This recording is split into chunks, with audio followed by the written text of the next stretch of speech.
People say first impressions matter. Mine usually involve screaming.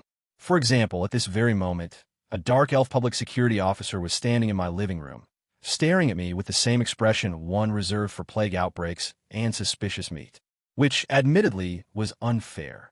I'm a good person. I have been saying that for the better part of 10 minutes. No reaction.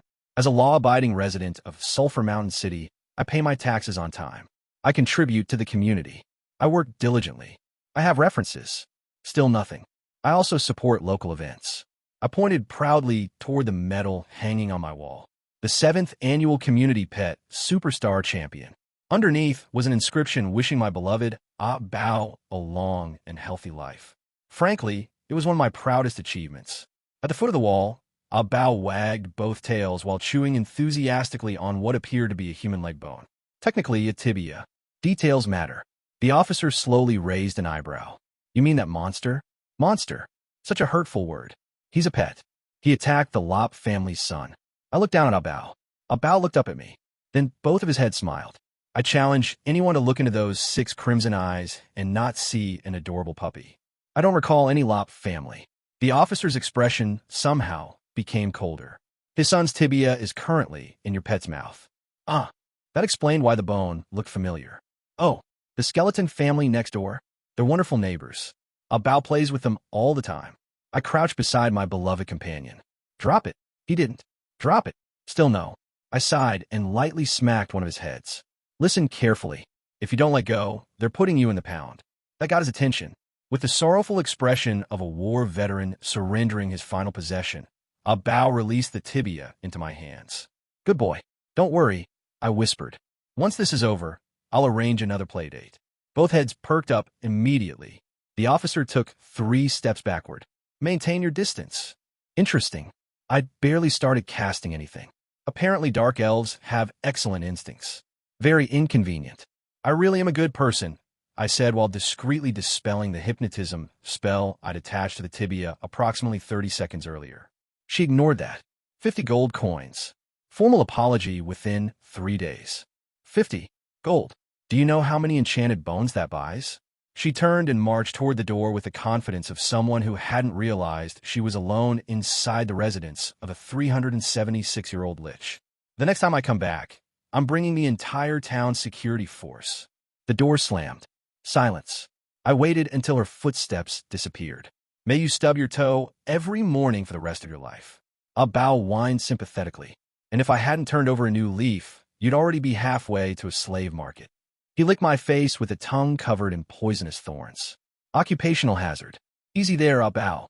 You're a dignified Chromagus. Act like one. Both heads tilted. We're going to apologize to the Lop family. Pause. And have dinner while we're there. The effect was immediate. For ears perked up, 2 mouths began drooling. Honestly, people underestimate the value of a good pet. A loyal companion. A trusted friend. Granted, most people's best friends don't weigh half a ton and consider magically reinforced skeletons a dietary supplement. Small details. Oh, I suppose introductions are in order. My name is Roland. I am 376 years old. I am a good man. To be precise, I'm a good lich. And if you ask anyone else in Sulphur Mountain City, they'll tell you that's the funniest thing they've ever heard. People like to talk about destiny. Heroes are destined to draw legendary swords. Chosen ones are destined to save the world. And every poor idiot who accidentally falls through space and time is apparently destined to receive a gift from the universe. Mine was an ancient, omnipotent, deeply malicious entity known as the evil lich system. It wasn't always called that. Back when I was young, idealistic, and significantly more flammable, it went by a much nicer name, the Holy Knight Training System. Yes, really. Once upon a time, my daily quests involved helping old ladies cross the street and returning lost kittens. Then I became a lich. Apparently, the system took that personally. Let's see today's assignment. Destroy a town of 30,000 people. Reward, 10,000 evil points. Or, steal 3 lollipops from children. Reward, 1 evil point. Failure to complete either task would result in a 2-point penalty. I stared at the screen for a full minute. People wonder why I have trust issues. Destroying a city sounded like a lot of work. More importantly, it sounded expensive. Holy Knights aren't cheap to deal with, especially the epic ranked ones.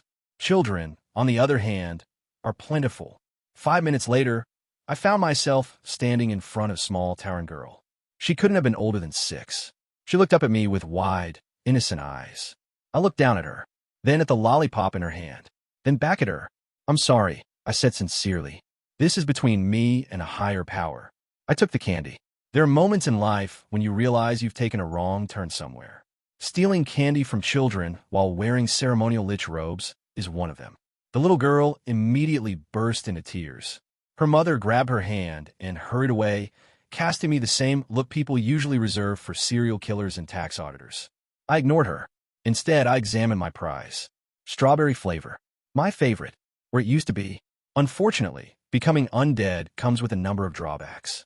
No heartbeat, no body temperature, no taste buds, and, according to several women I've spoken to over the centuries, an unsettling personality. I put the lollipop in my mouth anyway. Clack, clack, right, bones. I always forget that part. The little girl suddenly stopped crying. She was staring at me. There was hope in her eyes. Poor child. She thought this was an elaborate prank, that I would laugh, return the candy, and reveal I was secretly a kind old man.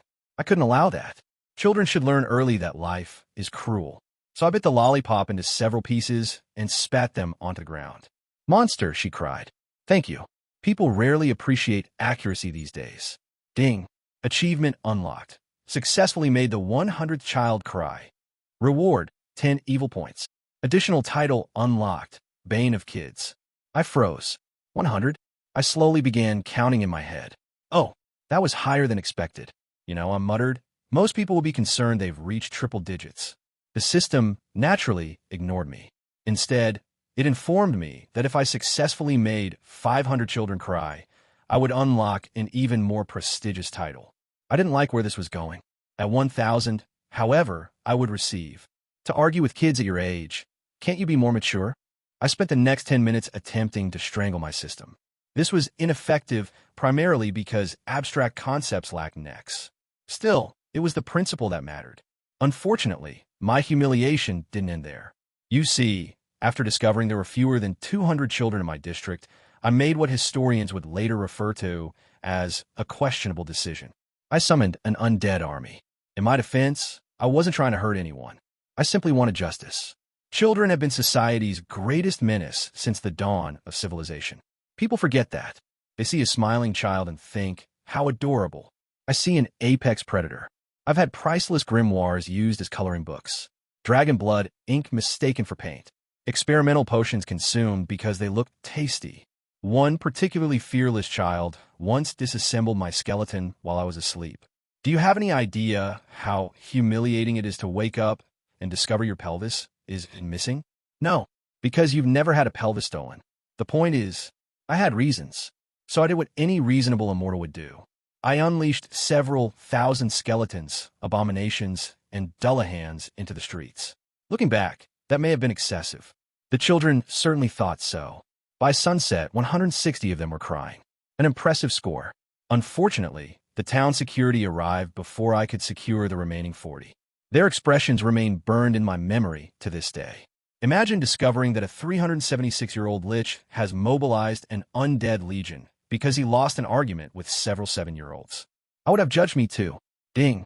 Achievement unlocked. Simultaneously receiving looks of disdain from 100 females. Title awarded. Mentally disabled kid. Rude. Apparently, equipping the title would increase female sympathy while reducing my attractiveness by 100 points. A pointless penalty. My charm stat was already negative 88. At that point, subtracting another 100 was less a punishment and more an accounting error. Besides, I've been single for over 300 years. After a while, loneliness stops being painful and simply becomes part of the furniture. Anyway, that evening, I updated my diary. The Lollipop Hunter incident shall forever remain engraved in the hearts of Sulphur Mountain City's youth. Some people leave behind monuments. Others leave behind legends. I leave behind trauma.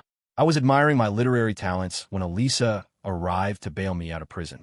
Again, my master, she said, adjusting her glasses. Next time, will I be collecting you for stealing underwear instead? For the record, I have standards.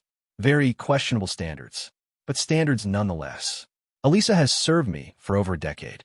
Silver hair, demonic tail, sharp tongue, Terrifying competence. If only she'd stop asking for her salary, she'd be perfect. It's not my fault, I said. The system made me do it. Of course. She handed me a notebook. I opened it. Inside was a list of names. Children. Hundreds of them. My eyes widened. Elisa. I've compiled a list of kindergartens. Elisa, the Archbishop's grandchildren. The daughter of Dragon Slayer Amro. The war god's son. Elisa. Yes, master. Are you helping me, or trying to start a continental war? For the first time that evening, I saw the faintest hint of a smile. The title Lollipop Hunter has spread throughout the city. People point at me in public now. So I thought I'd help. There are moments when I forget Elisa is a demon, and she says things like that. A few minutes later, we escaped prison via teleportation. Don't ask. There was also an explosion behind us. Also don't ask. Master, Elisa said with the exhausted tone of someone reconsidering every life choice that led her here. Are you truly a good person? An excellent question. I consider it carefully. I think so. You summoned an undead army to terrorize children. They started it. You are older than most civilizations. Irrelevant. You stole candy. The system stole candy. I merely facilitated the transaction. She pinched the bridge of her nose. I've noticed people do that around me a lot. Eventually, she asked, then what am I to you? Dangerous question. Very dangerous. I watched her standing there in the doorway, pretending not to care about the answer. I live a long time. Long enough to watch countries vanish. Long enough to forget faces I once swore never to forget. Immortality isn't difficult. Remembering is. Your family, I said quietly. The words slipped out before I could stop them. Silence. Elisa froze. Her ears turned red. Then she immediately disappeared behind the door. Excellent. Catastrophic. Absolutely catastrophic. I remained standing there for several seconds. Then another realization struck me. She heard that. Pause. She definitely heard that. For reasons I still don't fully understand. Facing an army of holy knights has always been significantly less terrifying than an embarrassed woman. People assume becoming an immortal lich grants you wisdom. It doesn't. What it grants you is time. An unreasonable amount of time. And when you give an intelligent person several centuries and unrestricted access to forbidden knowledge, eventually they begin making questionable decisions. For example, 9 white bone claw. I brought my hand down dramatically. Gotcha. It was a loud cracking sound. Unfortunately, it was my fingers. Again, I stared silently at my shattered hand while the skeleton soldier in front of me stared back with what I interpreted as disappointment. You saw nothing. The skeleton remained silent. Good employee. With a sigh, I regenerated my fingers and looked down at the ancient secret manual lying on my desk. 9 white bone claw. According to the description, it was an unparalleled technique capable of tearing through almost anything. Frankly, I felt cheated. I followed the instructions perfectly. White bones. Check. Claws. Check. Energy? I substituted that with ice magic. 9. I added significantly more ice magic. Scientifically speaking, this should have worked. It didn't. I've noticed this happens a lot with otherworldly manuals. Apparently, martial arts and physics have a complicated relationship. With great reluctance, I tossed the book onto a nearby pile. It landed beside its brothers. And by brothers, I mean several hundred volumes dedicated to ruining my self-esteem. Let's see. 18. Subduing Dragon Palms. An excellent manual. Supposedly capable of slaying dragons. Naturally, I immediately challenged Little Red. I lost. Spectacularly. Then she made me perform the skeleton dance in front of 3 mountains worth of witnesses. We do not speak of that incident. Ever. There was also Buddha's palm. An incredible technique. Minor issue. I'm a lich. Learning holy techniques as an undead is generally considered a poor career move. The last thing I need is to accidentally purify myself. Can you imagine? 376 years of hard work on because I got curious. No thank you. These treasures all came from my system's monthly gashapon. Once every month, it generously allows me to choose between secret manuals, legendary equipment, rare treasures. Experience has taught me that legendary equipment translates to objects specifically designed to ruin Roland's day. One time, I received an evil-slaying holy sword. It attempted to kill me immediately. Another time, I won a fountain of life. It hissed whenever I entered the room. There was also an enchanted fruit capable of extending one's lifespan. Wonderful. I don't have a digestive system. I enjoyed it, though. I'm beginning to suspect my system hates me. Actually, no. There's no suspect about it. My bookshelf, however, was another matter entirely. Now there was a thing of beauty. Tomes from worlds beyond worlds. Books written by legendary archmages. Treatises on necromancy. Studies on space-time. Advanced magical theory. To a lich, this was better than gold. Knowledge is eternal. Gold merely buys things. Usually food, which I can't eat. There are days when I miss having organs. Not often, but occasionally. I gently ran a finger across the spine of one particularly beloved book. People think immortality is about living forever. It isn't. It's about collecting enough memories that you eventually need shelves to store them. Some people keep family portraits. I keep interdimensional necromancy textbooks. Different lives. Same sentiment. My lord. Elisa. She entered the laboratory, carrying several reports and the expression of someone preparing to disappoint herself. The monthly evil point report is complete. 39 points. 2 fewer than last month. Impossible. 2 prisoners have become emotionally numb. Tragic. I mean that sincerely. Do you know how difficult it is to find quality criminals these days? Nobody commits crimes with passion anymore. Everyone's either incompetent or develops emotional immunity after a few months. It's a real problem. With a wave of my hand, I summon the system interface. Quest. Strengthen. Gashapon. I ignored strengthen. That menu, and I haven't been on speaking terms for over a century.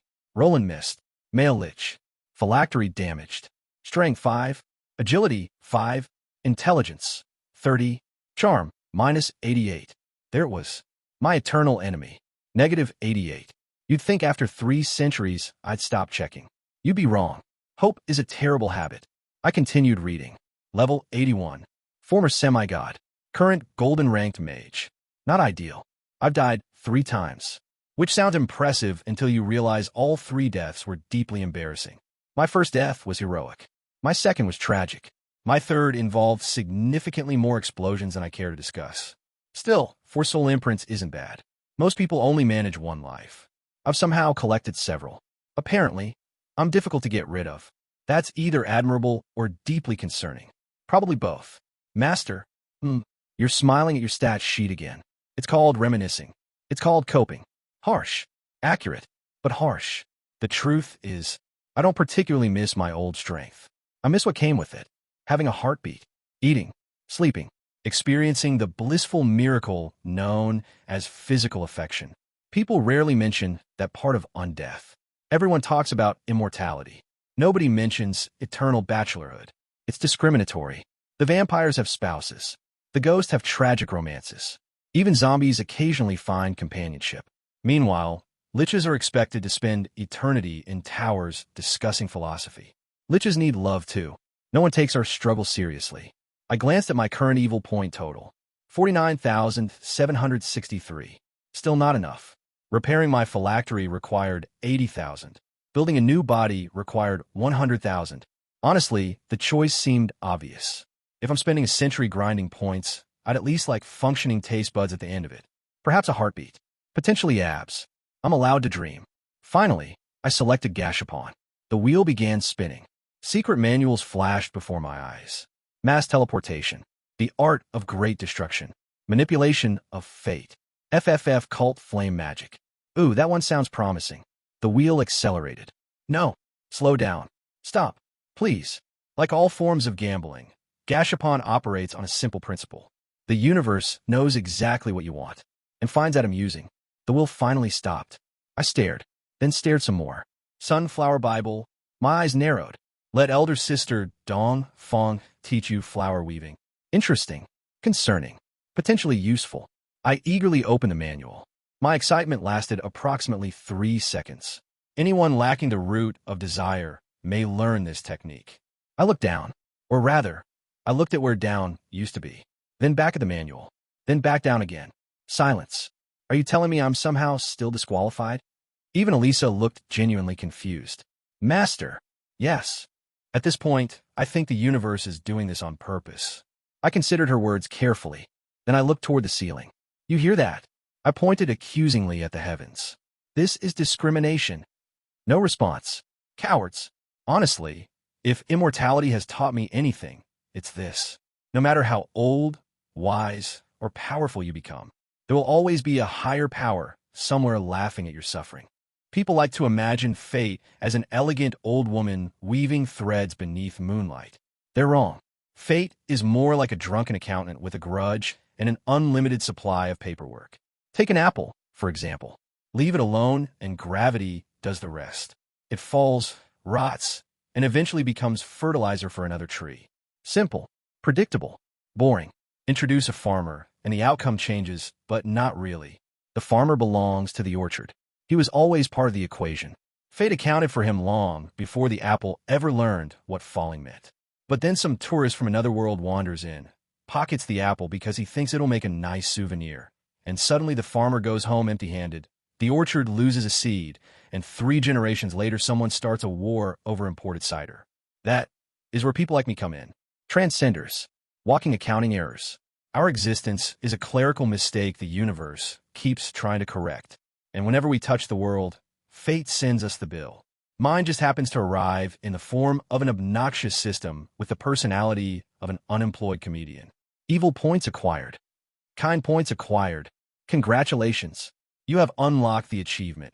Emotionally damaging minors. Every choice becomes a receipt. Every consequence, a tax. Every terrible decision, an investment opportunity.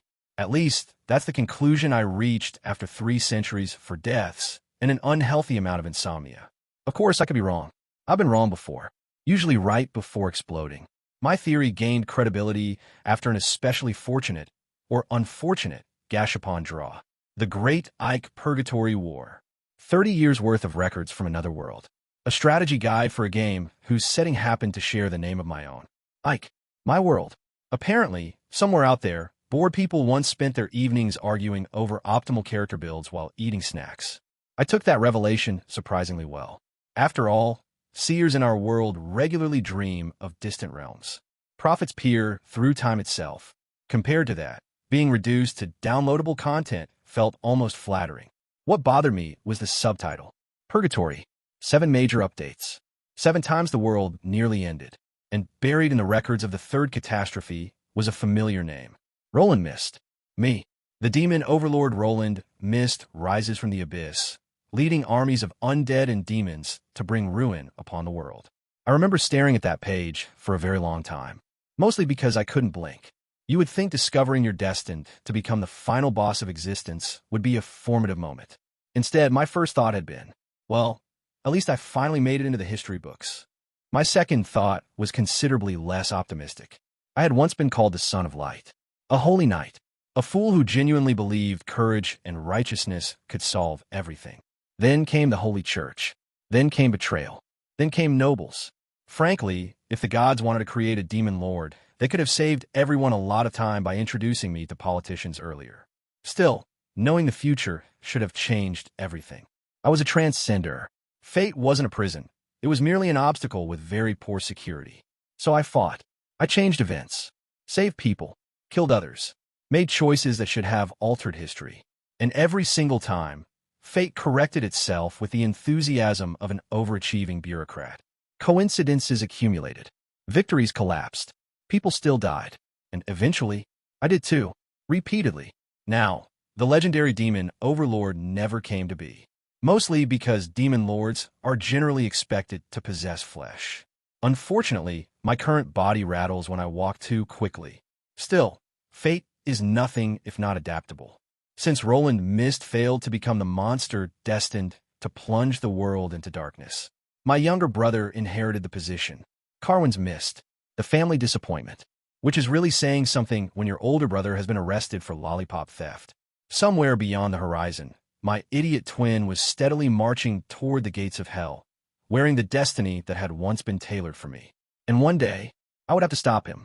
That thought sat quietly inside my chest, or where my chest would have been if anatomy still respected me.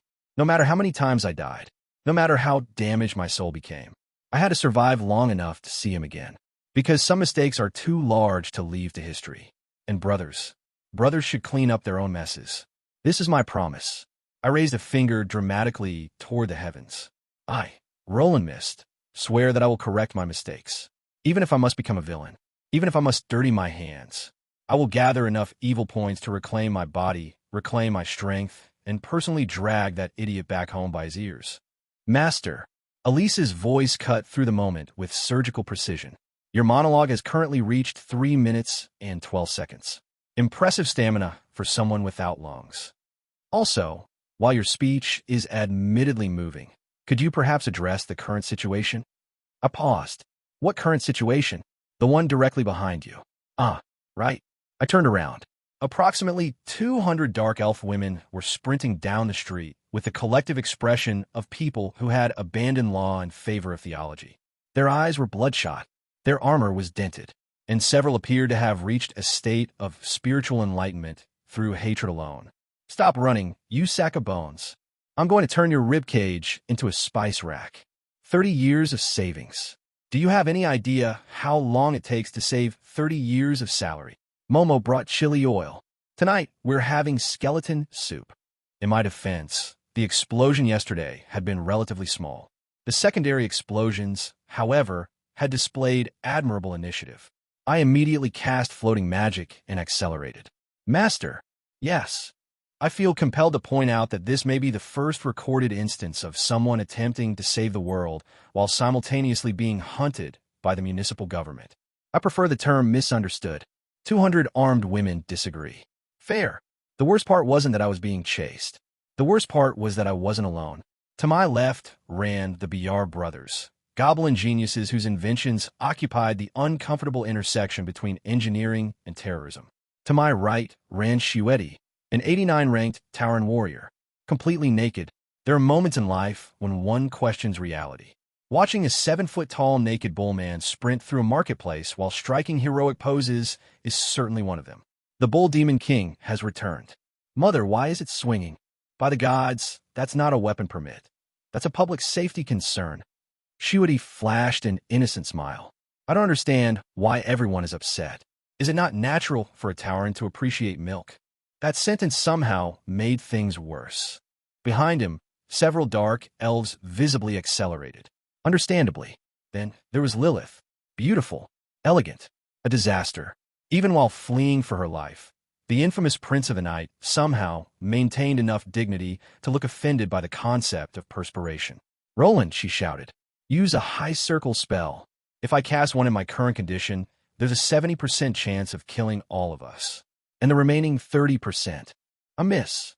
You're useless. I considered reminding her that I'd once held the rank of semi-god. Then I remembered I'd also once been imprisoned for stealing candy. Life is a balancing act. Slippery oil. Magic flooded the street. The ground instantly transformed into a polished monument to poor decision-making. The Goblin brothers laughed. Then they stepped forward. Then they disappeared. The sound of 2 grown goblins simultaneously discovering friction had left the material plane was deeply satisfying. I improved the spell. I shouted proudly while floating overhead. 300 years of magical research had led me to a single conclusion. If you cannot become stronger, become more annoying. The dark elves crashed into the oil moments later. Armor clanged. Pride shattered. One woman somehow completed a full rotation before landing face first in a cabbage cart. I was admiring my handiwork when a familiar voice echoed through the chaos. Roland missed. There are certain sounds one never forgets. The first cry of a newborn child. The crackle of a campfire. The voice of a woman who has personally added your name to her list of unfinished business. Captain Diana stepped into view. In her hand rested the Silver Avenger. Technically, I had sold her that sword. In retrospect, arming your enemies is generally considered poor strategy. Well, I said, slowly backing away, this appears to be an unfortunate misunderstanding. Is it? Almost certainly. Did you burn down our barracks? Define burn. Roland. Fine. In my defense, I thought the fire would stop at the walls. And then everyone started shouting. Lilith tried to strangle me. Shueti attempted diplomacy while somehow making the situation more indecent. The goblins exploded. Again. Honestly, by this point, explosions had become less an event and more a personality trait. Then the system spoke. Ding. Daily quest complete. Quest. Betray 3 comrades who trust you. Targets, Jinya BR, Ingo BR, Lilith Milan. Reward, 10 evil points. Right? That. I looked toward Lilith. She looked back. There are few moments more awkward than realizing your friendship has just been quantified into reward points. Roland, I'm sorry. Are you? No. A beat of silence. Understandable. I cast Our Truth. The vampire froze in place. The dark elves descended upon her like divine judgment wrapped in mithril. As I escaped into a nearby alley, I couldn't help but feel a little guilty. Not enough to go back, of course. I'm not insane. Well, not in that particular way. A few moments later, I changed into a silver robe, placed a faceless mask over my skull, and waited. The pursuing dark elves rounded the corner, then froze. Immediately, every trace of murderous intent vanished. Their backs straightened. Their expressions became solemn. Captain Diana nearly tripped over herself, trying to salute. Chief Justice Womiance. I inclined my head slightly. Ah, yes. I may have neglected to mention one tiny detail. While Roland Mist was a wanted criminal, public menace, and occasional lollipop enthusiast, Chief Justice Womiance, the indefatigable one, was the highest judicial authority in Sulphur Mountain City. Technically speaking, the people chasing me worked for me. Funny how fate works, isn't it? 300 years of tragedy. For deaths. A broken soul. And somehow, against all reason, I had accidentally become my own arresting officer. Somewhere in the distance, I could hear Lilith screaming my name. I decided to interpret it as admiration. The problem with becoming a public figure was that the mask eventually became more famous than the face beneath it. In my case, that was especially troublesome because I technically no longer possessed a face. After all, when a 7-foot-tall lich in judicial robes started crying in the middle of the street about dying alone, it tended to leave a lasting impression on the citizenry. The next morning, I learned that the taverns of Sulphur Mountain City had already composed 3 different versions of the incident. Version 1. Chief Justice Womiance had shed tears for the suffering of the common people. Version 2. Chief Justice Womiance had received a divine revelation from the Goddess of Justice. Version 3, which, annoyingly, was closest to the truth, claimed that I was rejected by a woman for the 487th time. Master, you should be grateful. At least they underestimated the actual number. Elisa, have I ever told you that loyalty is a virtue? You tell me every week, usually right before assigning me unreasonable work. I silently added another tally mark under reasons to replace my maid in my mental notebook. Unfortunately, the notebook currently contained 312 entries, while the reasons not to replace Elisa notebook only contained 1. She knew where my phylactery was. Life was difficult. No, undeath was difficult. At that moment, I sat behind the desk of the Supreme Court. Sunlight from enchanted crystals filtered through the stained glass windows, illuminating the scales of justice engraved upon the marble floor. It was an imposing office. I designed it that way. A judge's authority came from 3 things: the law, public trust, and sufficiently intimidating furniture. The desk alone required 6 dwarven craftsmen, 2 master enchanters, and 1 unfortunate goblin intern who accidentally discovered that the decorative gargoyles were not entirely decorative. Meanwhile, seated across from me were Captain Diana and her vice-captains. Their backs were straight. Their expressions were solemn. Their eyes carried the same look one would find on prisoners waiting to hear whether they would be hanged or merely beheaded. Excellent. This was the proper atmosphere for a workplace. No one spoke. I deliberately continued reviewing documents. Pressure was a useful tool. In my experience, silence could accomplish what 10 minutes of shouting could not. 5 minutes passed. 7 minutes passed. By the 10th minute, Captain Diana's forehead had accumulated enough sweat to irrigate a small farm. Finally, I set down my pen. Captain Diana. Why, yes, Lord Womiance. Do you know your crime? I acted without authorization, abused my authority, violated Articles 7, 12, 19, 32, and possibly 41 of the Sulphur Mountain Municipal Code. Good. At least one person in the town security reads the handbook. I wrote that as a compliment. Thank you, my lord. Poor child. She sounded less grateful and more confused. I folded my hands together. However, while your methods were illegal, your intentions were not. Crime within Sulphur Mountain City has risen by 12% this quarter. Illegal merchants continue to evade taxes. Certain liches continue to commit acts of public disturbance. I pause for emphasis. Whoever could that last one possibly be? The entire room suddenly became fascinated by the ceiling. Cowards. Therefore, this court has reached a verdict. The atmosphere froze. Captain Diana visibly stopped breathing. I raised my gavel. Captain Diana Siphon, for overstepping your authority, you are sentenced to The dramatic pause was intentional. 3 months of mandatory administrative training under the direct supervision of the Supreme Court. Furthermore, all officers involved will attend weekly seminars titled Proper Arrest Procedures and Why Explosions Are Not Valid Legal Documentation. Attendance is mandatory. Lastly, all damaged property reports related to yesterday's incident shall be compiled and delivered to my office. Silence. The dark elves stared at me as if I had suddenly announced my intention to become a vegetarian. My lord, Diana spoke cautiously. That's all. Would you prefer exile? And no. Then stop questioning the wisdom of the judiciary. I struck the gavel. Case closed. The room erupted into relieved sobbing. Honestly, dark elves cried far more than their reputation suggested. As the captains hurriedly thanked me and fled the office before I changed my mind, Elisa entered through the side door carrying tea. You let them off easily.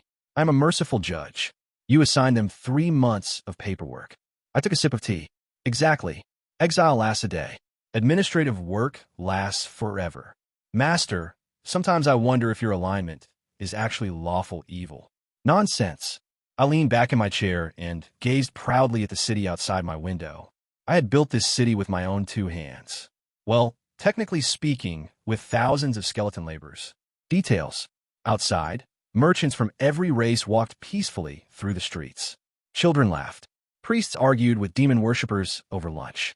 Somewhere, a goblin was undoubtedly violating at least 17 safety regulations simultaneously. It was chaotic. It was peaceful. It was home. And somewhere in the distance, I could hear an all-too-familiar voice shouting, "That skeleton owes me money." I quietly put down my tea. Elisa. Yes, master. Please tell me that isn't the BR brothers. I'm afraid I cannot. Please tell me they survived. They did. Master, I suddenly have a terrible premonition. At that exact moment, an explosion echoed from the Eastern District. The windows shook. Birds scattered into the sky. A system notification appeared before my eyes. Daily quest generated. Quest, a responsible superior. Objective, resolve the disaster caused by your subordinates. Description, congratulations. Due to your outstanding leadership, your subordinates have successfully caused another city-wide incident. Please remember that running away is unbecoming of a public servant. Reward, 5 justice points. Failure penalty. The entire city learns that Chief Justice Womians cried because he wanted a girlfriend. Elisa. Yes. Prepare my mask. But you're already wearing it. Then prepare another one. Why? In case I need to die from embarrassment. Justice, contrary to popular belief, was rarely dramatic. There were no impassioned speeches. No thunderous declarations. No criminals laughing maniacally beneath flashes of lightning. Most of the time, justice involved paperwork. An unreasonable amount of paperwork.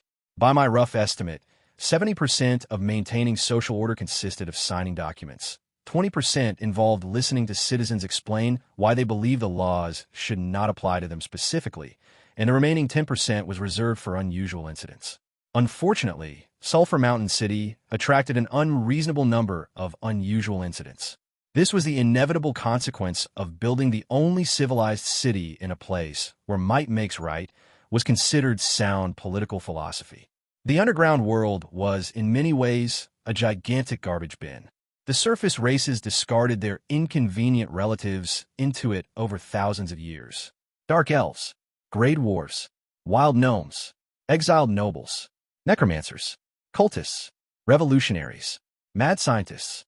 The list was so extensive that I once considered publishing an encyclopedia titled People the Surface Wishes Would Disappear. Volume 1 alone would have exceeded 800 pages. Naturally, when one gathered enough problematic individuals into the same location, one eventually created a city. Sulphur Mountain City merely happened to be the most successful example. And that success came at a price. Lord, they stole our goats.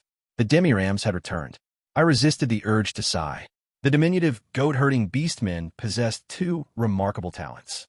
The first was finding the cheapest possible solution to any problem. The second was speaking continuously for several hours without repeating a sentence. Some scholars argued this violated the natural laws of the world. Personally, I considered it evidence that the gods possessed a sense of humor. Their complaint was, regrettably, familiar. 3 days ago, they had released several hundred goats on a public greenery.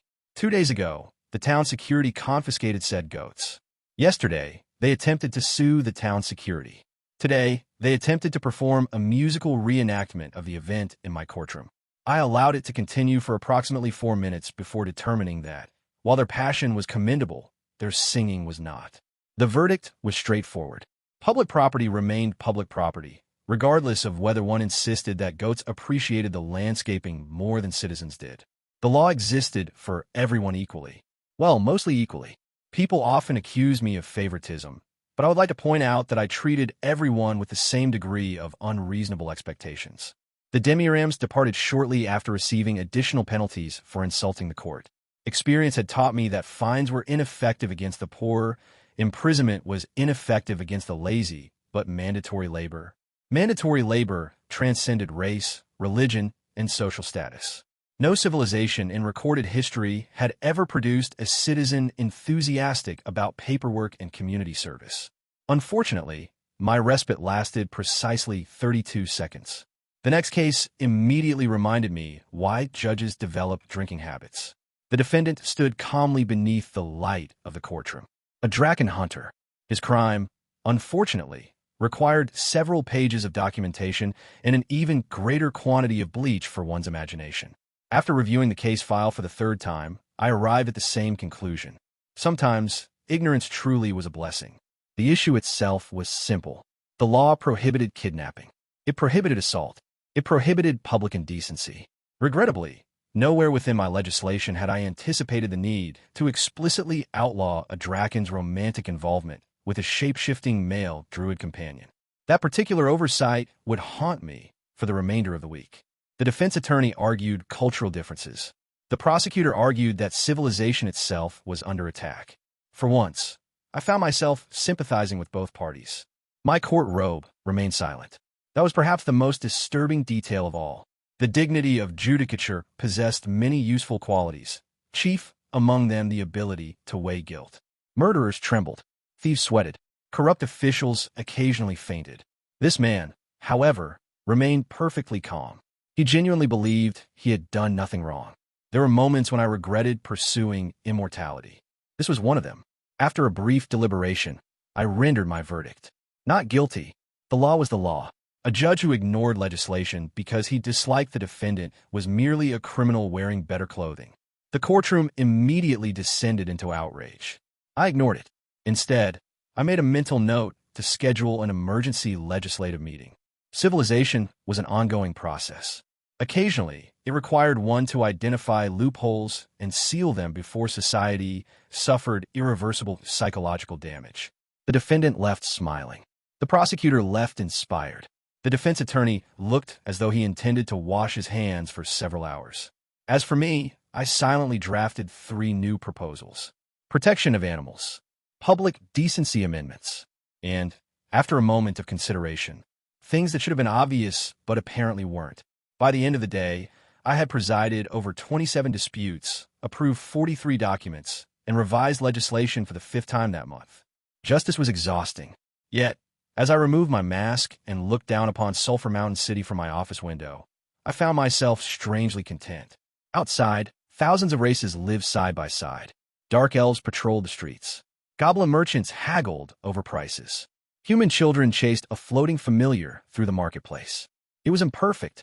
It was troublesome. It was mine. Somewhere along the way, I had stopped viewing Sulphur Mountain City as an experiment. It had become home. That realization was considerably more terrifying than any demon lord. Naturally, the universe immediately punished me for having sentimental thoughts. A system notification appeared before my eyes. Daily quest generated. Quest, the price of compassion. Objective, receive a marriage proposal. Reward, 20 justice points. Failure penalty, receive 3 marriage proposals. I stared at the notification for a long time. Then I checked it again. Slowly, carefully. There was no mistake.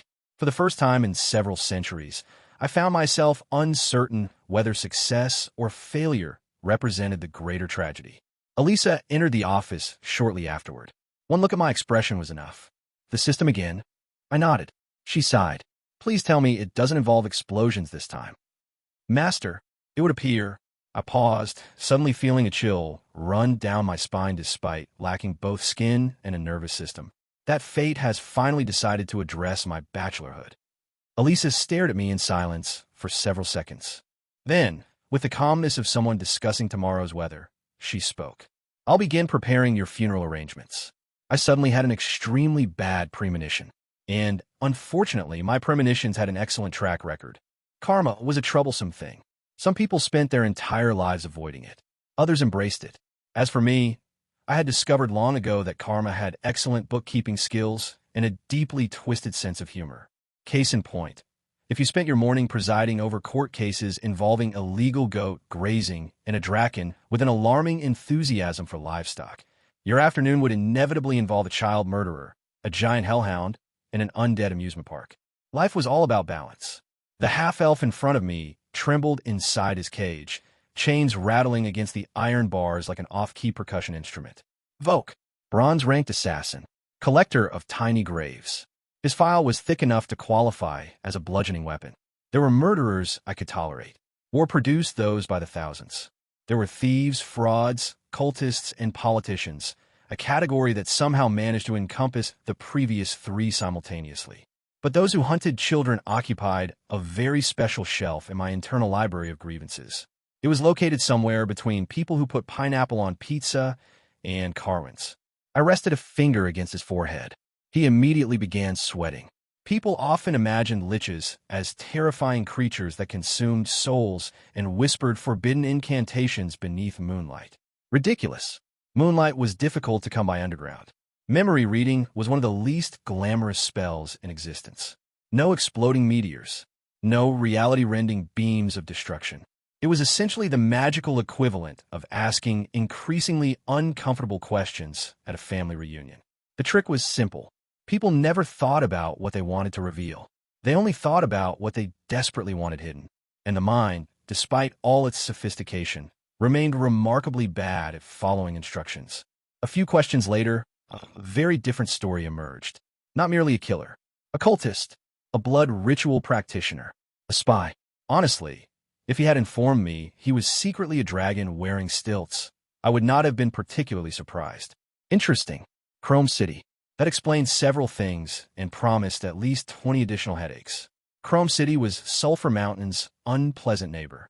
Imagine taking all the worst qualities of beastmen, combining them with gray dwarven stubbornness, and then appointing a tyrant-worshipping fool as mayor. That was Chrome City in a nutshell. Discovering one of their agents inside Sulphur Mountain was equivalent to finding termites in your walls. You could ignore it for approximately 5 minutes. I immediately decided this was someone else's problem. Elisa, my faithful maid, materialized from the shadows with the efficiency of an assassin and the expression of someone who regretted every life decision that had brought her here. I delegated the matter to Margaret. Margaret enjoyed these things. Or perhaps enjoyed wasn't the right word. Margaret possessed the unique talent of treating continent-spanning conspiracies as though they were particularly interesting knitting projects. Adam was my backup option. After all, when one possessed a legendary hero capable of punching cities into submission, it was only polite to occasionally point him in the direction of problems. Voke was dragged away, screaming promises of cooperation. I wished him well. Then the ceiling exploded. Not literally. Unfortunately, dust rained from above. The prisoners coughed. Elisa remained unmoved. I contemplated whether my ceiling insurance covered acts of hellhound. Bao was impatient. My beloved two-headed hellhound possessed many admirable qualities. Loyal, powerful, adorable. Unfortunately, intelligence was not among them. His understanding of time could be summarized as follows. Hungry, not hungry. Master late, master very late. Master has clearly been murdered. Based on the intensity of the tremors, we had apparently entered the fourth category. Naturally, work ended immediately. There were many responsibilities associated with owning a 10-ton demonic beast. For example, explaining property damage and replacing leashes. Mostly replacing leashes. The moment Bao saw daylight, he forgot I existed. I have often wondered whether all dogs possess this trait. One moment, you are their beloved master. The next, you are an inconvenient attachment dangling from the end of a rope. Fortunately, several centuries of experience had taught me valuable lessons. First, always cast floating. Second, Never stand directly behind our bow. Third, never ask where he found the bones. Thus, I ascended gracefully into the air behind him. Well, gracefully may be overstating things. Imagine a kite designed by a necromancer with poor judgment. That would be more accurate. The citizens reacted with practiced efficiency. Shopkeepers boarded windows. Butchers barricaded their stalls. Someone rang an alarm bell. Somewhere in the distance, I heard a woman scream, "Protect the ribs." Frankly, I was touched. Sulphur Mountain had become a city capable of responding to disasters with admirable coordination. Granted, I happened to be the disaster. But progress was progress. The town's security, naturally, appeared shortly thereafter. Apparently, attempting to arrest me had become less of a profession and more of a hobby. I couldn't blame them. Everyone needed purpose in life. A bow vaulted over their barricade with the enthusiasm of a child discovering sugar for the first time, and we crossed into the undead district. Home. The moment my feet touched the ground, I greeted my fellow undead. Or attempted to. They ran. Again, the skeleton giant climbed onto a rooftop. The Dullahans fled, carrying their own heads. Even the zombies managed an impressive burst of speed despite several missing joints. It was deeply offensive. I had spent centuries nurturing our relationship, experimenting on them, testing prototypes, occasionally using them as crash test dummies. And this was the gratitude I received. A familiar voice interrupted my reflection. Bastion, former vice commander of my armies, legendary hellhound, conqueror of battlefields, currently approximately the size of an enthusiastic house pet. History could be cruel. I had once commanded armies capable of shaking nations. Now, I spent my afternoons arguing with a skeletal puppy about his title. Life truly was cyclical. Preparations, fortunately, were complete. And finally, after months of planning, budgeting, paperwork, and several regrettable incidents involving skeleton dragons and zoning permits, it was time. I spread my arms dramatically. Ladies, gentlemen, and assorted forms of undeath. No one applauded. The skeleton band continued playing with all the enthusiasm of hostages. The Undead Royale theme park is officially open. Behind me stood my masterpiece, a 300-meter Ferris wheel constructed entirely from skeletons. Some people had called it horrifying. Others had described it as an obvious instrument of apocalypse. One particularly dramatic priest had referred to it as a monument to humanity's hubris. Personally, I thought it gave the district character. Tourism was the future. The living had beaches. They had mountains. They had scenic lakes. We had existential dread and a surprisingly robust entertainment package. Dullahan polo, skeleton assembly competitions, ghost dance festivals, even sightseeing tours. Innovation was the foundation of civilization. And civilization, regrettably, required funding. So we waited and waited. 30 minutes passed. Not a single customer. I reviewed the advertisements. They were excellent. Meet your future neighbors. Discover what awaits beyond death. Free admission for the first 100 guests. Admittedly, the mysterious gift bags might have been a mistake. In hindsight, including complimentary funeral coupons had perhaps sent the wrong message. Finally, I turned toward Bastion. Why is no one coming? The skeletal puppy looked at me with the kind of pity normally reserved for terminal patients and particularly stupid monarchs. His tail swished once. Master, yes. You do remember we're undead, correct? Obviously. And in the minds of the living, what exactly do undead represent? I opened my mouth, then closed it, then opened it again. That was an unfair question. Undead represented many things. Immortality, perseverance, scientific curiosity, affordable labor, questionable ethical standards. Unfortunately, to most people, undead represented screaming and running, preferably in opposite directions. I stared at my magnificent Ferris wheel. It stared back. Well, there was only one possible conclusion. Clearly, our marketing department needed work. What the undead? That question sounds philosophical until you realize most people already have an answer prepared. Death. Not the poetic kind, either. Not candlelight vigils or statues of forgotten heroes. No, in the minds of ordinary citizens, undead translates directly into the reason I suddenly need to sprint. Frankly speaking, I can't even blame them. Long before Sulphur Mountain City learned how to profit from tourism, the continent learned how to fear bones. Demons invented necromancy. Then necromancy invented several million reasons for civilizations to invest heavily in walls. History has an impressive sense of humor. Some undead are born naturally. Heroes who refuse to die. Souls shackled by unfinished business. The truly stubborn individuals who look death in the eye and say, "No, my schedule is full." Those are rare. The other 99.9%? Mass-produced nightmares. Skeletons. Ghouls. Black knights. Flesh stitched together by necromancers who apparently looked at a corpse and thought, "This could use additional limbs." And then there are liches. Allow me to refrain from commenting on that category. The point is simple. The average citizen doesn't care about classifications. To them, there are no high-ranking self-aware undead or heroic spirits blessed by the gods. There's only, that skeleton is moving, followed immediately by, "Why is it moving toward me?" A bot rested atop my skull, like a particularly judgmental hat, while I observed the East District. "Your Majesty, the living have their world, and the dead have theirs." For once, the dog wasn't chasing his tail while delivering wisdom.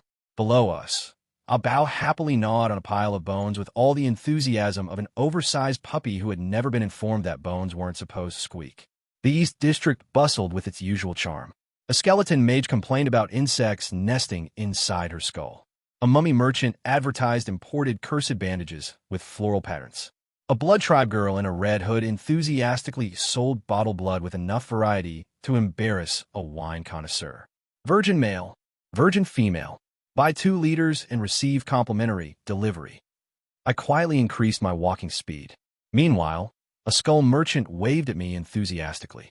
"Lord Roland, interested in upgrading your cranium? Dragon bones on sale today." "No, thank you. I'm emotionally attached to my current head."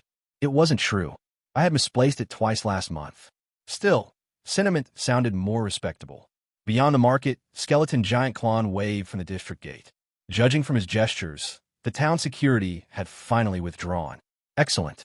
I had underestimated their determination to arrest me. Again, honestly, one would think accidentally introducing an undead roller coaster with a 93% survival rate would earn a little appreciation. People are so difficult to please. Naturally, once I heard the town security was nearby, I made a reasonable proposal. "I am not threatening you," I explained while smiling. "If I intended to threaten you, there would be banners involved." The officer stared at me. "I simply request your assistance with scientific research." Their expressions somehow worsened. "Our Undead Royale theme park opened today, and unfortunately, attendance has been underwhelming." By underwhelming, I mean 0, not almost 0, not a handful of curious tourists. 0. An impressive achievement, really. I had accidentally created the first amusement park in history capable of frightening customers before they even arrived. Fortunately, the town security officers possessed admirable civic spirit. Eventually, after approximately 30 minutes of negotiations, and a legally binding promise that I would surrender afterward, they regretted their decision almost immediately. Awa! The first scream echoed across the district. Momo dangled from a bungee cord several hundred feet above ground, spinning slowly while reconsidering every life decision that had led her to this moment. Then the rope snapped. Silence followed. A very profound silence. A BS. "Yes, Your Majesty. Please add a sign stating that armor must be removed before participating in bungee jumping." Noted, the crater she left behind suggested that gravity remained undefeated. Next came Vice Captain Yawn. Her expression had progressed beyond terror and entered a spiritual realm occupied exclusively by people riding undead roller coasters. "I can see my ancestors." "Good news," I shouted helpfully. "That means the attraction is immersive." Unfortunately, she chose that exact moment to invoke holy light. This proved problematic. Necromantic constructs and holy light share a relationship best described as mutual annihilation. Watching an undead roller coaster disintegrate mid-descent was admittedly educational. "Remarkable airtime," I muttered while shielding my sockets. "Write that down as a workplace incident." Abba barked. Nearby, several elven officers had collapsed around the hell-turning cups. Apparently, spinning a teacup attraction at speeds normally associated with military artillery was considered unsafe. Who knew? One officer emerged pale as death. "I have 6 stomachs," he whispered weakly. They all surrendered. Noted. Reduce rotational velocity by 300%. Further ahead, a holy knight discovered that hanging upside down for extended periods aboard the universe flying saucer resulted in temporary blindness. Elsewhere, an unfortunate officer learned that spectral horses could, in fact, run through walls. Living passengers could not. Physics continues to be deeply discriminatory. The haunted house also presented complications, specifically using actual ghosts. In retrospect, asking professional monster hunters to navigate a building full of genuine undead apparitions was perhaps an oversight. The property damage was unfortunate. The ghosts, however, reported having a wonderful time. By sunset, the East District resembled the aftermath of a small war. Town security officers were scattered everywhere. Some clung to trees. Some questioned their faith. One particularly traumatized knight had curled into a ball and repeatedly whispered, "The Ferris wheel was laughing at me." For the record, it wasn't. Probably. I surveyed the devastation and felt genuine gratitude. If not for these brave volunteers, innocent civilians might have suffered. Sometimes progress demands sacrifice, preferably someone else's. "Today, you've all worked hard," I announced. "We only have another 120 attractions left to test." The collective look of horror was deeply moving. "You promised to come quietly afterward," someone screamed. "And I shall," I replied proudly. "A promise is sacred." "You monster." "Technically, yes." Moments later, every surviving officer fled. Some limped. Some crawled. One climbed over a wall despite there being an open gate 5 feet away. I watched them disappear into the distance before raising my voice one final time. "Don't forget your complimentary mystery gifts." No response. A 1-year membership to the Undead Royale theme park. Their running somehow accelerated. I stood there for a long moment as the evening wind whistled through my ribs. People truly have no appreciation for entrepreneurship. Behind me, the giant skeletal Ferris wheel slowly turned against the crimson sky, while a bow chased his own tail with earth-shaking enthusiasm. Abba sighed. "Master, have you ever considered that perhaps the problem isn't the living?" I considered his question carefully. Then I shook my skull. Impossible. After all, the first rule of being Roland is simple. If everyone around you thinks you're the problem, then clearly your marketing needs improvement. And tomorrow, I intended to print larger flyers. Some people say justice is blind. Personally, I think justice is simply very creative when it comes to public humiliation. Far below my office window, a lone figure staggered across the cinder track of the Supreme Court. Barefoot, carrying over 100 kilograms of armor. Running through mud I had specifically ordered to be watered beforehand. People tend to assume I spend my mornings reviewing legislation and pondering the future of civilization. In reality, I spend a concerning amount of time with binoculars. "Remarkable," I murmured. The contrast between the mud and the dark skin tone really highlights the musculature. Beside me, a familiar voice immediately responded. "Those old men on the council are cowards. A city-wide mud marathon would sell tickets by the thousands." See? Finally, someone with vision. Adam Hahn, the city lord of Sulphur Mountain, hero of humanity, Phoenix of the East, and owner of an alarmingly long list of unnecessarily dramatic titles, stood beside me in full battle attire. Even after a century and a half, the man still dressed as if destiny might challenge him to a duel while buying groceries. At first glance, he resembled the protagonist of an epic. At second glance, "Should we invite the priestesses too?" he asked thoughtfully. At third glance, one realized heroes were simply people with better public relations. Down below, Captain Diana collapsed for what was probably the 50th time today. The townsfolk watched with sympathetic expressions. No one intervened. After all, this was the Supreme Court.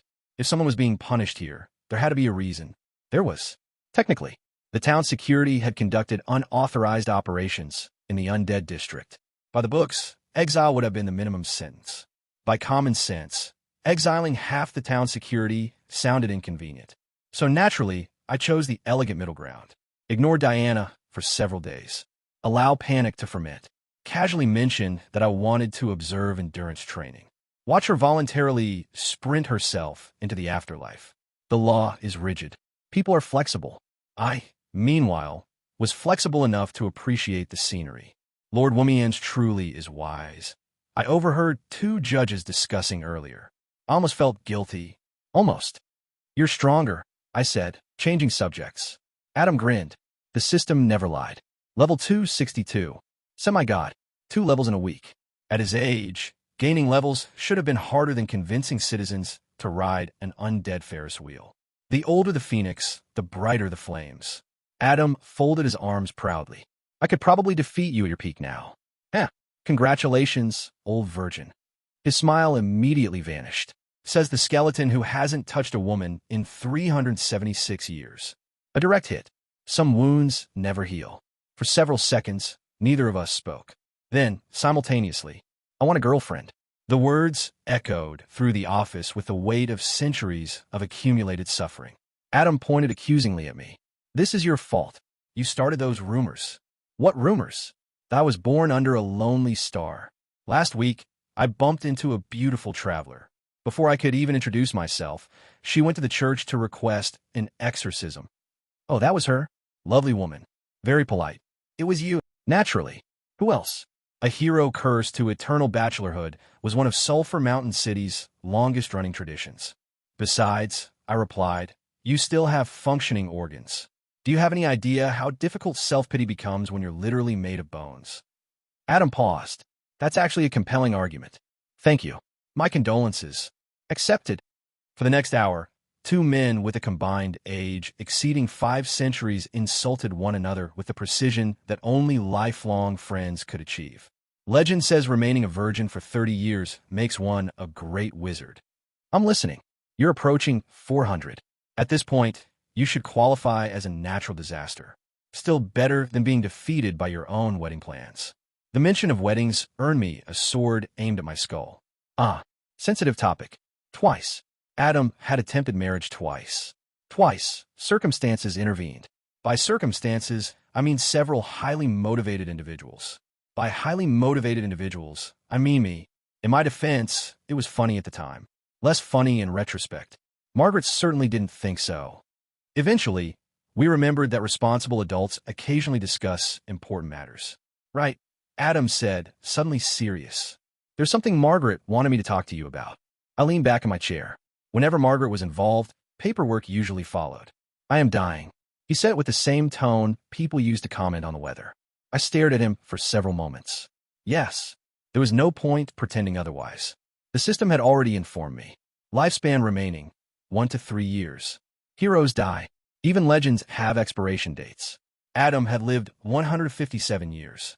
For an ordinary human, that was nearly 3 lifetimes. Yet somehow, hearing him say it aloud made the room feel quieter. There are ways around it, I said. There always were.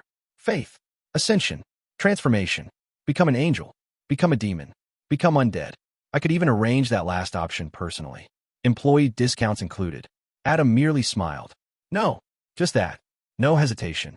No fear. No regrets. That's a dangerous question to ask someone who's lived this long. For a moment, the joking vanished from his face. I've already done everything I wanted. Saved the world. Built a city. Protected the people I care about. A pause. Most of them, anyway. Lisa. There it was. Even after a century, some names never leave us. Lisa Grant. Companion. Comrade. The woman he never stopped loving. Dead for over 100 years. Margaret loved Adam. Adam loved Lisa. And Lisa, well, the dead are notoriously difficult to interview. You're selfish. Very. He admitted it without resistance. I know Margaret deserves better. That doesn't stop her. No, it doesn't. Silence settled between us. Outside, Diana collapsed again. Neither of us commented on it. Finally, Adam exhaled. There's one more thing. If the jailer is about to die. That. Suddenly, everything made sense. Sulphur Mountain City. The greatest city in the underground. A beacon of coexistence. A monument to peace. And also, technically speaking, my prison. Hero Adam. St. Margaret. The ancient red dragon. 3 jailers. 1 prisoner. Me. Undead Emperor. Lord Yongya. Former enemy of the world. Presently employed as Chief Justice, an occasional theme park entrepreneur. Adam looked at me and smiled. Your sentence is almost over. Strange. After 376 years, I had almost forgotten I was serving one. Congratulations, Roland. No one had called me that in a while. How does it feel to finally regain your freedom? I was quiet for a long moment. Outside the window, the city stretched into the horizon. The city we built. The city I was never supposed to love. At some point, the prison bars had become streets. The wardens had become friends. And the sentence, well, perhaps the sentence had ended long ago. I laughed. Hero Adam. If I leave this prison and decide to destroy the world? He didn't even hesitate. Then destroy it. The answer came far too quickly. A world without Lisa is simply a world. His smile was tired. Do whatever makes you happy. There are moments in life when jokes fail. Moments when even sarcasm feels inappropriate. This was one of them. So naturally, I chose the only response available to me. You really are an idiot. I've been told that. No, I mean a truly exceptional idiot. Thank you. That wasn't a compliment. I'll take it as one. We sat there in silence as the evening sun painted sulfur mountain city gold. Far below, Diana finally crossed the finish line before collapsing face first into the mud. A distant cheer erupted from the judges. Adam laughed. I laughed. And for just a moment, the prisoner forgot he was imprisoned, and the jailer forgot he was dying. People remember me as Lord Yongya. Dramatic title. Very intimidating. It also started as a joke.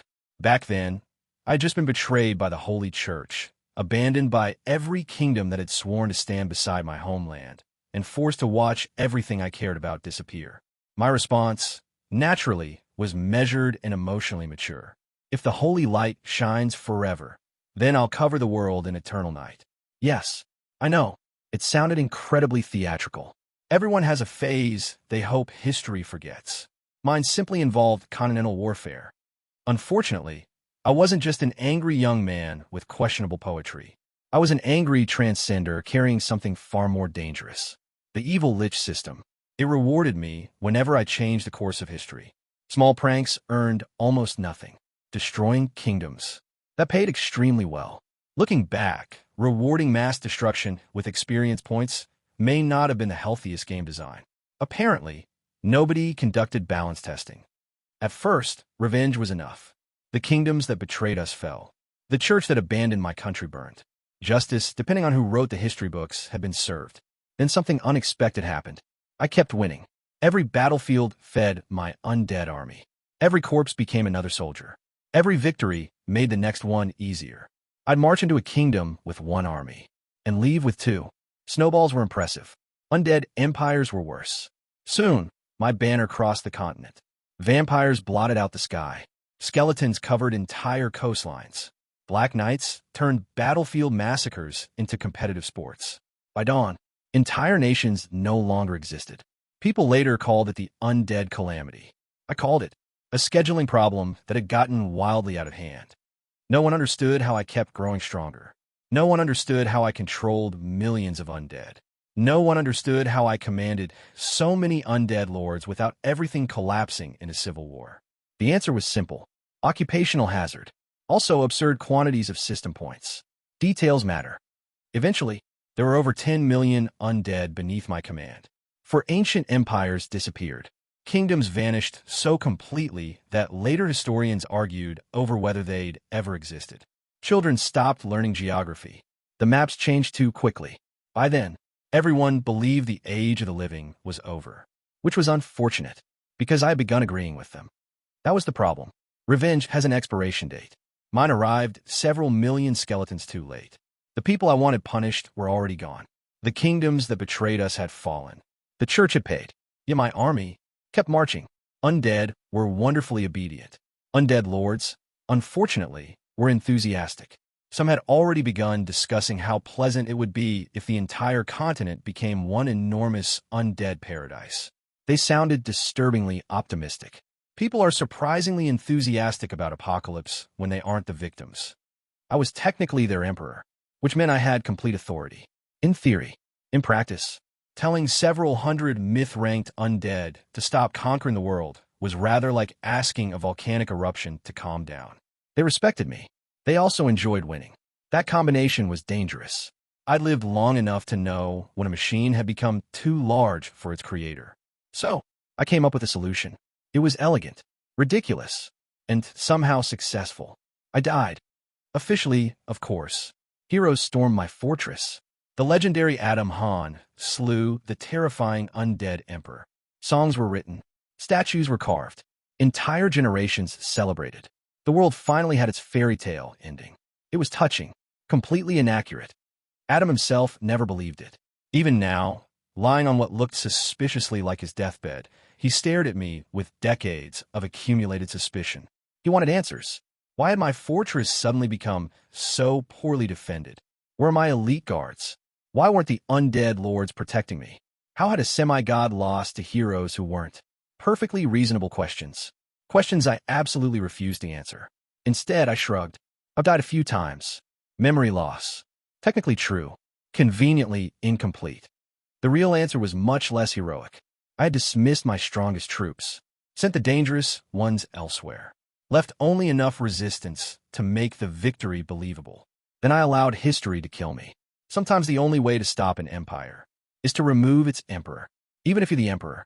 Apparently, that was leadership. To make sure nobody simply replaced me, I left behind one final masterpiece, a royal decree. Only the bearer of the eternal night scepter of authority could become the next undead emperor. The entire undead world spent centuries searching for it. Wars were fought, alliances shattered. Undead lords accused one another of hiding it. Conspiracies multiplied. An impressive amount of bloodless bloodshed followed. There was only one problem. The eternal night scepter never existed. I invented it. Sometimes misinformation is the most efficient weapon available. Nobody appreciates community service anymore. The resulting civil war shattered my old empire. The undead calamity ended itself. History praised heroes. Reality quietly thanked bureaucracy. After reviving again, I intended to disappear forever. Fresh body, fresh identity, fresh mistakes. Instead, Margaret saw straight through me, saying to be inconveniently perceptive. Rather than killing me, she sealed my phylactery. Then Adam decided I should remain nearby. Little Red decided I looked entertaining, which, in retrospect, was the more dangerous opinion. Our little prison gradually attracted refugees. Refugees became villagers. Villagers became citizens. One settlement became another. Centuries slipped past. Sulphur Mountain Village quietly transformed into Sulphur Mountain City. People called it paradise. Funny. Paradise built by a former world-ending lich. History had a peculiar sense of humor. Adam became city lord, mostly because everyone liked him. Margaret handled administration, because someone had to. Little Red alternated between sleeping for decades and waking up specifically to create paperwork. After watching them struggle long enough, I eventually helped. Not because I wanted responsibility, because I became tired of watching amateurs reinvent government incorrectly. Using knowledge gathered across two worlds, I designed laws, courts, administrative systems, legal procedures. The irony wasn't lost on anyone, least of all Adam. The continent believed death and law could never coexist.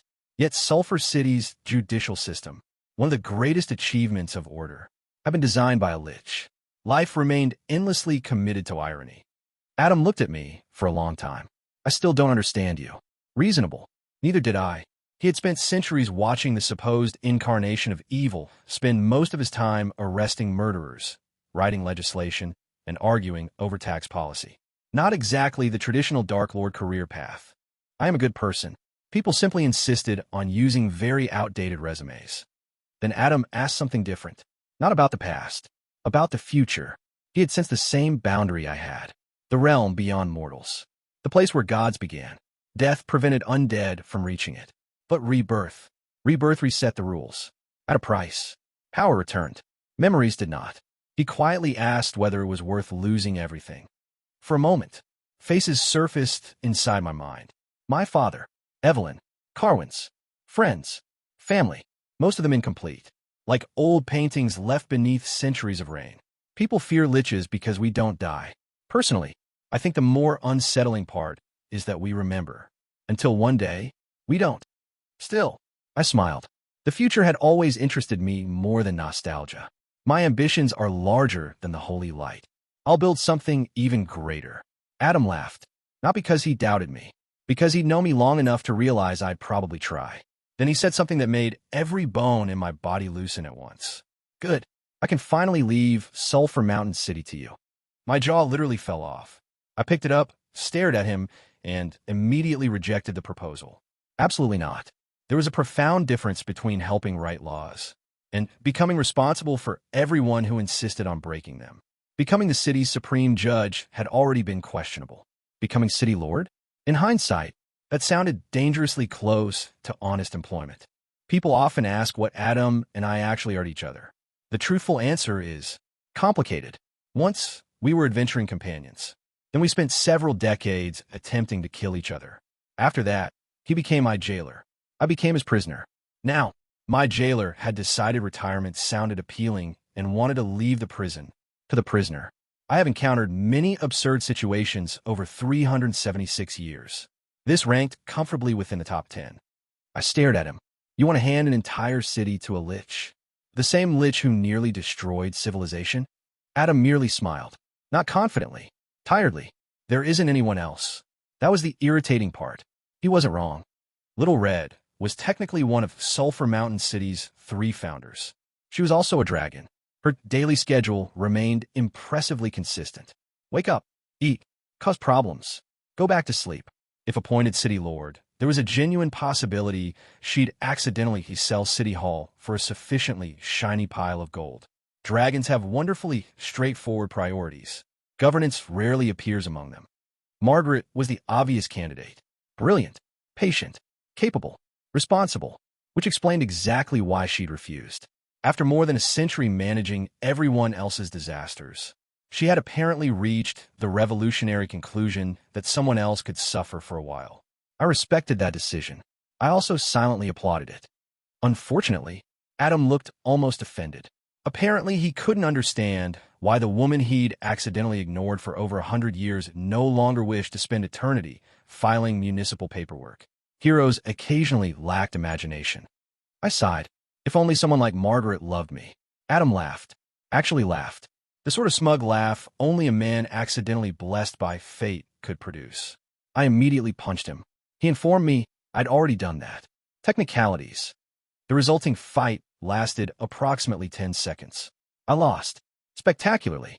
Being an undead spellcaster was wonderful. Until a legendary warrior decided to sit directly on your spine while attempting to fold your legs backward. My femur. It broke. It wasn't supposed to bend that way. Adam remained entirely unsympathetic. Physical strength was such an unfair profession.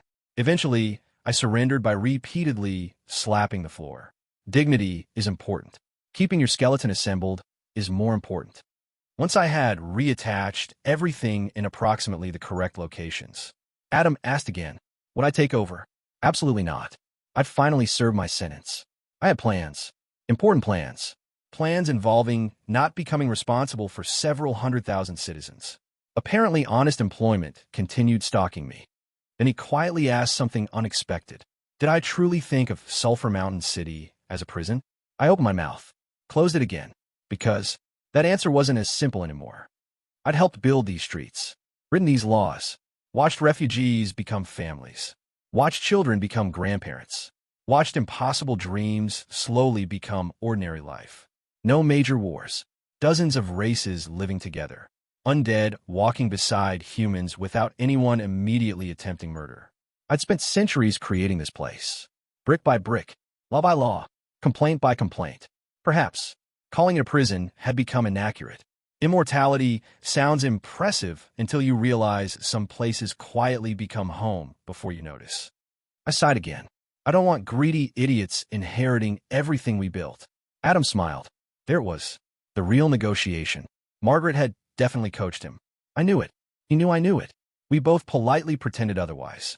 People become remarkably predictable after adventuring together for centuries. If none of us wants the position, we give it to the next generation. I frowned. Next generation? Neither of us had children. Liches were generally discouraged from family planning.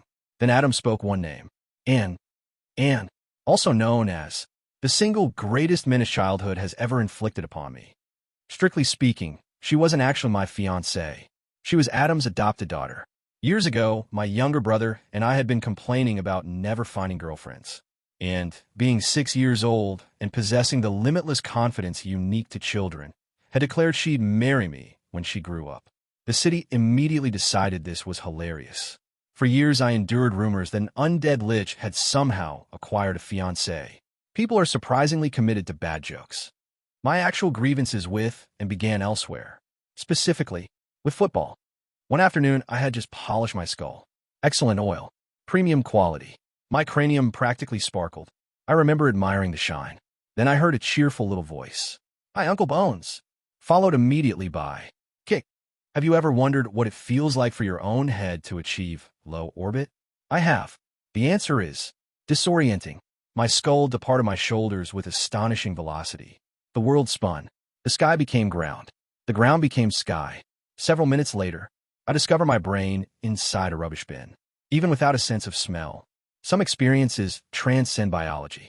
That was the day I learned children possess terrifying creativity and had recently discovered football. More specifically, she believed anything round deserved to be kicked. Balls, rubbish, pumpkins, occasionally unsuspecting kittens. Unfortunately, a polished lich skull is also remarkably spherical. Details matter. Naturally, I improved my defensive magic afterward, or at least I tried. The problem was my enchantments activated against hostility and possessed none whatsoever. She genuinely liked me. She simply also enjoyed launching my head across public squares. Magic struggles with that distinction. Every meeting followed the same pattern. "Hi, Uncle Bones." Then sudden acceleration. Sometimes I'd land in fountains. Sometimes through windows. Once, into a bakery. The bread was excellent. The landing was less so. This is why I prefer dogs. As she grew older, the disasters evolved. Someone convinced her magically reinforced bones made exceptional drumsticks. Apparently, my ribs produced wonderful acoustics. Before long, I'd unwillingly become part of a musical group called Skull Rock. I was technically an instrument. History contains many humiliations. That one charted unexpectedly high. Then came her artistic phase. She decided Sulphur Mountain City lacked snow. It did possess undead. Therefore, undead should become art. Reasonable, if you were catastrophically insane. Somehow, her bizarre festivals became wildly popular. Tourists arrived. Businesses flourished.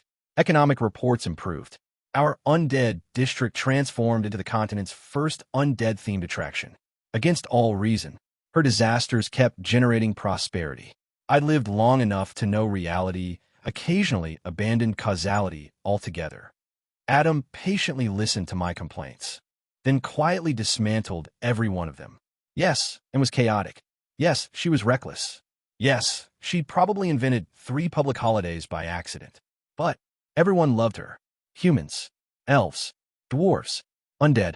Nobody felt excluded around, and she treated everyone exactly the same, usually terribly. Remarkably, that equality worked. Perhaps leadership wasn't merely about strength. Perhaps it was convincing everyone they belonged, and somehow accomplished that without ever trying. Infuriating. So you want me behind the scenes? I finally understood, and would become the public face. I'd ensure the city didn't accidentally explode. Adam grinned. Exactly. Apparently my retirement had simply been reclassified as unpaid consulting. Then he delivered one final attack. Besides, she's technically your fiancée. I chose not to dignify that statement with a response. Some battles aren't worth fighting, especially when the other side has witnesses. Before I could reject everything, a familiar golden screen appeared before my eyes. The system. Wonderful. Whenever life became manageable, it arrived to correct the problem. Epic quest. The revival of the Phoenix. Protect Sulphur Mountain City. Train and into a worthy leader. Reward. An epic discount voucher. Half price. My soul practically vibrated, because there existed one purchase I'd wanted for centuries. A living body. Half price. Now that was temptation. Nobody appreciates limited time offers anymore. Then another window appeared. Naturally, because happiness was taxable. Epic quest. The return of the Lich King. Again, its proposal was refreshingly straightforward. Become city lord. Rebuild the Yonja army. Conquer the continent. Terrify the living. Receive a perfect semi-god lich body. I blinked, then looked from one quest to the other. One wanted me to save the city. The other wanted me to restart the apocalypse. The system, as always, remained wonderfully consistent. It had absolutely no idea whether it wanted me to become civilization's greatest protector or its final boss. The system had been suspiciously quiet for years. Its main quest page remained grayed out, as though patiently waiting for something. I'd always assumed it would activate once history reached the point remembered by the mysterious players from that strange game. Apparently, today was that day, and rather than giving me one obvious path, It offered too. The system had always possessed an unsettling sense of humor. To understand why this mattered, you need to understand the world. Unfortunately, history is complicated. Fortunately, I've lived long enough to summarize it. Long ago, the goddess I created this world. An impressive accomplishment. She immediately exhausted herself and fell asleep. In hindsight, creating entire universes probably should have come with scheduled breaks. Before sleeping, she left everything to her daughters. Astria, Cynthia, one embodied order, the other embodied chaos. Parents everywhere will recognize the mistake immediately. Never leave siblings unsupervised, especially divine ones. Astria believed every race should have its proper place. Hierarchy, law, structure, predictability. She created angels, high elves, titans, metallic dragons. The sort of people who color-code their libraries and actually enjoy committee meetings. Cynthia preferred competition, freedom, strength deciding everything. She interfered as little as possible. Her children became demons, elemental dragons, vampires, and countless wonderfully dangerous species. Imagine organizing civilization by saying, "Do whatever you like," then acting surprised when cities caught fire. The sisters disagreed violently. When gods argue, continents become collateral damage. Eventually, both exhausted themselves and withdrew. Their followers inherited the disagreement. Thousands of years later, everyone was still fighting over which sister had been correct. I'd lived long enough to conclude the answer was neither. History simply repeated itself. Order rose. Chaos answered. Empires appeared. Empires disappeared. Entire races flourished. Entire races vanished. Civilizations called themselves eternal, until archaeology proved otherwise. People enjoy believing history is moving towards something. Personally, it mostly circles. The current era belonged to humanity, the age of mortals. Order held the advantage. The holy light flourished. Kings slept peacefully, at least until someone inconvenient arrived. Usually me. Occupational hazard. My codex of law had become recognized by the origin of order itself. Many holy knights now studied it. People found that ironic. I didn't. Chaos contained its own order. Order concealed its own chaos. Even undead kingdoms possessed ranks. Demons obeyed hierarchies. Law wasn't owned by saints. Neither was cruelty reserved for monsters. Details matter. The system's two quests reflected exactly that divide. One path, guide in, protect Sulphur Mountain City, return to life, walk beside order.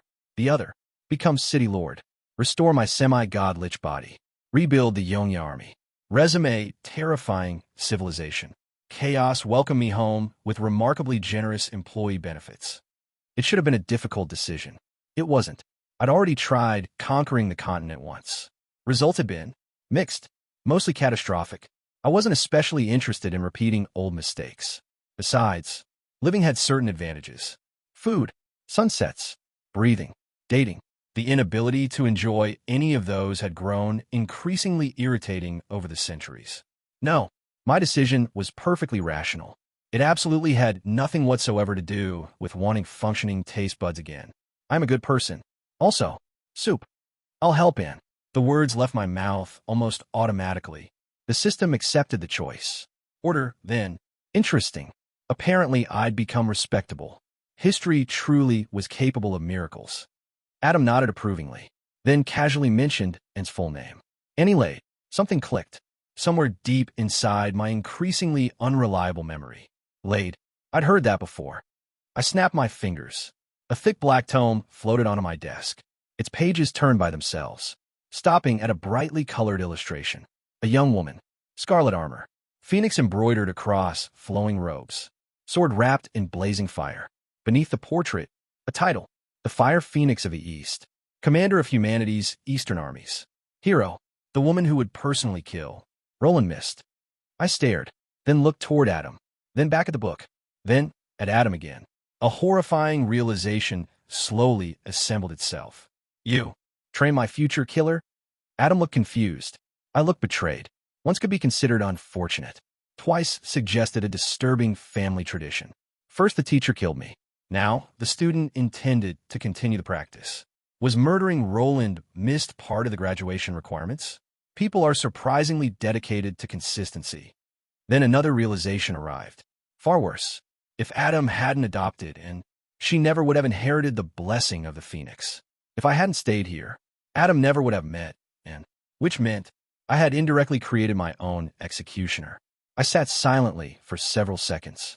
Fate possessed an alarming sense of irony. Without another word, I pointed at Adam. Get out. He blinked. I invoked the Codex. Law answered. A burst of sacred light threw a semi-god hero clean through my office door. Watching legendary warriors unexpectedly become airborne never really grows old. A moment later, a book followed him. It struck him squarely in the face. He picked it up. Read the title aloud. The Sunflower Bible. Ah, that old prank manual. Apparently someone had preserved it. Excellent. I informed him it seemed especially suitable, given certain anatomical observations. He wisely chose to leave. Some friendships become healthier with distance. Silence returned. Unfortunately, so did my thoughts. Was fate inevitable? Had everything already been decided? Was I always destined to become a demon king, only to raise heroes specifically trained to kill me? I never cared much for prophecy, mostly because it sounded exhausting. Eventually, I reached the only reasonable conclusion. Stop thinking. Some problems improve through careful analysis. Others simply produce headaches, even for skeletons.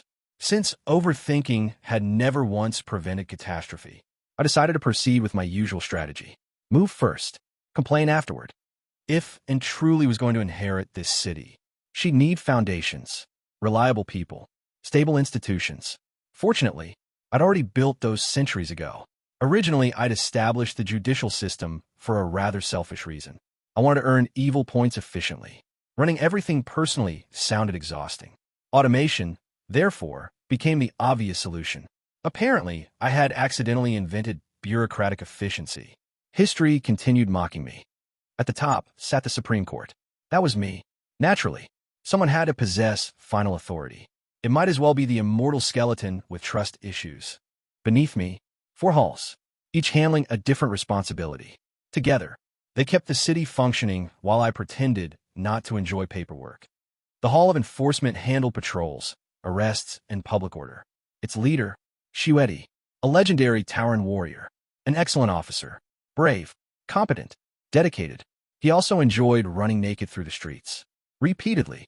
Fortunately, every judicial officer wore masks while on duty, otherwise explaining why the city's chief law enforcer kept getting arrested for indecent exposure would have been professionally awkward. Apparently, even he possessed standards. Whenever his hobbies landed him in prison, he never revealed his own identity. Integrity comes in many forms.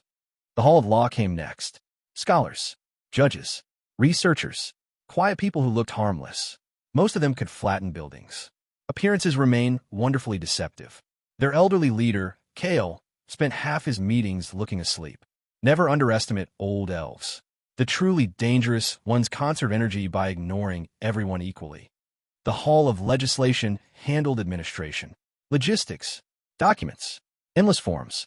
Its leader, Lilith, another old acquaintance, another walking disaster. At this point, I had stopped questioning why so many eccentric people occupied senior government positions. The answer might implicate me. Finally, the Hall of Judgment. Investigators, appeals, prisons, dangerous assignments. Their leader, Kelvin, was astonishingly ordinary. Average appearance, average strength, average personality. Surrounded by lunatics, normality became almost inspirational. I felt oddly emotional every time I looked at him, perhaps because he reminded me civilization still had hope. Sometimes I wondered where everything had gone wrong. Why did my judiciary contain exhibitionists, performance artists, walking natural disasters, and only one genuinely normal official? Then an uncomfortable possibility occurred. Perhaps leadership attracts people resembling their leader. I immediately rejected that hypothesis. Entirely unreasonable. Still, the machine worked. 1 court, 4 halls, centuries of accumulated laws. The backbone of Sulphur Mountain City. If and was going to become city lord, then the first step was obvious. The judiciary would move first. I rang the bell. One by one, the heads of the 4 halls entered my office. I looked around the room. An elderly archmage, a legendary Tauran, a terrifying administrator, one refreshingly ordinary knight, and myself, a former demon king attempting to organize a peaceful succession. In hindsight, This meeting had absolutely no chance of remaining ordinary. The 97th Judiciary Elders meeting began precisely on schedule. As always, law thrives on punctuality. Officially, the meeting would later be remembered as an important discussion regarding judicial responsibilities, institutional stability, and the peaceful transfer of authority.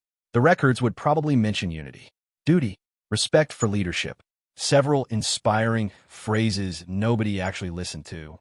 History has an unfortunate habit of polishing everything until it becomes unrecognizable.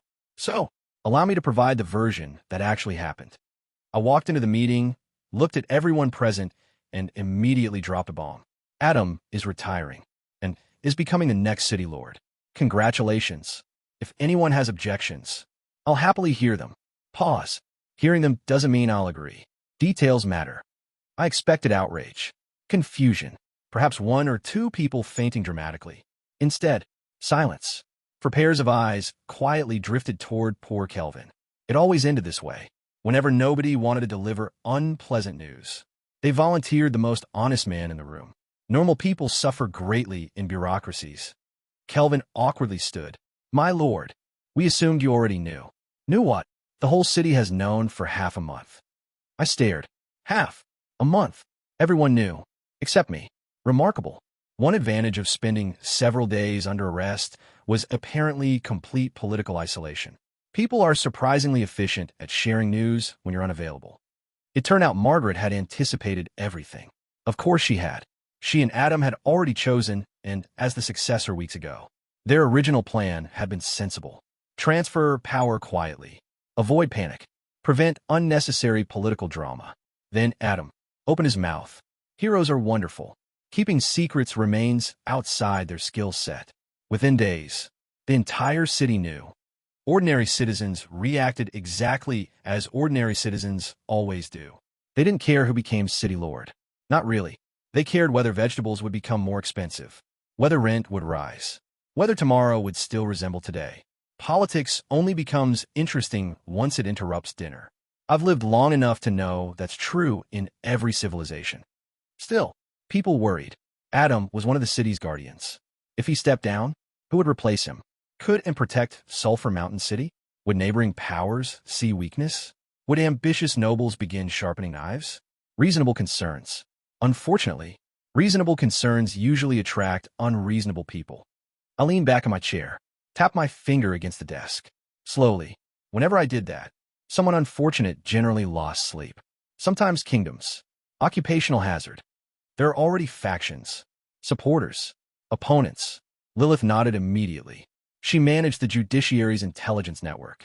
If gossip existed, she'd already organized it alphabetically. Most officials publicly support in publicly, but two influential figures still haven't declared a position. Everyone is watching them. Who? The first. Grant. I sighed. Grant, son of Olbart, inherited his father's ambition. Unfortunately, not his father's intelligence. Ambition without ability is merely a more elaborate form of suicide. People rarely appreciate that distinction until far too late. Grant controlled the public council. Officially, an institution representing the people's voice.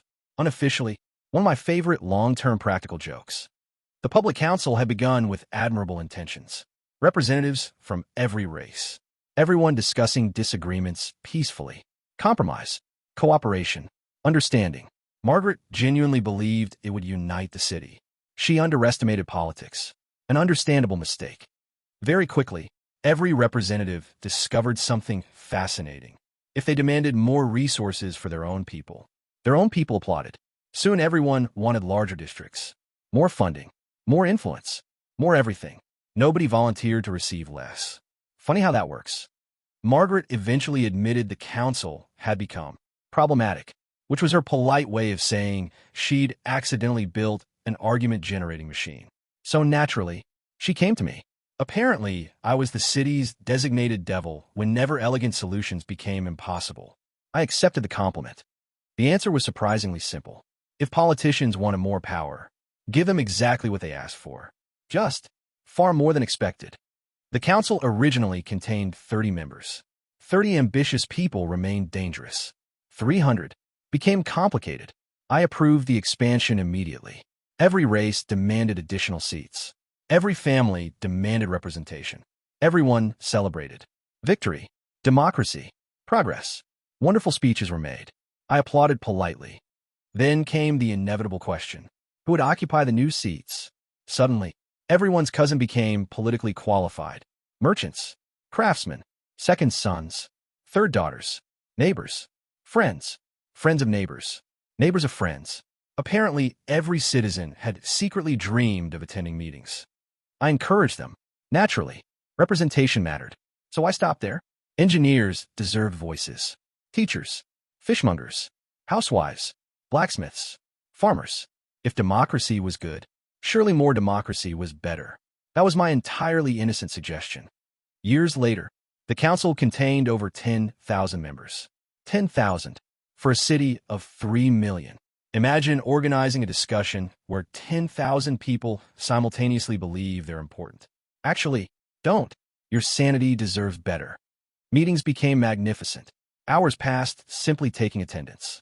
Votes required weeks. Simple proposals disappeared beneath mountains of procedure. By the time the council approved repairing a bridge, someone else had already repaired it. Efficiency quietly escaped through the nearest window. Naturally, someone eventually suggested reducing membership. An excellent proposal. Impossible, because every single representative possessed equal legitimacy.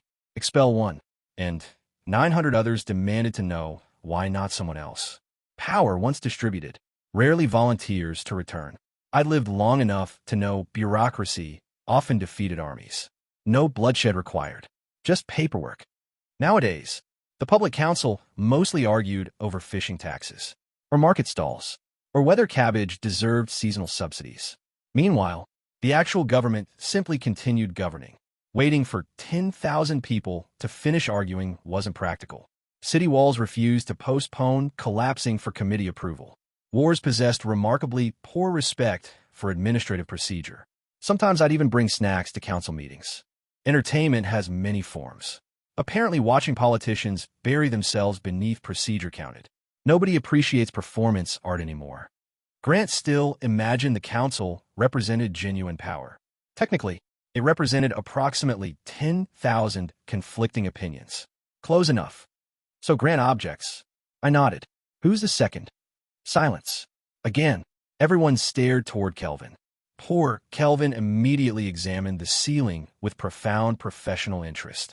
Lilith sighed, then quietly answered. You? Me? Many people believe you'll seize power yourself. I blinked. Apparently, while I was busy rejecting responsibility, the city had already promoted me into the leading candidate. Rumors are extraordinary creatures. Feed them nothing. They invent entire banquets. I reached out mentally. Elisa, my maid, answered immediately. Respectfully. Far too respectfully. Which usually meant trouble. Why wasn't I informed? A pause. Then, you were in jail that day. I left a report on your desk. You haven't visited your office since. Ah, that explained it. I briefly picture my desk, buried beneath enough paperwork to qualify as geological strata. Somewhere beneath those mountains, important intelligence had quietly fossilized. I disconnected before Elisa's barely concealed amusement became unbearable. She was undoubtedly smiling, very slightly, which for Elisa counted as hysterical laughter. Enough. The past remained irritating. The future required attention. Grant alone wasn't dangerous. The influential families supporting him, those required handling. Adam hadn't entrusted this problem to me because I was stronger. He entrusted it to me because violence solved surprisingly few political problems. Sometimes, you needed something worse. Strategy. An idea slowly formed. Elegant. Perfectly legal. Utterly horrifying. My favorite kind. I looked around the room. Gentlemen, and Lilith. I have a proposal. I explained everything. Slowly. Carefully. Watching expressions change one after another. Kelvin looked horrified. Kale removed his glasses and quietly questioned reality. Lilith covered her mouth to hide either laughter or concern. Shuedi grinned. Of course he did. Finally, Kelvin spoke. My lord, this doesn't technically violate the law, but it certainly feels like it should. Kale sighed. If the outside world learns of this, our judiciary's reputation may never recover. Shuedi crossed his arms and laughed. I like it. Just tell me who needs arresting. Reliable man. Questionable priorities. I smiled. After all, if I intended to leave Sulphur Mountain City someday, then my farewell gift deserved to be memorable. Preferably historic. And if history happened to describe it as the work of a devil, well, people were surprisingly judgmental. Among the countless strange things I've collected over several centuries, one of them looked remarkably unimpressive. A black blade. Thin, rust-covered, dull enough to resemble something abandoned in an elderly farmer's kitchen. If someone tried selling it to me at a market, I'd probably recommend recycling it. Appearances, however, have always been unreliable. I knew this blade had casually sliced through my bed, and one of my fingers, without offering the slightest resistance. I remained mildly offended about the finger. According to my system, it was an otherworldly, divine weapon. A dragon-slaying blade. Impressive title.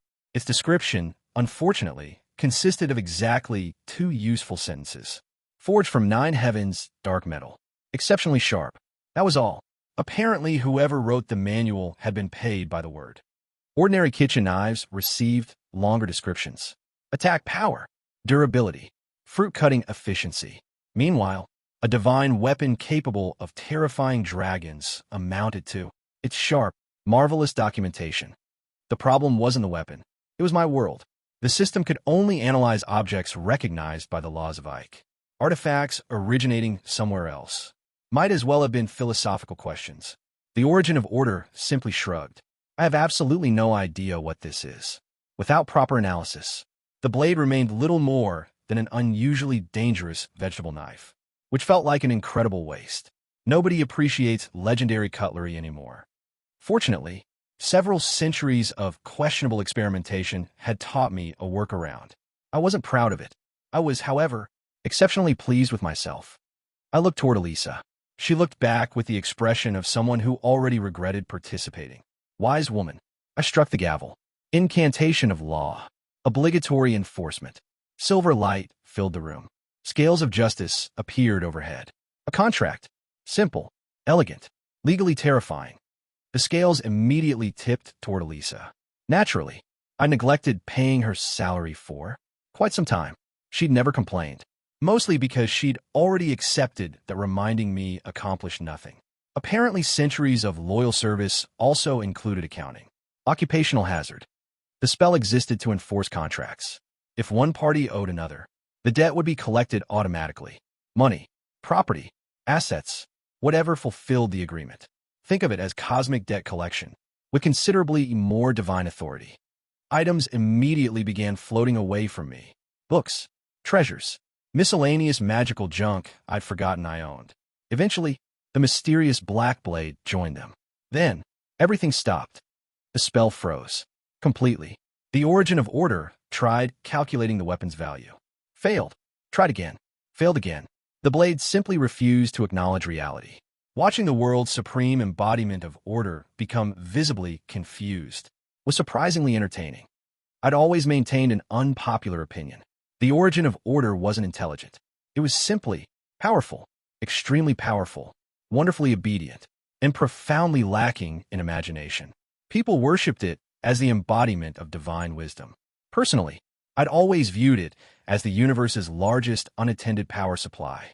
People were surprisingly offended whenever I said that aloud. Years ago, I made the mistake of explaining this to an archbishop.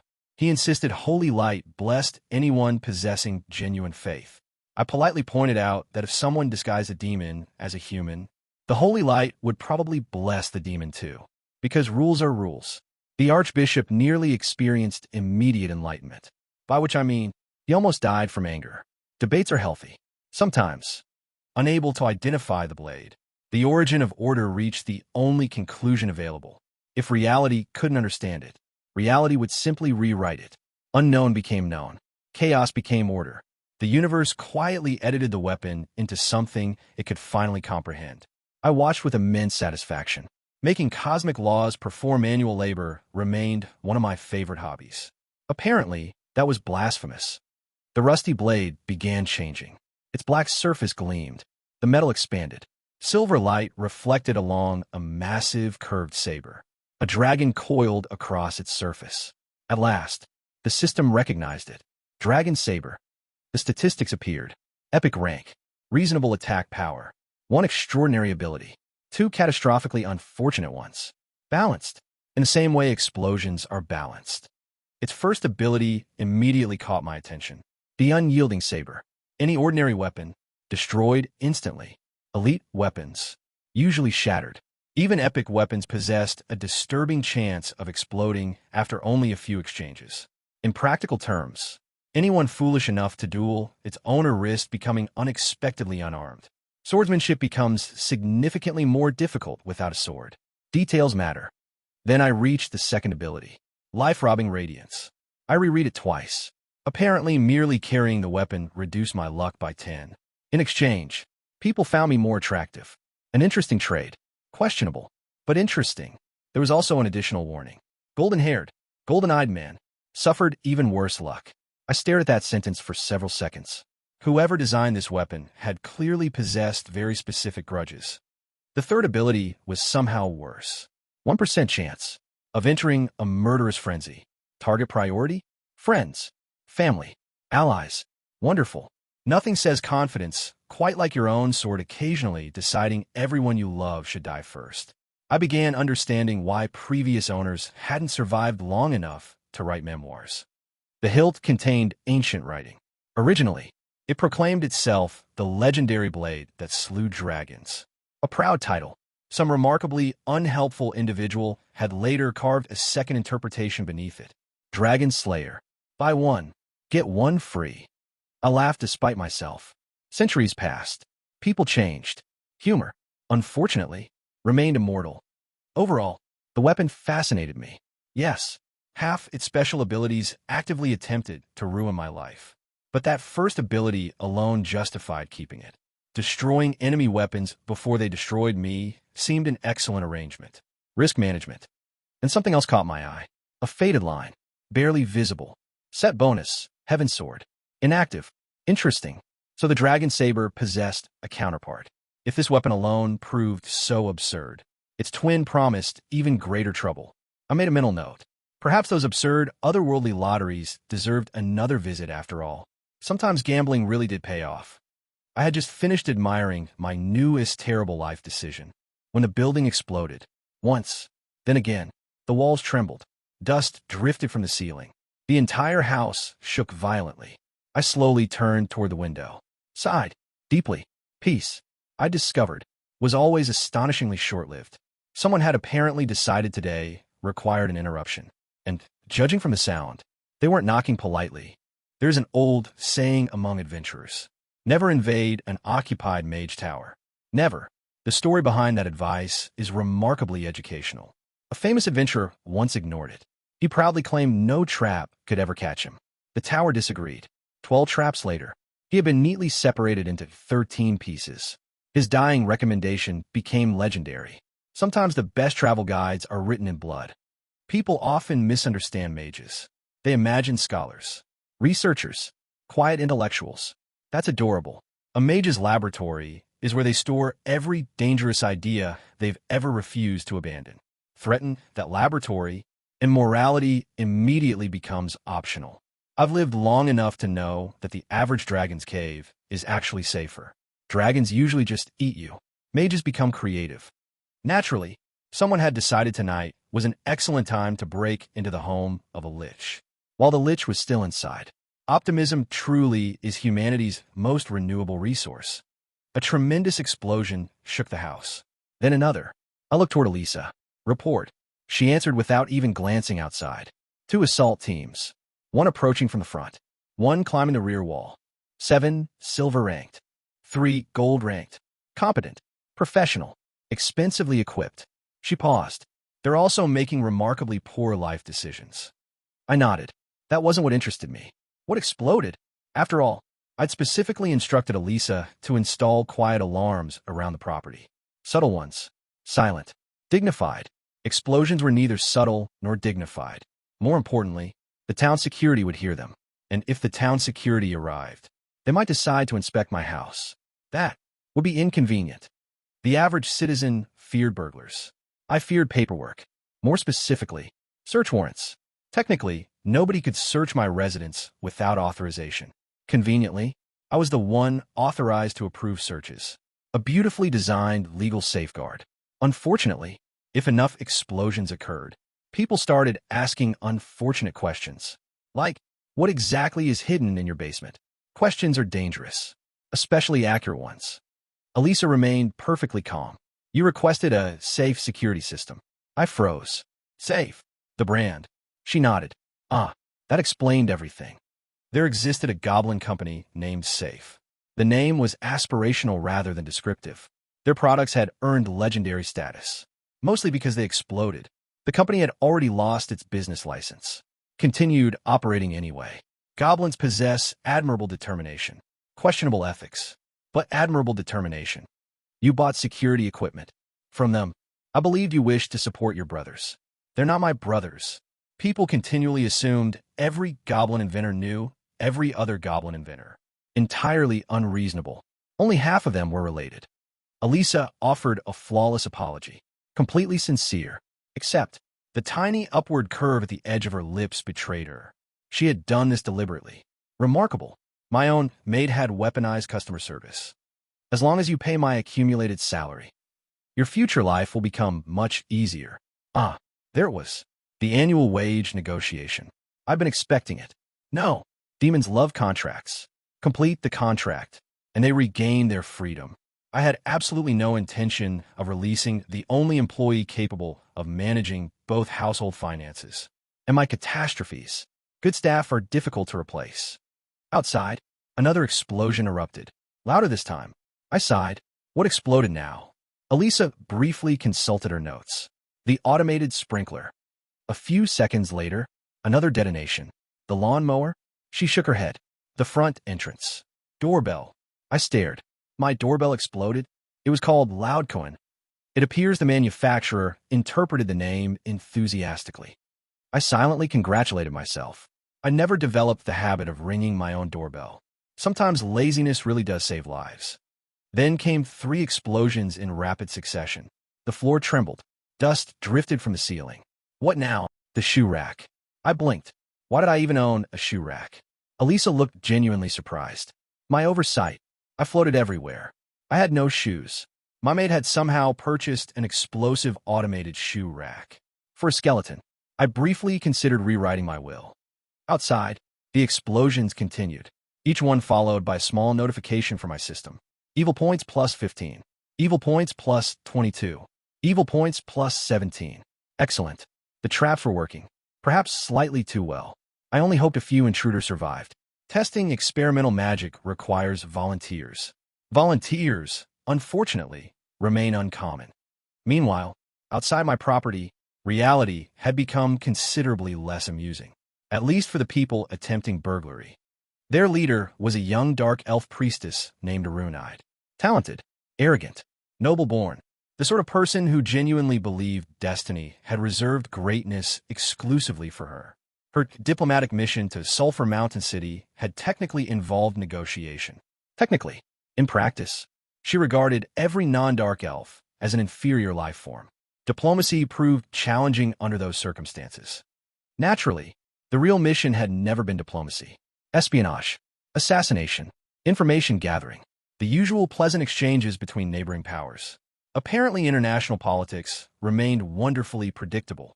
One of their agents had already been captured. Magical tracking eventually led them to my home. Unfortunately, none of them asked the obvious question. Why would a captured spy be brought here? The answer should have discouraged curiosity. Arunide remained confident. Dark elves excelled against spellcasters, shadow dancers, priestesses, assassins. They'd handled legendary mages before. Surely, one lich couldn't be much worse. Confidence, I've noticed, frequently arrives shortly before disaster. The first explosion claimed a scout. The second removed another. The third, the fourth. Eventually, nobody bothered counting. The survivors simply stared around in horror. The welcome mat exploded. The garden stones exploded.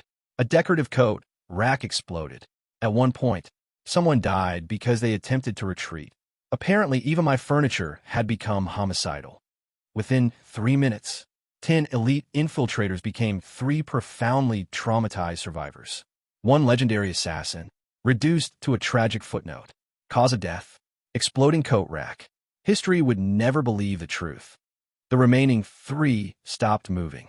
Advancing seemed suicidal. Retreating seemed equally suicidal. Standing still offered the comforting illusion of choice. Unfortunately, I chose that moment to arrive. I floated quietly into the courtyard. Death magic drifted around my bones. Ice crystals shimmered through the night. Purple soul fire illuminated empty eye sockets. Sometimes presentation matters. The 3 intruders looked at me. I looked back. There was very little emotion involved. I found professionalism leaves stronger impressions than rage. Good evening. My name is irrelevant. Yours are no longer necessary either. I studied them for a moment, then nodded. Test subject 17,893. Test subject 17,894. Test subject 17,895. Please remember your assigned numbers. They'll simplify future documentation. Silence. The sort of silence only genuine terror creates. They weren't looking at a monster. They'd seen monsters before. Dark elves practically held family reunions with monsters. No, they were looking at something worse. Someone who didn't hate them, didn't despise them, didn't even fear them, merely observe them, like unusual insects beneath glass. People fear cruelty. True indifference unsettles them far more. Aranide's confidence quietly crumbled. I watched realization spread across her face. Not the realization that she would die. The realization that she'd misunderstood evil entirely. Dark elves considered themselves ruthless. Compared with genuine darkness, they were merely enthusiastic amateurs. She remembered her grandmother's warning. To the world, we are villains. But beside true evil, we are only lambs. Interesting woman. Wise grandmother. Arunide looked into my eyes one final time. Then, she fainted. Not from pain. Not from injury. Simply from understanding. I sighed. Honestly, I hadn't even started the experiments yet. The intruders died surprisingly quickly. Honestly, that part wasn't difficult. By the time they'd reached my front door, only 3 remained. Breaking into a Lich's home turned out to be an extremely unhealthy career decision. Cleaning everything up afterward. Now, that was the troublesome part. I found the aftermath usually consumes far more effort than the catastrophe itself. Nobody appreciates logistics anymore. The explosions Elise's safe security system produced could probably be heard across half the district. Quiet alarm system. Wonderful concept. Shame we never actually received one. Within minutes, the town security arrived. Not politely. 30 elite holy knights stormed the neighborhood with the sort of enthusiasm usually reserved for dragon hunts. Officially, they'd come to rescue civilians. Unofficially, half of them looked suspiciously excited about the possibility of arresting me. Reasonable. I'd accidentally inconvenienced them many times over the years. Purely through public service, of course. I could almost imagine the briefing. Rescue survivors. If possible, finally arrest that walking skeleton. The second objective clearly generated more enthusiasm. Apparently blowing up police stations, confiscating questionable magazines, and generally making law enforcement miserable left lasting impressions. People are surprisingly unforgiving. By the time they reached my house, Shiwadi was already there. Good. Someone sensible, relatively speaking. Then everyone noticed the bodies. Dark elves. Professional assassins.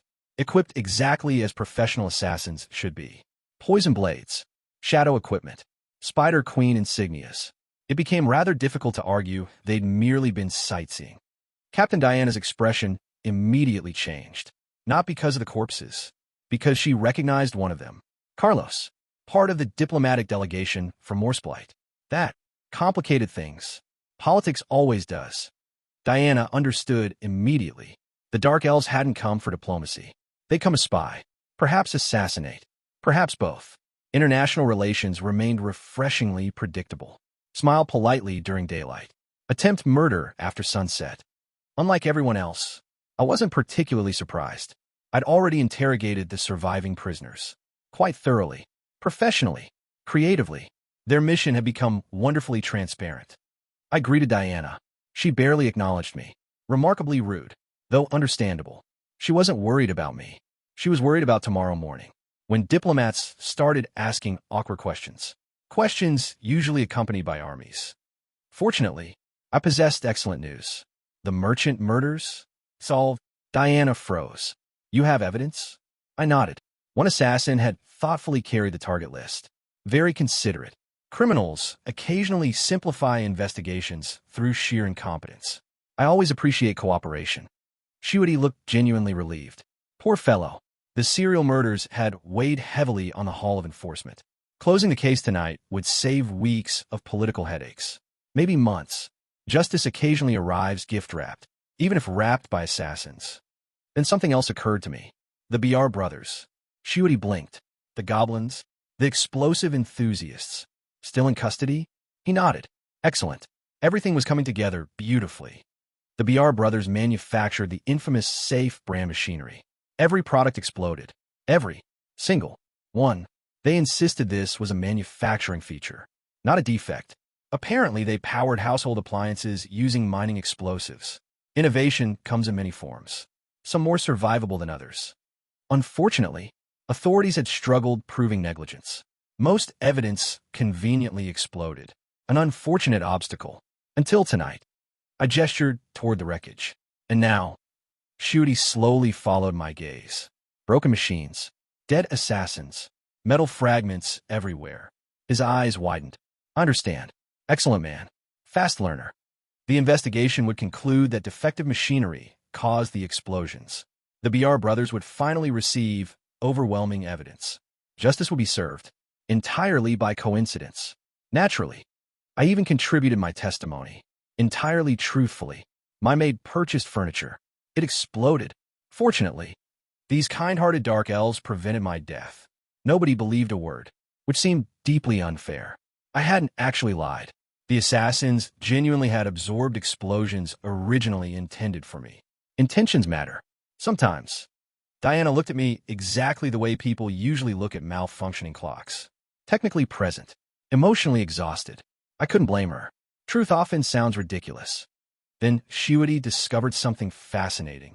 Tiny silver fragments buried inside the shattered machinery.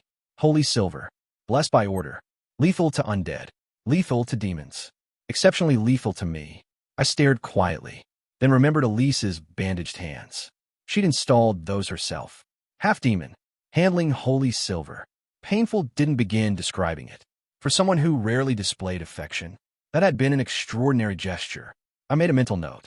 Perhaps, paying her 2 years of overdue wages wasn't entirely unreasonable. Perhaps, let's not become reckless.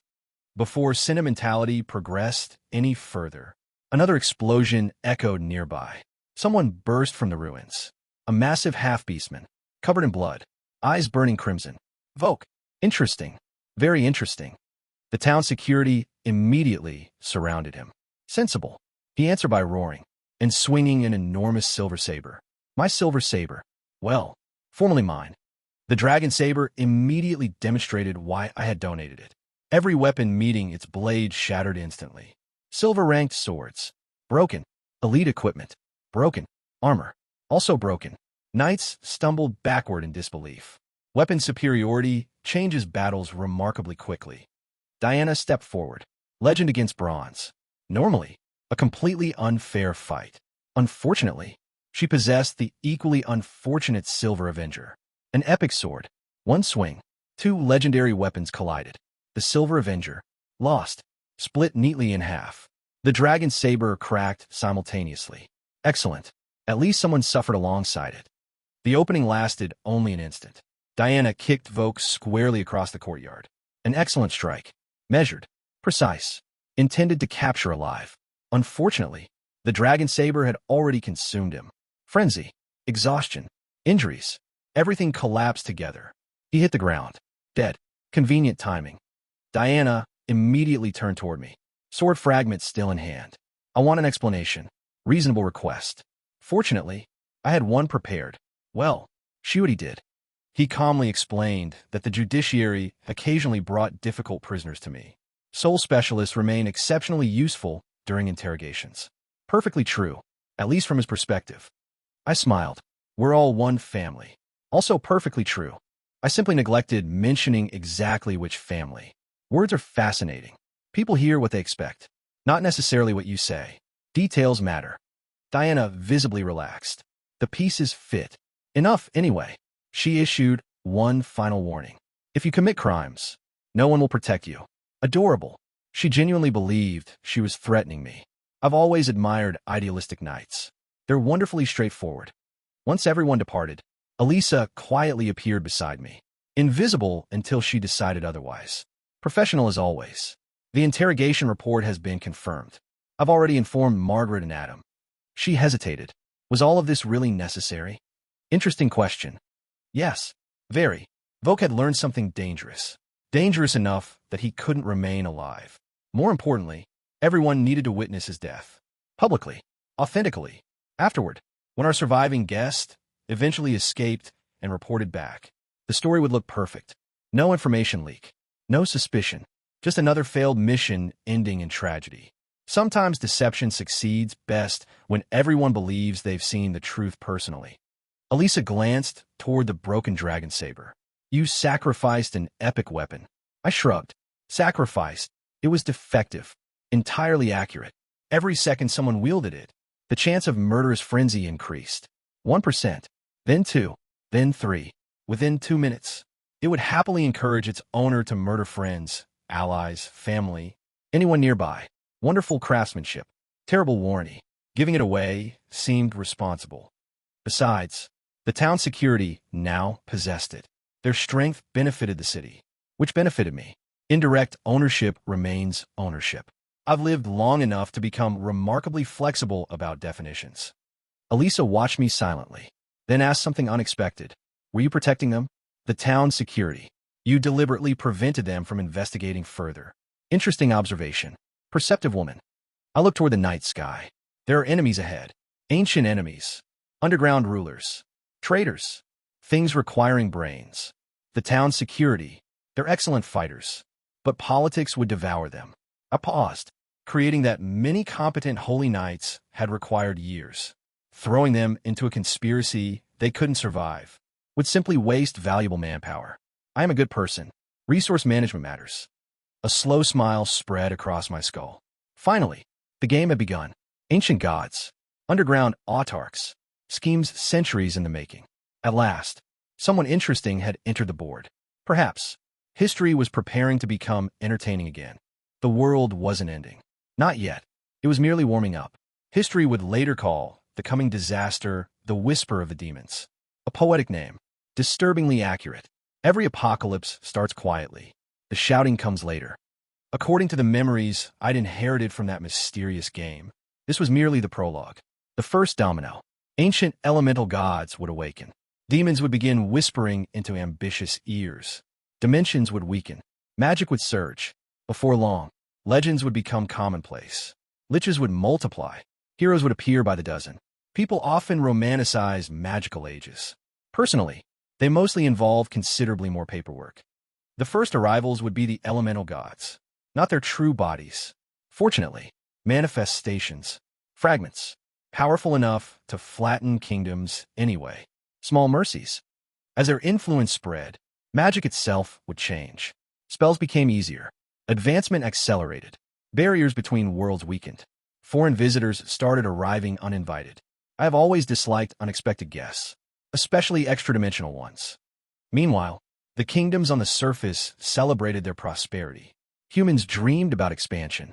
Kings discussed glorious futures. Nobody realized they were celebrating. At the exact moment someone quietly unlocked Hell's front door. Timing is important. Eventually, demons would flood into the mortal world. But first, something else had to happen. The underground had to move. The Great Underground Alliance. According to history, it wasn't supposed to exist for another decade. Apparently, history had become impatient. That concerned me. Whenever catastrophes arrive ahead of schedule, someone has usually been cheating.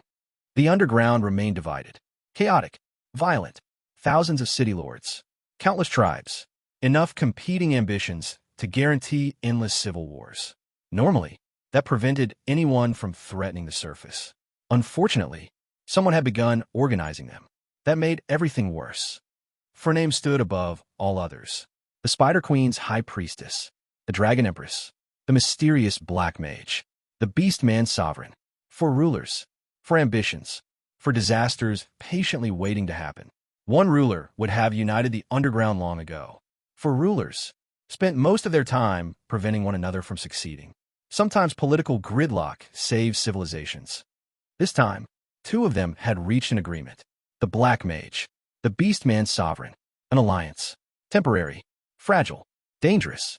History suggested demons quietly encouraged both sides. The perfect manipulation. Allow ambitious people to build something magnificent, then persuade them to destroy it themselves. Demons remain remarkably efficient managers. I rub my forehead. My non-existent temples still managed headaches. This isn't a numbers problem anymore. It really wasn't. There were simply too many players, too many conspiracies, too many catastrophes politely waiting in line. Immortality sounds impressive until everyone decides the same century is ideal for starting wars. The worst part, they weren't entirely wrong. Life underground truly was miserable. No sunlight, sulfur-tainted water, endless darkness, earthquakes, monsters. The dream of returning to the surface united almost everyone. I'd never blamed someone for wanting sunshine. I merely objected to the accompanying genocide. Details matter. Unfortunately, Sulphur Mountain City stood directly in their path. Not because we were especially powerful, because we were inconvenient. History has taught me an important lesson.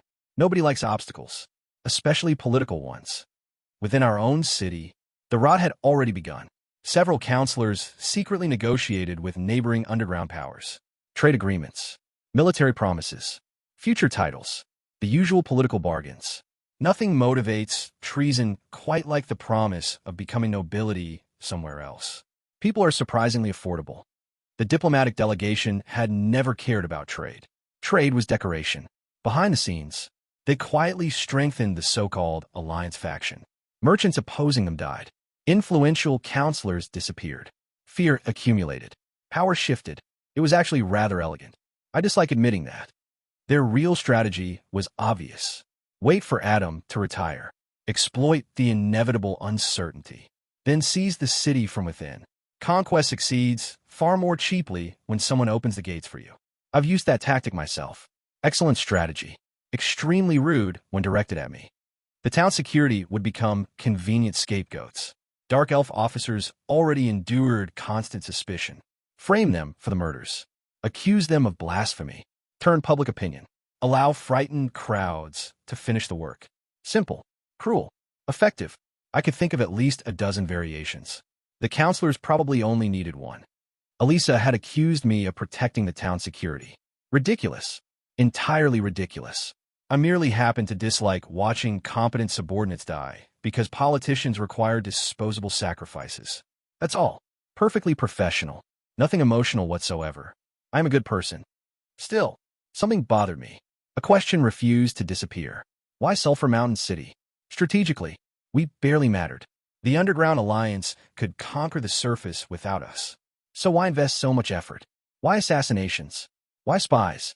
Why diplomacy? Why us? Then I remembered something Vogue had mentioned. A powerful artifact, sealed beneath the city. The Dragon Empress desperately wanted it. I almost laughed. Impossible. I lived here for more than a century. There was nothing beneath us except sulfur. Then I stopped laughing, because another possibility quietly arrived. A sealed ancient power. Surely they don't mean myself. Interesting thought. Unlikely. Very unlikely. Only Adam, Margaret, and Little Red knew my true identity. None of them would reveal it. Then again, Adam possessed an unfortunate relationship with alcohol. Elisa answered before I asked. 1 year ago, the council hosted a banquet. The city lord consumed rather a lot of beastman liquor. I closed my eye sockets. Go on. For approximately 3 hours, he explained how he defeated a terrifying demon king and sealed him beneath Sulphur Mountain. Silence. Deep. Meaningful. Painful. Adam. Again. Apparently, he considered classified information excellent dinner conversation. My greatest enemy throughout history had never actually been heroes. It had been Adam after his third drink. Fortunately, our newest prisoner interrupted. It isn't Lord Yongya. Interesting. I listened. Apparently, the Dragon Empress didn't believe Adam's story either. Sensible woman. Instead, their true target possessed another name. Arolawais, the ancient fire elemental god. My lie detection ring remained silent. Truth. Wonderful. Terrible. Truth. I looked toward the sulfur mountains surrounding the city. Sulfur. Volcanoes. Fire. Of course. The answer had been beneath us the entire time. Literally. Everything suddenly fit together. The fire elemental god had never failed to appear during history. He'd simply started underground, waiting, sleeping, sealed beneath an entire mountain range. I'd spent over a century building laws above an imprisoned god. Occupational hazard. Our prisoner continued talking. Alliance counselors had already sold mining rights. Exploration had uncovered ancient ruins. An altar, the seal. Only two obstacles remained. Complete control of the mines. And Adam. Apparently, everyone believed Adam had founded Sulphur Mountain City specifically to guard the prison. Remarkably flattering. Entirely accidental. I slapped my forehead. Adam, you've done again. One drunken speech. 3 hours of boasting. Now half the underground believed we'd spent centuries secretly guarding an ancient god. History is occasionally written by alcohol. I sighed. If demons were already involved, preparation could no longer wait. The game had truly begun. I closed my eyes. Thoughts assembled. Plans emerged. Threads slowly connected. For perhaps 5 uninterrupted seconds, everything became wonderfully clear. Then, the office door exploded inward. Not magically, physically. A cheerful voice echoed through the room. "Hi, Uncle Bones." I didn't even have time to finish sighing. Something pink flashed across my vision. Then, impact. My skull departed my shoulders with remarkable efficiency. Again, some traditions survive generations. The ceiling rushed toward me. Or perhaps I rushed toward it. Perspective becomes unreliable once decapitated. 300 meters later, I found myself admiring luminous algae growing across the cavern roof. Rather beautiful, actually. A passing vulture also seemed interested. "Go away. I'm not food. I'm a terrifying lich. My bite is genuinely dangerous." The vulture remained unconvinced.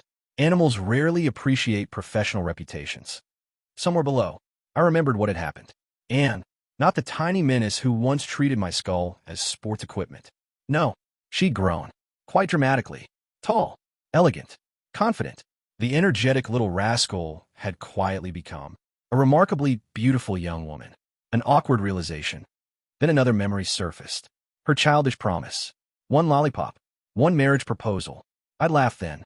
Now, I wasn't entirely certain laughing remained appropriate. Interesting. Very interesting. Perhaps. Once I regained a living body, marriage deserved reconsideration. I possess remarkably flexible principles. Unfortunately, first, I'd have to survive the vultures. Second, I'd have to teach in one extremely important lesson. Young ladies should not greet people by kicking their heads in a low orbit. The Sulphur Mountains were never quiet. Steam seeped endlessly through cracks in the earth. The air perpetually smelled faintly of brimstone. To ordinary people, it was an inhospitable wasteland. To one particular resident, it was paradise. Deep within the mountain lay an enormous cavern.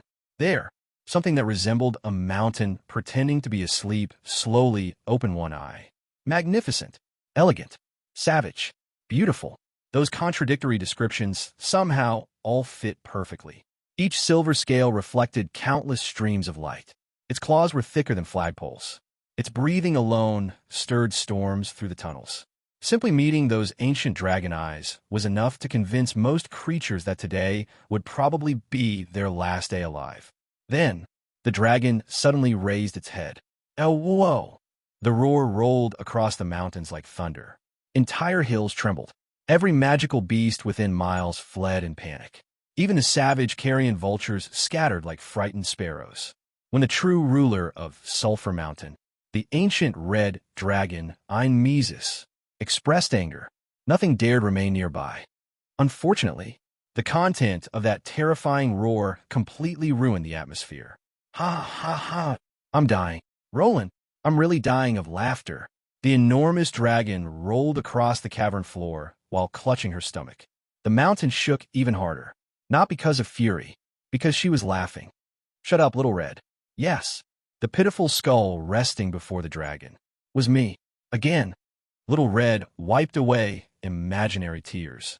Isn't this our great genius, Lord Roland? Where's the rest of you? Why are you only ahead? Excellent question. I wished I knew a more dignified answer.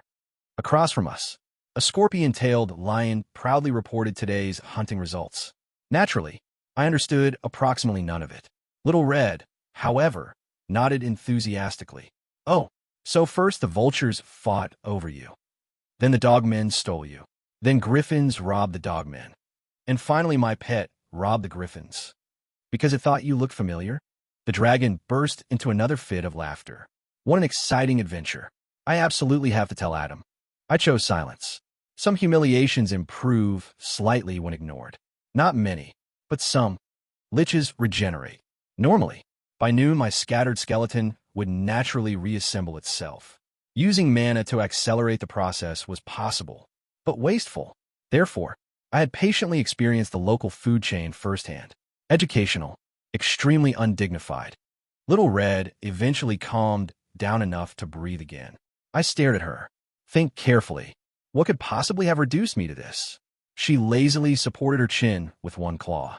For several seconds, nothing happened. Then, her pupils suddenly contracted.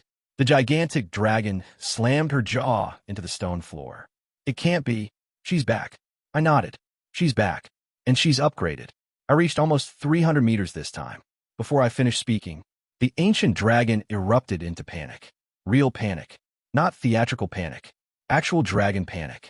Quick, hang a sign outside. Not accepting visitors. No, say I'm traveling. Where's my vault key? Throw it into the volcano. No, I'll leave first. I'm moving. Watching an ancient red dragon prepare to flee from a teenage girl was surprisingly therapeutic. That day, Little Red remembered. She remembered everything. The artistic masterpieces drawn across her priceless dragon scales while she slept. The treasure vault mysteriously flooded. Fresh meat marinating inside lava. Entire mountains of gold coins somehow transformed into worthless colored glass. Every single trauma originated from one cheerful little girl. I only wanted Annie Little Red to be happy. Everyone had stared accusingly at the crying child. Even Adam. Even Margaret. Even me. Especially me. Little Red, defeated by overwhelming public opinion, had immediately surrendered. No crying. Annie loves and here. This god equipment is yours. No. Then how about this epic armor? No. Would candy work? Personally, I still believe the candy alone would have solved everything. The god equipment had been unnecessary. I naturally never mention that. The true horror of children isn't the destruction they cause. It's the fact that after they've finished, you're somehow expected to apologize to them. Even dragons lose eventually. Now, hearing Annie had returned, Little Red's survival instincts activated immediately. The legendary disaster of Varen. Prepared to evacuate. The attack of the naughty child. Truly, the greatest natural disaster. Relax. She's still in the city. I'll warn you if she comes here. Little Red slowly stopped hyperventilating. Barely. But before that, I actually came to discuss something important. I'm busy. I have to move my treasure. How about your mother?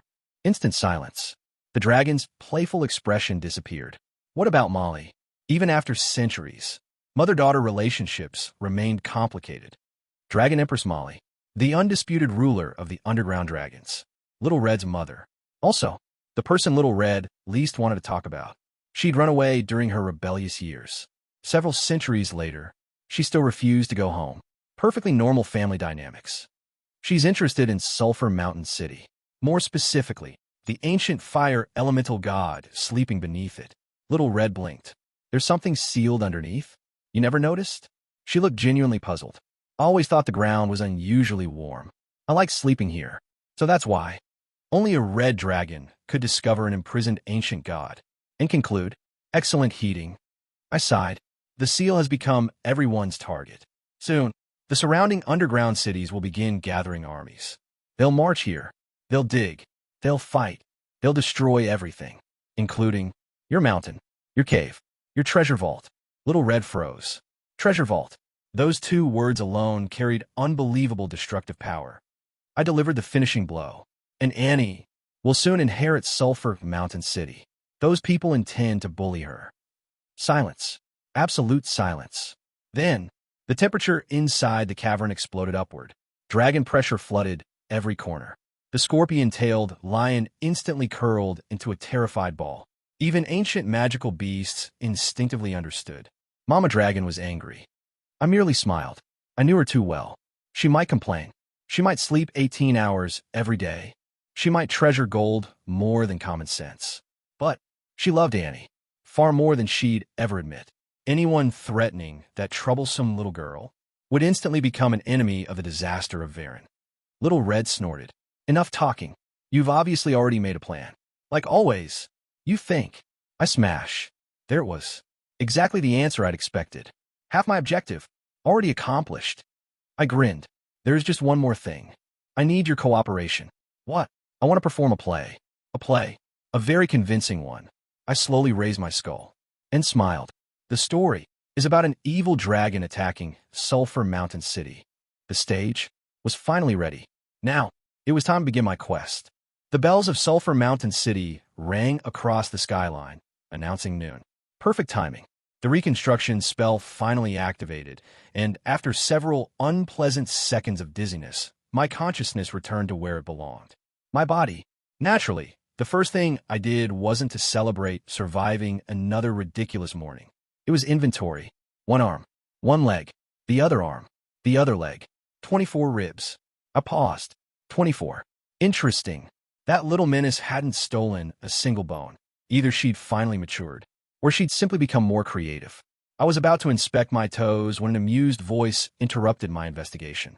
I've grown up, Uncle Bones. I turned, and immediately realized time had been far busier than I'd expected. The little gremlin who used a sprint through my laboratory screaming nonsense had disappeared. Standing there instead was a young woman. Long crimson hair, bright red eyes, the unmistakable features inherited from Adam's ridiculous phoenix bloodline. The baby fat had vanished, replaced by elegant features that somehow still carried the same innocent expression I'd known for years. Only the mole beneath one, I remained exactly the same. Humans, blink once, and children became adults. Yesterday, you were running around yelling Kuma at everything that moved, I muttered. Now you're pretending to be dignified. She tried to maintain a serious expression. Then my neck rotated with its usual skeletal crack. Her eyes widened. A second later, she burst into laughter. I'd forgotten. While waiting for my skeleton to reassemble, I'd lost 2 rounds of mahjong against Little Red. The punishment had seemed harmless enough. A turtle had been drawn on my skull. Several apology notes had been pasted to my forehead. In my defense, Little Red looked considerably worse. The ancient red dragon currently resembled a vandalized wall more than the disaster of Varen. Neither of us had dared gamble with money. 2 centuries of experience had taught us that when powerful mages wager something valuable, the game inevitably stopped being mahjong and became an international cheating competition. Drawing turtles was safer. Probably. I quietly peeled the notes off my forehead while Elisa handed me a cloth, without saying a word, which somehow made the humiliation worse. Annie continued laughing until she finally managed to calm herself. Then her smile softened. She admitted that ever since returning from her journey, everything felt different. The adults around her no longer treated her like family. They spoke carefully, smiled politely, expected things from her. Everyone suddenly wanted something from a future city lord. For the first time since coming home, she finally felt like she was visiting people who hadn't changed. I understood exactly what she meant, which was precisely why I smacked her lightly on the forehead. Children shouldn't sound nostalgic. That privilege belonged to people over 300, like me, and even I tried not to overdo it. Naturally, I also reminded her of something far more important. Little Red was to be called sister, never aunt. A dragon nearing 5 centuries of age possessed an astonishing sensitivity regarding that particular subject. Margaret received identical treatment. Whenever Annie saw her, she was to enthusiastically praise her youth and beauty, preferably in front of Adam. It cost me nothing to create domestic chaos. Unfortunately, Elisa immediately informed me that Margaret had anticipated exactly that. If I continued corrupting Annie, my research allowance would mysteriously disappear. Research allowance. A very respectable title. People became unnecessarily judgmental once they learned it mostly financed limited edition magazines. I threatened to cut Elisa's intelligence budget. She calmly informed me that she'd simply compensate by stealing from the household expenses instead. Water supply, lighting, heating, even the plumbing. She listed enough possible accidents that I briefly questioned who actually employed whom. Annie laughed even harder. Apparently watching your guardian and your maid threaten one another with financial terrorism counted as wholesome family entertainment. She even commented that Elisa and I were surprisingly close. We're not. For perhaps the first time in history, Elisa and I answered in perfect synchronization. After spending the afternoon causing only moderate property damage, Annie finally left. I watched from the window as she walked through the courtyard. Gone was the energetic child who bounced everywhere without purpose. Her movements had become measured, confident, almost regal. She really had grown up, and I wasn't referring to her appearance. I checked her status again. Annie Lade, human, level 60 warrior, level 18 sword saint, combat rating gold pinnacle, quasi-legend. I stared for a long moment. 17 years old, gold pinnacle. Ridiculous. Most experts spent their entire lives trying to cross into the golden realm. Some never managed it. Elisa required over a century despite being personally trained by Margaret and me. When I reached gold at 14, the Holy Church declared me the greatest prodigy in 3 centuries. Apparently Annie intended to raise that standard simply to annoy history. If I fought her today without my trump cards, I'd probably lose. That realization was strangely comforting. After all, the woman who'd eventually kill me in the original timeline shouldn't be weak. Then my thoughts drifted toward Adam, another red-haired idiot. I still remember the day he'd introduced himself over a century ago. He wanted to become a hero, marry the village girl he loved, own enough land that he could spend every afternoon doing absolutely nothing. His dreams had always been surprisingly ordinary. Instead, he became one of the greatest heroes on the continent, a title he never actually wanted. Now he wanted only one thing: to die. The Phoenix bloodline grew stronger the closer its owner came to death. Power, experience, everything accumulated across generations was passed forward in one final blaze, which meant Annie's unbelievable growth explained only one thing. Adam's end was approaching. He already knew it. So did I. That was why he'd come looking for me. Not for advice, not for help, but because old friends deserve to say goodbye properly. I leaned back in my chair. Memories from 130 years ago surfaced one after another. Adam had been an idiot. Margaret couldn't cast half the spells she now criticized me for using. Lisa, no, Elisa. Back then she was still an inexperienced thief. Little Red had already been a disaster. Some things truly never changed. Looking back, I hadn't really been the leader of that little party. I'd been the exhausted babysitter. Every day, someone created another catastrophe. Every day I cleaned it up. It was exhausting. It was infuriating. It had also been the happiest period of my life, which meant I couldn't waste any more time. I still had a city to save, a conspiracy to dismantle, an ancient god to keep sleeping. And somewhere beyond all of that, I intended to reclaim my own life. Because when Adam finally reached the end of his journey, I wanted to stand beside him, not as a lich, not as Lord Yonya, not as Womians, but as the older brother he'd met all those years ago. Lord, please, I have no one else to ask. The elf standing before me looked as though the world had ended. Tears streaked down an impossibly beautiful face. Emerald hair framed delicate features that could have started wars in any kingdom. There was a saying in my old world that beauty could topple empires. If anyone qualified, it was Crows. Unfortunately, Crows was also a man and a lawyer. He stumbled forward as though intending to throw himself into my arms. I sidestepped immediately. Compose yourself, I said. You're a defense attorney, not the heroine of a tragic romance. Crows Ainta was arguably the most capable lawyer in the Supreme Court. He was also the most unfortunate. Male elves already possessed naturally feminine features, but Crows had somehow won the genetic lottery twice. New recruits regularly mistook him for a woman. Once, someone had even dragged him into the ladies' restroom before realizing the mistake. The experience had traumatized him enough that he practically lived behind a silver judicial mask. Everyone assumed it represented impartial justice. I knew better. It was armor. His private collection alone contained hundreds of handcrafted masks, each painstakingly carved from mithril and precious metals, with microscopic patterns invisible to the naked eye. Months of work, dedicated to decorations no one could even see. Ridiculous. Admirable. Very elf-like. Today, however, his mask was gone. More importantly, this was the first time I'd ever seen him cry. I asked every reasonable possibility I could think of. Had the prison been attacked? No. Were dragons invading? No. Had magical beasts overrun the city? Still no. Only after several minutes did he finally manage to speak. It's Bayfoam. I sighed. Of course it was. The perverted Draken. Crows nodded, so violently fresh tears almost started flowing again. Apparently, my previous legislation had successfully outlawed his hobbies involving inappropriate relationships with animals. Normal people would have reflected on their lives. Beifong had simply changed careers. He became a veterinarian, specializing in animal gynecology. Technically, nothing about the profession itself was illegal. He genuinely possessed extraordinary knowledge of beasts. His patients recovered remarkably well. Owners praised his gentle touch.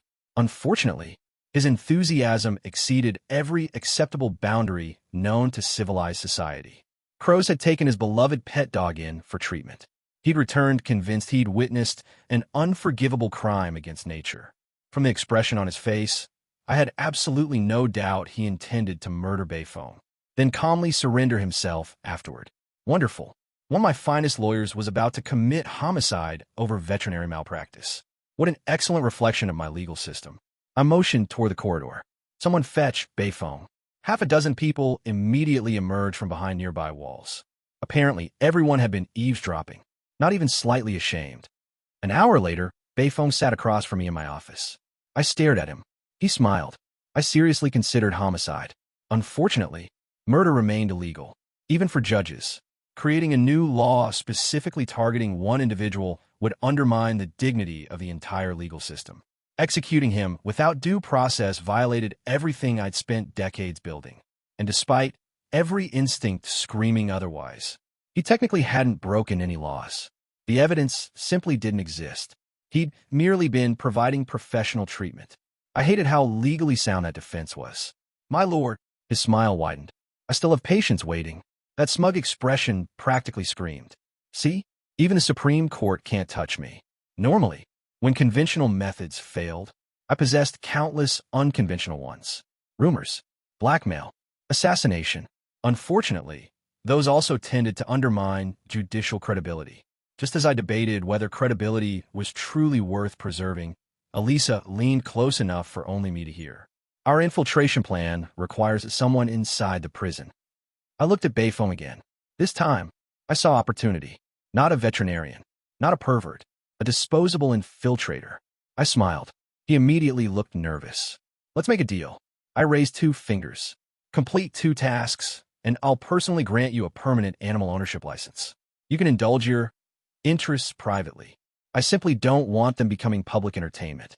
His eyes lit up. The first task is simple. Apologize to crows.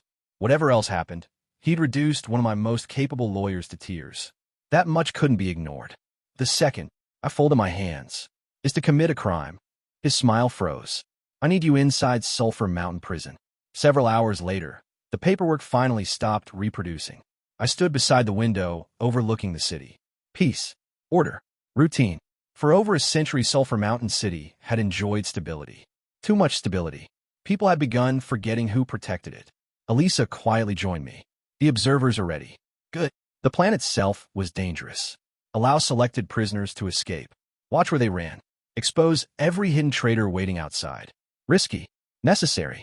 The 4 Hall chiefs had resisted fiercely before approving it. Even now, Elisa remained unconvinced. If word spreads that the prison was intentionally compromised, my reputation suffers. Yes. I shrugged. Better mine than Annie's. She remained silent. It wasn't false modesty. A successor couldn't govern while standing beneath the overwhelming shadow of her predecessor. Someone had to step backward. That someone happened to be me. Elisa asked quietly, "Do you really think she'll appreciate it?" I laughed. Knowing Annie, she'll probably just get angry. Elisa stared for a moment before speaking with unusual sharpness. Or perhaps you're simply hoping she'll finally marry you. Where exactly had that come from? I blinked, then made the single worst decision of the day. You're jealous? Silence. Absolute silence. Even the air froze. For the first time since I'd known her, color spread across Elisa's face, starting from her ears, working downward.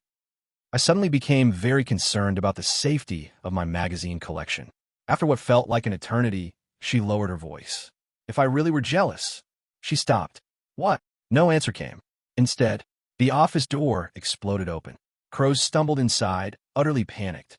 My lord. He was so flustered he barely noticed Elisa vanishing into the shadows. The prison has been raided. I frowned. Calm down. That's part of... It isn't. He practically screamed. Beifeng hasn't even started digging yet. Someone else attacked first. The wooden armrest shattered beneath my hand. Magic surged through the room. Black and white consumed the world as reality bent beneath uncontrolled power. Crows was blasted backward through the doorway. Elisa was forcibly ejected from shadows. I rose slowly. Very, very slowly. So, I smiled. Some poor fools had apparently decided to raid my prison. My jurisdiction. My smile widened. They've chosen death. Outside the office, later generations would only remember the refined and dignified Supreme Judge Womians. Inside the office, the first thing anyone heard was a furious gangster threatening to wipe out entire family trees. It would eventually become one of the greatest pieces of blackmail material in judicial history. There was a time when becoming a counselor in Sulphur Mountain City was an honorable calling. Before a certain shameless judge enlarged the public council into an overcrowded circus, counselors genuinely represented the interests of races, guilds, and merchants. They negotiated with the Bureau of Internal Affairs, debated legislation with the judiciary, and occasionally forced even Margaret herself to compromise. Power naturally attracted greed. A single vote could alter taxes, approve monopolies, or redirect trade routes. Gold flowed toward influence, and influence inevitably demanded more influence. Then I happened. By expanding the council from a handful of elites into a bloated assembly of merchants, fishermen, teachers, farmers, grandmothers, and anyone else capable of complaining loudly enough, the institution collapsed under its own weight. Instead of debating national policy, meetings now revolved around whether public dancing disturbed neighbors or whether the council should subsidize lunches. The great merchant families hated me. I considered that one of my finer accomplishments. Council Head Grant's office had become a battlefield. A dozen counselors surrounded the old man, shouting over one another while smoke drifted outside the windows. The city burned. The prison riot spread. Private militias were already moving through the streets. And somehow these people remained convinced the greatest crisis was Annie's succession. They demanded Adam return. They demanded Annie step aside. They demanded the judiciary answer for its failures. Several even suggested dissolving the Dark Elf Town security entirely. Grant listened, silently. Then he removed his glasses. Enough. The room fell quiet. Nobody had expected the mild, perpetually sleepy council head to sound like that. His eyes no longer belonged to a bureaucrat. They belonged to an old wolf. You call this saving the city? His gaze swept across every face. I call it rebellion. Karn stepped forward first. He was young, ambitious, impeccably dressed, and absolutely convinced history was waiting for him. We're protecting Sulphur Mountain City, he replied calmly. Annie is inexperienced. Adam should remain as honorary city lord until everything stabilizes. Grant laughed. Not kindly. So that's it. He nodded slowly. You aren't ambitious. You're frightened. You want Adam to continue risking his life, protecting you while you throw away the daughter he chose. Then the old man exploded. He began naming names, one after another. He reminded every counselor exactly where they had come from. The merchant whose family Adam had rescued from slavery. The son whose father Margaret had honored with a hero's pension despite dying as a coward. The orphan Womians had personally hunted murderers across continents to avenge. The bankrupt jeweler whose business Margaret and the Bureau of Internal Affairs had rebuilt. Each accusation struck harder than a sword. Nobody argued. Nobody could. Every debt they had carefully forgotten was dragged into daylight. You call yourselves leaders? Grant's voice echoed through the office. Without Adam, Margaret, and Womians, every one of you would have become someone's slave a century ago.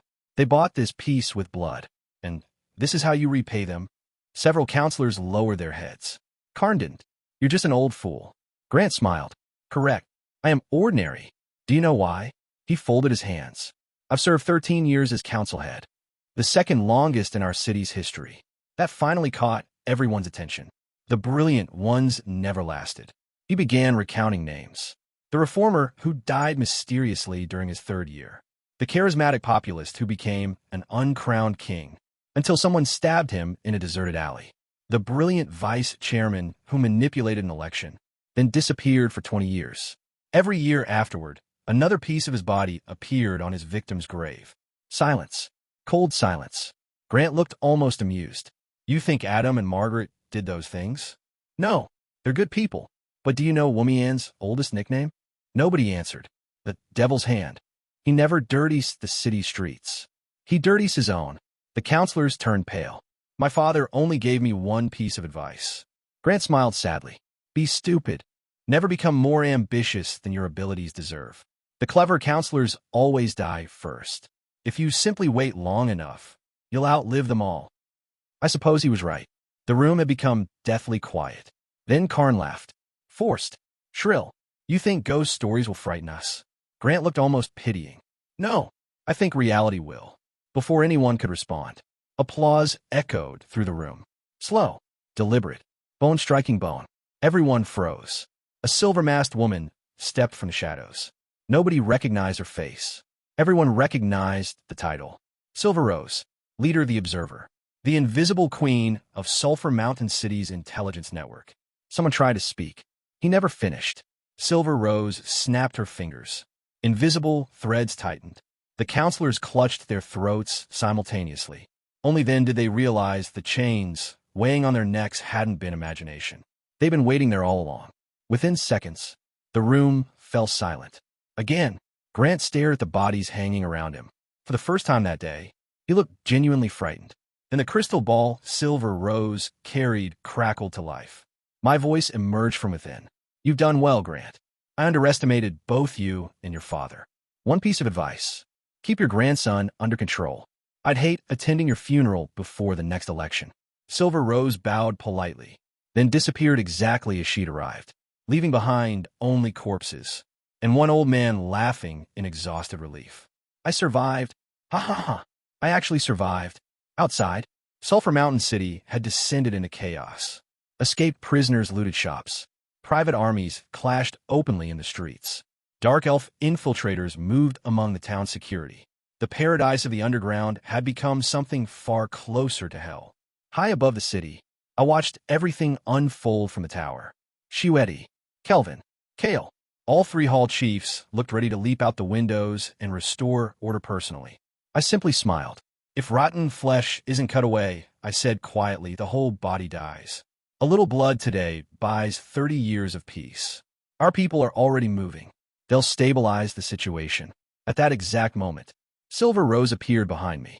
One glance at her expression told me the situation had just become more interesting. She delivered her report in a single sentence. The traitors have invited armies from neighboring underground cities. I laughed. Of course they had. Excellent. Things were finally becoming entertaining. I looked toward my 4 heavenly kings. Gentlemen, I adjusted my sleeves. It seems our guests have arrived. Let's go welcome them. I'm a good person. I'd said those words so many times they'd practically become my catchphrase. Nobody ever believed me. Shiwedi usually responded by talking about the weather. Adam laughed until he nearly cried. Margaret simply weaponized whatever embarrassing thing Adam had said the day before and used it to silence him. Even Elisa treated the declaration as a joke. Yet, in my own way, I truly was trying to become a good person. The problem was that I happened to be a lich. If I helped an old lady cross the street, she'd scream for the town's security. If I donated to charity, someone would investigate where I got the money. So I settled for removing criminals instead. Surely eliminating one murderer did more good than helping 10 old ladies across the road. Apparently, the evil lich system disagreed. Every morning, it continued assigning increasingly ridiculous quests that demanded I become a worse person. I couldn't ignore them. My evil points were directly tied to my resurrection. So I learned to cheat. Whenever the system demanded cruelty, I searched for the most harmless legal loophole imaginable.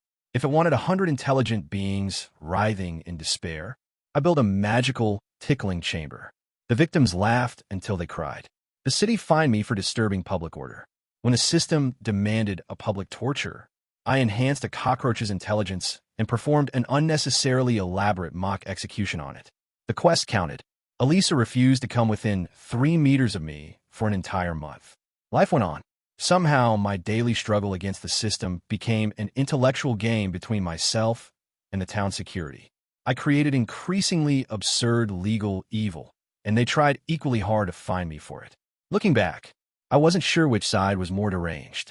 For a long time, I wondered why the system stubbornly refused to acknowledge me as a good person. Then one murder trial answered the question. The killer begged forgiveness. He offered every coin he owned to the victim's daughter. He insisted that regret should count for something. It didn't. I sentenced him to 15 years. When the courtroom emptied, I remained sitting alone. No amount of repentance could erase the crime. Compensation didn't resurrect the dead. Only accepting judgment could begin to repay the debt. Those words were carved above the entrance to my own Supreme Court. I'd written them myself. Then realization struck. If that principle applied to everyone, it applied to me as well.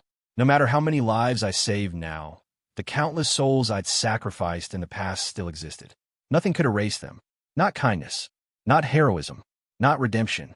The world might eventually forgive me. I never would. Perhaps that was why the system never recognized my efforts. Deep down, neither did I. I was still the man who had nearly destroyed the world. Now I merely happened to wear a judge's robes. The irony wasn't lost on me. Still, whether I deserved redemption was irrelevant. History had already proven that righteous methods alone couldn't stop the catastrophe approaching Ike. If heroes had failed, then perhaps a hypocrite still had one chance left. Unfortunately, philosophy had to wait. Observer intelligence arrived. Chrome City's Blackwater army had entered Sulphur Mountain City. Their commander was the Pig Beastman, Ruler, HNG. Yes, that really was his name. Pig Beastmen traditionally named children after the sound they made at birth.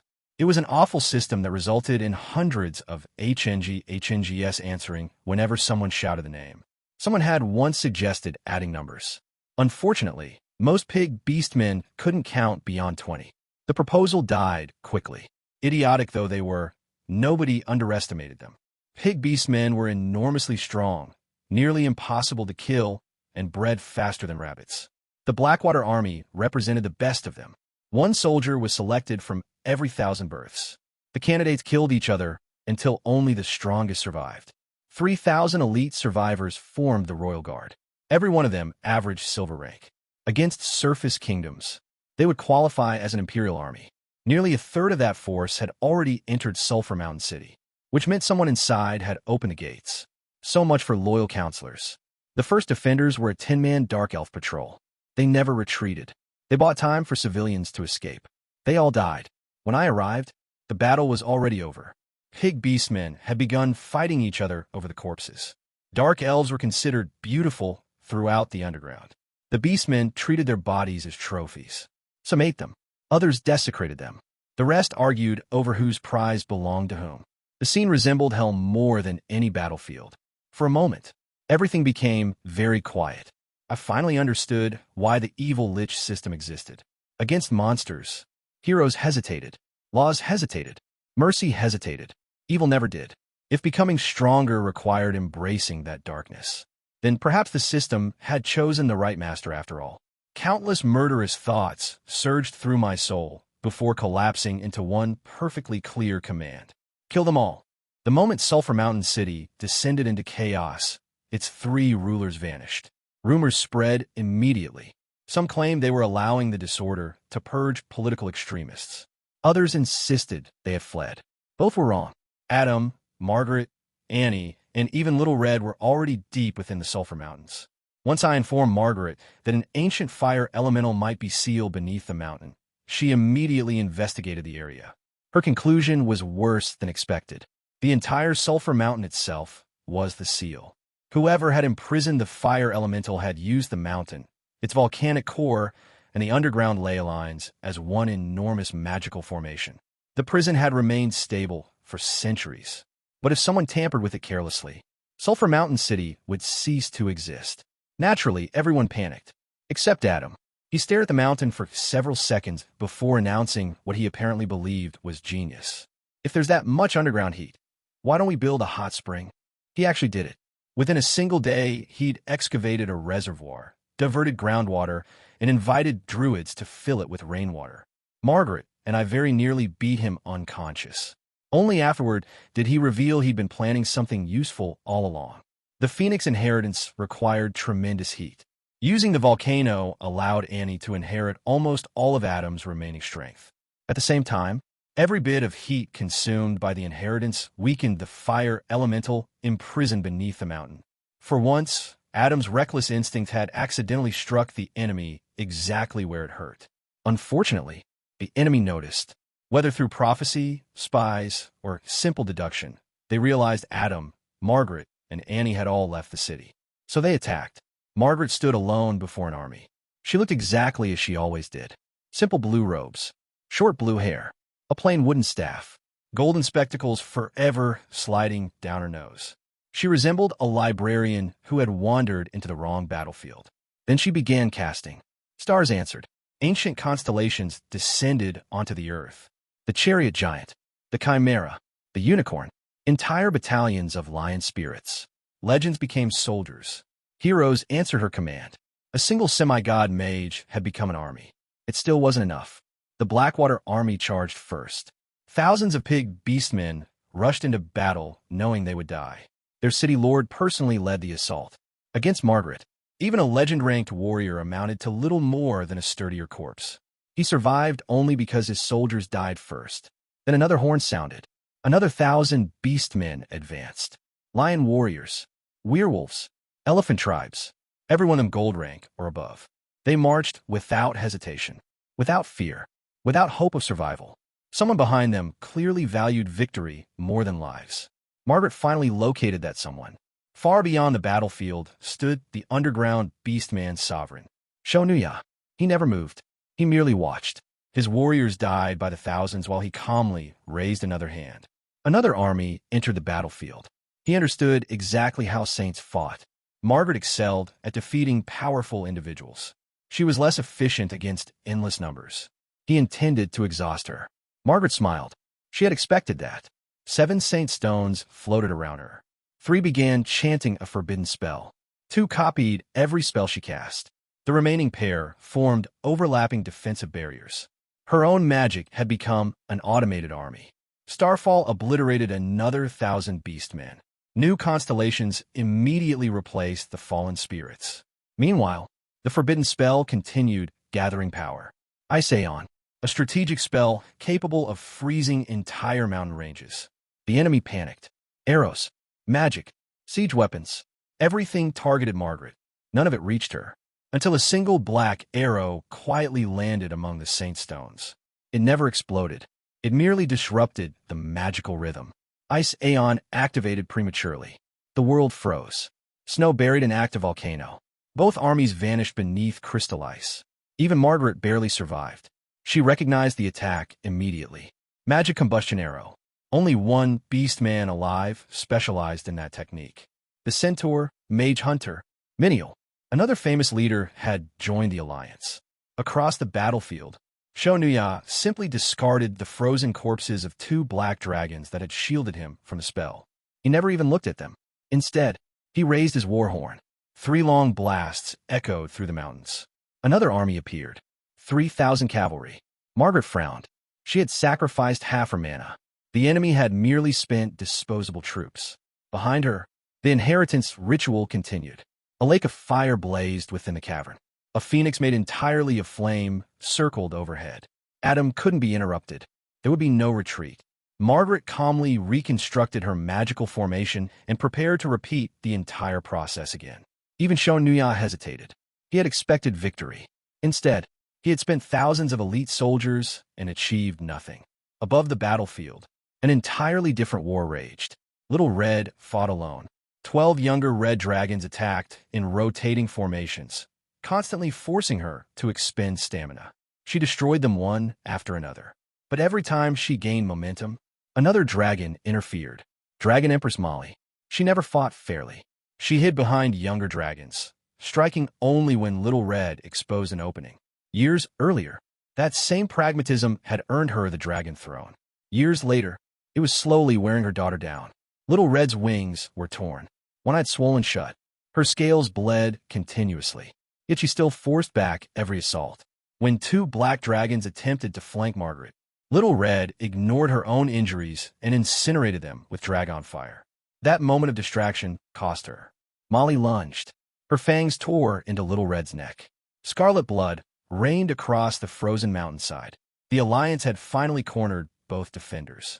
Margaret glanced once toward the burning inheritance chamber. Not yet. Adam still needed more time. If he failed, everyone here would die. Then, far beyond the battlefield, A pillar of silver light erupted from Sulphur Mountain City. It pierced the underground sky itself. Even Molly stopped fighting. The Dragon Empress narrowed her eyes toward the distant city. Roland, for the first time that day, one of the underground autarchs, looked uneasy. The moment I gave the order, kill them all, everyone moved. Perhaps I had gone too far. No one embodied that order more completely than Shuedi. As head of the Hall of Enforcement, every town security officer served under him. He knew every face among the city's 800 guards. Now many of those same guards lay dead or mutilated before him. Something inside him snapped. The dependable guardian of steel disappeared. In his place stood a berserk bull driven entirely by vengeance. He activated heroic charge. Normally, it was one of the simplest warrior skills, a straightforward rush. In Shuidi's hands, it became a natural disaster. Pig beastmen bounced off him like straw dolls. Spears shattered against his steel body. Axes broke. Magic barely slowed him. When weapons proved too slow, he simply grabbed 2 beastmen at a time and crushed them together until flesh and bone became an indistinguishable mass before charging onward. A veteran shaman cursed him with frog hex. The spell rebounded immediately. One bewildered frog croaked exactly once before Shuidi flattened it beneath a hoof. Legend rank. Soul imprint. Steel heart. Shuidi genuinely believed his body was indestructible. Reality had long since surrendered and agreed with him. Unfortunately, his confidence also extended to believing armor merely got in the way. Even during battle, he had begun stripping it off. Some habits simply couldn't be cured. Unlike Shuedi, Kelvin still fought like an actual Justice Knight. He began every engagement the same way. Judgment. Silver light spread across the battlefield. Every invading beastman glowed crimson. Unlike the holy churches detect evil, which merely measured order and chaos, the incantation of law judged actions. Anyone who had committed crimes within the last hour received the law's condemnation. Every pig beastman qualified. Once branded guilty, the real punishment began. Silence. Shamans lost their chants. Berserkers lost their war cries. Then came equipment strip. Weapons flew from guilty hands. Armor detached itself. One heartbeat later, Kelvin's sword descended. His law-empowered strikes cut through pig beastmen as though they were paper. Veteran officers died, one after another, before they even understood what had happened. Watching the two of them fight side by side, I couldn't help smiling. What magnificent cannon fodder. Kale smiled as well. Like every proper mage, he divided the world into 2 categories. Mages, and everyone else. Personally, I preferred 3. Mages. Useful cannon fodder. Useless cannon fodder. Shuedi and Kelvin were clearly premium limited edition models worth preserving. While they held the enemy's attention, the real battle could begin. Kale cast first. Freedom Strip. Normally the spell restrained a single criminal. A Saint Mage had no interest in such limitations. Thousands of beastmen froze simultaneously. The Blackwater army found itself rooted where it stood. Unable to move. Unable to advance. Unable to retreat. That was all Elisa needed. Ice bloomed beneath every beastman's feet. Not ordinary ice. Carefully shaped spikes. Very carefully positioned spikes. I glanced at the mutilated corpses of the murdered town security officers and silently decided never to anger Elisa again. She wasn't trying to kill them. Not immediately. She wanted them to regret being born first. The icicles rose. Very, very slowly. Their screams became almost painful to hear. Even Kale looked nervous, trying to maintain his spell. I decided to help. Soaring spell. Usually it allowed someone to float a meter or 2 above the ground. With extreme magic, I applied it to the entire battlefield. Thousands of beastmen floated helplessly into the air. Then I dismissed the spell. Gravity did the rest.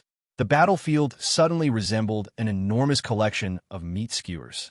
I immediately lost all desire to ever eat candied fruit again. Fortunately, liches no longer required food. The Blackwater army collapsed. Soldiers fled in every direction.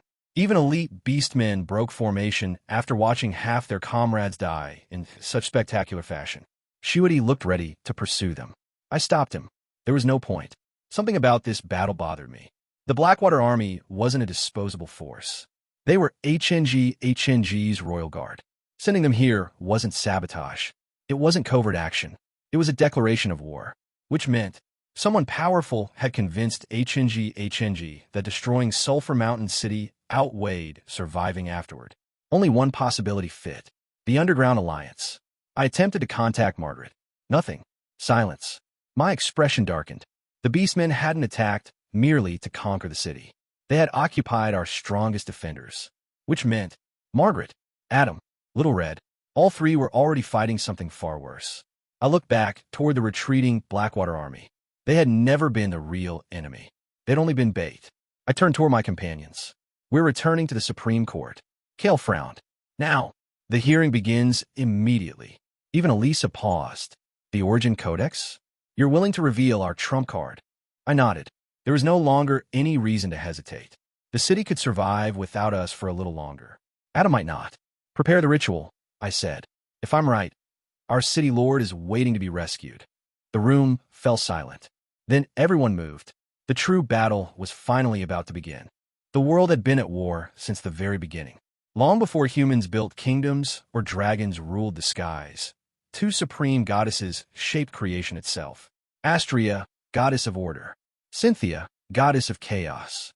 Together, they created the first intelligent races. Then they turned against one another. Their war consumed civilizations so ancient that even history had forgotten their names. Entire races vanished beneath endless conflict, only for newer races to inherit the same hatred. Every era repeated the same cycle. When order prevailed, peace followed. When chaos gained the upper hand, the world descended into madness. Nothing ever truly ended. The war simply changed faces. Eventually, both goddesses exhausted themselves and fell into an eternal slumber. Their followers continued fighting in their place. Order found a new champion in the God of Light, whose holy light became the foundation of countless kingdoms and religions. Chaos never accepted a single ruler. Strength alone determined authority, creating a faction far more divided, but also far more dangerous. Every age birthed stronger warriors, greater monsters, and bloodier wars. The dragons abandoned both sides. Humans rose from fragile pawns into the dominant race of the continent. Undead gained free will and became an independent civilization. Yet no matter how history changed, the war between order and chaos never stopped. Roland knew all of this, not because he had studied history, because he had already seen the future. The 7 trials that would one day destroy the world weren't myths. They were inevitable. The first 2 disasters could still be solved by mortal kingdoms. But once the undead calamity began, once the abyss opened, even legendary heroes would become little more than expendable soldiers. By the final trial, the gods themselves would descend onto the battlefield. The continents would shatter. Reality would collapse. Entire worlds would invade Ike. No 8th trial existed, because there would be no world left to save. Perhaps Roland had gone mad the moment he learned that future. He pursued power without restraint, committed unforgivable crimes, killed without hesitation. Anything was acceptable if it increased the odds of surviving the coming apocalypse. He never denied his sins. He simply believed there had never been another choice. But after centuries of searching, he finally found a different path. His answer wasn't greater magic, nor stronger armies. It wasn't another hero. It was law. The holy light had one purpose: to cleanse, to erase everything that violated the natural order. Demons, undead, chaos itself. But Roland realized something. You could never destroy chaos forever. History had already proven that. Every victory only created another war. If neither side could eliminate the other, then perhaps they could be forced to coexist, not through kindness, not through faith, but through rules, through boundaries, through consequences, equality before the law. So while trapped within Sulphur Mountain City centuries earlier, Roland began writing. One law, then another, thousands upon thousands of statutes, enough to fill an entire codex. Then, something impossible happened. The origin of order itself acknowledged his work. His handwritten book transformed into a divine artifact, the Origin Codex, and a completely new concept was born.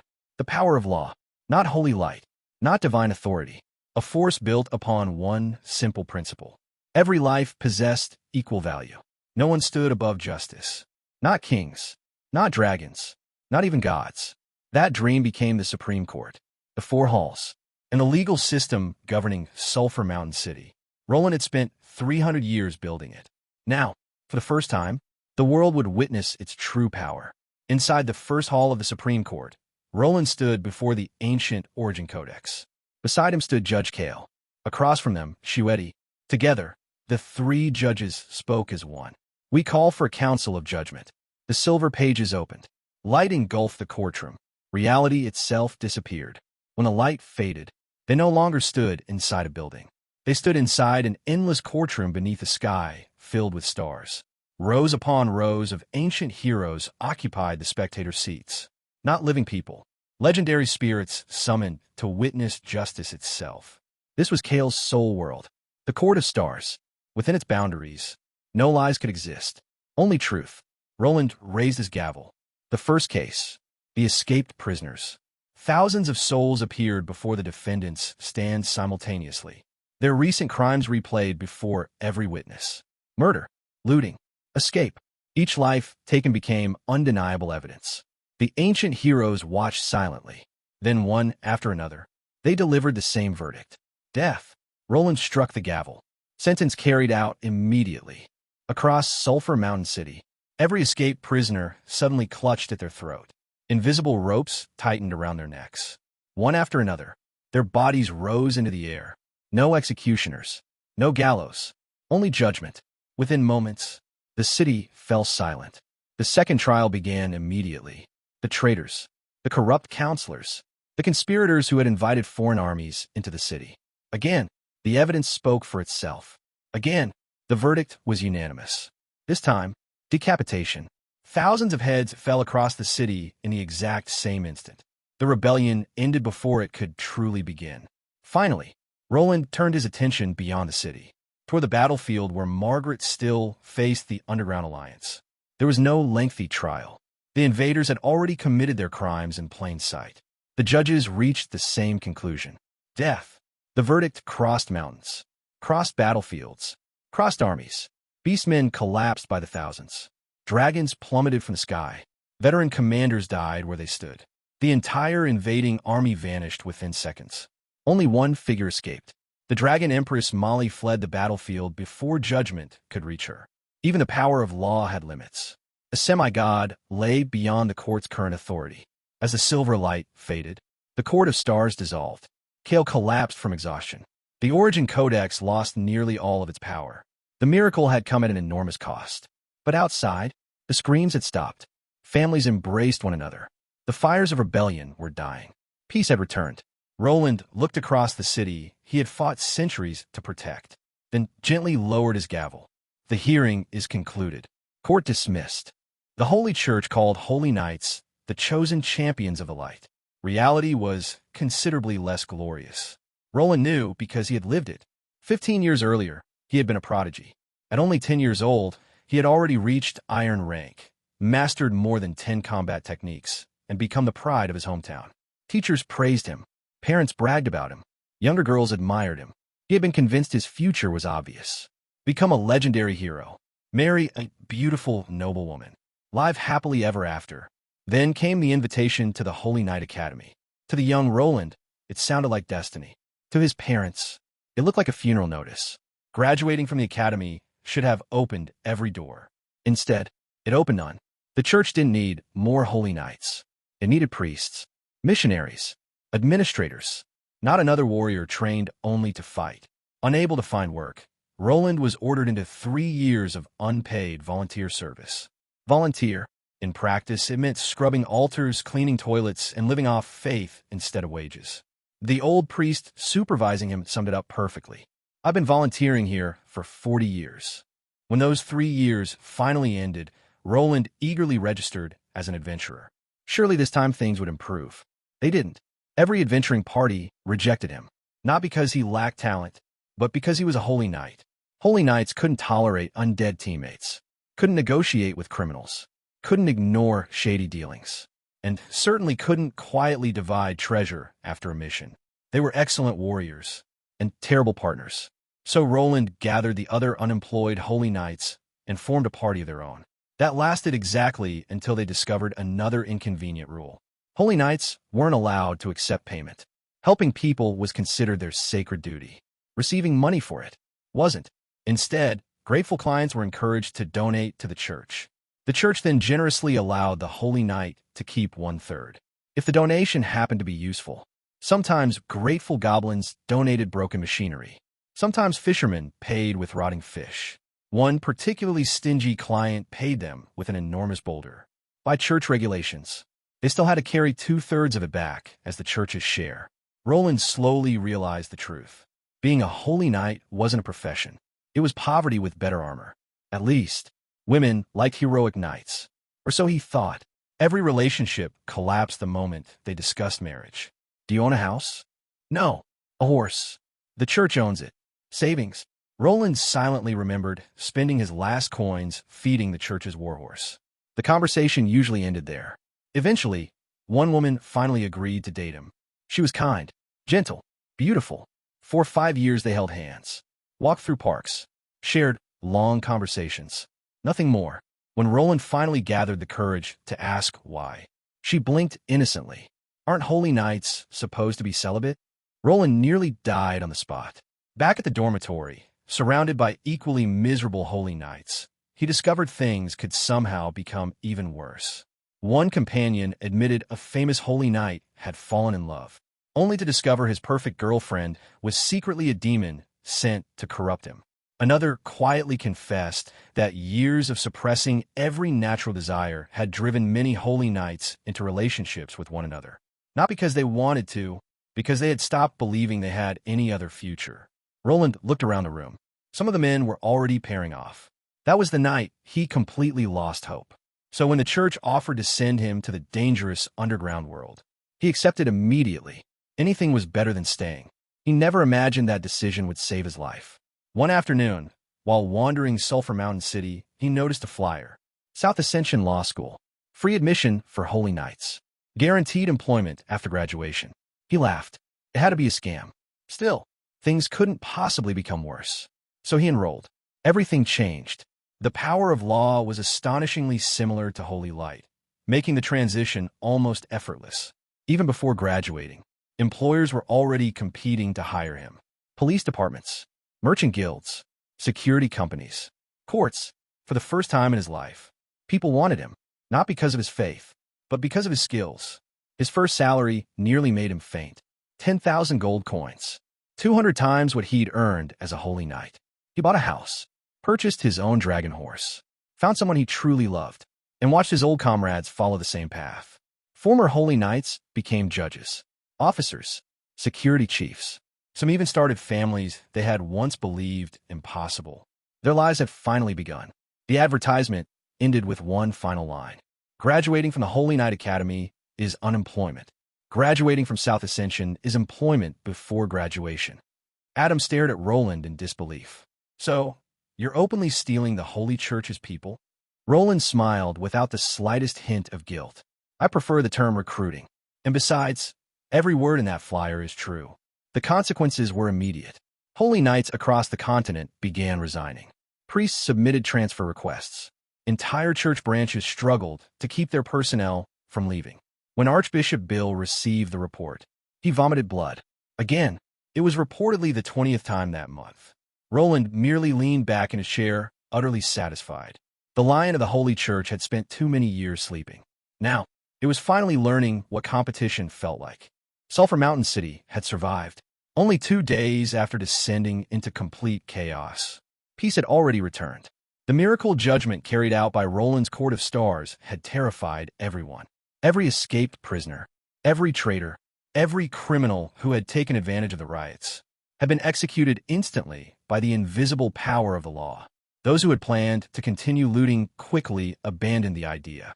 Nobody wanted to discover an invisible noose tightening around their neck. Within hours, Roland's law enforcers flooded the streets. Order returned faster than anyone believed possible. News also spread about the city's true defenders. The ancient red dragon, Ein Mises, had returned covered in horrific wounds after battling 2 underground autarchs. Hundreds of priests and holy knights worked non-stop just to keep the dragon alive. The rumors claiming that Sulphur Mountain City's leaders had abandoned the city disappeared overnight. Instead, everyone now believed the truth. Their guardians had nearly died protecting them. The city's gratitude toward the three great heads reached an all-time high. The only people receiving a very different reception were the surviving members of the public council. After their betrayal became public knowledge, angry citizens gathered outside the council building every single day. Tomatoes, rotten eggs, anything that smelled terrible, everything was thrown at them. Merchants quickly noticed an opportunity. Soon, vendors were competing to sell the best ammunition for angry civilians. The dwarves proudly advertised odor bombs and paint bombs. The goblins naturally insisted explosives were a much better choice. What started as a sales competition rapidly turned into a heated argument between the two races. The dwarf engineer proudly demonstrated one of his newest inventions. Instead of firing a weapon, it transformed into a tiny chicken. The goblin laughed so hard he could barely breathe. Then he proudly declared that goblin engineering would one day create a bomb powerful enough to erase an entire city. Seconds later, he accidentally dropped the safety pin. 3 explosions blasted him into the sky. The goblin disappeared over the rooftops, still enthusiastically shouting that he'd continue his research. Roland watched the entire disaster unfold in complete silence, then calmly turned to Elisa. "Arrest every engineer." Elisa blinked. "Every engineer?" "Yes. If they're a goblin or dwarf engineer, they're guilty of something. If we arrest an innocent one, I'll apologize afterward." Roland then delivered an even crueler punishment. The 2 troublemakers would each spend the next month using the other's engineering equipment. The goblin would be forced to build dwarven inventions. The dwarf would have to understand goblin engineering. Elisa quietly admitted, it was probably worse than execution. Roland gave her a proud thumbs up. "You're starting to think like me." Satisfied that the city was finally stable, Roland headed toward the city lord's residence. There, Margaret was already waiting. She immediately questioned him. "Why are you expanding the law academy? Why are you recruiting holy knights? And why are you tripling the size of the legal system?" Roland casually continued carving a black wooden staff while pretending not to hear. Margaret wasn't fooled. She knew Roland never did anything without a reason. Every strange action eventually became part of a much larger plan. Finally, Roland answered. He wasn't simply creating jobs. He wasn't merely helping unemployed holy knights. He was building an army of justice knights, one that would spread the power of law across the entire underground world. Then Roland revealed his next target, Chrome City. Its ruler had died during the recent battle. The city was leaderless. Roland intended to establish a Supreme Court branch there. Margaret immediately understood. "You want to take over another city?" Roland shrugged. "After defeating the boss, if I don't capture the territory afterward, wouldn't all that effort be wasted?" Adam rolled his eyes. Nobody could ever tell when Roland was joking or being completely serious. But this time, he was absolutely serious. The Underground Alliance wasn't going away. The next invasion would be much larger. Sulphur Mountain City couldn't survive forever by standing alone. Instead of opposing the Alliance directly, Roland planned something much more dangerous. He would join it, not as a follower, as a new underground autarch. The Alliance currently balanced itself between 4 dominant powers. Introducing a 5th would completely shatter that balance. Every faction would begin competing against one another instead of focusing on Sulphur Mountain City. Margaret slowly realized what Roland was trying to do. He wasn't preparing for the next battle. He was preparing to manipulate the entire political landscape of the underground world. Finally, Roland placed the black staff onto the table. It wasn't an ordinary carving. It was one of the greatest treasures in existence. The Eternal Knight's Scepter, the royal divine artifact once belonging to the undead empire. An authentic god equipment, a symbol powerful enough to shake the balance of the entire underground world. Roland smiled. His next move had already begun.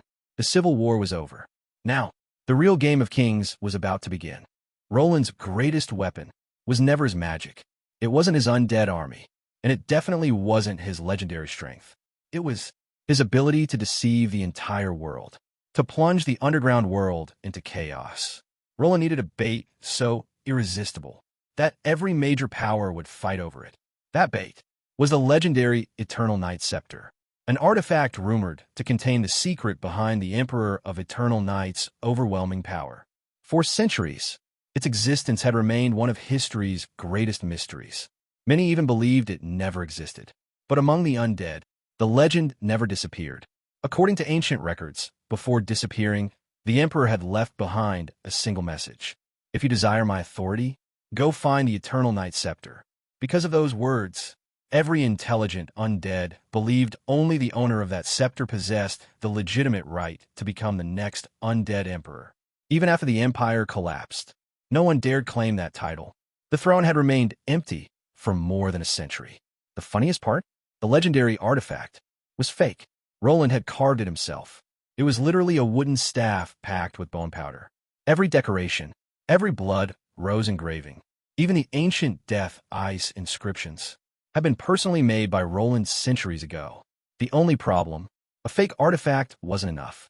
It needed to become the most convincing fake in history. First, Roland forged its history. He asked Adam, the legendary hero who defeated the Emperor of Eternal Night, to sign an official auction document using his soul imprint. That single signature accomplished everything. Anyone seeing the document would naturally assume Adam had secretly taken the Eternal Night scepter after defeating the undead emperor. The perfect origin story, without telling a single lie. Next, Roland and Adam deliberately damaged the staff. Ice, fire, explosions, cracks, burn marks. Then Roland casually threw it onto the ground and stomped all over it, only after it looked like an ancient relic that had survived countless battles did he finally nod in satisfaction. But appearance alone wasn't enough. The artifact also had to survive magical verification. In this world, the strongest divination spells could ask absolute truth itself simple questions. Questions answered only with yes or no. Most people believed that made them impossible to fool. Roland disagreed, because even perfect truth could be manipulated if you asked the right questions. Would the divination ask, was this scepter made by the Emperor of Eternal Night? Yes, because Roland himself was the Emperor. Does it contain a secret? Yes, because Roland literally hid a note inside with the word secret. Does it contain the key to ruling the undead empire? Technically, yes, because inside were embarrassing secrets about every undead senator. Enough political blackmail to manipulate them. Does it explain why the Emperor became so powerful? Again, yes, because Roland had written, study hard, fight monsters, level up. Every answer was completely truthful, yet every conclusion would be utterly wrong. Roland wasn't lying. He was weaponizing the truth itself. Satisfied with his masterpiece, Roland prepared one final touch. He asked Adam for something he hadn't held in years. His own phylactery, the broken Roland's sacred sword, the object containing his soul. The moment Roland touched it, his suppressed strength immediately returned. His power climbed back into the realm of legends. Then, he scraped tiny fragments from his own soul and embedded them directly into the scepter. Silver stars suddenly illuminated the weapon. It wasn't just an ancient relic anymore. It had become alive. Anyone who wielded it would slowly hear Roland's whispers. Their thoughts, their decisions, even their soul, would gradually become corrupted. Roland had accidentally created another Demon King's artifact. Adam instinctively took a step backward. Even Margaret looked horrified. Roland simply shrugged. Old habits die hard. The trap was complete. Soon, the Eternal Night Scepter would be auctioned inside Velcastance, the headquarters of the Underground Alliance. Underground autarchs, undead senators, kings, heroes, every major power would race to claim it, exactly as Roland intended. If they were busy fighting over a fake artifact, they wouldn't be preparing for war. Chaos would become his greatest ally. With his prison sentence finally over, Roland announced his next destination, Velcastance. He would secretly accompany Annie, allowing the future city lord to begin standing on her own. Then Elisa offered several travel options. The first, a dwarven dimensional teleportation machine. Roland refused instantly. I don't want to get stranded in another dimension. The second, a goblin rocket car. Again, immediate rejection. I'd rather not explode. The third, a goblin rocket. 3 hours. Straight to the destination. Roland stared at Elisa in disbelief. Do you want my inheritance that badly? As the master and maid disappeared into another ridiculous argument, Adam and Margaret quietly watched them leave. Margaret couldn't help asking, aren't you worried? Now that Roland is free, what if he throws the whole world into chaos? Adam smiled, then answered with absolute confidence. My intuition tells me this world may already be doomed, and Roland is the only variable capable of changing that ending. Margaret wanted to argue. She wanted to deny it. But in the end, she sighed, because deep inside, she already knew the answer. If Roland can't save this world, no one can. Roland's greatest victory wasn't defeating an invading army. It wasn't creating a new power. It wasn't even surviving for hundreds of years. His greatest victory was convincing people to change. The Holy Knights stationed inside Sulphur Mountain City had once been everyone's biggest headache. Every single day, they charged at anything that looked remotely evil. Dark elves, undead, medusas, liches. If it had even the slightest hint of chaos, they attacked first and asked questions later. Unfortunately, they were usually wrong. One holy knight interrupted a dark elf, supposedly robbing an old lady. In reality, the dark elf was escorting her home. Another group heroically stormed an evil ritual. It turned out to be a skeleton dance performance. They even destroyed Roland's gigantic bone spirit tower, which was actually the city's Ferris wheel. The repair bill alone nearly made the Holy Church cry. Their greatest achievement was challenging an ancient red dragon. Little Red had simply been playing heroes versus evil dragon with children in the park. The Holy Knights saw a dragon, drew their swords, and charged. Minutes later, they were buried neck-deep in the sand. Afterward, the furious parents pelted them with rotten eggs and tomatoes for frightening their children. Only then did the Holy Knights finally realize Sulphur Mountain City wasn't the surface world. Gradually, they stopped judging people by race. Instead, they learned to judge them by their actions, exactly as Roland wanted. Some even began considering marrying dark elf women, until they discovered one small cultural difference. Dark elf society was matriarchal. In their traditions, a husband ranked somewhere between a servant and household property. Needless to say, several holy knights quietly abandoned that dream. Although, a suspicious number suddenly became interested in a whip-wielding dark elf named Momo. Tim wisely chose not to ask questions. Recently, though, something stranger had begun happening. The citizens no longer looked at the holy knights with fear. Instead, they looked sympathetic. They called them the leftover knights. Restaurants gave them discounts. Flower shops encouraged them. Random strangers shouted, "Don't give up. Tomorrow will be better." Tim couldn't understand it, until his friend Lucas finally confessed. What had happened? 2 days earlier, a beautiful little girl had confessed to him. She smiled warmly, handed him flowers, and promised, "I'll marry you someday." Tim nearly congratulated him, until Lucas started crying, because the girl was only 9 years old. Tim awkwardly tried comforting him. "Just wait 10 years. Lucas cried even harder. "She's an elf. She won't become an adult for 200 years. She thinks it'll take me 200 years just to afford a house. When she's finally old enough, I'll already be dead." Tim silently hugged his friend. Sometimes, there simply weren't any words. The reason behind this misunderstanding was Roland's recruitment campaign. South Ascension Law School had become wildly popular. Within only 3 days, nearly 1/3 of the Holy Church's personnel had already enrolled. Justice Knights offered everything Holy Knights never had. Real jobs, real salaries, career advancement, homes, mounts, a future. Even Chrome City's legal system was already being prepared. Soon, graduates from South Ascension would spread the power of law beyond Sulphur Mountain City. One city would become 2, then 4, then dozens. Every new legal system strengthened the origin of codex. Every citizen who believed in justice strengthened the law itself. Roland wasn't simply building courts. He was building a new civilization. Perhaps one day, people would stop judging others by whether they belonged to order or chaos. Instead, they would judge them by one thing only: whether they obeyed the law. That was Roland's true dream. Unfortunately, reality interrupted once again. Roland's evil lich system refused to cooperate. His revival was getting closer. He had already accumulated nearly 50,000 evil points. But the newest daily missions were becoming increasingly absurd. Kill 100 humans. Destroy entire beastman families. Commit unimaginable atrocities. Roland rejected every single one, losing precious evil points each time.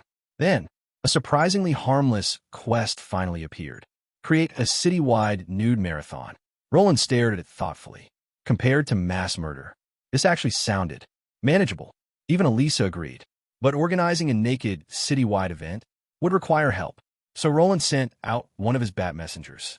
Its destination, an old acquaintance, a towering friend with strong connections to the Wild Druid Alliance. Roland smiled. Another ridiculous plan had just begun. Sometimes, Roland's daily evil quest demanded mass murder.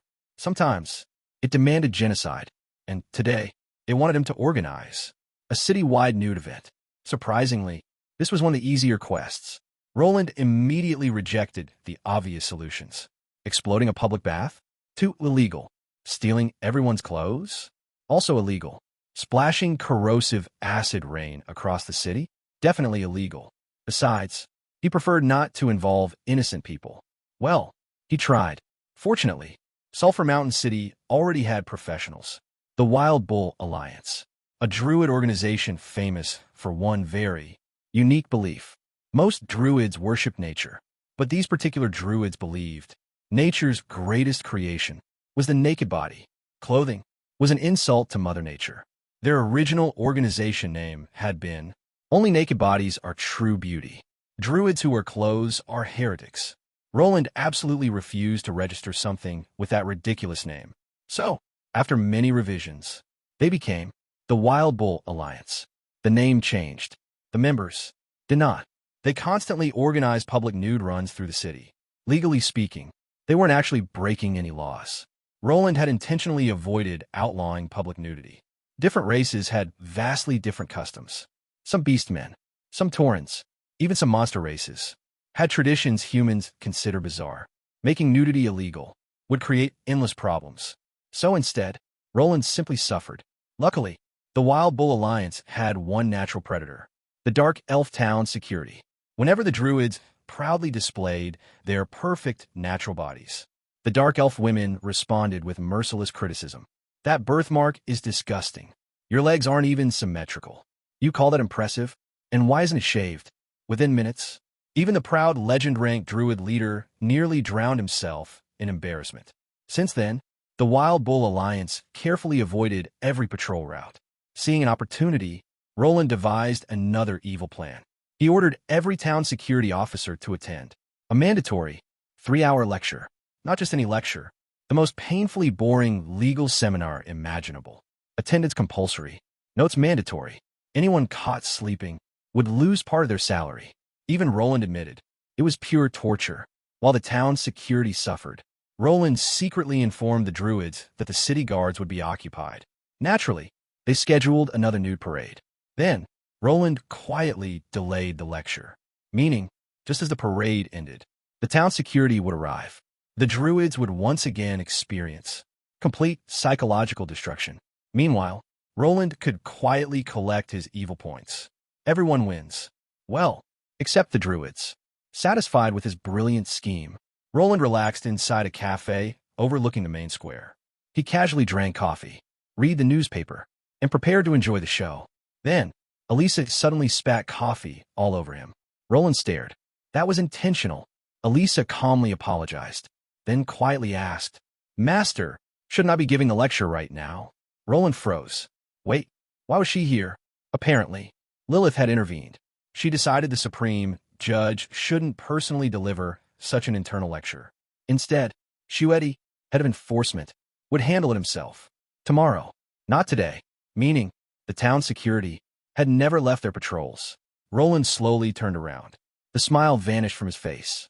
The Wild Bull Alliance was already running naked through the streets, directly into active town security patrols. Even worse, Shuedi himself had somehow joined the druids, completely naked, holding hands, singing, dancing. Roland silently questioned every decision that had brought him to this moment. Chaos exploded. The town security charged. The druids panicked. Shuedi immediately misunderstood everything. "Roland, you betrayed me again. I'll never forgive you." Roland wanted to explain. Instead, he chose survival. He quietly slipped out the cafe, only to find Captain Diana and Vice Captain Yon waiting patiently outside, smiling very, very calmly. "Hello, Mastermind." Roland looked behind him. Elisa had already escaped. Using dimensional magic, she had abandoned him without the slightest hesitation. Even worse, someone had anchored space itself. Teleportation no longer worked. Roland slowly accepted reality. He calmly raised both hands, then squatted down, covered his head, and shouted, "Just don't hit my face. I still need it if I ever want to find a wife." Sometime later, while Roland received a very enthusiastic welcome from the town security, Elisa quietly appeared beside him. She spoke in her usual emotionless tone. "Master, I never said you needed the druids." Roland blinked. "You could have simply invited the undead. Skeletons, zombies, bone dragons. They're all naked already. You could have walked them around the city until sunrise. The quest would have counted." Roland finally understood. He had overcomplicated everything. Again, he stared at Elisa in disbelief. You tricked me." Elisa's expression never changed. But somewhere, very deep inside, the usually emotionless maid was almost certainly laughing, while Roland was busy creating chaos across the underground world. Another battlefield was quietly unfolding. Paperwork. Mountains and mountains of paperwork. Inside the city lord's office, 3 desks had completely disappeared beneath towering piles of documents. The room was so packed with files that Annie herself could barely be seen. Only the frantic scratching of pens, hurried footsteps, and exhausted sighs echoed throughout the office. Roland glanced around. The toys Adam once scattered everywhere. Bamboo swords, flying gadgets, board games, all lay abandoned beneath a thick layer of dust. Clearly, Adam hadn't visited this office in a very long time. Then Roland finally spotted Annie. She looked nothing like the energetic young swordswoman he remembered. Dark circles surrounded her eyes. Her fiery red hair had lost its shine. She moved mechanically between paperwork, like someone who hadn't slept for days. She didn't even notice Roland had entered. Curious, Roland picked up several reports. Repair proposals, drainage projects, settlement plans for newly arrived races. Every important document passed through Annie first, then Margaret, then Annie again. Only after that could anything actually happen. Margaret wasn't simply making Annie work. She was teaching her every single decision, every single administrative process, every single responsibility, step by painstaking step. Roland silently sighed. Typical Margaret. She wanted Annie to inherit the city. So naturally, she taught Annie exactly as she taught herself. Unfortunately, Margaret wasn't exactly normal. Margaret possessed genius-level intelligence. She never needed sleep. She remembered everything. She could personally oversee millions of citizens without slowing down. Expecting Annie to match that was like asking a child to outrun a dragon. Roland finally interrupted. "Annie, what is the essence of governing a city?" The exhausted girl looked up weakly. "Making everyone happy?" Roland immediately shook his head. "No, you're overthinking it." He pulled Annie away from the endless paperwork, sat her down, poured her tea, then gently explained. Government only exists to solve problems. Nothing more. Every government office, every department, every official existed for one purpose: solving problems. The complicated language, the official reports, the endless procedures were simply different ways of saying, "We'll handle it," or "We can't handle it," or "This isn't our problem." Roland even explained official language itself. "We appreciate your concern." Really meant, "Please go away. This proposal has potential." Actually meant, "We're broke, and this matter exceeds our authority." Simply translated to, "Someone else can deal with it." Despite all the fancy wording, government remained surprisingly simple. Find problems, solve them, move on. Then Roland dropped another bombshell. "In my opinion, Adam is actually an excellent city lord." Annie froze. Everyone constantly criticized Adam. How could he possibly be good? Roland smiled. "Because Adam understands one thing. A city lord doesn't need to solve every problem personally. He only needs to find people who can." Margaret handled administration. Roland handled law. The public council handled civilian affairs. Adam simply trusted them. He delegated. Instead of interfering, he protected everyone. Then Roland asked quietly, "What is a city lord's true responsibility?" Annie thought carefully. Then her eyes slowly brightened. "Protect everyone, so everyone can look toward tomorrow without fear." Roland smiled proudly. "Exactly. The paperwork? Someone else could handle it.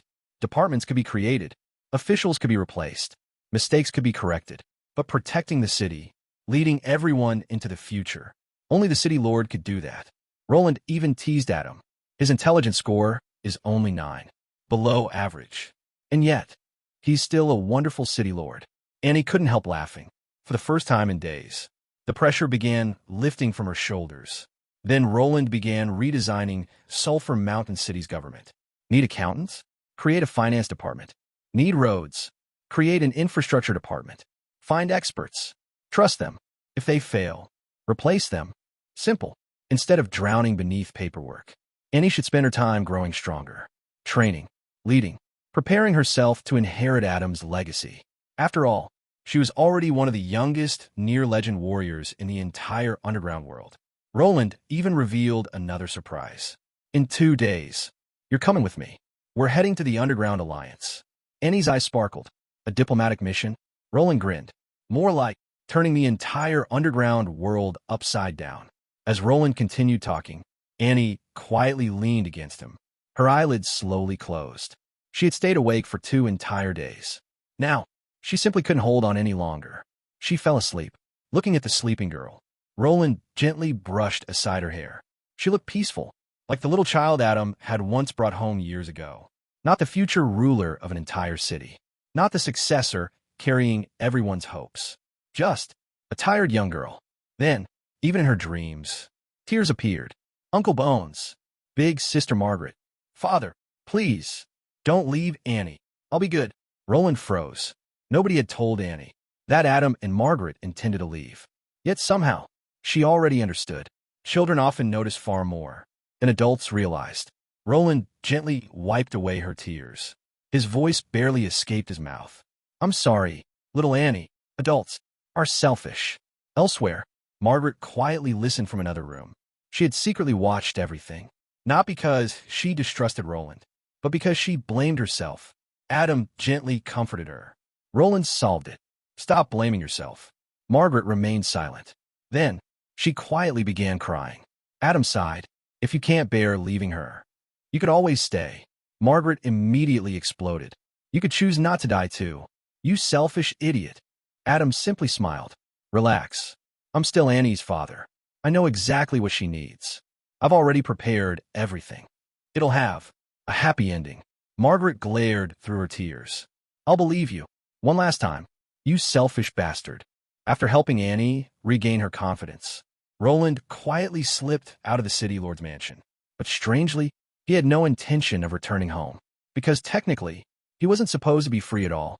Roland was still officially a prisoner. After orchestrating yet another city-wide incident, the Supreme Judge himself had been locked inside the watchroom. Of course, that hadn't stopped him. He simply left a skeleton disguised as himself sleeping in the cell, while the real Roland wandered outside. Normally, he would have rushed back before patrols noticed. Dark elves possessed incredible sensitivity toward magic. Sooner or later, someone would realize the sleeping Roland wasn't real. But today, nobody had time, because the guards were facing an even greater disaster, one entirely of Roland's own making. Everything began with his temporary ban on engineering. After imprisoning every troublesome goblin and dwarf engineer, Sulphur Mountain City's crime rate instantly dropped by 3%. No explosions, no strange accidents. For one peaceful night, the city finally enjoyed silence. Unfortunately, that silence was only the calm before the storm. Locked together inside the watchroom, every engineer in the city began introducing themselves. Goblins, dwarves, master inventors, mad scientists, explosive enthusiasts. Instead of reflecting on their crimes, they organized the first Sulphur Mountain Engineering Conference. The prison became a research laboratory. Goblins enthusiastically exchanged stories about explosions, failed explosions, successful explosions, and explosions that exploded before exploding. Dwarves contributed their own engineering theories. Soon, both races started discussing the impossible. What if we combined our technologies? At first, Roland encouraged them for fun. Build a mountain-sized goblin chainsaw. Use dwarven electrical regulators. It'll cut through ancient world trees. Then, build a giant mechanical dragon. Paint it red. It'll automatically become 3 times faster. Then, create a giant drill. Tunnel directly to the surface. No more toll roads. Everyone stared.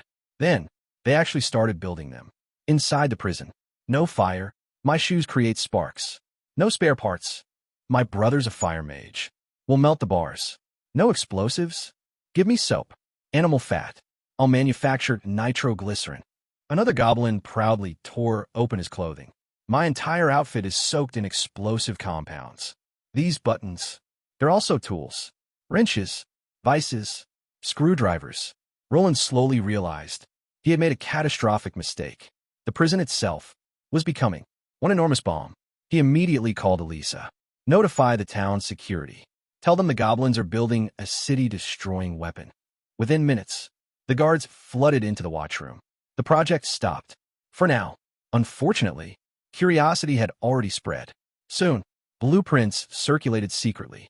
Hidden sketches, engineering notes, experimental designs. Outside inventors even tried getting arrested just to attend the conference. The guards became exhausted. Whenever they looked away, metal clanged.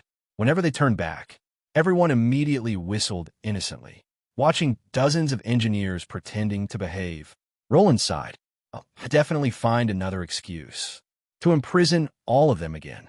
With the guards completely distracted, Roland slipped away once more. He considered returning to his fake prison cell, then immediately changed his mind. Knowing the engineers, that prison would probably explode soon anyway. Instead, he decided to visit someone else. Little Red. Unfortunately, she wasn't home. Then Roland smiled. If she's angry, there's only one place she'd be. The fiery Red Rose Tavern. Inside, he found a breathtaking black-haired beauty, drinking directly from a giant barrel. Bandages wrapped around much of her body, one eye covered by an eye patch. Despite her injuries, her fierce golden gaze remained as intimidating as ever. This elegant woman was actually the ancient red dragon, Mises, Little Red. She glared toward Roland.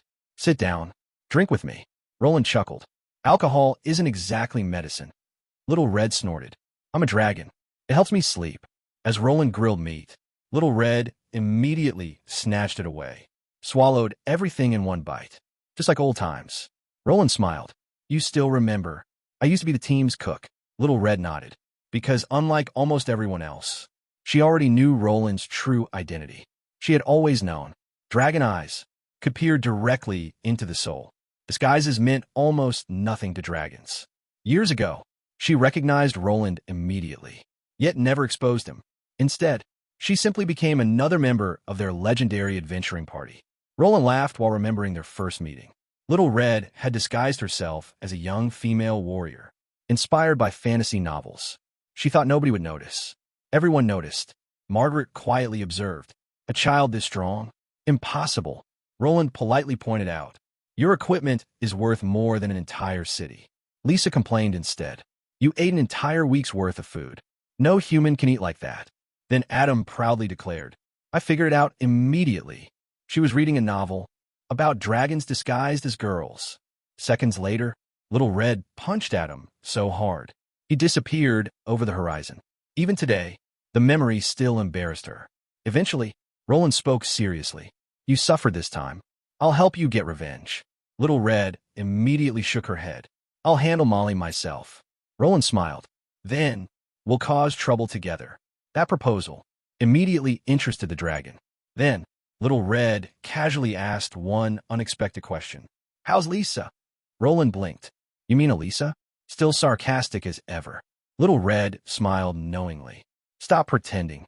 Elisa is Lisa, isn't she? Roland slowly fell silent. Little Red explained calmly. My dragon eyes see souls. I recognized her the day you brought her home. She even laughed. The name's obvious. Lisa, with an E. Only Adam could miss something that simple. Roland finally sighed. Yes, the human Lisa died. But Elisa is both Lisa and not Lisa. Little Red's expression became serious. You went to the River of the Dead, didn't you? Roland quietly nodded. The atmosphere instantly changed. The jokes disappeared. The laughter faded. Because for the first time, Roland prepared to reveal the truth about what really happened to Lisa. While Sulphur Mountain City slowly returned to normal, Roland finally decided it was time to tell Little Red the truth. Not about politics, not about the Law Academy, but about Lisa. Long ago, everything began with one impossible dream. The world was trapped in an endless cycle. People died. Their their souls separated. Those who followed the gods of order ascended into heaven, becoming servants and sources of faith. Those aligned with chaos were swept into the endless river Styx, their memories erased, their souls reborn as demons. No matter which side won, the war could never truly end. The dead simply became new soldiers. Again and again, forever. Roland refused to accept that, especially after Lisa died. Most necromancers would simply resurrect the dead as undead. But Roland didn't want a zombie. He wanted the real Lisa. So he attempted something no one had ever dared. He searched for Lisa's soul inside the river Styx itself. According to every mage in history, it was impossible. Any soul touching the river Styx was beyond salvation. Not even demons dared touch its waters directly. But Roland had one advantage. He wasn't originally from this world. His soul didn't fully belong to the river Styx. Against all logic, he reached inside and pulled Lisa's soul back. Little Red stared at him in horror. You're insane. You challenged the laws of life and death. You challenged both order and chaos. Roland only smiled bitterly. I know. And they answered, not with an army, not with angels, not with demons. The being who appeared was death itself, death god Air, the oldest death god, the very first undead, an existence so ancient, even true gods feared him. Little Red dropped her drink. She couldn't believe it. Throughout dragon history, Air had only acted personally 3 times against true gods.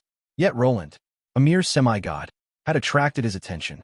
Roland admitted he never even stood a chance. Air's incarnation attacked only once. That single strike destroyed Roland's soul. His power collapsed. His legendary strength disappeared. Everything that happened afterward, his defeat, the fall of the undead empire, even Adam defeating him, began with that single encounter. Little Red finally understood. Roland hadn't truly lost to Adam. He had already been broken beforehand.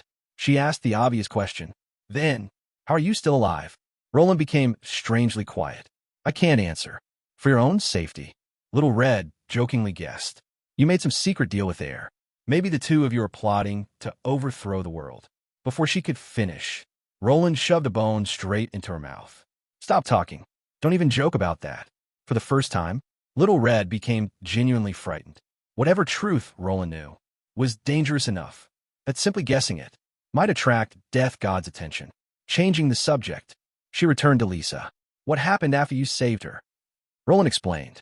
He managed to pull Lisa's soul away, but not before it had already been corrupted. The human Lisa had truly died. What survived was only part of her soul, reborn as a half-demon. That was Elisa. She still possessed Lisa's memories, Lisa's personality, Lisa's heart. Yet fundamentally, she was no longer the same person.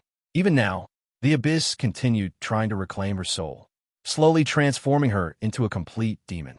That's why Roland taught her ice magic. Fire was her demonic nature. Ice became the chain, holding that corruption back. Little Red sighed. So you sacrificed everything, and still couldn't completely save her. Roland smiled. It was the stupidest thing I've ever done. But I don't regret it. Little Red laughed. Have you ever regretted anything? Roland thought for a long time, then quietly answered, no. If I chose it with all my heart, even failure becomes experience. Regret only denies the life I've already lived. Their conversation soon shifted toward another old wound. Love. Adam had loved Lisa for decades, but Elisa never loved him, just like Lisa hadn't. Roland sighed. Adam knows. He simply treats Elisa as someone else. Lisa died, and so did that part of his heart. Little Red couldn't help feeling sorry for Adam. Margaret, too. She had silently loved Adam, while Adam never stopped loving someone already gone. The two veterans teased each other about romance, calling one another old virgins, old spinsters, hopeless matchmakers. Then, Little Red suddenly hugged Roland, pulling his skull against her chest. How about the two lonely leftovers? Just stay together? Roland's mind froze. His first confession in both lifetimes. Before he could answer, a cold voice echoed behind him. Master, Elisa. She stared at the two of them, completely expressionless. Little Red burst into laughter. The confession had only been a prank. Roland immediately fled, leaving the two women behind. Little Red smiled gently. I have no interest in him. I want little dragons. A skeleton can't give me that. After Elisa left the tavern, she found Roland standing outside, looking completely defeated. Then, the ground shook. A gigantic 20-meter mechanical monster marched through the streets. A fire-breathing dragon head. Massive drills. Explosions erupting every few seconds. The goblins and dwarves had actually built every ridiculous invention Roland jokingly suggested, standing proudly atop the machine. They announced to the entire city, "Our masterpiece, Roland number 2. Roland's soul nearly left his body. The giant robot immediately began fighting the town security. Buildings exploded. The prison exploded. The city clock tower exploded. Even the recently rebuilt headquarters collapsed once again. Roland watched in utter despair. His own casual jokes had become reality. He slowly turned toward Elisa. "Tell everyone we're leaving tonight. Not running away. Strategically relocating to the Underground Alliance." And just like that, Roland's peaceful stay in Sulphur Mountain City ended with yet another explosion. The morning after Sulphur Mountain City's biggest engineering disaster, the Supreme Court had become complete chaos. Prisoners filled every corridor. Citizens crowded the courthouse. Outside, the shattered remains of the giant robot, Roland number 2, lay scattered across the courtyard. The goblins and dwarves mourned it like a fallen hero. Some even danced funeral rituals around the wreckage. The angry citizens responded by throwing rotten eggs and tomatoes. Business was so good, local goblin merchants actually sold ammunition to both sides. Meanwhile, Roland faced a completely different problem. As Lich Roland, he had already escaped Sulphur Mountain City. That fake escape was necessary. Otherwise, the furious town security would have beaten him in a bone powder. Now, only his other identity remained, Supreme Judge Womiance. And unfortunately, that meant he had to preside over the biggest criminal case in the city's history. The courtroom quickly turned into another battlefield. The prosecutors blamed the engineers. The engineers blamed circumstance. The town security blamed Roland. Everyone blamed everyone else. Roland quietly realized one thing.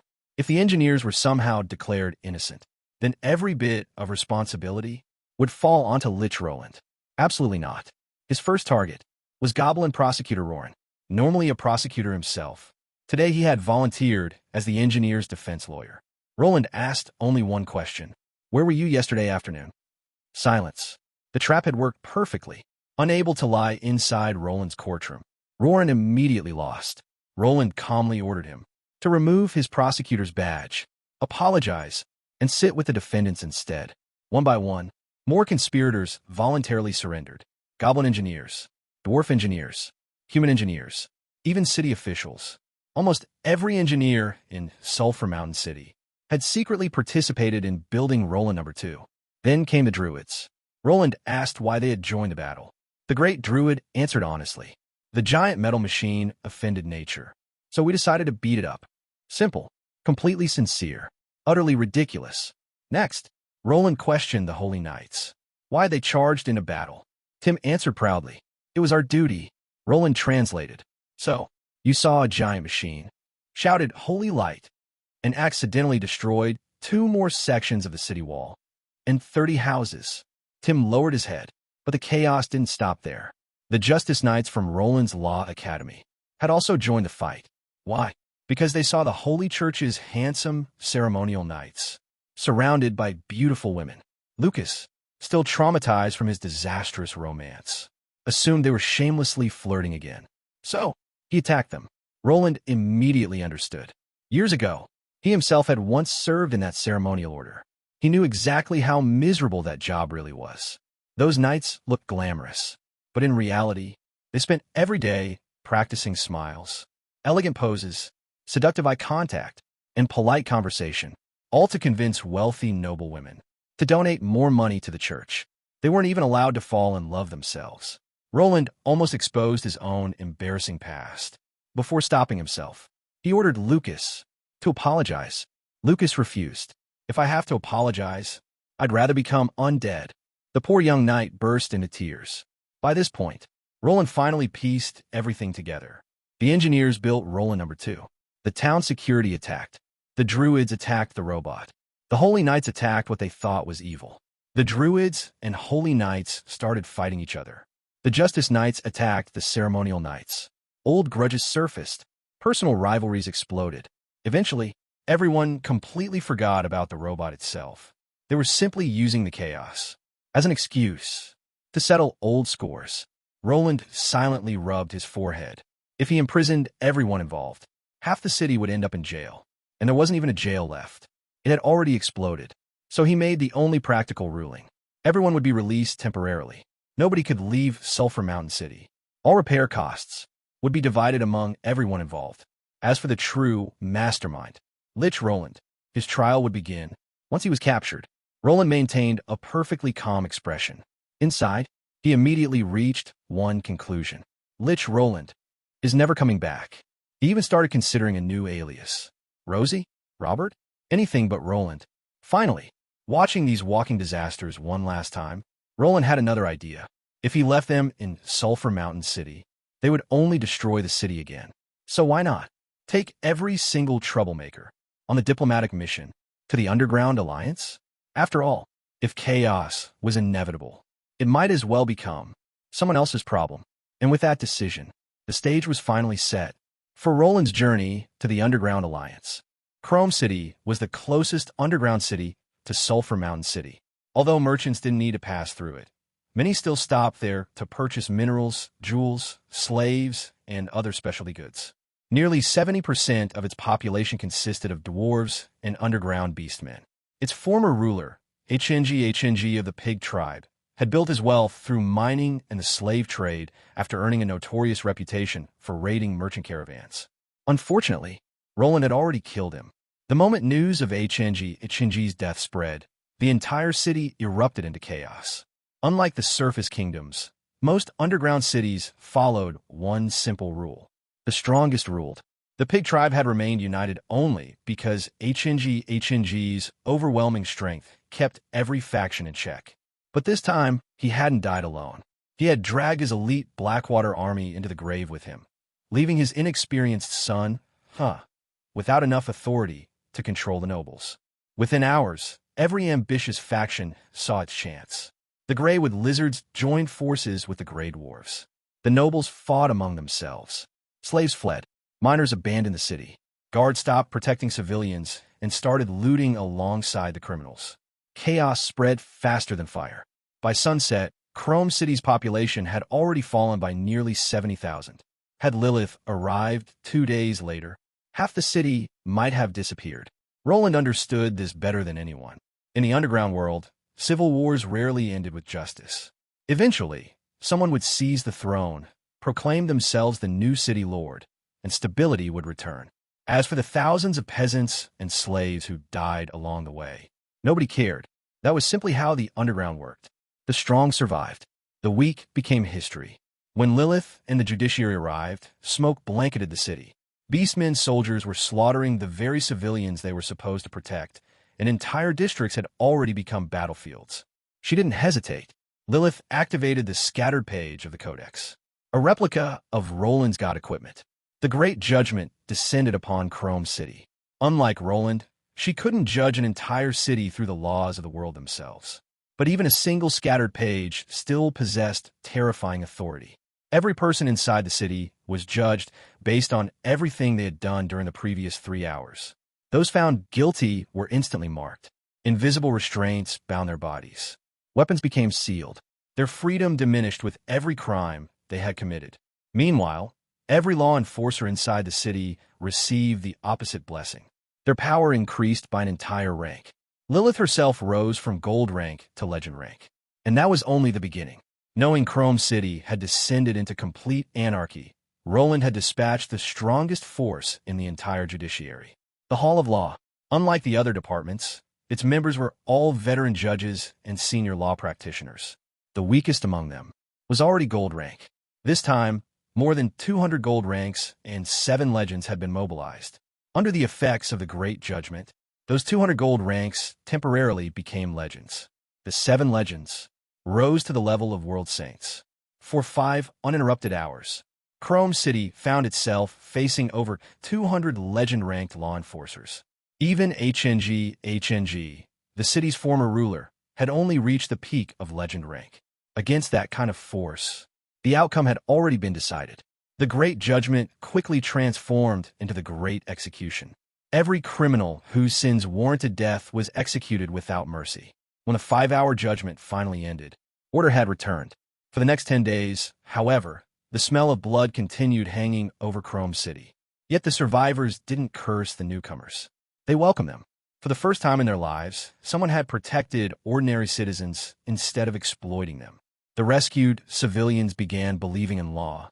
Faith flowed into the scattered page, slowly restoring the god equipment's exhausted power. Roland smiled. The city itself wasn't his greatest victory. People's hearts were. He could already see what would happen next. News of the power of law would spread throughout the underground. At first, everyone would only notice its military strength. A force capable of producing hundreds of temporary legends overnight was impossible to ignore. But eventually, they would realize something even more valuable. Justice Knights weren't made for conquest. Unlike Holy Knights, they weren't exceptional attackers. Their greatest strength emerged only when defending innocent people and maintaining public order. The safer a city became, the stronger they became. That single characteristic made the power of law fundamentally different from every other system on the continent.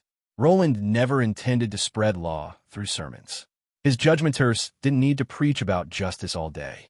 They only needed to establish courts, investigate crimes, punish the guilty, protect the innocent. When ordinary people experienced genuine justice, faith would naturally follow. That faith would strengthen the Codex. The Codex would empower more law enforcers. Those enforcers would create even greater stability.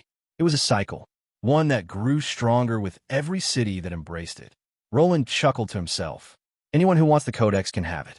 I'll even hand out scattered pages for free. Most people would think he had gone mad. God equipment were priceless treasures. Yet Roland was practically giving pieces away, because he knew something nobody else understood. The power of law wasn't an offensive weapon. It punished sinners, nothing more. Any ruler who accepted it while continuing to govern through corruption would eventually find the executioner's blade pointed back at themselves. Roland wasn't forcing change. He was letting people willingly build the gallows beneath their own feet. For now, though, those plans belonged to the distant future. Chrome City still needed rebuilding. Walking through its streets, Roland found citizens smiling despite the ruins surrounding them. That alone told him everything he needed to know. Lilith had succeeded. Within only a few days, she had reorganized the government, restored the judiciary, stabilized the administration, and temporarily assumed the duties of city lord until elections could be held. Roland couldn't have asked for more. Without considering her unusual private habits, Lilith was probably the only genuinely normal person among the judiciary's leadership. Her logistical ability was second to none. Roland considered leaving her in permanent command. Stay as acting city lord until the council elections are complete. After that, would you like to become Chrome City's branch head? The officials standing behind Lilith immediately began shaking their heads in panic. It wasn't because they disliked Lilith. Quite the opposite. If she left Sulphur Mountain City, the headquarters would probably collapse. Lilith smiled apologetically. If I stay here permanently, the headquarters will become the real disaster. Roland couldn't even argue. Cale buried himself in magical research. Kelvin lacked any real leadership. As for the Guardian of Steel, Roland glanced across the courtyard. The man was enthusiastically exchanging nude running techniques with Eaglestorm. Yes, some positions simply couldn't be replaced. Instead, Roland transferred Kelvin to Chrome City while leaving Lilith where she was most needed. With that settled, he turned toward the ambassadors waiting for him. Kaja's envoy had already arrived. Ainstern's representative would arrive within a few days. Perfect. After offending 2 underground autarchs, it was only natural to improve relations with the other 2. More importantly, Roland needed an invitation to enter the Underground Alliance. If they invited him instead of the other way around, his value would only increase. By now, rumors surrounding the Eternal Night Scepter had spread exactly as planned. Every major faction wanted it, which meant the treasure also needed suitable guardians. Roland looked across the training grounds.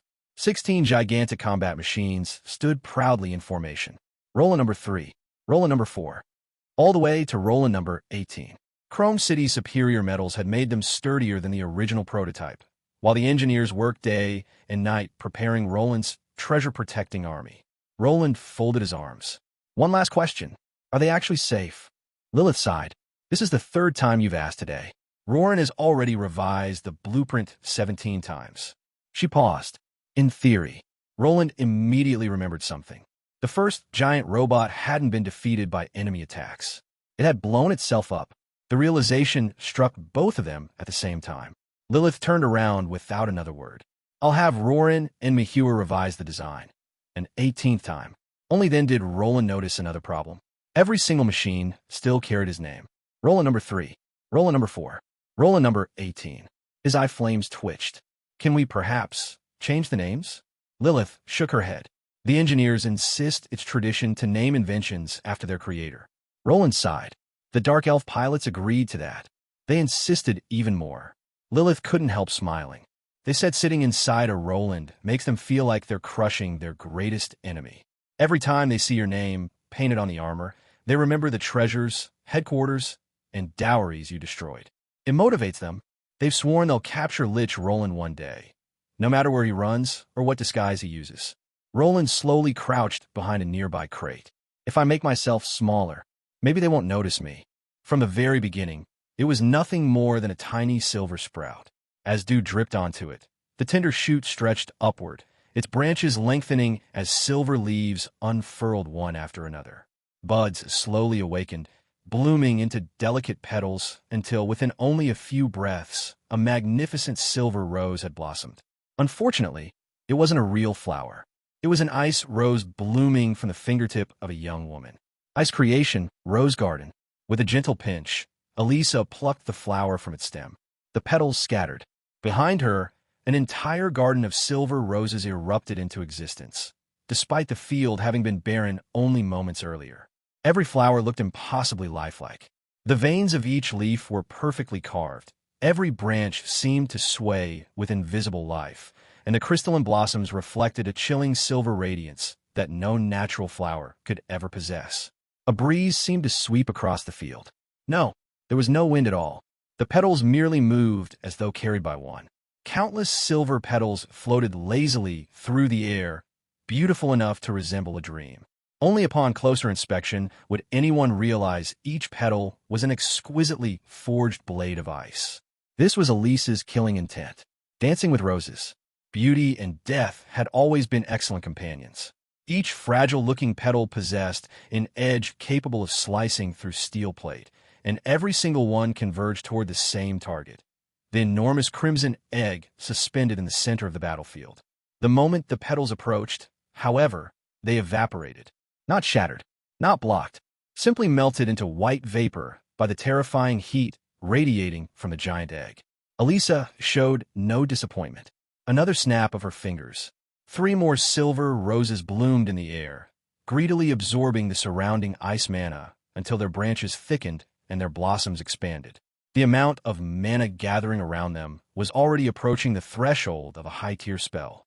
She clearly intended to overwhelm brute force with an even greater concentration of magic. Watching the scene unfold, Little Red sighed quietly. She forced Annie into Little Cradle already. There was admiration hidden beneath her casual tone. Annie had only recently reached Gold Peak, yet Elisa had already cornered her into revealing her strongest trump card. Experience truly was something impossible to replace. Little Red naturally assumed the elegant ice techniques before us were my handiwork. Unfortunately, she had greatly overestimated me. I had never possessed such refined control over elemental magic. If one insisted on summarizing my philosophy toward elemental spells, it could be condensed into 3 steps. Gather mana. Throw it.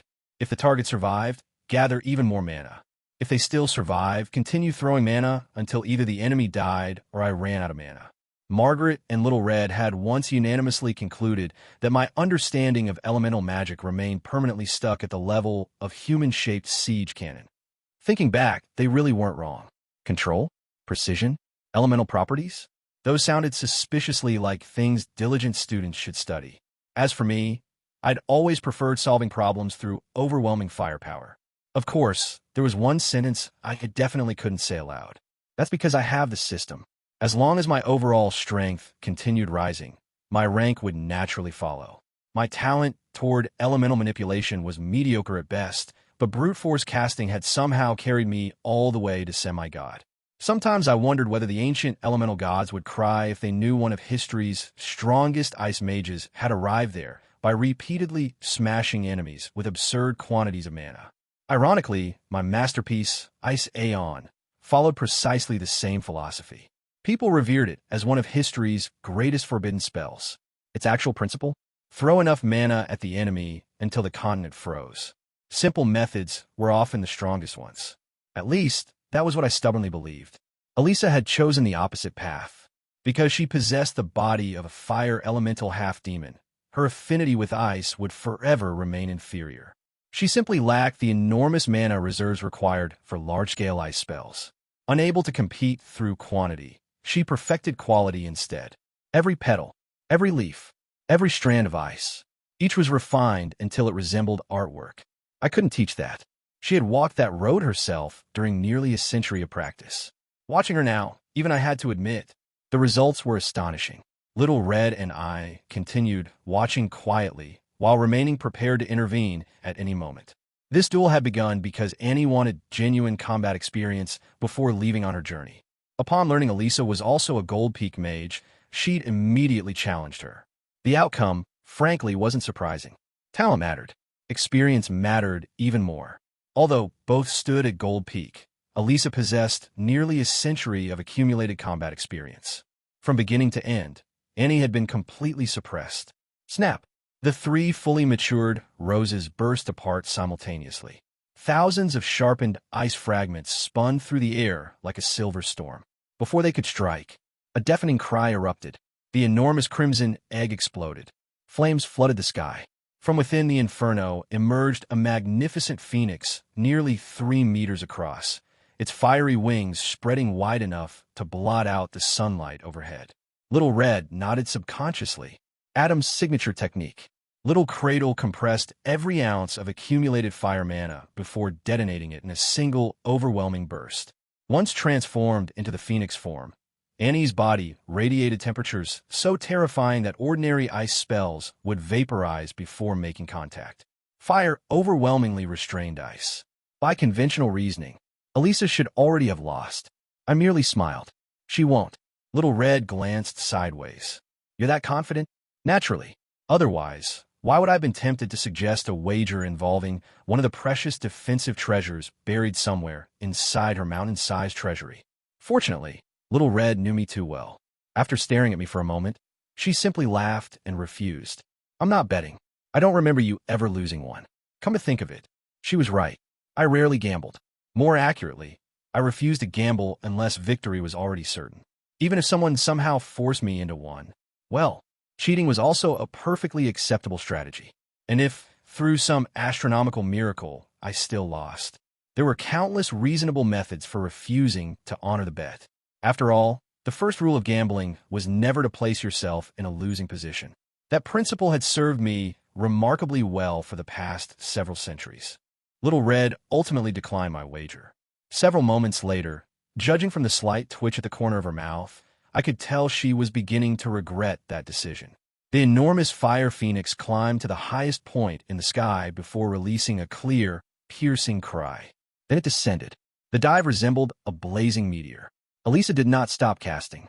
Ice splinters, spears, awls, and countless crystalline projectiles flooded the sky one after another, only to melt into clouds of white vapor before they could even touch the burning phoenix. The elemental suppression was simply too overwhelming. Yet Elisa remained completely calm. Her fingers traced elegant circles through the air. The vapor produced by the melted ice instantly condensed once more, transforming into countless nearly invisible threads. They intertwined into a gigantic web that wrapped around the charging phoenix from every direction. Only then did Annie finally speak. You can't tie Annie down. The phoenix burst with violent flames. One strand snapped, then another. Elisa answered by weaving even more. Ice and fire collided continuously, neither willing to surrender. One side burned, the other froze. Threads melted while new ones appeared. The battlefield became less a duel than a dance between two opposing elements. For a brief moment, Elisa gained the advantage. The web completely imprisoned the phoenix. Unfortunately, Adam's disciple had learned faster than I expected. The familiar cry of a phoenix echoed once again. The blazing cocoon exploded for a second time. The restraints disappeared beneath another eruption of fire, and the reborn phoenix resumed its charge without slowing in the slightest. Little Red clicked her tongue. A second little cradle. She learns frighteningly fast. This time, Elisa had exhausted every prepared trap. The battlefield seemed to have reached the classic conclusion found in every magic textbook. A warrior had reached the mage. The duel should have ended there. Little Red even cast me a sidelong glance, already convinced she had guessed the outcome. I simply smiled. She won't lose. She didn't understand why. The answer revealed itself in the very next heartbeat. Instead of retreating, Elisa stepped forward. She spread her arms. She intended to catch the charging phoenix head-on. Little Red's expression immediately changed. Even she instinctively took half a step forward, ready to stop the duel before anyone was seriously injured. I merely raised a hand to stop her. Don't underestimate Elisa. The collision came. The sound wasn't an explosion. It resembled meat dropped onto a blazing iron plate. The phoenix's flames engulfed Elisa's arms almost instantly. Judging from the smell alone, her sleeves, and probably her skin, had already been scorched. She showed no reaction whatsoever. Her staff fell to the ground. She twisted her waist, drew back her fist, and punched. Dang! The impact rang across the training field like a giant bronze bell being struck. For a split second, everything seemed frozen. Then the blazing elemental barrier surrounding the phoenix shattered into countless fragments. Annie's human form tumbled out of the flames, still looking completely confused. What followed could hardly be described as a duel anymore. It was an execution. Before Annie could regain her balance, Elisa had already closed the distance. Arm lock, hip throw, leg hook, joint lock, shoulder throw, neck restraint. One technique flowed seamlessly into the next, leaving Annie no opportunity to counterattack. Little Red watched with growing disbelief. Those, aren't they your strange combat techniques? I nodded with complete seriousness. They're self-defense techniques for mages. Well, calling them wrestling techniques would probably have been more accurate. Moments later, Annie's arm had been twisted into an angle that looked painful even to observers. She slapped the ground repeatedly in surrender. The winner had been decided. Complete victory. Little Red stared thoughtfully at Elisa. There was no longer any surprise in her eyes, only understanding. The frightening physical strength of a fire elemental half-demon, combined with mastery over ice magic, produced a combat style that almost perfectly countered Annie's fire-based techniques. Fire resistance rendered Annie's greatest advantage ineffective. Ice magic naturally restrained fire. Close-range combat eliminated the distance mages usually feared. The moment Annie transformed into her phoenix form, she had unknowingly stepped directly into Elisa's preferred battlefield. Truthfully, Elisa hadn't even revealed her full arsenal. She still hadn't used the steel wires she habitually concealed among her ice threads. Those invisible traps were what truly made opponents despair. Watching the duel conclude so decisively, I couldn't help feeling rather pleased. After all, my disciple had just defeated Adam's disciple. Granted, Margaret deserved at least half the credit for Elisa's education. Still, winning was winning. If Adam were standing here today, I'd definitely remind him of this for at least the next century. Our leisurely spectating finally came to an end when Lilith approached with her usual efficient expression. The Dark Elf envoy sent by Lorcy had already been waiting for 2 full days. Unfortunately for her, she would continue waiting. There was no race in the underground world more skilled at testing patience than the Dark Elves. Unfortunately for them, they happened to be testing mine. I had dealt with enough Dark Elf nobles over the centuries to know exactly how the first meeting would proceed. Before I even saw the envoy, I could already imagine her opening words. She would first graciously allow me to receive Lorcy's goodwill. Then she would issue several demands. If I accepted, negotiations would continue. If I refused, negotiations would also continue, only with significantly more assassinations. That was simply how Dark Elf diplomacy worked. Among Lorcy's priestesses and the great matriarchs, there were only 2 categories of males: those who already belonged to a mistress, and those who simply hadn't found one yet. Trying to reason with such people before establishing leverage was an excellent way to negotiate yourself into a disadvantage. Fortunately, time was the one resource I possessed in abundance. I'd wait until every underground autarch had sent their envoy. Then they could all negotiate together. Competition always produced better prices. Just then, another group entered the training grounds. Several dozen dark elf justice knights jogged past, wearing nothing but thin shirts and carrying absurdly heavy chainmail over their shoulders. Barefoot, sweating, and chanting in perfect rhythm, they looked strangely familiar. Then I remembered. This was precisely the punishment I'd once devised for Diana. Apparently, she'd liked it enough to make it standard training. According to her, 2 Silver Peak members had even broken through to gold rank after enduring the regimen. I wasn't surprised. Extreme training often produced remarkable results. The part that worried me wasn't the exercise. It was the chant. Their synchronized voices echoed across the entire field. 1, 2. Train hard. 3, 4. Catch Roland. 5, 6. Boil Roland soup. 7, 8. Save our dowry. I honestly wasn't sure which part hurt my feelings more. The soup or the dowry. Curiosity got the better of me. After all, none of these women had shown the slightest interest in the countless knights pursuing them. Why were they suddenly talking about marriage? The explanation turned out to be remarkably simple. Among the Dark Elves, dowry didn't mean the bride's property.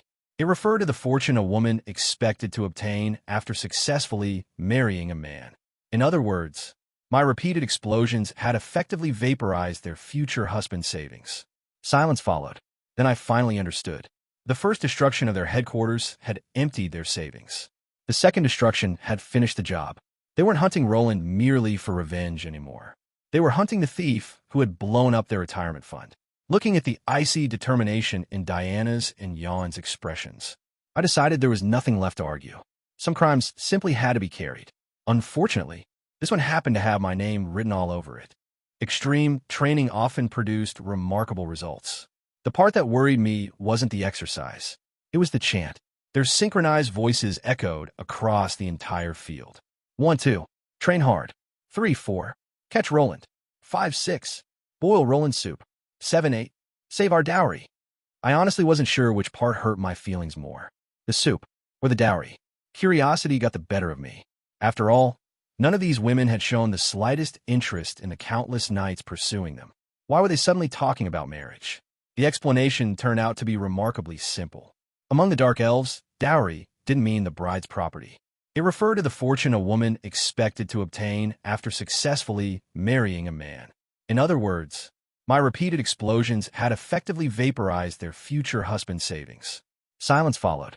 Then I finally understood. The first destruction of their headquarters had emptied their savings. The second destruction had finished the job. They weren't hunting Roland merely for revenge anymore. They were hunting the thief who had blown up their retirement fund. Looking at the icy determination in Diana's and Jan's expressions, I decided there was nothing left to argue. Some crimes simply had to be carried.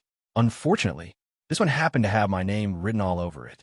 The Shiloh Empire occupied one of the harshest regions on the continent. Its territory consisted of the Shiloh Swamp, the Karta Desert, and the Beja Highlands. Together, they formed a landscape that was almost impossible to invade, yet equally impossible to live in. To most living races, it was simply a land where nature itself rejected life. The Great Death Swamp, the Endless Desert, the Frozen Highlands. These 3 infamous regions were regarded as forbidden zones by every living kingdom, hells for the living, yet playground for the dead. Few people knew, however, that even the cruelty of nature could be conquered. Deep within the poisonous marshes lay a miraculous oasis where spring lingered throughout the year. Dense forests, fertile grasslands, and crystal-clear lakes stood in complete defiance of the surrounding wasteland. There stood the imperial capital, Shiluwa City. More precisely, the Keeler Administrative District. The miracle had not come freely. Centuries of labor and unimaginable resources had transformed the swamp into paradise. Around the capital stood countless soul towers, each radiating pale streams of soul energy that illuminated the horizon day and night. To outsiders, the endless white lights resembled an undead apocalypse. In reality, they were merely construction workers. Unlike the living, intelligent undead possessed limitless patience. They neither aged nor tired, and they had all eternity to reshape the world according to their preferences.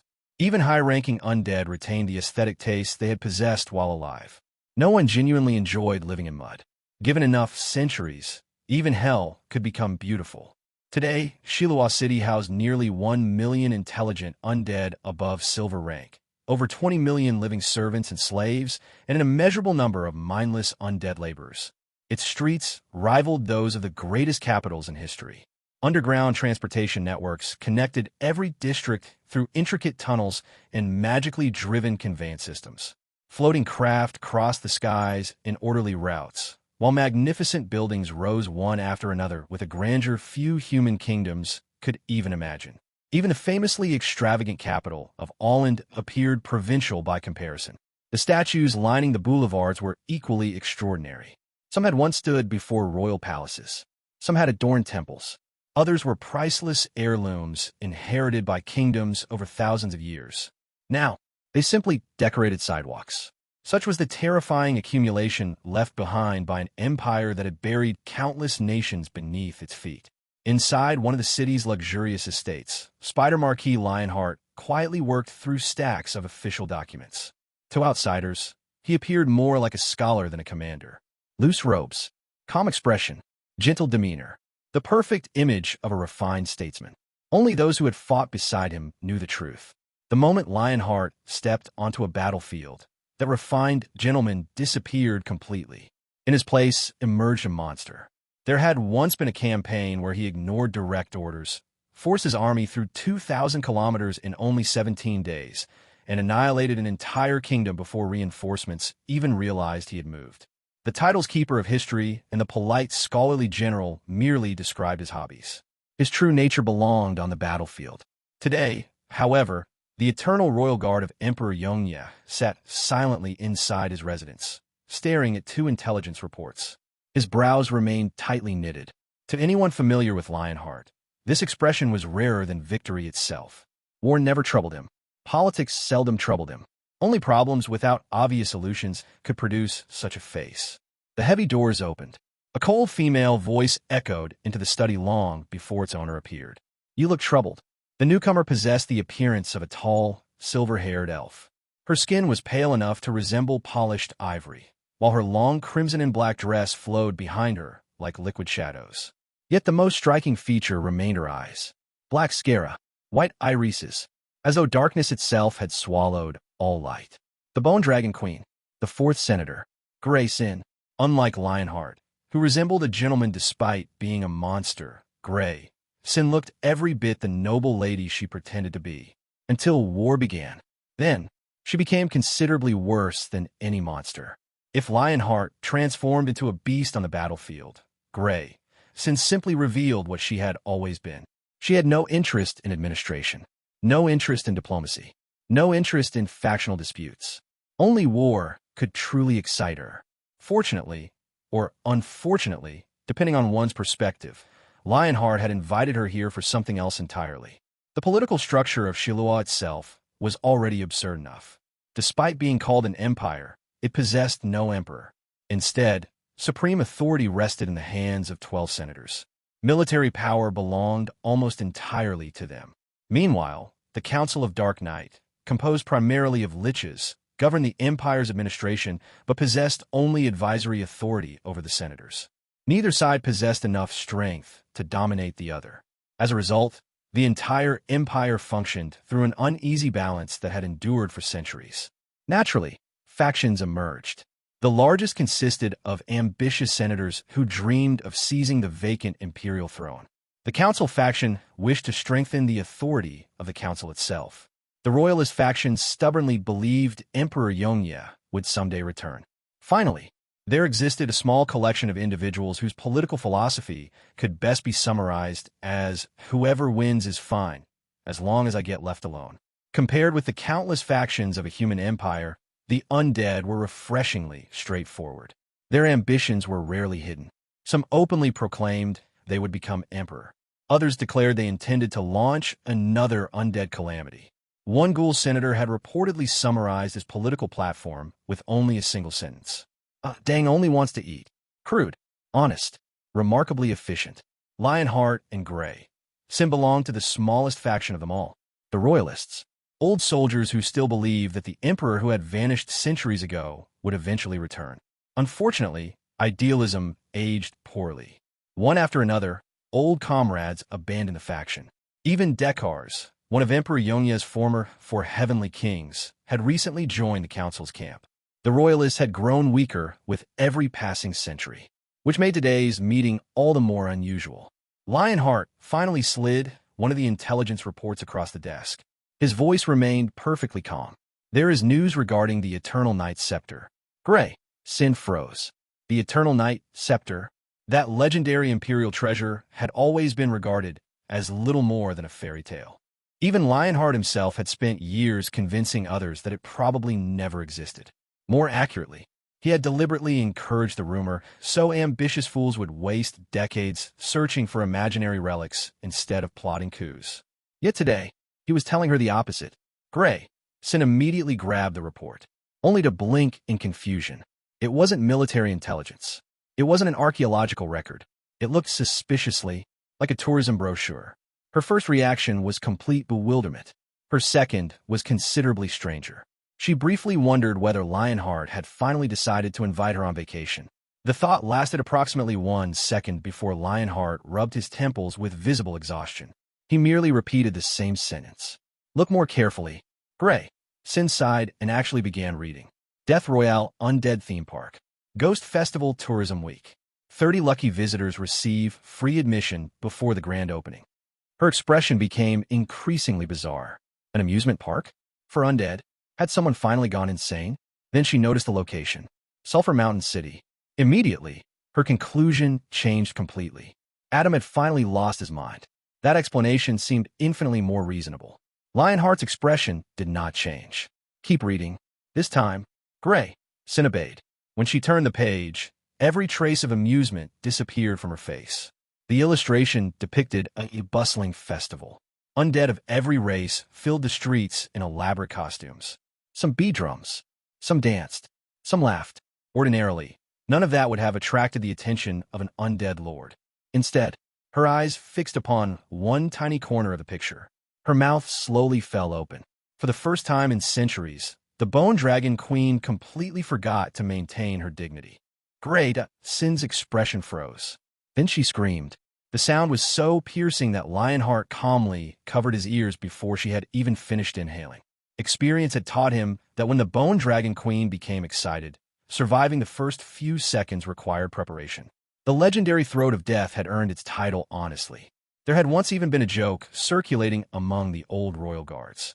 If Gray, Sin, ever prepares to sing, everyone present is authorized to knock her unconscious immediately. According to rumor, those were Emperor Yongye's own words. Naturally, no one had ever dared verify the story. The cause of Gray, Sin's reaction occupied only a tiny corner of the tourist brochure. A skeleton dog, covered in colorful feathers, balancing upside down on a green ball. Its 4 legs waved in every direction as though they belonged to 4 different animals. Judging from the next illustration, it immediately lost its balance and crashed head first onto the ground. It looked utterly ridiculous. Gray Sin, however, wasn't laughing. She recognized him instantly. That's Boss. There was no need to explain further. Bastion, captain of Emperor Yongye's royal guards, commander of the Red Hunting Hounds, vice commander of the entire Yongye army, leader of the 4 heavenly kings, the strongest undead lord the empire had ever produced. Entire kingdoms had disappeared beneath his march. Every battlefield he crossed became a wasteland. Among all the emperor's generals, he had always been the one Yongye trusted most completely. Officially, he had died centuries ago, which made his current occupation considerably more shocking. Circus performer. Gray. Sin pointed at the illustration with trembling fingers. There was absolutely no possibility of mistake. The strangely crooked tail, the cracked skull, most importantly, his utterly impossible anatomy. Bastion possessed 2 left legs in front and 2 right legs behind. Normal skeleton dogs simply couldn't look like that. Lionheart nodded quietly. He remembered that ridiculous habit all too well. Whenever Bastion slept, he liked taking all 4 legs apart. Unfortunately, after waking up, he never bothered putting them back correctly. Front, back, left, right. He assembled them however he pleased. Then, when he stood up, he would immediately begin walking in circles. No one had ever discovered whether he genuinely couldn't tell the difference or simply found everyone else's reactions amusing. Great Sin's shock gradually transformed into uncertainty. Could someone simply have drawn a similar skeleton dog by coincidence? Lionheart silently handed her the next page. There stood an 18-armed skeleton general. Instead of swords, every hand spun a wooden plate. The caption proudly announced the greatest plate-spinning performance visitors would ever witness. Gray, Sin stared for a long time. She understood nothing. To her, it was merely an unusually talented street performer. Lionheart patiently supplied the missing explanation. Skeleton generals normally wielded 4 weapons. The truly gifted could manage 8. Undead lords generally reached 12. Only one person in the entire empire had ever mastered 16 simultaneously. Fate, head instructor of the Red Hunting Hounds. Apparently, he had improved. Gray, Sin looked at the stage name printed beneath the illustration. Deafly, she fell silent. Changing the order of 2 syllables hardly qualified as a disguise. The remaining pages continued, much the same. A Dullahan cheerfully playing polo using his own detached head. Comisia, vice captain of the Red Hunting Hounds. A plague lich enthusiastically selling colorful health tonics. Kaka, no sane undead willingly drank her potions. The fact that living tourists apparently did so voluntarily struck both of them as genuinely horrifying. Further inside appeared a bone dragon carrying passengers. A viper woman performing exotic dances. An elderly witch reading fortunes. One after another. Every illustration featured someone both of them personally knew. Every one of them should have died centuries ago. Lionheart finally revealed the final piece of evidence. His intelligence agents had already visited the attraction in disguise. They had returned with commemorative visitor badges. They had personally confirmed that every performer in the brochure was genuine. Silence settled over the room. Then Gray, Sin slowly rose from her chair. For the first time in centuries, genuine hope shone within those eerie black and white eyes. Only one person in the world could possibly make these terrifying monsters perform circus tricks without complaint. Only one person could command Bastion to balance on a ball like a trained puppy. Only one person could make the proud royal guard smile while doing something so utterly humiliating. There was only one possible conclusion. The Emperor still lived. Lionheart, however, remained considerably calmer. Excitement was dangerous. Evidence came first. Emotion later. The brochure proved only one thing. Someone capable of commanding the old royal guards had appeared within Sulphur Mountain City. Whether that person was Emperor Yongya or someone else remained uncertain. Still, many old mysteries suddenly became worth reconsidering. The disappearance of the royal guards before the final battle. The inexplicable redeployment of the other 3 Heavenly Kings' armies. The survival of so many supposedly dead commanders. None of those questions had ever received satisfactory answers. Perhaps the underground world finally possessed them. Gray, Sin had already reached her own conclusion. She intended to leave immediately. As far as she was concerned, the investigation had already ended. If the Emperor truly returned, certain people would soon have much explaining to do. Foremost among them, Dekars, once the Emperor's most loyal subordinate. Later, the Royalist faction's loudest supporter. Finally, the senator who abruptly abandoned them and joined the council. The betrayal had never made sense. Lionheart quietly voiced a suspicion that had lingered for nearly a decade. Dekars had once disappeared into Sulphur Mountain City, seeking revenge against Adam Han. Everyone had assumed he would die. Instead, he returned, not only alive, but strangely cheerful. He even organized several martial tournaments before abruptly changing political factions. The timing had always felt wrong. Very wrong. Perhaps someone had met him there. Someone capable of changing even Dekars. Both of them unconsciously looked back toward the tourist brochure. Their destination had already been decided. Before Gray, Sin reached the door, Lionheart called out one final request. If she truly entered the underground world, she should bring Dang, the 12th senator, a giant abomination whose intelligence remained permanently childlike, yet whose combat strength frightened every undead lord in Shiloah. Dang never concerned himself with politics. He simply obeyed whichever elder, sibling, he trusted most. If Gray, Sin asked him to demolish the council building, he would probably ask whether he should begin with the left wall or the right. Gray, Sin nodded. She trusted Lionheart's judgment more than anyone else's. If he believed Dang should accompany her, then Dang would come. Soon the room became quiet once more. Lionheart stood before the window overlooking the magnificent capital. The city stretched endlessly beneath him. Beautiful, prosperous, orderly. Everything before him had been built according to one man's vision. His thoughts drifted backward through centuries. He remembered a much younger version of himself, a reckless knight who knew only how to fight. Back then, the emperor had laughed while ruffling his hair. Little Lionheart, if all you know is charging forward, people will eventually mistake you for an idiot. Read more history. Understanding yesterday makes surviving tomorrow much easier. Perhaps memory had polished those words over the centuries. Perhaps the emperor hadn't sounded nearly so gentle. It didn't matter anymore. Lionheart had followed that advice faithfully. He became the empire's keeper of history. He read until history itself began revealing patterns invisible to everyone else. Ancient catastrophes, forgotten civilizations, the rise and fall of gods. Even the emperor's own notebooks had contained countless incomprehensible fragments. References to the god of order, death god air, butterfly effects, chain reactions, endless calculations that seemed to predict disasters centuries before they occurred. Sometimes Lionheart wondered, what exactly had the emperor seen? What future had driven him into despair? What truth had convinced him to abandon everything and begin again from nothing? His thoughts were abruptly interrupted. Someone laughed outside the doorway. Gray, Sin had returned. Apparently she'd forgotten something.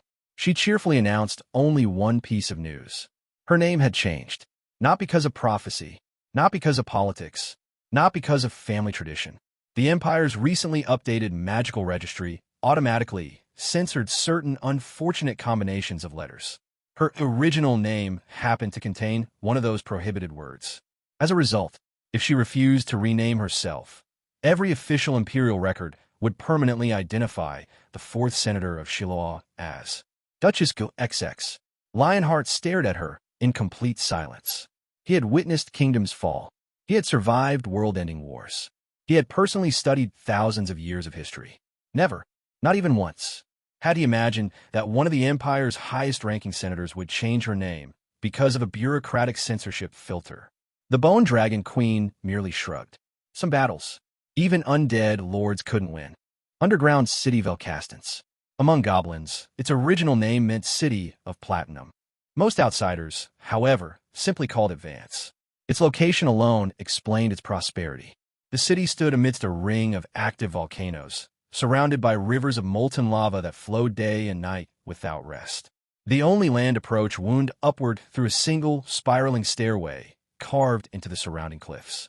Any invading army forced onto that path needed only a few buckets of poison or a flood released from above before the staircase became a death trap. Even more importantly, hidden behind the mountain walls lay one of the underground world's rare natural passages leading directly to the surface.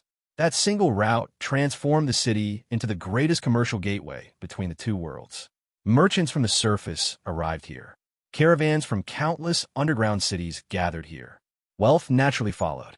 In the underground world, however, wealth without strength was merely another invitation to be robbed. The goblins who originally discovered and constructed Velcastance enjoyed their fortune for only a short time before every ambitious force nearby turned their eyes toward the city. No wall could stop daggers from striking one's back. No fortress could prevent dragons from descending from the sky. After countless conspiracies, assassinations, and power struggles, the founders disappeared into history. Ironically, their disappearance created something far more valuable. No one ruled Velcastance anymore. Not because no one wanted the position, because everyone did. Every underground lord possessed influence inside the city. Any newly appointed city lord would likely be assassinated before sunrise the following morning. Eventually, after enough blood had been spilled proving the obvious, the major powers reluctantly reached a compromise. Velcastance would remain neutral forever. No lord, no ruler, no sovereign, only merchants, only diplomacy, only business. That consensus benefited everyone. It became the designated meeting ground for the Underground Alliance. Holding negotiations inside Dark Elf territory offended the Beastmen. Meeting within Beastman territory angered the elves. The Dragon Cities required everyone else to grow wings first. Goblin cities charged such outrageous entrance fees that delegates usually finished negotiating poorer than when they arrived. Compared with those options, Lordless Velcastance became the only acceptable choice. Naturally, news spread quickly here. 1 week earlier, 17 enormous steel giants had marched into the city, escorting the supposed Eternal Night Scepter. Since then, stories regarding Sulphur Mountain City's young city lord Annie had circulated through every tavern and merchant guild. As for the true mastermind, he quietly wandered the streets wearing nothing more than an ordinary cloak. That mastermind happened to be me. Behind me followed Annie, likewise disguised beneath a traveler's mantle, and Elisa, whose expression remained as indifferent as ever despite the bustling marketplace surrounding us. At first glance, Velcastance resembled Sulphur Mountain City. Prosperous, bustling, filled with every imaginable race. But similarities ended there. In Sulphur Mountain City, races truly lived together. A patrol squad might contain humans, goblins, dwarves, and dark elves simultaneously. A neighborhood bakery could easily employ 3 different races. No one found such things unusual anymore. Equality had long become common sense. Slavery was completely unacceptable. Velcastance merely looked diverse. Every race occupied its own district. Invisible boundaries divided the streets more effectively than city walls. The slave markets flourished openly. Entire arenas existed solely for slave combat. Conflicts rarely erupted into open warfare. Instead, they quietly disappeared into dark alleys. 2 human wolf riders had just been dragged into the Beastman district moments earlier. Judging by the expressions of nearby merchants, no one expected them to return. My gaze shifted toward another district.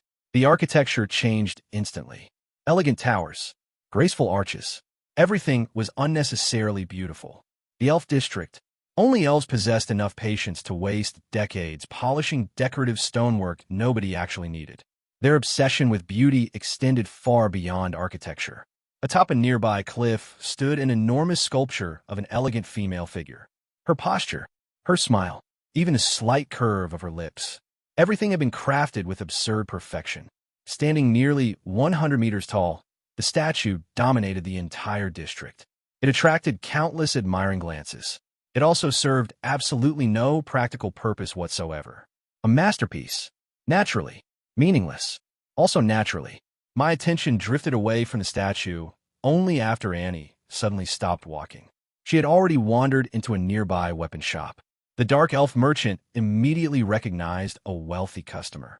Moments later, an exquisitely crafted mithril sword rested in Annie's hands. She admired it enthusiastically. Unfortunately, my system admired it far less. Art piece, Sword of the Fallen Angels. Attack power, 0 to 5, plus 1 poison damage. Quality, superior. Special ability, none. Well, not entirely none.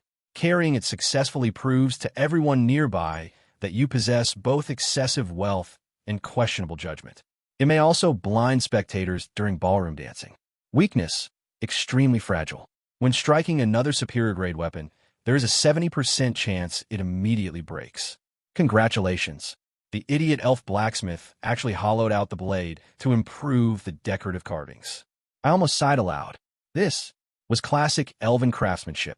Exquisite proportions, flawless engraving, rare materials, perfect aesthetics, worthless in actual combat.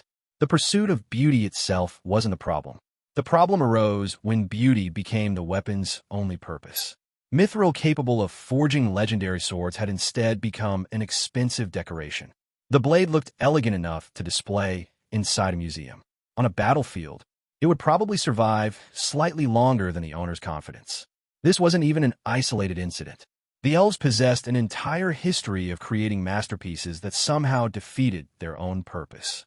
The most famous example remained the Song of Harmony chainmail. Most armor interfered with spellcasting. The elves solved that problem brilliantly by making every metal ring hollow enough for mana to flow through freely. Unfortunately, they also allowed swords to flow through just as freely. Its magical compatibility exceeded ordinary robes. Its defensive capability didn't. Veteran mages often discovered that rolling across the ground to avoid arrows caused their priceless chainmail to scatter into hundreds of tiny metal rings. Reassembling the armor required hours. Pretending nothing had happened required considerably more dignity. Eventually, elven engineers investigated the flaw. They quickly discovered the truth. Making the rings thicker restored protection. Making them thicker also blocked mana. The design contradicted itself. There was no solution. An entire kingdom nearly bankrupted itself, mass-producing the armor before later collapsing during an undead calamity. From then onward, the Song of Harmony became the underground world's favorite joke whenever elven equipment entered conversation. The Grey Dwarves, unsurprisingly, remained the undisputed masters of practical weapons. The elves naturally disagreed. According to them, everyone else simply lacked artistic appreciation. Personally, I still possessed several crates of abandoned elven equipment inside my warehouse. Not even melting them down solved anything.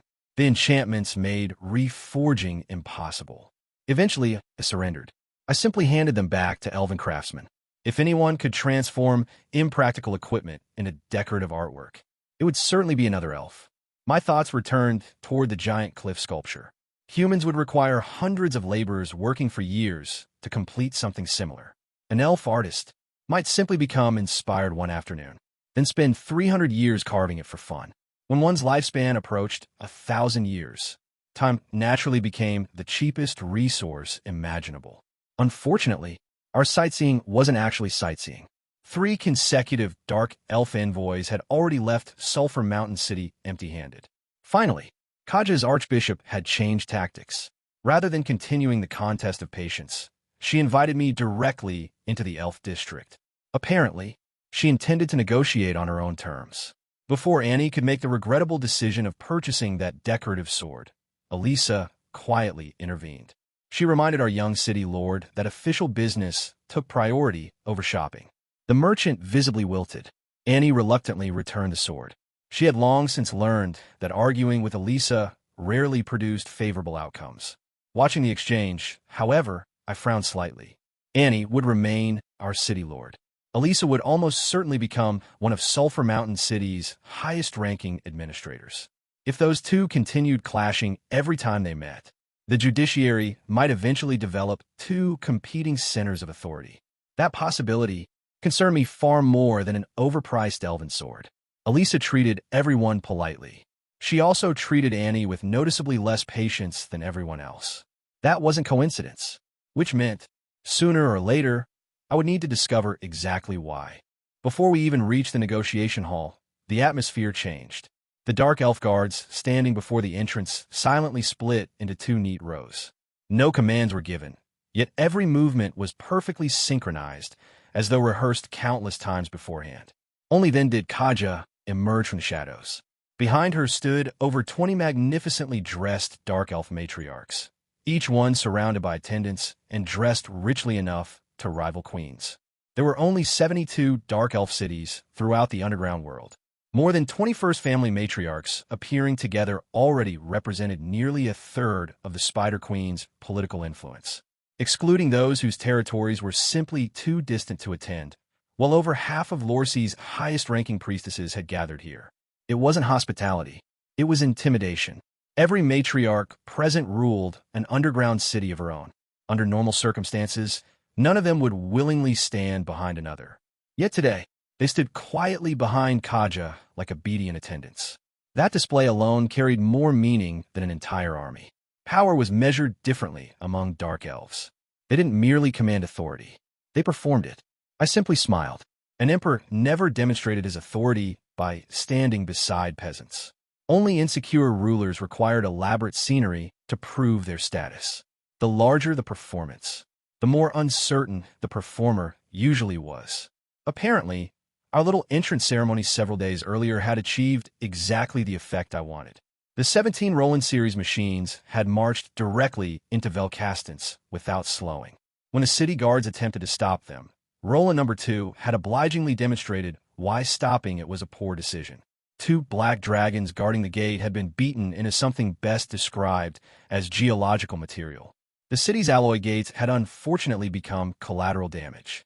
Naturally, the unfortunate accident also happened to showcase the machine's overwhelming strength. Afterward, Annie publicly announced that Sulphur Mountain City intended to auction the constructs. The rumor spread faster than any advertisement ever could. Merchants exaggerated. Mercenaries embellished. Spies embroidered.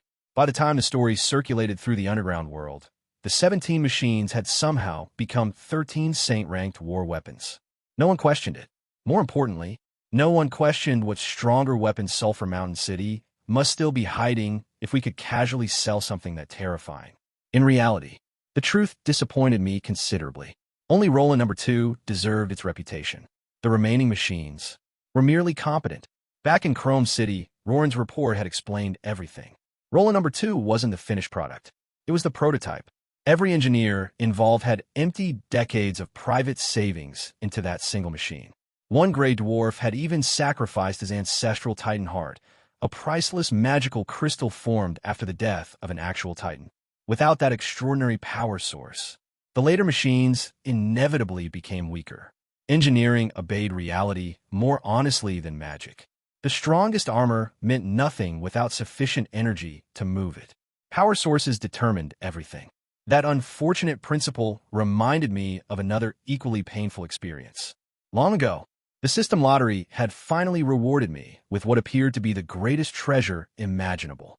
The small light, a miraculous tool from another world capable of altering size itself. For approximately 3 minutes, I genuinely believed the system had finally grown a conscience.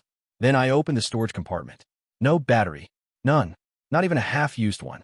When I begged the system to exchange points for a compatible battery, that shameless parasite pretended not to hear me.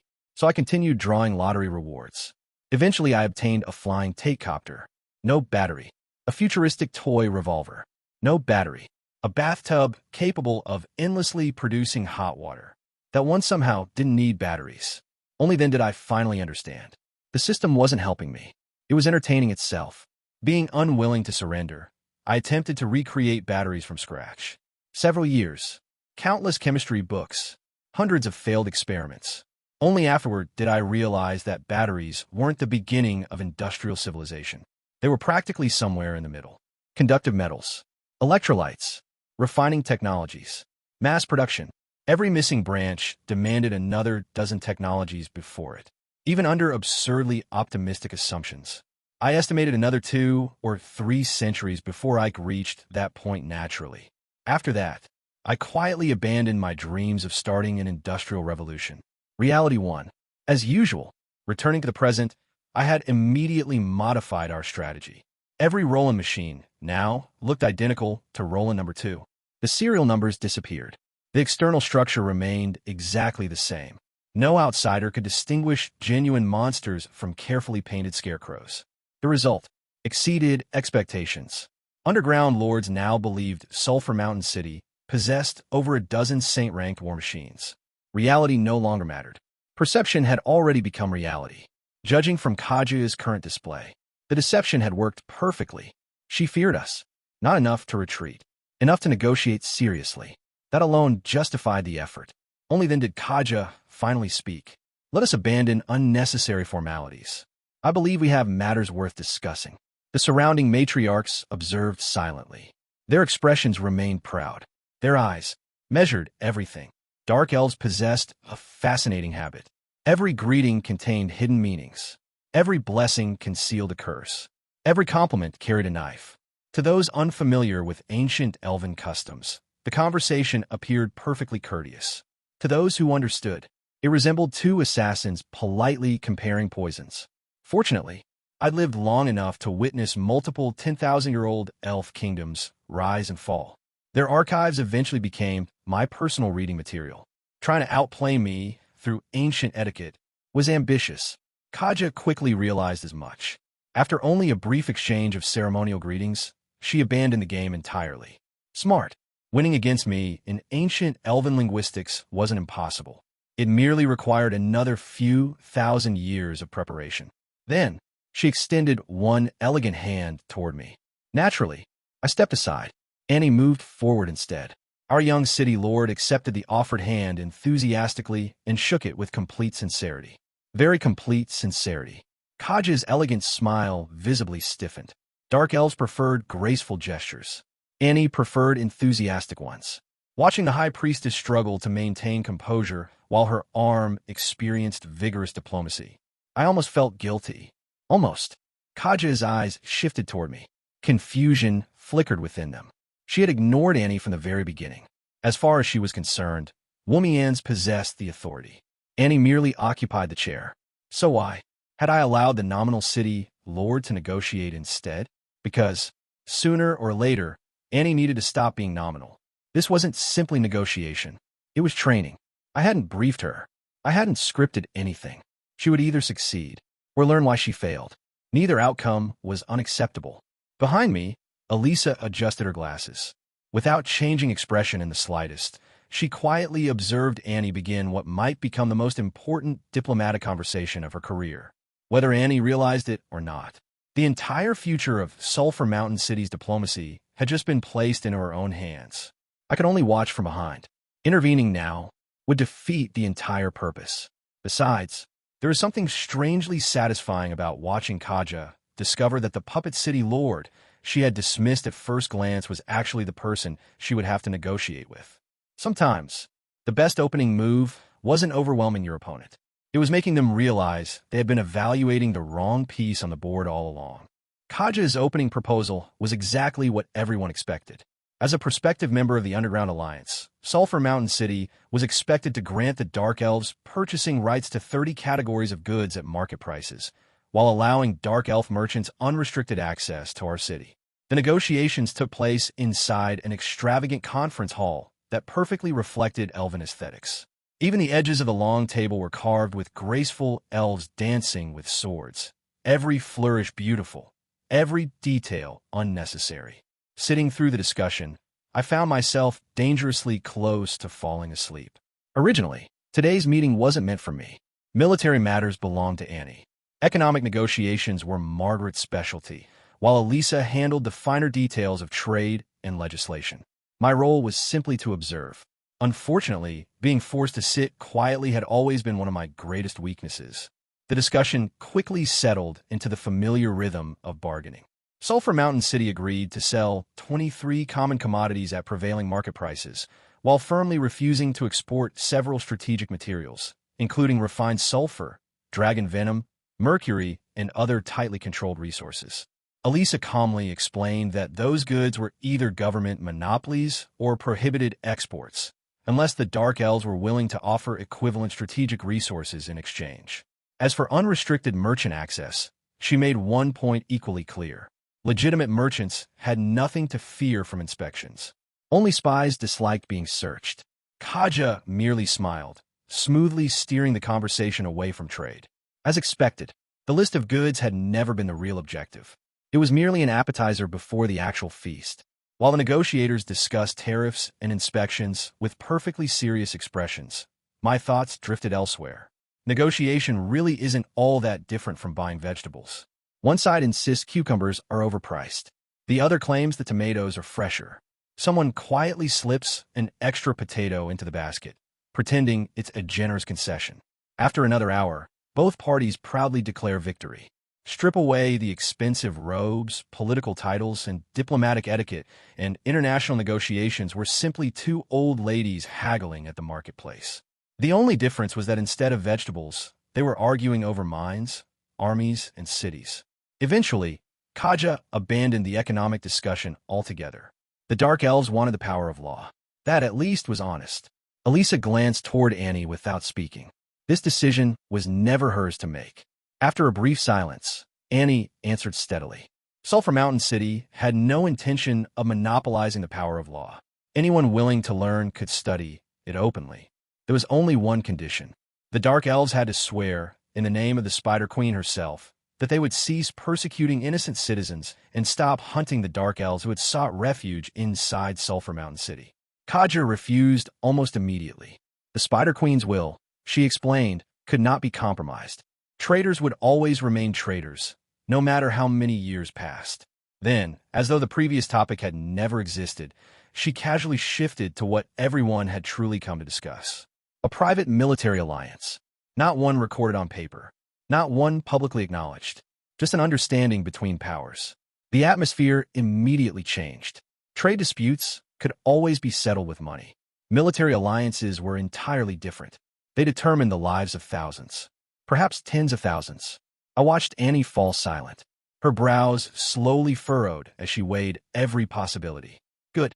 Pressure was uncomfortable, but responsibility could never be learned without it. One day, I would no longer be around to make every decision for her. She had to grow. Both she and Elisa did. After what felt like an eternity, Annie finally stood. I expected her to answer Kaja. Instead, she walked directly toward me. Master. Her smile twitched. Have you had enough? Several dark elf matriarchs looked confused. Only Elisa quietly adjusted her glasses. You've been comparing our negotiations to bargaining over vegetables this entire time. Please stop broadcasting your commentary into my head. Did I say that out loud? No. Oops. I offered an entirely insincere apology before lowering my head and pretending to become invisible. In truth, I hadn't spoken aloud once. Unfortunately, after years together, Annie could practically hear my sarcasm without me opening my mouth. Perhaps I had trained her a little too well. Or perhaps she had simply become frighteningly good at predicting my thoughts.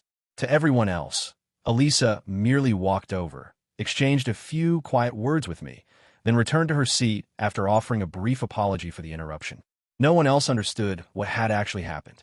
Once she sat down again, I couldn't resist one final observation. Negotiations really were just marketplace bargaining. Only now the vegetables had become armies. Elisa didn't even bother looking at me. I'm thinking, she said flatly. Please be quiet. Fine. Apparently old bones weren't even allowed to think anymore. Since my presence clearly wasn't helping, and the negotiations no longer required my involvement, I quietly rose from my chair and prepared to leave. Before I reached the door, Elisa's calm voice followed behind me. Please return before nightfall. Don't eat random food from street vendors. Don't make children cry. Don't get arrested. I don't know anyone in the local guardhouse, and I have no intention of retrieving you if you end up there. Hearing that string of instructions, I couldn't help wondering where everything had gone wrong. Once upon a time, Elisa had been a timid little girl frightened by thunderstorms, clinging to the corner of my robes whenever lightning flashed outside. Now she sounded less like my disciple and more like an exhausted parent sending an irresponsible child out into the world. Somewhere along the way, my education had clearly taken a disastrous turn. Leaving the conference room, I ignored the meaningful smiles and unmistakable invitations coming from several dark elf matriarchs. Dark elves were famous throughout the world for their artistic appreciation of adult relationships. It would be a lie to say no man had ever been curious. Unfortunately, curiosity alone accomplished nothing when one happened to be a skeleton. One day I thought bitterly, just wait until I revive. Then that infuriating song Elisa had learned from me years ago started echoing through my mind again. The one about the unfortunate eunuch surrounded by 3,000 beauties he could never touch. I really should have been more careful about what songs I taught children. Before leaving, I glanced back one last time. Annie was already deep in discussion with Kaja, her expression serious and composed. Watching her sit there, no longer looking toward me for every answer, I couldn't help smiling beneath my mask. One day, she would be able to shoulder everything herself. And when that day finally arrived, perhaps I could finally retire. Perhaps I could finally revive. The moment I disappeared through the conference room doors, nearly every dark elf matriarch present released the breath she had unconsciously been holding. Only then did they begin discussing the person who had just left. His robes and mask concealed everything. Even their extraordinary senses couldn't determine whether Womian's was human, undead, elf, or something else entirely. They detected no heartbeat, no fluctuations of emotion, no aura that could be identified. Closing their eyes, they found it almost impossible to perceive his existence at all. That unknown frightened them far more than overwhelming strength ever could. After all, strength could be measured. The unknown could not. To those ancient matriarchs, Womian's himself had become the greatest obstacle to the negotiations. As the founder of an entirely new power of order, he represented possibilities no one could calculate. If the power of law eventually grew to rival the holy light, they might one day find themselves facing not merely a powerful city lord, but the birth of another god. His departure, therefore, came as a relief. At least now the negotiations could proceed without that unfathomable variable sitting silently beside the table. Not everyone, however, intended to let him leave peacefully. Luciana, first matriarch of Morseblight City, quietly considered dispatching one of her shadows to follow him. Morseblight bordered Sulphur Mountain City. More importantly, it had once been home to Diana and the other dark elves who had defected. Their escape remained a stain upon the Siphon family's reputation. The Spider Queen was never known for forgiveness. Luciana still remembered the agonized screams of the previous first matriarch after Lorcy transformed her into a monstrous spider as punishment for failure. If Diana and the others continued living happily, one day, Luciana might share the same fate. Before that thought could develop any further, Kajua's gaze drifted toward her. The High Priestess never interrupted her conversation with Annie. She merely looked. That alone was enough. Luciana immediately felt cold sweat soaking her back. Kajua's authority had never come solely from Lorcy's blessings. In the brutal society of the Dark Elves, kindness inspired rebellion. Fear inspired obedience. Countless matriarchs who had challenged her smiling face now lay beneath the earth. Without even raising her voice, Kajua spoke. If an opportunity presents itself, prepare a gift for Lord Womiance. Sulphur Mountain City is becoming a force we cannot ignore. Personal grievances are insignificant compared to the future of the Dark Elf race. The words were gentle. The warning beneath them was not. Luciana immediately abandoned every dangerous thought. Instead of assassins, she would now be sending presents. Understood. Kajua smiled again before returning naturally to her discussion with Annie, as though nothing had happened. Only the other matriarchs noticed Luciana silently wiping the cold sweat from her palms. Meanwhile, I wandered leisurely through the streets of Vance. The negotiations behind me would continue for quite some time, but I had no reason to remain. As I told Elisa before, diplomacy was nothing more than marketplace bargaining. Whether countries or old grandmothers were involved, everyone argued over the same thing. How much should I give? How much can I take? The only difference was that instead of carrots and potatoes, nations traded armies, mines, territory, and influence. A skilled negotiator might squeeze out another few percent of profit, but negotiations alone never decided history. The outcome had usually been determined long before anyone sat down at the table. Victory belonged to the side holding stronger cards, not stronger arguments. Our position had been carefully built over the past several months. Chrome City, the power of law, the giant war machines, the eternal Knight's scepter. Every move had strengthened Sulphur Mountain City's bargaining position before today's meeting even began. Kajua needed this alliance, far more than we did. Sho and Molly had already begun making increasingly aggressive moves. Ainsterna and the devils behind him were notoriously unreliable, while the countless ambitious Dark Elf matriarchs constantly threatened Kajua's own authority. In the history I remembered, Kajua wouldn't remain the High Leader forever. 10 years after the Underground Alliance launched its invasion of the surface, another matriarch named Victoria would hold that title instead. Among Dark Elves, retirement rarely meant peaceful old age. It usually meant death. Kajua understood that better than anyone. For her own survival, and for the future of the Dark Elf faction she represented, she desperately needed stable allies. Sulphur Mountain City, on the other hand, possessed the luxury of walking away. Even the invitation to join the Underground Alliance wasn't indispensable. If negotiations collapsed today, we could simply return home. The Dark Elves couldn't afford that outcome. We could. That difference alone ensured who held the initiative. It was also why I had repeatedly refused to meet Kajua before today. The longer I kept my distance, the more uncertain everyone became. Would Sulphur Mountain City ally with Sho? Would I reconcile with Molly? Would the balance of power shift overnight? Uncertainty was pressure. Pressure was leverage. By the time negotiations finally began, Kajua had already convinced herself she couldn't allow them to fail. With someone as capable as Elisa handling the finer details and Annie steadily growing into her responsibilities, there was very little left for me to worry about. Which meant it was finally time to deal with another matter. Walking through the bustling streets of Vance, I slowly smiled beneath my mask. I had never considered myself a particularly forgiving person. Those who attacked Sulphur Mountain City should have expected retaliation. Sho, Molly, the debt you owe me has accumulated long enough. Now, it's time to collect. Power in this world wasn't measured merely by numbers. It was measured by the names history had given each stage. Iron Bloodline, Bronze Body, Silver Dignity, Golden Will, Respected Legend, World Saint, Immortal Myth, Indestructible Semi-God. Those titles alone revealed the philosophy behind the cultivation system. The Iron Bloodline stage roughly corresponding to levels 1 through 20 according to the system, was where most people first obtained their class.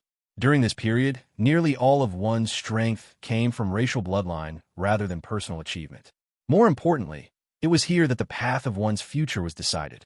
Take 3 common close combat classes as examples. A standard beastman berserker possessed tremendous physical strength and an innate berserk talent. A dark elf assassin sacrificed endurance for speed while naturally possessing magic-resistant skin. Meanwhile, a typical human warrior had absolutely nothing. No racial talent. No extraordinary gifts. Just average attributes across the board. Unfair? Of course it was. The world had never pretended otherwise. Different races were born with different ceilings. Beastmen naturally possessed greater strength. Dark elves enjoyed superior agility. Dragons were monsters from birth. Humans alone seemed almost painfully ordinary. Even if 2 people trained equally hard, talent inevitably widened the gap. It was like asking a foot soldier to compete with cavalry. Give both the same amount of time. The horse would always travel farther. During the Iron Stage, everyone worked toward perfecting their physical foundation. The so-called geniuses weren't blessed with miraculous abilities. More often than not, they were simply born a little stronger, a little faster, or a little tougher than everyone else. That tiny difference compounded year after year. By the time they reached the 20th level, an ordinary beastman might naturally gain twice the increase in strength that an exceptionally talented human could achieve. And that didn't even include racial talents. If anything, attributes were the lesser advantage. Fortunately, nature maintained its own peculiar balance.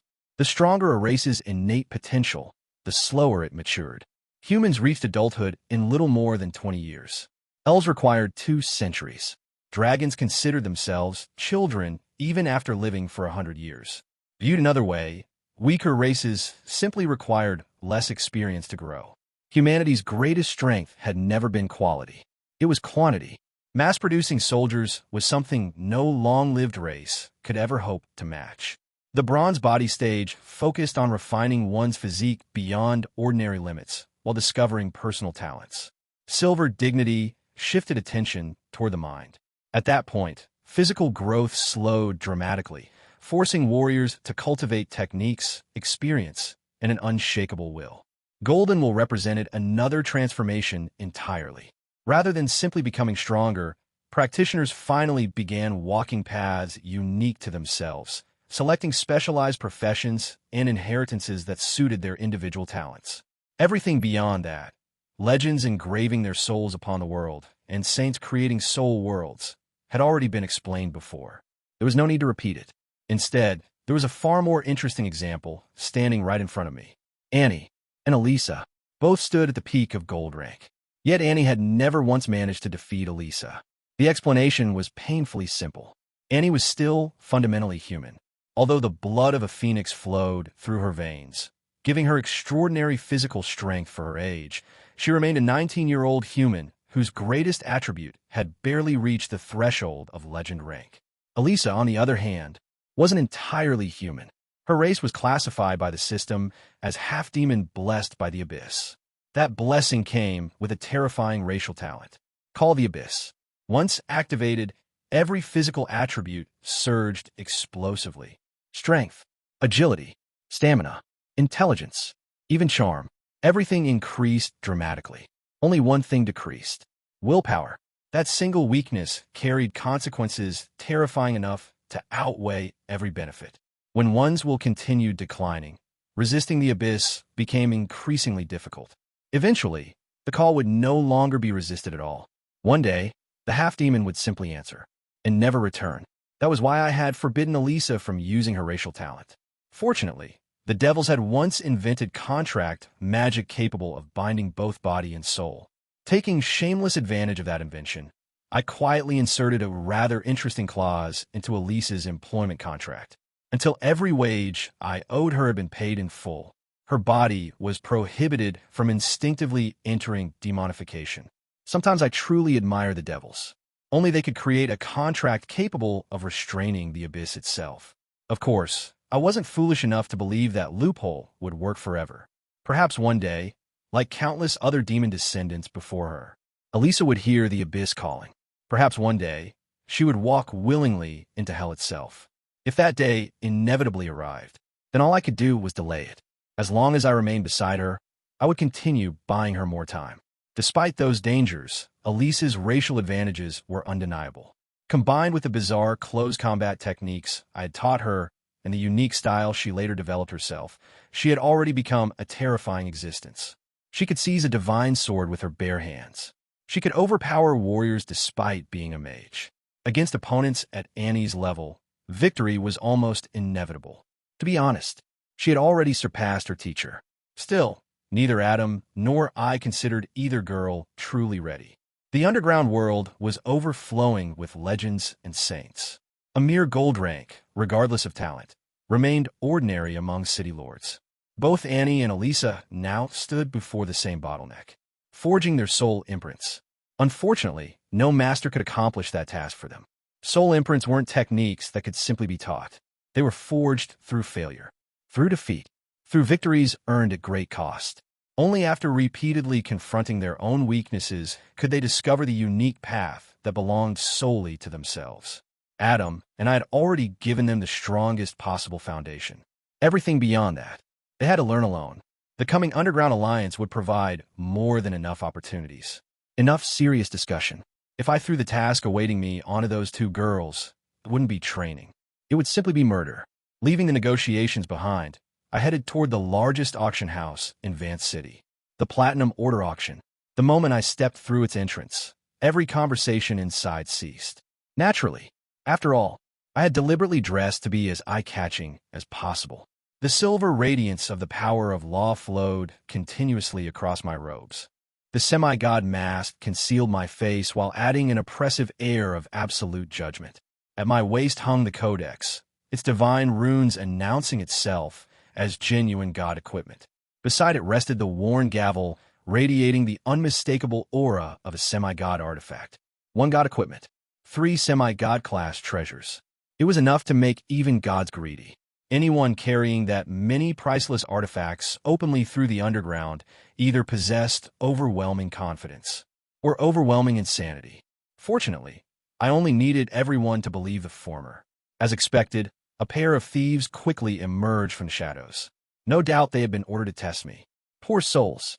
One of them happened to glow such a deep crimson beneath the sight of the power of law that he was practically wrapped in fresh blood. Without even slowing my pace, I raised the gavel.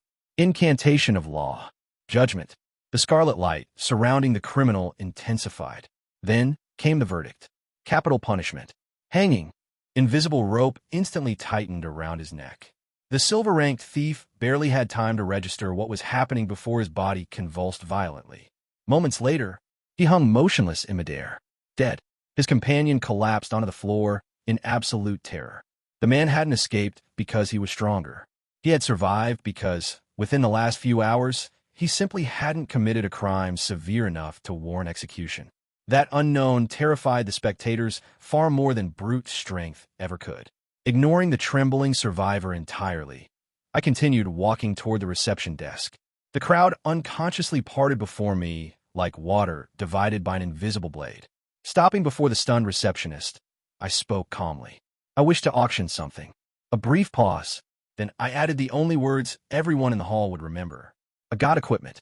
Silence lasted exactly 1 heartbeat. Then the entire auction house exploded. The moment Roland declared that he intended to auction a god equipment, the entire Platinum Order auction house fell into absolute silence. It wasn't merely because of the treasure's value. Semi-god equipment alone could ignite wars between kingdoms, while even an epic equipment appearing at auction would become an event remembered for generations. A genuine god equipment, however, belonged to an entirely different realm. Such a transaction had never happened before. If it truly took place, history itself would record this day. The young centaur auctioneer was the first to break. She stared blankly at Roland, her expression cycling through disbelief, excitement, terror, and complete panic in the span of only a few seconds. Her mind simply refused to process what she had just heard. With a trembling voice, she repeatedly confirmed the unbelievable claim. So, you're really auctioning the god equipment? A real god equipment? Roland answered with calm certainty. That's right. Congratulations. If this succeeds, Your Platinum Order auction house will become the first in the underground world to host the auction of a god equipment. Your name will be remembered by history. Unfortunately, history was the last thing on the young centaur's mind. Instead, a horrifying chain of thoughts exploded inside her head. A god equipment meant unimaginable wealth. Unimaginable wealth meant countless people trying to steal it. If anything happened to it while under her care, she could never repay the loss. She would be sold into slavery for life, perhaps purchased by some perverted demon, perhaps forced to suffer an endless series of humiliating fates she dared not even imagine. Her pupils rolled backward. I don't want to become a slave. With that final cry, the poor girl collapsed onto the floor, unconscious before anyone could catch her. Roland blinked. What? Even he found himself speechless. What exactly had she imagined inside that head of hers? This poor girl had apparently left her peaceful farming village only 3 months earlier and was completely obsessed with fantasy novels about dimensional travelers. Faced with a matter involving the greatest treasure in existence, her imagination had clearly overwhelmed her common sense. Roland sighed inwardly. So the auctioneer fainted. He looked around the silent hall. Now what? For a brief moment, he genuinely considered turning around and leaving. Fortunately, someone finally rushed out from the back. A neatly dressed goblin hurried toward him, breathing heavily. His clothes were wrinkled, his eyes bloodshot, and sweat covered his forehead, making it obvious he had sprinted here the moment he received the news. Bowing respectfully, he introduced himself as Carlos, the auction house's manager. After nervously presenting his credentials, Carlos cautiously looked toward the glowing artifacts surrounding Roland. The shining law tome hanging from Roland's waist naturally caught his attention first. If I may ask, is the god equipment you wish to auction this book? Roland shook his head. With a casual snap of his fingers, a skeleton soldier silently emerged from behind him, carrying a plain black wooden box. No elaborate ceremony, no dramatic speech. The skeleton simply stepped forward and opened the lid. For one breathtaking instant, the entire auction hall disappeared beneath a sea of starlight. Silver radiance flooded every corner of the room, dazzling everyone present. Even Carlos instinctively shielded his eyes, convinced that someone had somehow imprisoned an actual star inside the box. Only after the brilliant light gradually subsided did its true contents become visible. Inside rested a simple black scepter. It possessed none of the extravagant decorations one would expect from a divine artifact. Its surface was weathered by countless ages. Burn marks scarred portions of its body. Frozen cracks spoke of ancient battles long forgotten. It looked less like a treasure and more like a relic that had survived the rise and fall of civilizations. Yet surrounding the scepter were countless tiny silver gemstones. Each gem shimmered like a living star. Light danced rhythmically from one crystal to another as though breathing with its own life.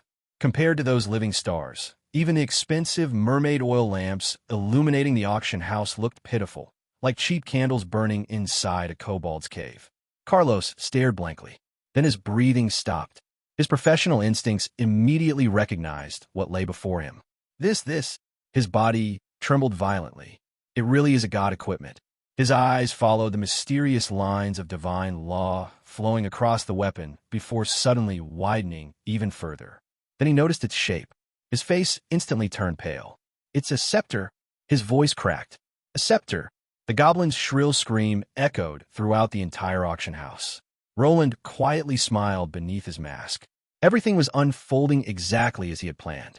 Anyone who saw him carrying 3 semi-god equipment alongside 1 confirmed god equipment would naturally assume any additional divine artifact he revealed must also be genuine. That assumption alone was enough. Carlos continued staring at the scepter as though his soul had already left his body. His lips trembled. Yone. He instinctively swallowed the remaining word. He understood exactly what this artifact represented. Its value wasn't merely measured in gold. It was worth an empire. No, it was worth countless wars. At that moment, Carlos genuinely envied the young centaur, lying unconscious on the floor. If only he could feign as well. Instead, Roland calmly shattered the goblin's final hope. Yes. His voice remained perfectly composed. The Eternal Night's scepter. Carlos's face completely lost its color. Eternal Night? Scepter. Although Roland spoke softly, every person inside the auction hall had been listening.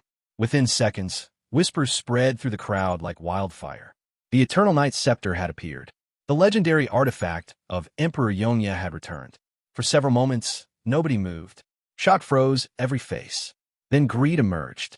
Moments later, greed transformed into terror. Veteran adventurers immediately understood what this announcement truly meant.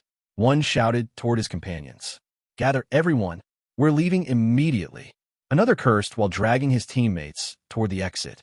"If Kai wants to stay and chase riches, let him die here. We're not waiting." Panic rapidly consumed the auction hall. Owning a god equipment meant nothing if you died before using it. Once news spread beyond these walls, every underground lord, every hidden powerhouse, every ambitious organization, and every legendary thief would converge upon Vance. By then, escape would be impossible. Naturally, not everyone fled. Some remained, driven by greed, stronger than fear. Others simply couldn't resist gambling their lives for unimaginable wealth. Yet none dared approach Roland. Moments earlier, everyone had witnessed a thief die mysteriously beneath the judgment of the power of law. No one wished to become the second corpse lying on the auction house floor. Roland ignored every greedy gaze fixed upon the scepter. Instead, he looked toward Carlos, whose trembling hands still clutched the divine relic as though holding a burning sun. The first stage of his plan had succeeded perfectly. The terrified silence lingering inside the auction hall only deepened as Roland continued speaking. With Carlos still trembling before him, Roland calmly laid out the conditions for the auction, as though he were discussing an ordinary business transaction instead of a treasure capable of plunging the world into war. There would only be two requirements. First, the auction would be held exactly 30 days later at 3 o'clock in the afternoon. Every individual, organization, kingdom, and faction would be welcome to participate. Second, should the Eternal Knight's scepter disappear before the auction concluded, the Platinum Order Auction House would compensate him with 20 top-tier underground cities, including Mihu Oasis, Cloud Waterbox, and Flying Dragon City. The hall became deathly quiet once again. Carlos stared blankly, convinced he had misheard. His lips quivered as he tried to repeat the impossible demand. 20 underground cities? His eyes widened even further as realization finally struck. Mihu Oasis, Cloud Waterbox, those all belonged to. His entire body stiffened. The Lion King. Roland smiled beneath his mask. The goblin had figured it out. That had been his intention from the very beginning. The Platinum Order Auction House possessed enormous influence because it enjoyed the protection of the Beastman's sovereign, Shonuya. The 20 cities Roland had deliberately listed were all territories under Shou's direct rule. In other words, the compensation clause wasn't aimed at the auction house. It was aimed directly at the Beastman, sovereign himself. Carlos finally understood the true target standing behind Roland's outrageous demand. His face instantly turned ghostly white. Without another word, his knees buckled. Like the unfortunate centaur before him, he collapsed unconscious onto the floor. Around the hall, several experienced merchants immediately pieced everything together. The moment the Beastman's sovereign's name became involved, their greed rapidly cooled. Knowledge, after all, could sometimes be deadlier than ignorance.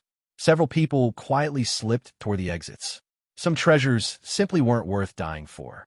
Roland looked around at the scattered auction staff. Again, he sighed dramatically. Does anyone else here actually work? The remaining employees immediately lowered their heads. Some carefully avoided making eye contact. Others shamelessly threw themselves onto the floor, pretending they had fainted as well. Roland stared silently at the rows of unconscious workers. Your acting needs work. No one responded. No one dared. Then, laughter echoed from the entrance. It was loud, fearless, and carried enough authority to silence every whisper inside the auction hall. Ha ha! Woomians! The heavy footsteps accompanying that booming laughter made the stone floor tremble. It has been quite some time. If you're here to conduct business, then naturally we'll welcome you. Every head turned toward the entrance. The owner of the voice slowly walked inside. It was the Beastman, sovereign himself. Shonuya. Exactly as Roland remembered him, the old lion possessed only a single eye. Yet that lone eye radiated overwhelming pressure. His thick mane remained wild and imposing, while the massive scorpion tail dragging behind him scraped softly across the floor. Unlike most beastmen renowned for exaggerated physiques, Shou's muscles were surprisingly restrained. He looked almost ordinary.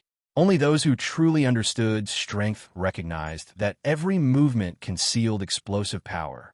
Even the seemingly plain black leather armor covering his body was, in reality, an exceedingly rare legend tier artifact. Despite suffering a humiliating defeat outside Sulphur Mountain City, the Beastman Sovereign strode into the auction hall with confident laughter, acting as though nothing had happened. Roland watched him approach. Then he smiled. Unfortunately for show, Roland had absolutely no intention of preserving anyone's dignity. "So you're still alive." His voice echoed clearly through the hall. "I suppose hiding behind your own soldiers really did save your life." He tilted his head slightly. "Your skin must be thicker than fortress walls." Then came the killing blow. "I'm honestly surprised you still have the courage to appear before me. Aren't you afraid I'll kill you right here?" The laughter disappeared instantly. Show's face twisted. Every word had landed squarely upon the deepest humiliation of his recent defeat. There existed an old saying: when fighting someone, don't strike their face. When insulting someone, don't expose their deepest shame. Roland deliberately ignored both rules. He targeted every wound Show desperately wished the world would forget. The Beastman Sovereign's single eye narrowed dangerously. Veins bulged across his forehead. His massive hand slowly reached toward the hilt of the sword hanging across his back. The oppressive killing intent filling the hall instantly became almost tangible. Everyone instinctively stepped backward. No one doubted that if Show drew his weapon, blood would flood the auction house. For one brief moment, even Roland quietly watched the old lion's movements. Then, Show's gaze landed upon Roland's equipment. The glowing law robe, the semi-god mask, the divine law tome, the radiant gavel, and finally, the eternal night scepter itself. His fingers stopped. The memories of Sulphur Mountain City resurfaced involuntarily. That terrifying forbidden spell. The enormous eye of judgment suspended above the heavens. The overwhelming pressure that had nearly erased an entire army. For the first time in many years, the Beastman Sovereign hesitated. Before the confrontation could escalate further, a fox beastman wearing elegant mage robes hurried forward. "My lord." His tone remained respectful, but everyone understood his true purpose. Vance is protected by ancient neutrality agreements. His reminder wasn't really about city law. It simply offered his master a graceful excuse to lower his sword without appearing weak. After several tense seconds, Show slowly released the weapon's hilt. The murderous pressure gradually dispersed. Many spectators quietly exhaled in relief. Everyone knew neutrality treaties existed. Everyone also knew powerful underground autarchs usually ignored them whenever convenient. The Beastman Sovereign choosing restraint was astonishing enough to spark countless silent speculations. Could the rumors actually be true? Had Show truly suffered a catastrophic defeat outside Sulphur Mountain City? If not, why would someone as proud as the Beastman Sovereign endure such open humiliation without retaliating? No one dared voice those questions aloud. One glance from Show's remaining eye was enough to freeze every tongue inside the auction hall. His warning was obvious. Anyone spreading today's rumors would die. Realizing his master no longer intended to speak, the fox mage stepped forward with a courteous smile. "In business," he said smoothly, "every visitor is a customer. A proper merchant welcomes every customer with courtesy, even difficult ones. Wouldn't you agree, Lord Womians?"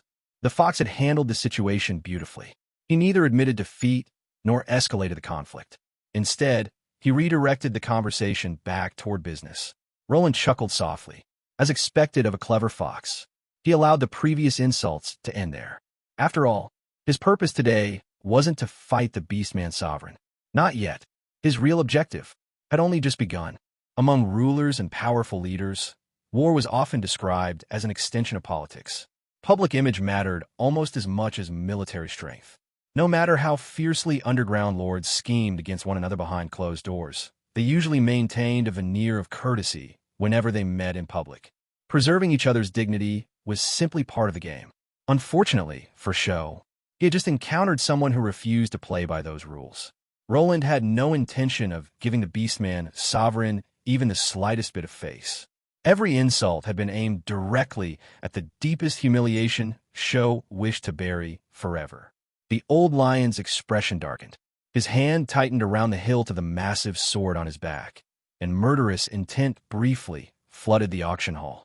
Yet before his weapon could leave its sheath, his eyes fell upon Roland once more. The glowing law robe, the semi-god mask, the divine law tome, the radiant gavel, and finally, the eternal night scepter itself. Those divine artifacts immediately brought back memories he desperately wished to forget. He remembered the battle outside Sulphur Mountain City. He remembered the colossal eye of judgment suspended over the heavens. He remembered the forbidden spell that had covered an entire city, as though the sky itself had descended to pronounce judgment upon every living creature beneath it. Even someone as proud as the Beastman Sovereign could not completely suppress the fear that memory inspired. For the first time since entering the hall, hesitation appeared in his lone eye. Sensing his master's wavering resolve, the Fox Beastman, standing behind him, immediately stepped forward. "My lord," he said respectfully, "Vance City has long maintained its neutrality. Fighting within its borders violates the city's ancient agreements." The words sounded like a reminder of local law. In reality, everyone understood their true purpose. The Fox wasn't protecting Vance City's neutrality. He was giving his master an honorable excuse to back down. After several silent moments, Sho slowly loosened his grip on the sword. The murderous aura surrounding him gradually faded. Of course, Roland knew perfectly well how meaningless those so-called city laws truly were. Vance prohibited violence, yet it openly maintained coliseums where personal grudges could be settled through bloodshed. Besides, when had underground autarchs ever cared about rules? Nevertheless, the spectators witnessed something they never expected. The Beastman Sovereign had actually swallowed the insult. Gasps spread quietly throughout the auction hall.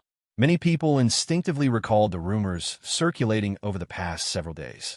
It was said that Sho had personally led a massive expedition against Sulphur Mountain City and returned after suffering a devastating defeat. Until today, many had dismissed the story as impossible. But now, watching the normally domineering Beastman Sovereign endure public humiliation without retaliating suddenly made those rumors seem frighteningly believable. Sho quickly noticed the suspicious looks surrounding him. His single eye slowly swept across the entire auction house.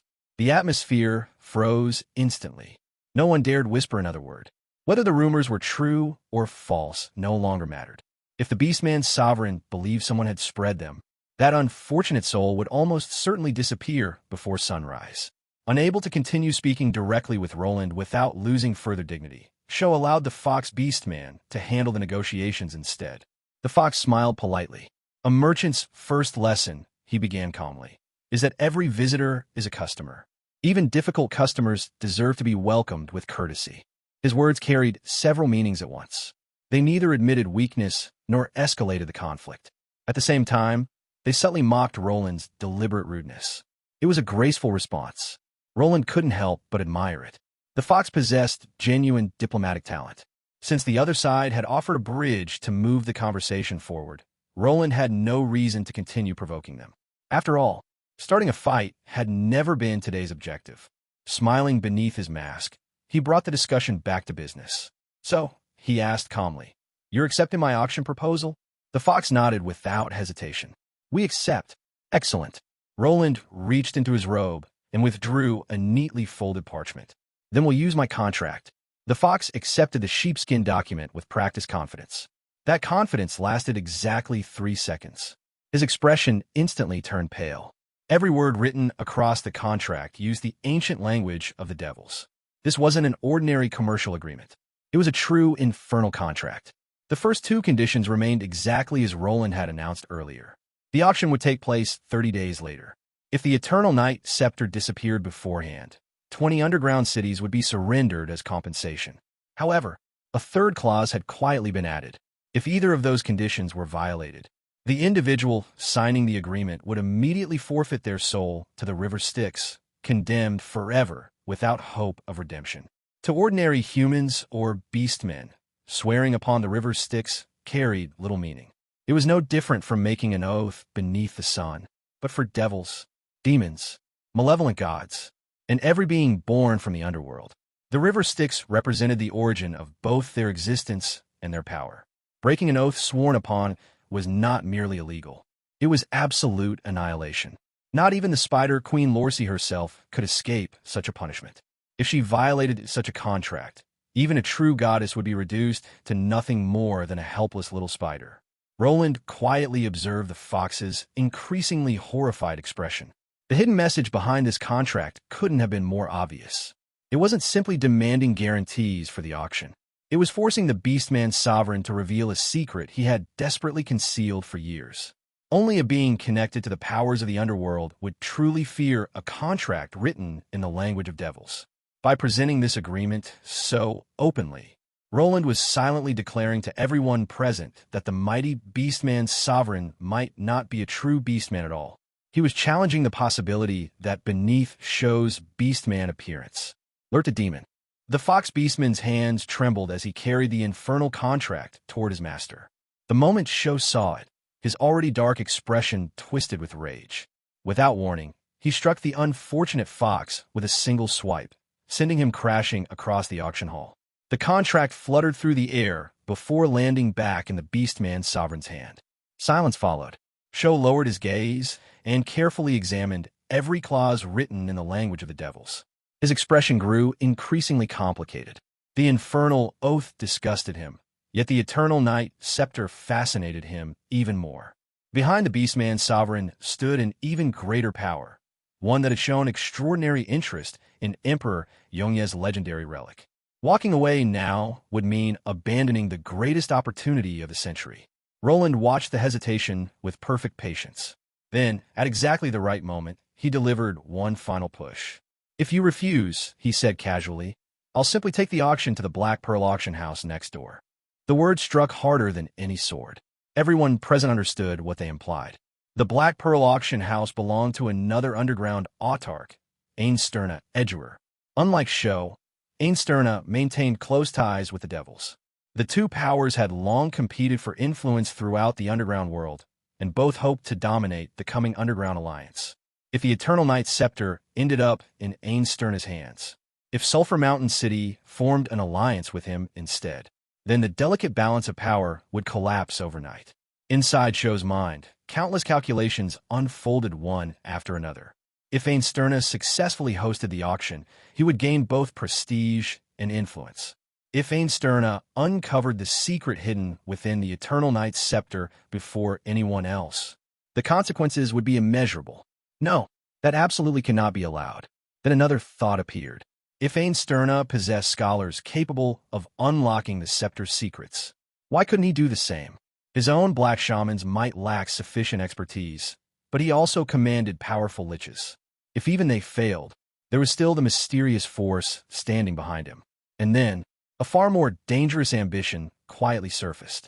What if the Eternal Night scepter truly contained the secret behind Emperor Yongye's unimaginable strength?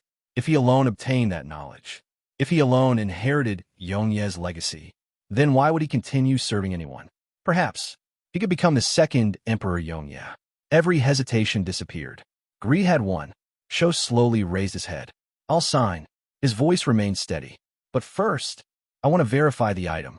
Roland answered without the slightest pause. Of course. Behind the mask, however, he was already struggling not to laugh.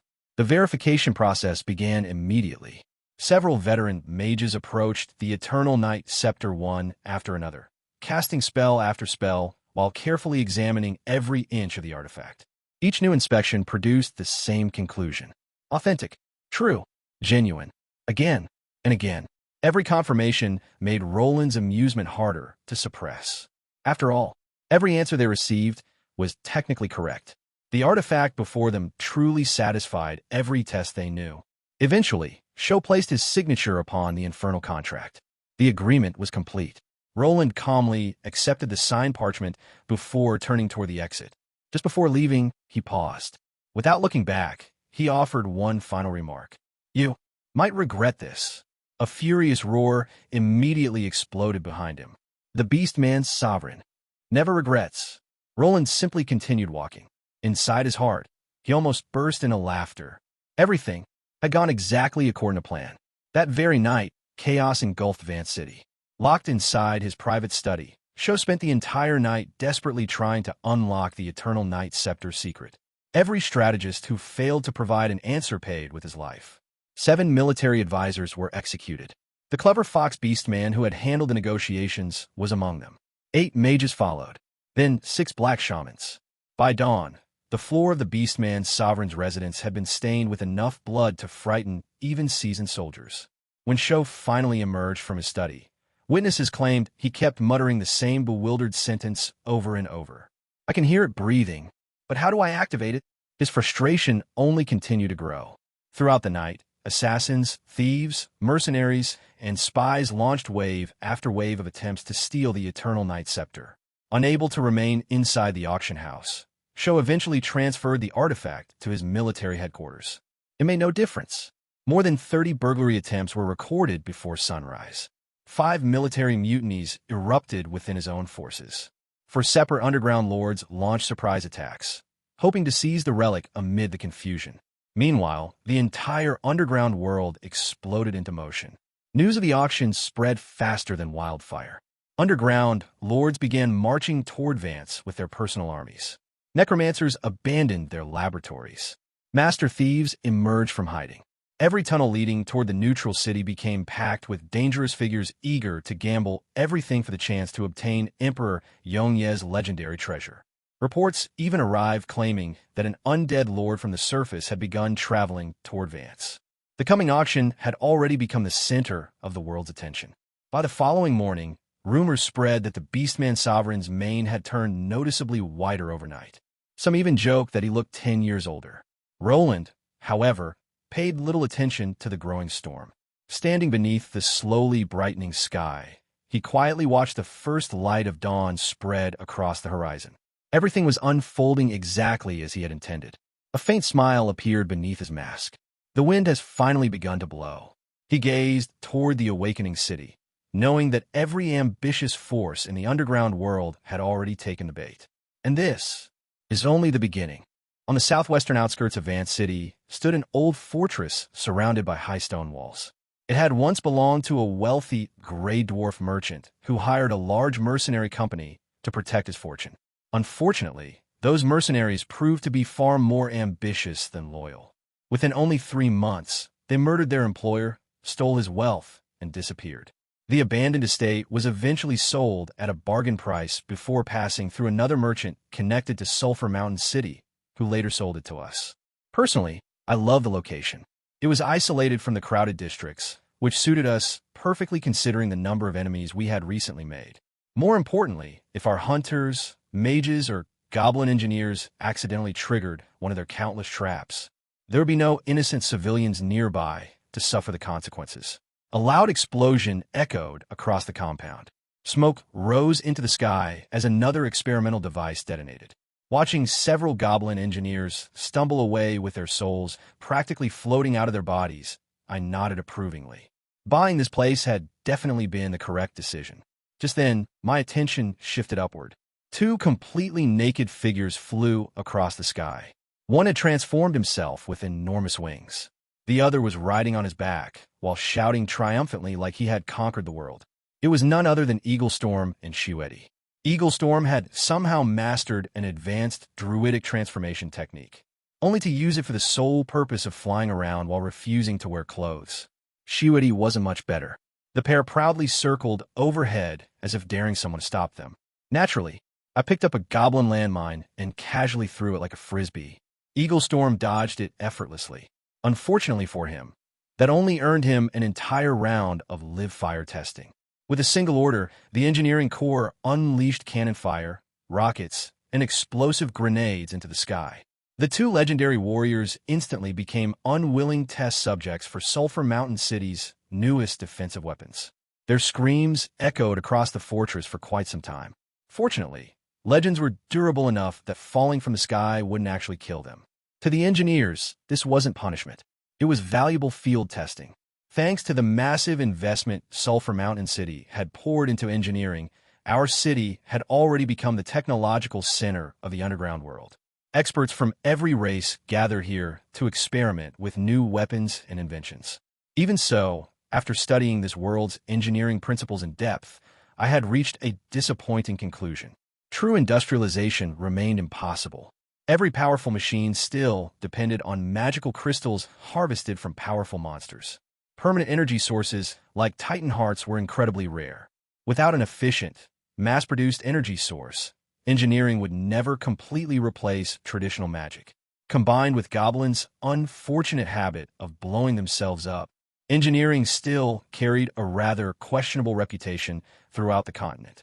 As I continued walking, an argument broke out near the entrance. There stood Beifong Herald.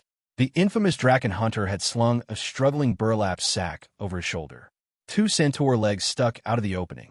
Several dark elf security officers had already surrounded him after realizing he had apparently kidnapped a centaur in broad daylight. Rather than showing the slightest embarrassment, Beifong calmly argued that he was merely acting according to a hunter's instincts by bringing home fresh prey. Technically, since this wasn't Sulphur Mountain City's territory, the officers really had no authority over him. Watching him exploit legal loopholes reminded me of one of our city's greatest achievements, the Beifong scale. It was the official unit used to measure how perverted someone was. Naturally, Beifong himself defined one full unit. Every other eccentric citizen was measured against him. The notorious flirt known as the walking obscenity only ranked half a Beifong. My explosion-loving younger brother reached 0.6. Even Eagle Storm scored only 0.8 despite constantly refusing to wear clothes. The Naked Tauren, surprisingly, received only 0.1 because, according to the city's female guards, he was actually polite, hardworking, obedient, and considered surprisingly husband material, provided he eventually learned how to wear pants. Unable to resist my curiosity, I asked where Roland ranked. The answer came instantly. 10 Beifong. Apparently, the citizens unanimously agreed that Roland's strange habits and constant tendency to create trouble made him 10 times worse than the man who had literally become the standard unit of perversion. Hearing that somehow irritated me far more than it should have. Meanwhile, Beifong still stood proudly beside his captured prey. I sighed before turning toward the engineers once more. If you fail to shoot those two idiots out of the sky before lunch, I announced calmly, all of you will be confined. The moment they fall, they'll be the ones confined instead. The engineers' morale instantly tripled. Ignoring the explosions beginning behind me, I walked toward Beifong and the hesitant dark elf officers. They're overthinking this, I muttered. This may not be their jurisdiction, but they're not acting as law enforcers right now either. If they're just private citizens, then there's no reason to hesitate. Sometimes, the simplest solution is just beating up the idiot in front of you. Beifong's instincts were as sharp as ever. The moment he sensed danger, he tried to flee. Unfortunately, I was faster. With a single incantation of law, his freedom was stripped away, freezing him in place before he could take a single step. That was all the Dark Elf Town security needed. Years of accumulated frustration finally exploded. Within seconds, they swarmed him from every direction. Some kicked, others swung clubs. A few even grabbed shovels. It seemed Sulphur Mountain City's strict rules against abusing prisoners had forced them to bottle up far too much stress. While Beifong received the beating of his life, I quietly glanced at my system. Daily quest progress, 2/3. Only one more troublesome person needed to be dealt with before today's reward was complete. Considering the number of weirdos currently gathered in Vance, finding another target shouldn't be difficult. Just as I was thinking that, a timid voice suddenly called out behind me. Lord, thank you. Could you take responsibility for me? The entire courtyard fell silent. The engineers stopped firing. The town security stopped beating Beifong. Even the goblins froze. I slowly turned around. Standing there was a young centaur girl. Golden ponytail, bright red face, and the burlap sack still hanging awkwardly around her lower body. It took me a moment before I remembered. She was the unfortunate auction house employee from 2 days ago. Anya, the same centaur who had fainted after hearing I intended to auction a god equipment. Seeing that I recognized her, she became even more embarrassed. She lowered her head and quietly explained that ever since meeting me, she had lost the most precious thing she possessed. Instantly, the atmosphere around me changed. The suspicious looks from everyone behind me grew increasingly intense. Some stared as though they had just discovered an unbelievable scandal. Others silently began questioning whether Sulphur Mountain City's famous Lord Roland was actually just another hopeless pervert. Even Diana looked as though she had already accepted the misunderstanding. Only Elisa reacted, far more directly. Dozens of razor-thin ice threads suddenly appeared around her. Without warning, One sliced through the air only inches above my skull. Her expression was terrifyingly calm. Unfortunately, that calmness was exactly what made it frightening. She had already begun discussing what kind of coffin would suit me best. Phoebe wood, iron, or perhaps no coffin at all. She thoughtfully suggested simply hanging my corpse from a cross in the fields to scare away birds. Apparently, that was environmentally friendly. I nearly cried. Anya, I'll take responsibility. I'll explain everything. Hurry, the centaur girl blinked, then smiled brightly. Oh, thank you, Lord. I knew you'd help me. I've been looking for work ever since I lost my job, because of you. If you'll hire me, I'll work very hard. Everyone froze again. Work, job. The misunderstanding disappeared almost instantly. Anya quickly explained everything. After the incident at the Platinum Order auction house, she had been blamed for losing her position. Since then, she had somehow become the unluckiest employee in all of Vance. Her next job had been as a waitress. Unfortunately, an elven holy knight started a fight inside the restaurant while chasing criminals. The furniture was destroyed. Customers fled. Anya was fired. The following day, she found work at a bathhouse. Then a group of completely naked troublemakers stormed in, bathed without paying, frightened every customer away. And she lost that job as well. Without saying a word, I slowly turned toward the engineering corps. Their artillery barrage against Eagle Storm immediately intensified. Apparently, they understood exactly what I was thinking. Anya continued recounting her streak of unbelievable bad luck. Her newest job had been at the Beastman Sovereign's residence. She had barely started working before disaster struck yet again. A mysterious black-haired woman with crimson eyes suddenly appeared, demanding to borrow the Eternal Night Scepter. When Sho refused, half the residence was destroyed during the ensuing battle. Little Red, who had been listening nearby, suddenly burst into laughter. She recognized the description immediately. The Dragon Empress. Then she grinned mischievously. Borrow it so I can have a look. That's one of the Dragon Clan's classic extortion tactics. If you actually hand it over, you're never getting it back. Curious, I asked what the other famous excuses were. Little Red proudly admitted that she had personally invented them. One involved claiming there was a beautiful princess inside someone's home. The other involved predicting that a young boy would one day become a dragon slayer. Either excuse provided the perfect opportunity for dragons to extort absolutely anyone. I couldn't help admiring the shameless creativity. More importantly, the Dragon Empress appearing alone meant something. The fragile cooperation between her and the Beastman Sovereign was already beginning to crack. A slow smile spread across my face. Another opportunity had just presented itself. I immediately ordered someone to notify Kaja and Edgewer. After all, if events unfolded as expected, the third target needed to complete today's daily quest might turn out to be far more rewarding than the first two. There was a very deliberate reason I scheduled the auction 30 days later. In just 2 weeks, the Underground Alliance would hold its biannual summit, drawing every major underground ruler to Vance. Instead of dealing with my enemies one by one, I'd rather gather them all into the same room and let every single one fall into the same trap. After all, pulling down an entire nest was always more satisfying than catching a single bird. Joining the Underground Alliance itself wasn't difficult. A new member only needed the approval of any 2 underground autarchs. But joining wasn't my real objective.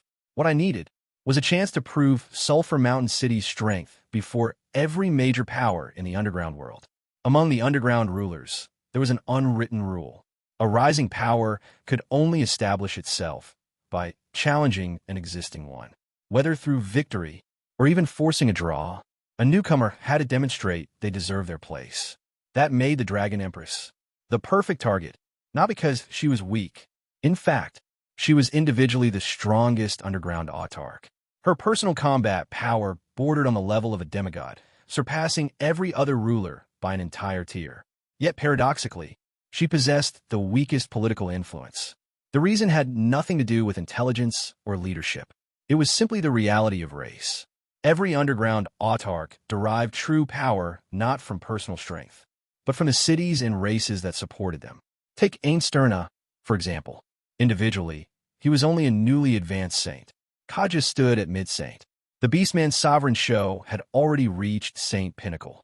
Compared to them, the Dragon Empress could easily overwhelm them in direct combat. Yet Ainsterna remained the most influential figure within the alliance. Why? Because he was human. At least, on the surface. That single fact earned him the loyalty of hundreds of human underground cities. He directly controlled around 50 cities.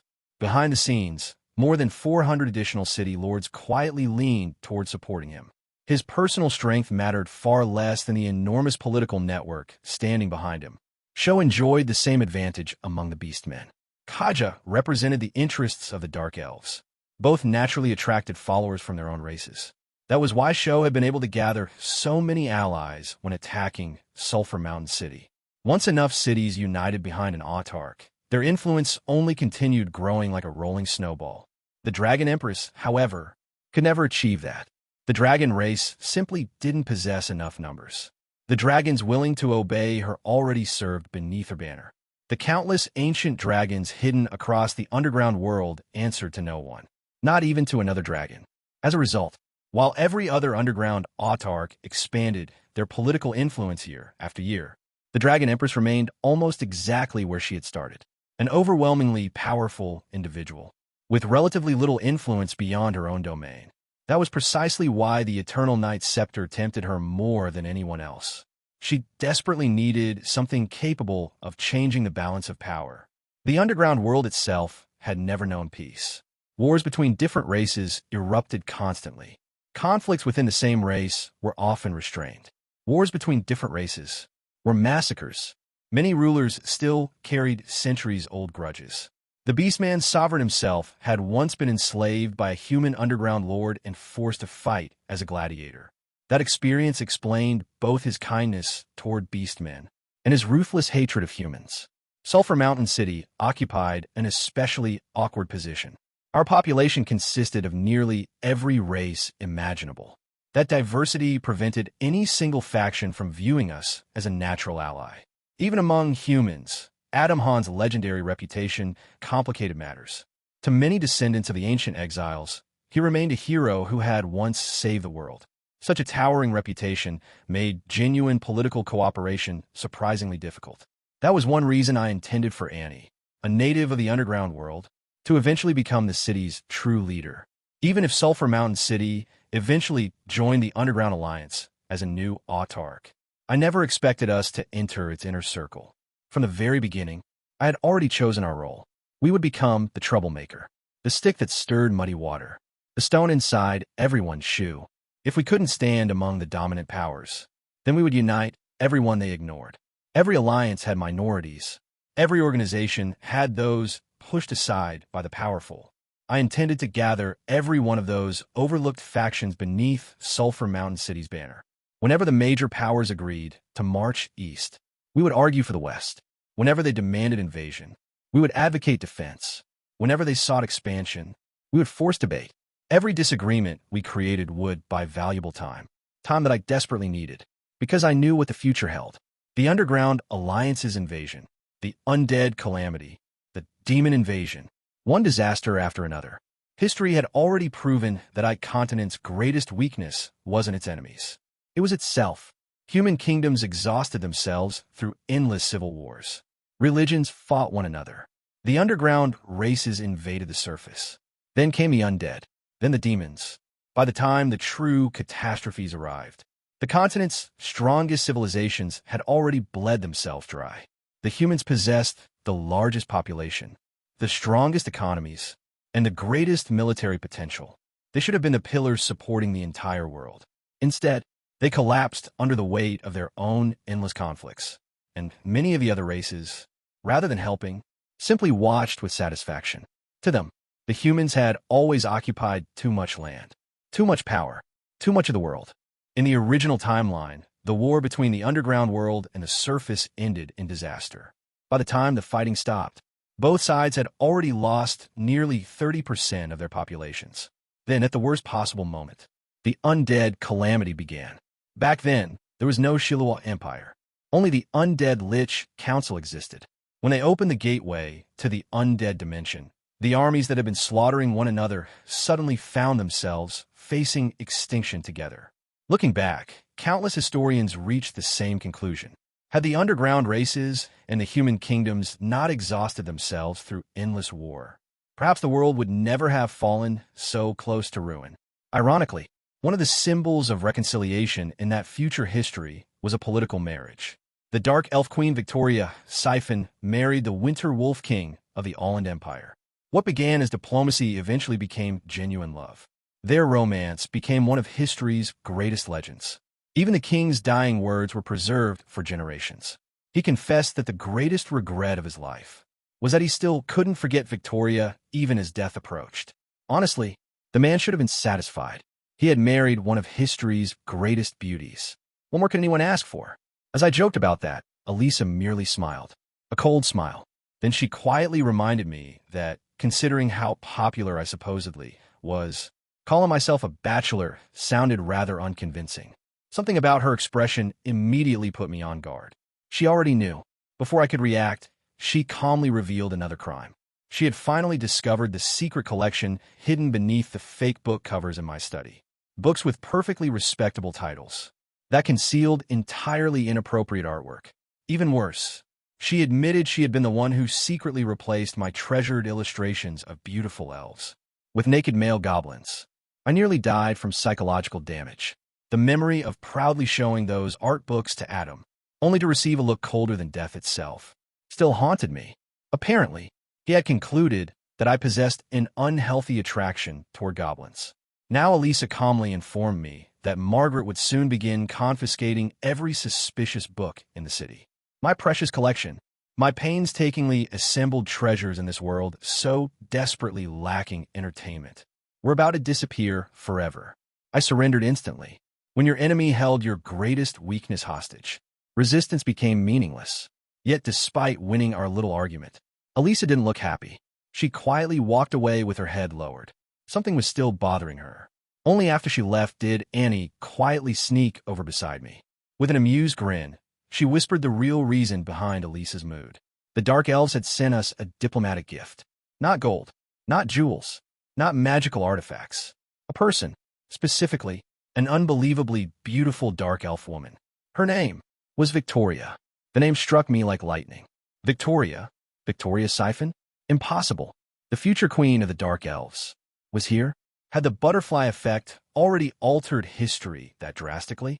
Without another word, I hurried toward the reception hall. There, surrounded by Dark Elf guards, stood a woman of breathtaking beauty. Her gentle eyes, graceful features, warm smile, elegant bearing. Unlike most Dark Elves, she lacked their usual arrogance and sharpness. Instead, she possessed the calm warmth of an ideal wife and devoted mother. Even Margaret and Elisa, rare beauties in their own right, seemed slightly overshadowed beside her. For a brief moment, I completely understood why history remembered Victoria so fondly. No wonder the Winter Wolf King had fallen hopelessly in love. No wonder Elisa had become so irritated. She was exactly the kind of woman I found most attractive. And yet, something felt terribly wrong. Rather than admiration, my instincts screamed danger. A gigantic disaster wrapped inside an impossibly beautiful package. Before I could understand why, a furious voice exploded behind me. Diana had arrived. The moment she recognized the newcomer, her expression changed completely. The beautiful dark elf calmly returned her greeting. Then, she quietly corrected Diana. She was no longer Victoria Siphon. She was now Victoria Siphon. She explained everything with a gentle smile. Because Diana had abandoned the Dark Elves and betrayed the Spider Queen, Lorcie's divine punishment had fallen upon the only remaining family member. Vicador had been permanently transformed into a woman. Fortunately, the Spider Queen discovered that this new female body possessed extraordinary talent for divine magic. Instead of execution, Vicador had become one of Lorcie's priestesses.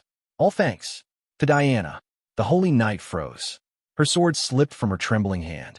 She looked completely shattered. Meanwhile, my own brain stopped functioning. Wait, Victoria used to be a man? Everything suddenly clicked into place.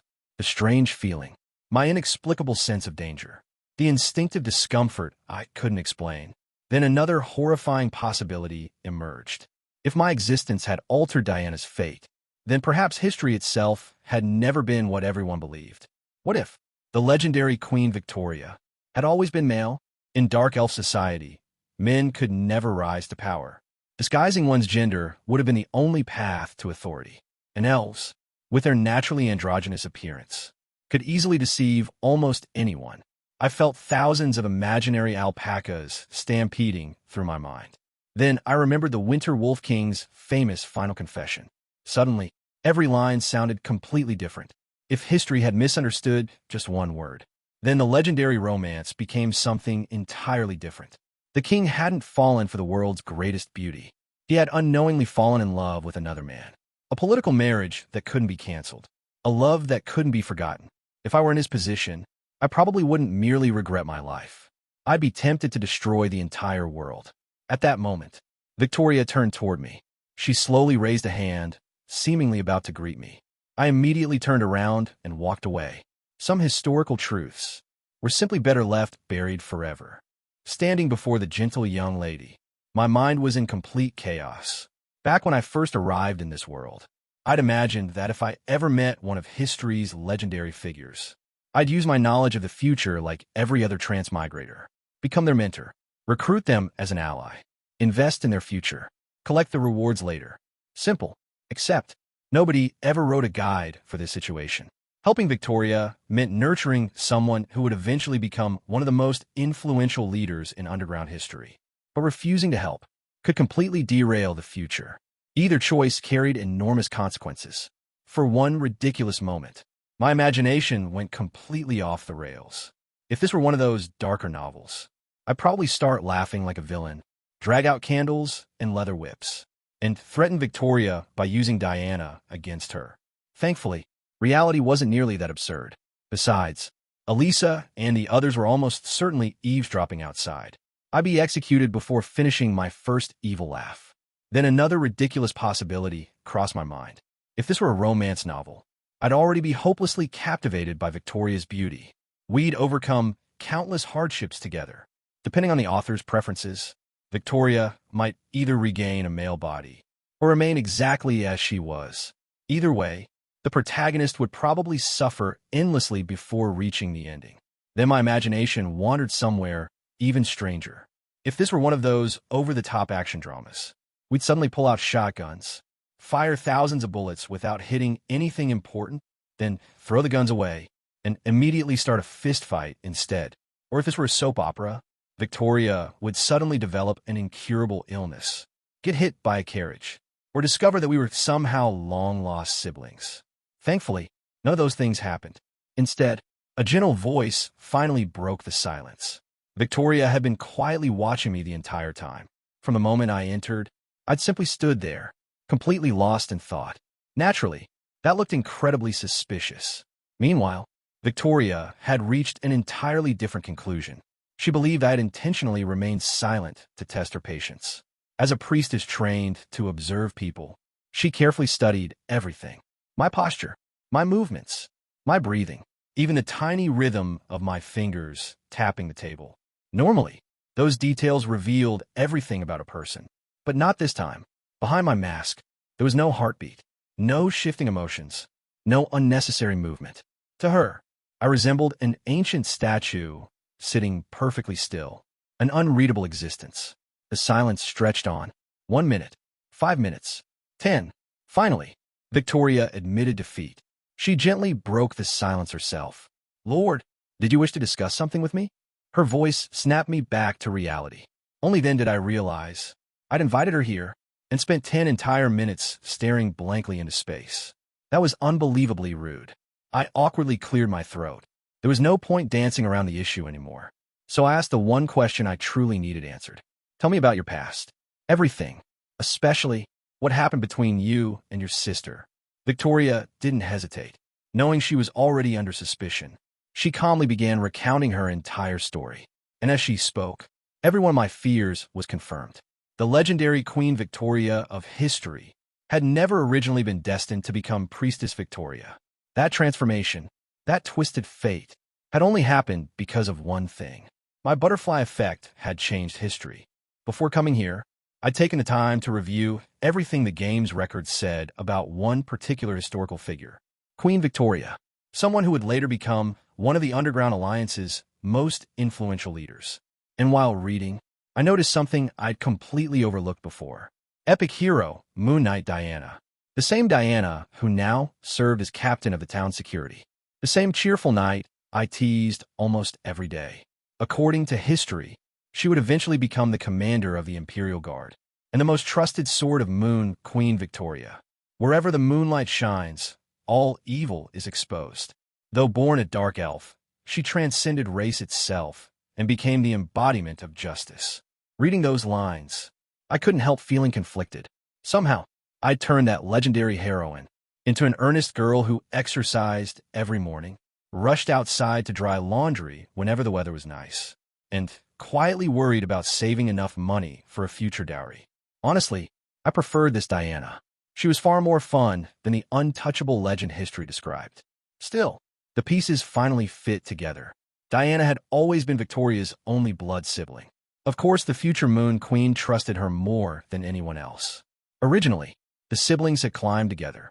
Victoria disguised himself as a woman to overcome the Dark Elves' rigid society. Diana became the sword. Victoria became the ruler.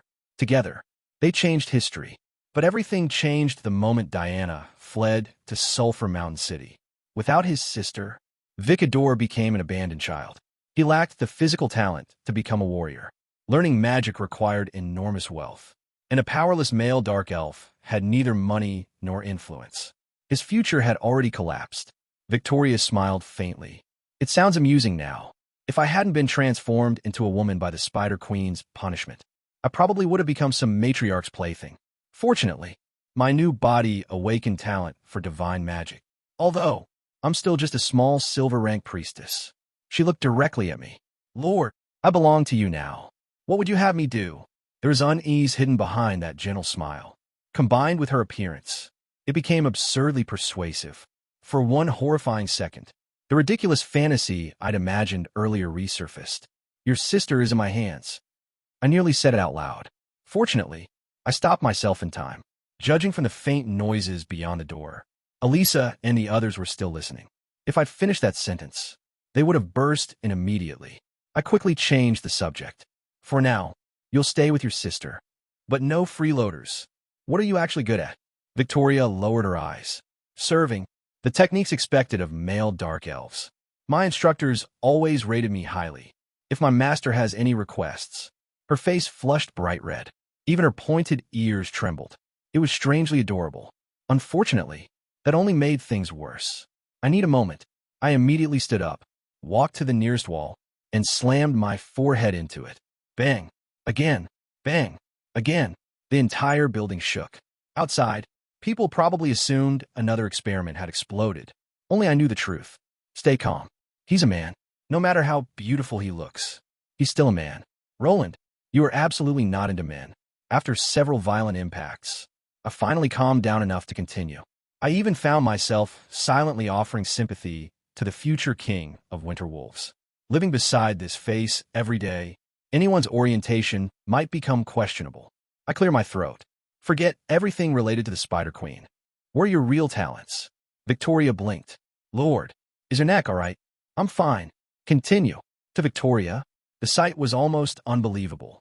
My neck had twisted to an angle that should have killed any normal person. Yet I spoke as if nothing had happened. I'm not particularly skilled at torture or poison. My instructors said I lacked talent there. But my best subjects were history, strategy, and military affairs. I was ranked first in the academy. Perhaps in all of Morseblight City. That immediately caught my attention. History, strategy, military planning. Those were exactly the abilities that had allowed the future Moon Queen to dominate underground politics. Perhaps I truly found a treasure. In that case, analyze the current underground alliance for me. Victoria barely paused. The Eternal Knight's scepter. It was a trap you deliberately created. I nodded. That much wasn't surprising. Everything surrounding the auction had indeed been planned. Show had already been thrown into chaos. Molly had become suspicious. The alliance's balance had begun to crack. So far, everything was unfolding exactly as intended. Then Victoria quietly shook her head. No, if your true objective is the Dragon Empress, you should abandon that plan. I frowned. What do you mean? Victoria's gentle expression became unexpectedly serious. Because you've underestimated the underground autarchs. They're the ones setting the trap, and you've already stepped into it. Throughout history, every great strategist shared one habit. Whenever they served a ruler, They always made the situation sound as dangerous as possible. The kingdom was on the brink of collapse. Enemies surrounded them. Disaster was only days away. Once a ruler believed his life and throne were truly at risk, he became desperate. He listened. He questioned every detail. And eventually, he relied entirely upon the strategist who claimed to hold the solution. Once the crisis passed, the strategist's reputation soared. Each success earned greater trust. Each victory granted greater authority, until eventually, their words carried almost as much weight as the ruler's own. There was even an old saying, "When a nation stands upon the edge of destruction, I shall shoulder its burden." It sounded noble, but in reality, it was often just another political technique. The wiser the strategist, the better they became at using fear. According to the script, this was probably where I was supposed to panic, grab Victoria's hands, and shout dramatically, "Master, please teach me." Then she'd explain everything. The Dragon Empress and the Lion King were only pretending to fight. The moment Sulphur Mountain City made a move, they'd immediately unite, declare us enemies of the Underground Alliance, accuse us of being surface spies sent to divide the alliance from within. By the time everyone turned against us, escape would already be impossible. Unfortunately, if that really was their plan, then they were seriously underestimating me. I understand. For now, stay with your sister. You've both been apart for a long time. Victoria froze. That wasn't the response she'd expected. For the first time, anxiety appeared on her face. She looked as though she wanted to continue persuading me. But after seeing my completely unreadable expression, she quietly bowed and left the room. The door closed. Silence returned. "Elisa." No answer. "If you don't come out now, I'm docking next month's salary." "Master." A familiar voice sounded from behind the curtains. "Perhaps you should pay the salary you still owe me from last year before threatening deductions." Cough. Best not to continue that topic. What do you think about the Dark Elves' gift? Elisa adjusted her glasses. It is obviously a trap. That much is obvious. The kindness of a Dark Elf is about as believable as Margaret suddenly growing. Elisa's eyes narrowed. I wisely corrected myself. "Never mind. I'm asking about the Dragon Empress." For some reason, the temperature in the room immediately rose by several degrees. My intuition says, Victoria is telling the truth. I snorted. Intuition? Don't tell me Observer hasn't already delivered today's intelligence reports. The moment we entered Vance, Observer had scattered throughout the city. A diplomat who couldn't gather intelligence wouldn't survive a single day underground. By now, reports should have piled across Elisa's desk. She nodded. They did. The Dragon Empress and the Lion King really fought. The Lion King's residence was heavily damaged. But that's exactly why it's fake. I smiled. Too fast. Too obvious. There are still over 20 days before the auction. If they genuinely wanted to investigate the scepter together, they had no reason to stage a public conflict already. Elisa nodded. Exactly.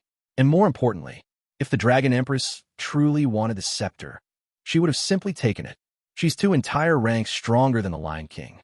If she fought seriously, the residents wouldn't be half destroyed. The entire district would no longer exist. So, the scepter remaining in Show's possession tells us everything. It's all an act. The moment we interfere, they'll unite and make us the common enemy of the Alliance. I nodded approvingly. Exactly what I concluded. From the very beginning, Sulphur Mountain City had always been an anomaly. A city that belonged to no race, no established faction. Naturally, the existing underground autarchs wouldn't welcome us. Especially Show and Molly. Yes, I could cooperate with Kaja and Ainsterna. I could even use the Eternal Night Scepter to redirect everyone's attention. But Show wasn't stupid. Neither was Molly. And the strategists serving them certainly weren't fools. They'd already realized what I was trying to accomplish. Conflict was inevitable. Even if this wasn't a trap, I never intended to involve myself directly. We were newcomers. Powerful newcomers. People always feared outsiders. If I openly attacked the Dragon Empress, rumors would spread instantly. Adam comes from the surface. Sulphur Mountain City seeks to seize control of the Alliance. Soon, neutral city lords would begin distancing themselves. Then, the underground autarchs would add fuel to the fire. Eventually, the Alliance would unite against us. So, the safest option is simply remaining inside our headquarters. I sighed. It really is a depressing strategy. Elisa agreed. As the auction approaches, the pressure on show will only increase. The farther we stay from the center of the storm, the safer we'll be. For now, the correct decision is patience. I smiled and slowly shook my head. Leaving the initiative to someone else has never been one of my habits. I stood. Inform everyone. They're free to roam the city. If they see injustice, they may interfere. If someone annoys them, they may cause trouble. Show Vance exactly what Sulphur Mountain City is. If they lose, call for reinforcements. If even that isn't enough, come back. I'll personally deal with whatever follows. Elisa's glasses nearly slipped from her face. You're serious? You're releasing that entire group? The perverts? The law fanatics? The town security? The engineers? This isn't Sulphur Mountain City. Criminals are everywhere. If those people start enforcing justice however they like, they'll reduce the entire city to chaos. I shrugged. The underground respects strength. If nobody hears your voice, then make enough noise that they can't ignore it. Besides, I didn't bring those idiots here just to consume food. Oh, Intel Engineering. The Roland units are to remain on standby. If anyone gets into trouble, they deploy immediately. I click my tongue. They still refuse to rename them. Hearing people shout Roland every few minutes is unbelievably embarrassing. Elisa pinched the bridge of her nose. Understood. Then she paused. What about Victoria? I answered without hesitation. Wash her clean first. She blinked. Very well. I'll wash her, tie her to your bed, and perhaps purchase a few adult. Stop. You know exactly what I meant. She gave an innocent shrug. I was merely confirming. I sighed. Dark elf gifts. No matter how beautifully wrapped they appeared, everyone in the underground knew the truth. A gift from a dark elf was almost always another word for trouble. Of course, there was every possibility that Victoria herself was a problem. But problems existed to be solved. If the dark elves had sent over a living person, then only two possibilities existed. Either she was a spy waiting to betray us, or she was a bomb waiting to explode. The leash binding her was probably something predictable. A magic contract, a hostage, perhaps both. Fortunately, magic contracts could be broken. Bombs could be defused. Hostages could simply be stolen away. Among spies, there was even a professional term for this process. Cleaning. Force the captive to reveal every secret. Determine whether they could still be saved. If they could, turn them into one of your own. That was all I meant by telling Elisa to wash her clean. Yet, Elisa looked at me strangely. You seem unusually concerned about her. I expected you to erase such an unstable variable immediately. It would be incredibly easy to arrange an accident. I doubt her foolish sister is enough to sway your judgment. She paused. Unless you finally learned to cherish women. Normally, she would have been right. Unknown gifts, unknown loyalties, unknown histories, those usually ended with one solution. Remove the problem, cleanly, efficiently, without future complications. But this wasn't just anyone. This was the future Moon Queen. If Victoria died here, history itself would suffer. And after realizing how much I'd wasted Diana's own potential, I wasn't about to make the same mistake twice. Unfortunately, there was no way to explain any of that. Pretending to foresee disasters already pushed the limits of credibility. Claiming I somehow knew that an unknown priestess would become one of history's greatest rulers. No one would believe it. So instead, I laughed. Don't be ridiculous. That's still a man. And I, Roland the Lich, am absolutely not interested in men. Oomph. Elisa merely snorted. Who knows? Yet, as she walked away, the little ribbon tied to the end of her tail swayed happily from side to side. Looks like her mood had improved. Interesting. Perhaps, since she'd be less strict today, this would be the perfect opportunity to visit Vance City's underground bookstores. After all, a collector's library should always continue expanding. What? Ask someone out instead? I'd certainly like to. Unfortunately, admiring beautiful women was about the only thing these old bones were still capable of. The room gradually became quiet again. I stood alone beside the window. Outside, the lights of Vance stretched endlessly into the darkness. I sighed. Schemes were never my preferred path. But we simply aren't strong enough. Everything ultimately came down to strength. Our delegation possessed, at best, 5 or 6 legend rank experts. The underground autarchs each commanded centuries of accumulated power. 500 legend rank city lords. not counting countless hidden experts. If we challenged them directly, we'd simply be crushed. The only true trump card we could still deploy was Little Red. Unfortunately, there were already 4 underground autarchs standing on the opposite side. Who knew how many monsters equal to them remained hidden? If only Adam and Margaret were here. I quickly shook my head. No, that wouldn't help. They still needed to guard Sulphur Mountain City and investigate the fire elemental god seal. Even if they abandoned everything and came, it might actually worsen our position. Adam couldn't act. Margaret refused to compromise. Those two, standing anywhere together, were about as subtle as 2 dragons dancing through a chicken coop. The moment negotiations turned unpleasant, there was an 80% chance they'd simply start a war. Far better for them to remain behind us. Their mere existence already prevented Sho and Molly from attacking openly. Still, I couldn't help sighing. If only we had 2 more top-tier experts. Unfortunately, while I was lamenting our shortage of powerful allies, I forgot one important detail. This wasn't Sulphur Mountain City. It wasn't my home, and this room contained a hidden observation chamber left behind by its previous owner. Behind the wall, a tiny peephole overlooked the study, perfect for spying. Inside that cramped little space, someone had heard everything. A terrified whisper echoed through the darkness. What do I do? Lord Womians is actually that terrible Lich Roland.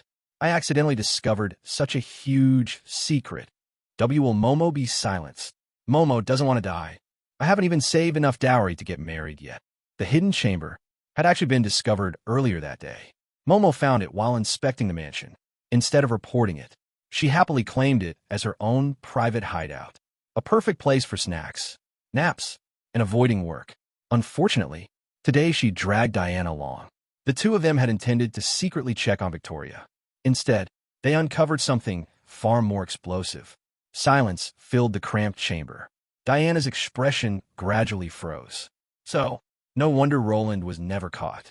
No wonder he always stayed just outside the limits of the law. Her thoughts raced. For a long while, neither of them spoke. Finally, the future Moon Knight slowly clenched her fists.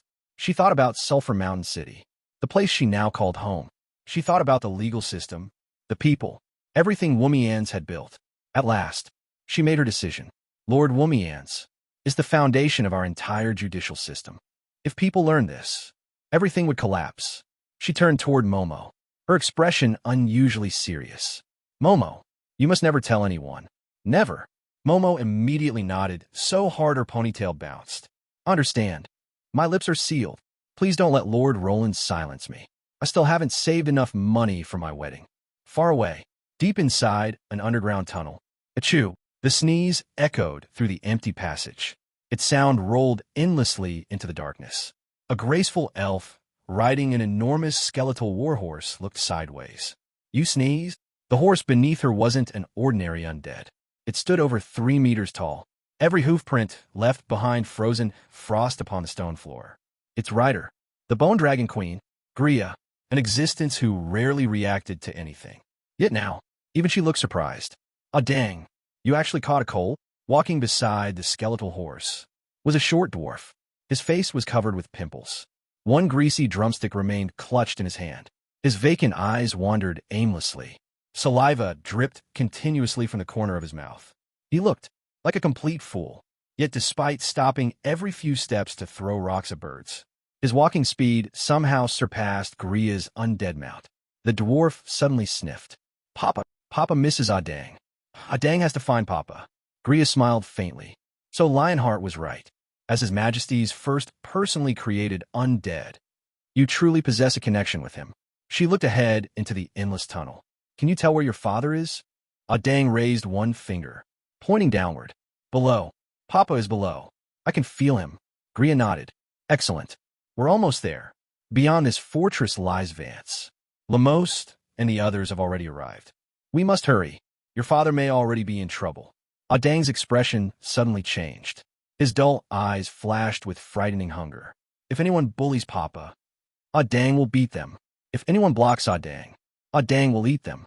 His childish voice made the threat sound almost adorable. Gria, however, knew better. Even if the Dragon Empress herself stood in the way, Adang would still keep that promise. If he said he'd eat her, not even a single scale would remain. Ahead, a massive granite fortress blocked the tunnel. Normally, it simply collected tolls from travelers. Today, it had become a military checkpoint. Fully armed beastman soldiers lined every wall. As Gria and Dang entered bow range, torches flared to life. A lion-headed commander stepped forward. All, by order of the beastman, sovereign. All tunnels leading toward Vance have been sealed. Return immediately. Gria barely glanced at him. After confirming there wasn't anyone interesting present, she lazily leaned back upon her vine-woven chair. She already knew. Nothing here could stop Dang. Especially not now. He'd been hungry for far too long. Beside her, the dwarf sniffed loudly. Dang wants meat. He started walking straight toward the fortress. The lion commander immediately raised his massive sword. Don't move. Stay where you are. Dang ignored him. The commander instantly lifted one hand. Archers drew their bows. Then, everything disappeared. No warning. No explosion. No battle. One moment, a tiny dwarf stood before them. The next, only the half-eaten drumstick remained lying on the ground. A horrifying shadow swallowed the entire fortress. Someone screamed, What is that monster? Darkness expanded. A gigantic silhouette, far too enormous to comprehend, filled the tunnel itself. Compared to it, the fortress looked no larger than a toy. The terrified beastmen couldn't even flee. 1 minute later, the darkness vanished. Silence returned. Where the granite fortress once stood, there was only a gigantic empty crater. The walls, the soldiers, the fortress itself, everything had disappeared, as if something unimaginably vast had simply taken one bite. Gria calmly looked toward the dwarf. Well, was it delicious? Dang frowned. It was chewy. Some pieces got stuck in my teeth. He pouted. Not tasty. Dang wants delicious food. Gria smiled. Then let's continue. She turned her skeletal mount toward Vance. Your next restaurant is waiting there. The glowing algae clung silently to the ceiling of the underground world. For countless generations, they had served as the exile's sun. Long ago, I'd read a scientific paper that proposed an interesting theory. What if someone combined the DNA of algae with the light-producing genes of fireflies? Plants would continue producing energy through photosynthesis. The firefly genes would convert part of that energy into light, a nearly self-sustaining biological lamp. At the time, it had sounded like fascinating science fiction. The technological barriers were overwhelming. Even if genetic engineering became advanced enough, no one knew what kind of horrifying mutant might emerge from merging plant and animal DNA. The idea never progressed beyond theory. Yet, standing here in another world, that impossible theory had somehow become reality. Magic, or evolution, whichever force had created these organisms. Its possibilities far exceeded anything I had imagined.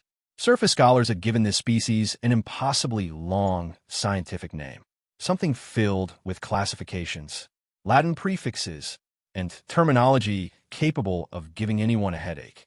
The underground races preferred something simpler, something far more poetic. Sunflower, a rather beautiful name for something that looked anything but beautiful. Every underground city, without exception, had originally been built beneath one of these enormous glowing colonies. Light meant life. Outside city walls, whenever wild sunflower colonies appeared, countless magical beasts fought over them. Entire ecosystems formed around these patches of artificial sunlight. More recently, a great druid had discovered a method to cultivate them. That breakthrough allowed cities to expand beyond their original limits. Unfortunately, the price remained absurd.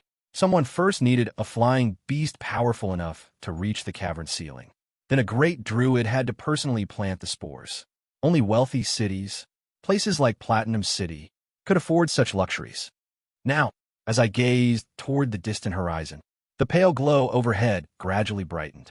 Soon, another day would begin beneath the earth. Living creatures required sleep. Their bodies demanded rest. Their minds needed recovery. Undead did not. Ordinary undead never grew tired, never needed sleep. That was one reason I jokingly accepted the nickname, the Sleepless One.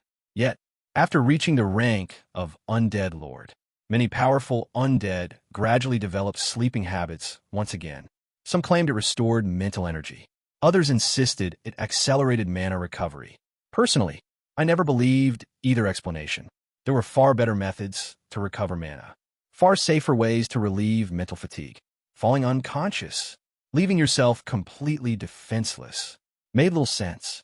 So, out of sheer curiosity, I conducted a series of experiments. The results were interesting. Undead lords weren't sleeping because they needed to. They slept because somewhere deep inside their souls, they still remembered being alive. The body no longer required those instincts. The soul simply refused to forget them. Interestingly, artificial undead behaved differently. Abominations, skeleton colossi, gargoyles, no matter how intelligent they became, they never developed those unnecessary habits. That observation sparked another idea. If undead could retain habits from life, could artificial undead develop desires of their own? After all, most undead existed because of overwhelming resentment, hatred, regret, or an unwillingness to disappear. Those emotions sustained them.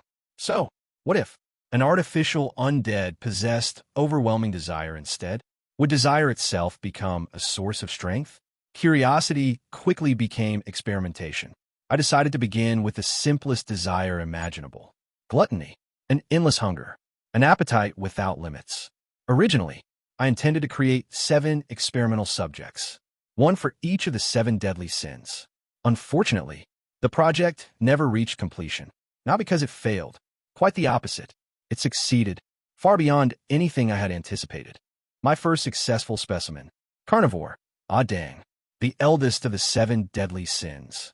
Even today, he remained the most terrifying undead monster I had ever created. Unfortunately, as my mastery of necromancy deepened, each subsequent sin became even stronger, even more unstable. Eventually, even I began losing control over my own creations. That was the moment I stopped. Otherwise, sooner or later, I would probably return to where my story had originally begun, creating a monster capable of destroying the world. I admit I have almost no talent for elemental magic. I never understood nonsense like elemental resonance. But necromancy, creating life, for some reason, it always came naturally to me. So naturally, that even I find it frightening. As expected, mad scientists really are born to destroy the world. A rare dream about the past faded away. The noise outside gradually drew my attention. Normally, this time of morning would be filled with the familiar sounds of the town's security marching out. Orderly footsteps, synchronized chants. Today, silence. Looks like everyone had faithfully carried out my order to roam the city and enforce the law. Poor Vance. May the gods bless you. Still, the training grounds weren't empty. Ice and flames continuously collided across the narrow courtyard. This time, the sparring participants weren't just Annie and Elisa. Ice creation, ballista formation. Dozens of massive ice ballistae materialized simultaneously. The giant bolts screamed through the air. Every one of them targeted the same opponent. Above, Annie spread her blazing wings of flame. Like an avenging angel, she dived straight downward. Her only objective, keep the enemy occupied, even for a moment. Unfortunately, reality proved merciless. Little Red casually raised a single finger. Clang. Annie's sword, along with all the momentum of her charge, was effortlessly redirected. The god sword couldn't even scratch her skin. The difference between them exceeded 2 entire realms. The ice bolts arrived. Little Red didn't even bother looking. She merely shook her head, disappointed. Too slow, too weak, too soft. Your elemental control is crude. Your techniques are sloppy. Your attacks lack decisiveness.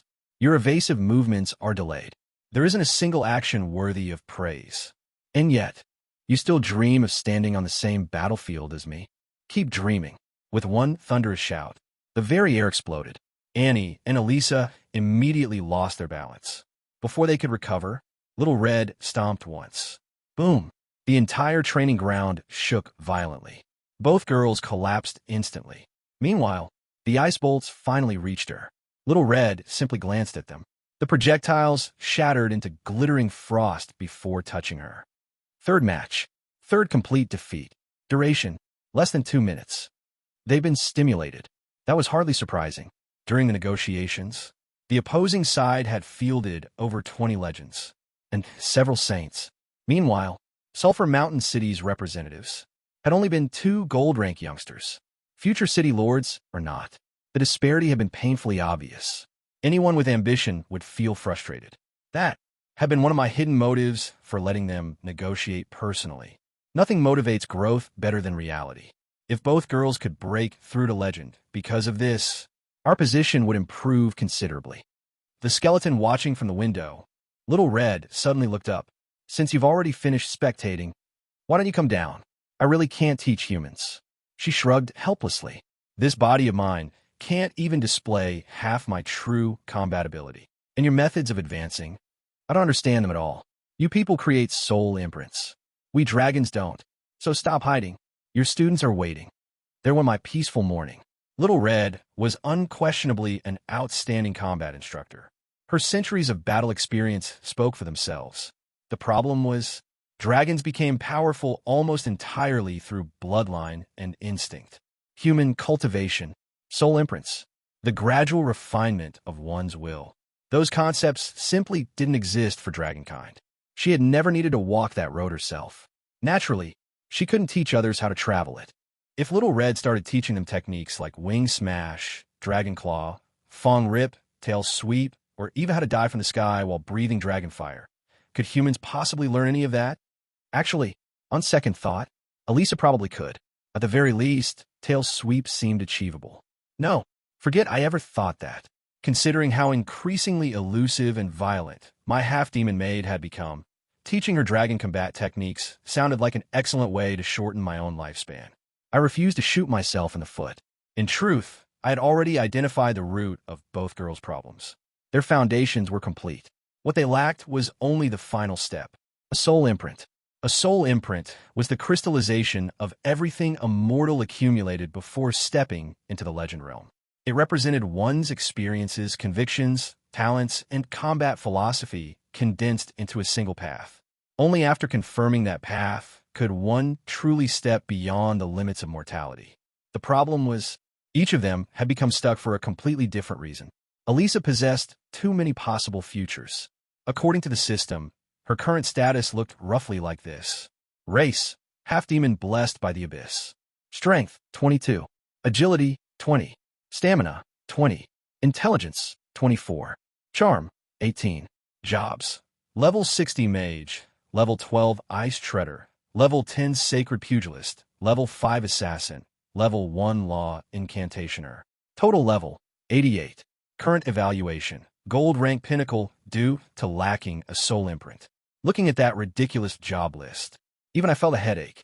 During the past decade, she had learned far too many things. Ice magic for me. Orthodox magic for Margaret. The abyssal powers hidden within her bloodline. The wire magic she developed herself. Assassin techniques, which I had absolutely no recollection of teaching. And then, there was Sacred Pugilist. The moment I discovered she had somehow reached level 10 in a profession famous for specializing in exterminating undead, my knees almost gave way. Exactly where had she learned that? Was my own maid secretly planning to beat her master to death one day? Every single one of those paths possessed tremendous potential. She could become a supreme ice mage, a terrifying close combat spellcaster, a law incantationer, an assassin, or fully embrace her abyssal heritage. The problem was precisely that she could become all of them. Choosing one road meant abandoning countless others. Sometimes, having too many choices was worse than having none. Annie's situation was the complete opposite. Her Phoenix inheritance had accelerated her growth far beyond what her life experiences could support. Her strength had already reached the threshold of legend. Her heart hadn't. She wasn't even 20 years old. Expecting someone so young to determine the direction of her entire future was asking too much. This was also why outsiders found it almost impossible to help. No one else could decide another person's path.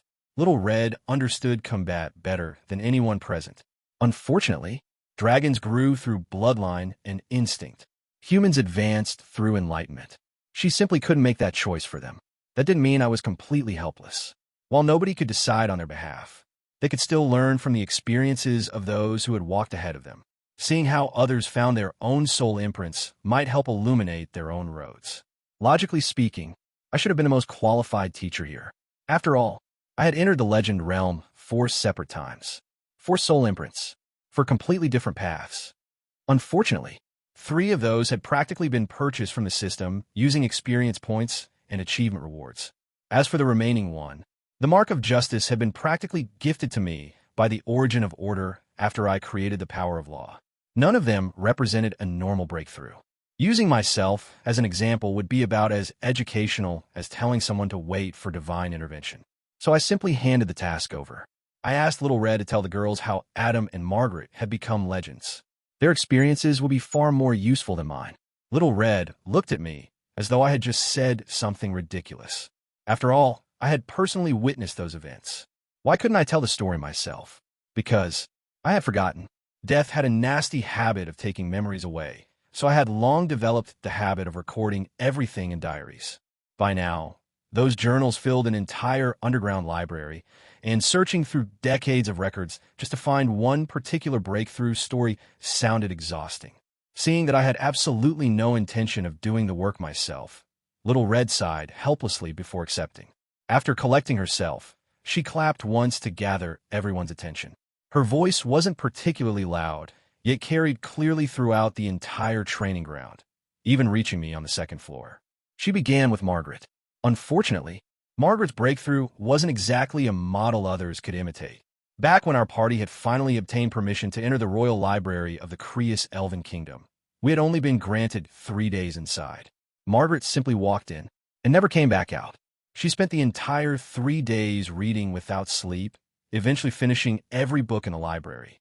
When she finally stepped outside again, she had already become a legend. The sole imprint she formed, Corridor of Time, was born from a single, absurd desire. She simply wanted more time to read books.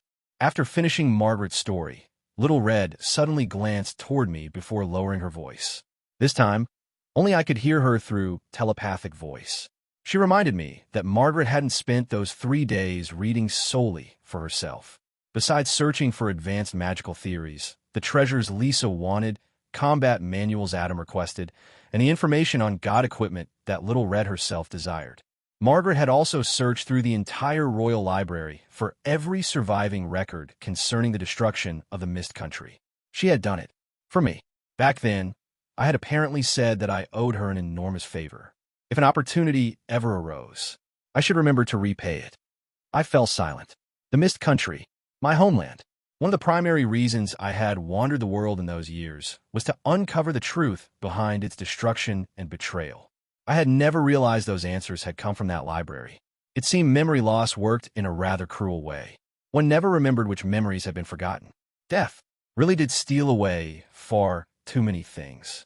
Just as I found myself genuinely immersed in those old memories, Little Red suddenly burst into laughter.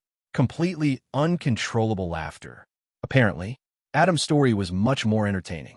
The moment everyone below heard the city lord's name, countless ears immediately perked up. After all, who wouldn't want to hear the legendary exploits of the seemingly perfect Adam? Little Red, meanwhile, wore an expression that clearly suggested those expectations were about to be thoroughly destroyed. Back then, our adventuring party had offended a city lord secretly serving an evil cult. Unable to defeat us head-on, he employed a far more despicable method. He lured away our holy knight captain, Rollo, together with Adam, before attacking our temporary camp. Margaret and Lisa, both still recovering from serious injuries, were captured alive. The kidnappers even left behind a letter. Surrender at a specified location, where the hostages would first suffer every imaginable humiliation before finally being executed. The listeners immediately began imagining the rest. The perfect hero Adam, overcome by righteous fury, breaking into the legend realm during a desperate rescue, charging alone into enemy territory to save the beauties. A classic tale, even if somewhat old-fashioned, still undeniably romantic. Perhaps that was how Margaret eventually fell for him. Little Red nodded. At first, everything had indeed looked exactly like that. Adam exploded with rage. He drew his sword toward the heavens and swore that he would cut the villain into 1,000 pieces. Then, in one incredibly cool motion, he tossed the ransom letter into the air. His sword flashed. The paper exploded into countless fragments that scattered majestically into the wind. It was undeniably impressive. A perfect heroic entrance. Then, he froze. His expression changed completely. Apparently, A certain tiny detail had only just occurred to him. He had forgotten to copy down the address. The entire training ground instantly fell into absolute silence, followed by collective disbelief. Adam, the invincible city lord, had destroyed the only clue to the kidnapper's location with his own hands. Little Red looked completely satisfied by everyone's dumbfounded expressions before continuing. Without the address, they had no way to find the hideout. The usually gentle Rollo finally lost his temper. For the first, and perhaps only, time in my memory, he became genuinely furious. He slapped Adam so hard that the fool flew several meters before crashing headfirst into a tree. Afterward, Adam completely panicked. He searched everywhere like a madman, chasing every possible lead while blaming himself without end. Unfortunately, he didn't find them. Not in one day, not in two, not even in three. He only managed to arrive. On the fifth day, the expressions around the training ground gradually grew heavier. If the captives had truly remained in enemy hands for 5 days, no one wanted to imagine what might have happened. Even Annie's face had turned pale. Yet, Little Red merely smiled. Then she slowly shook her head. Fortunately, she said, the story doesn't end there. The audience's expressions became increasingly grave. 5 days. Anyone captured by an evil cult for 5 days. No one dared imagine the outcome. Little Red, however, merely laughed and waved the concern away. Everyone was thinking too little of Adam, but they were also thinking far too little of Rollo. While Adam had foolishly reduced the ransom letter into thousands of drifting fragments, Rollo had quietly begun another impossible task. He spent 2 days and 1 night searching through bushes, loch shores, and muddy ground, collecting every piece of the shredded note. No, calling them paper fragments was already too generous. Most had been cut into powder. Yet Rollo still stubbornly gathered them together, patiently reconstructing all 4,654 tiny pieces until the address finally reappeared. Only then did he mount a horse and race across the countryside. He exhausted 2 war horses before finally reaching the hideout in time. Margaret and Lisa were rescued safely. As for Adam, that fellow only managed to arrive much later by following the kidnapper's abandoned tracks. The training ground instantly fell silent. Everyone seemed to arrive at exactly the same conclusion. Their supposedly perfect city lord really had an unbelievable dark history. Little Red nodded without mercy. Back then, after confirming everyone was still alive, Adam cried, not the restrained tears of a mature adult. He cried like an abandoned child. Only after that incident did he finally begin learning to think before acting. It was probably the most valuable lesson of his entire life. Little Red ended the story there before turning toward Annie and Elisa. Rather than asking what they thought of Adam, she wanted them to understand how a legend was born. Unfortunately, both girls had clearly focused on the wrong point. Their only conclusion was that their seemingly flawless city lord had once been astonishingly unreliable. As for the breakthrough into the legend realm, Little Red finally explained it herself. During that tearful reunion, Adam had sworn never to abandon another companion again. He would become the shield protecting everyone beside him. That unwavering resolve condensed into his soul imprint.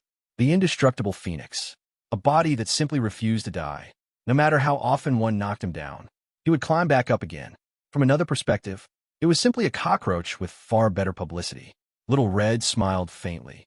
Perhaps that was also the moment Margaret truly began seeing Adam differently.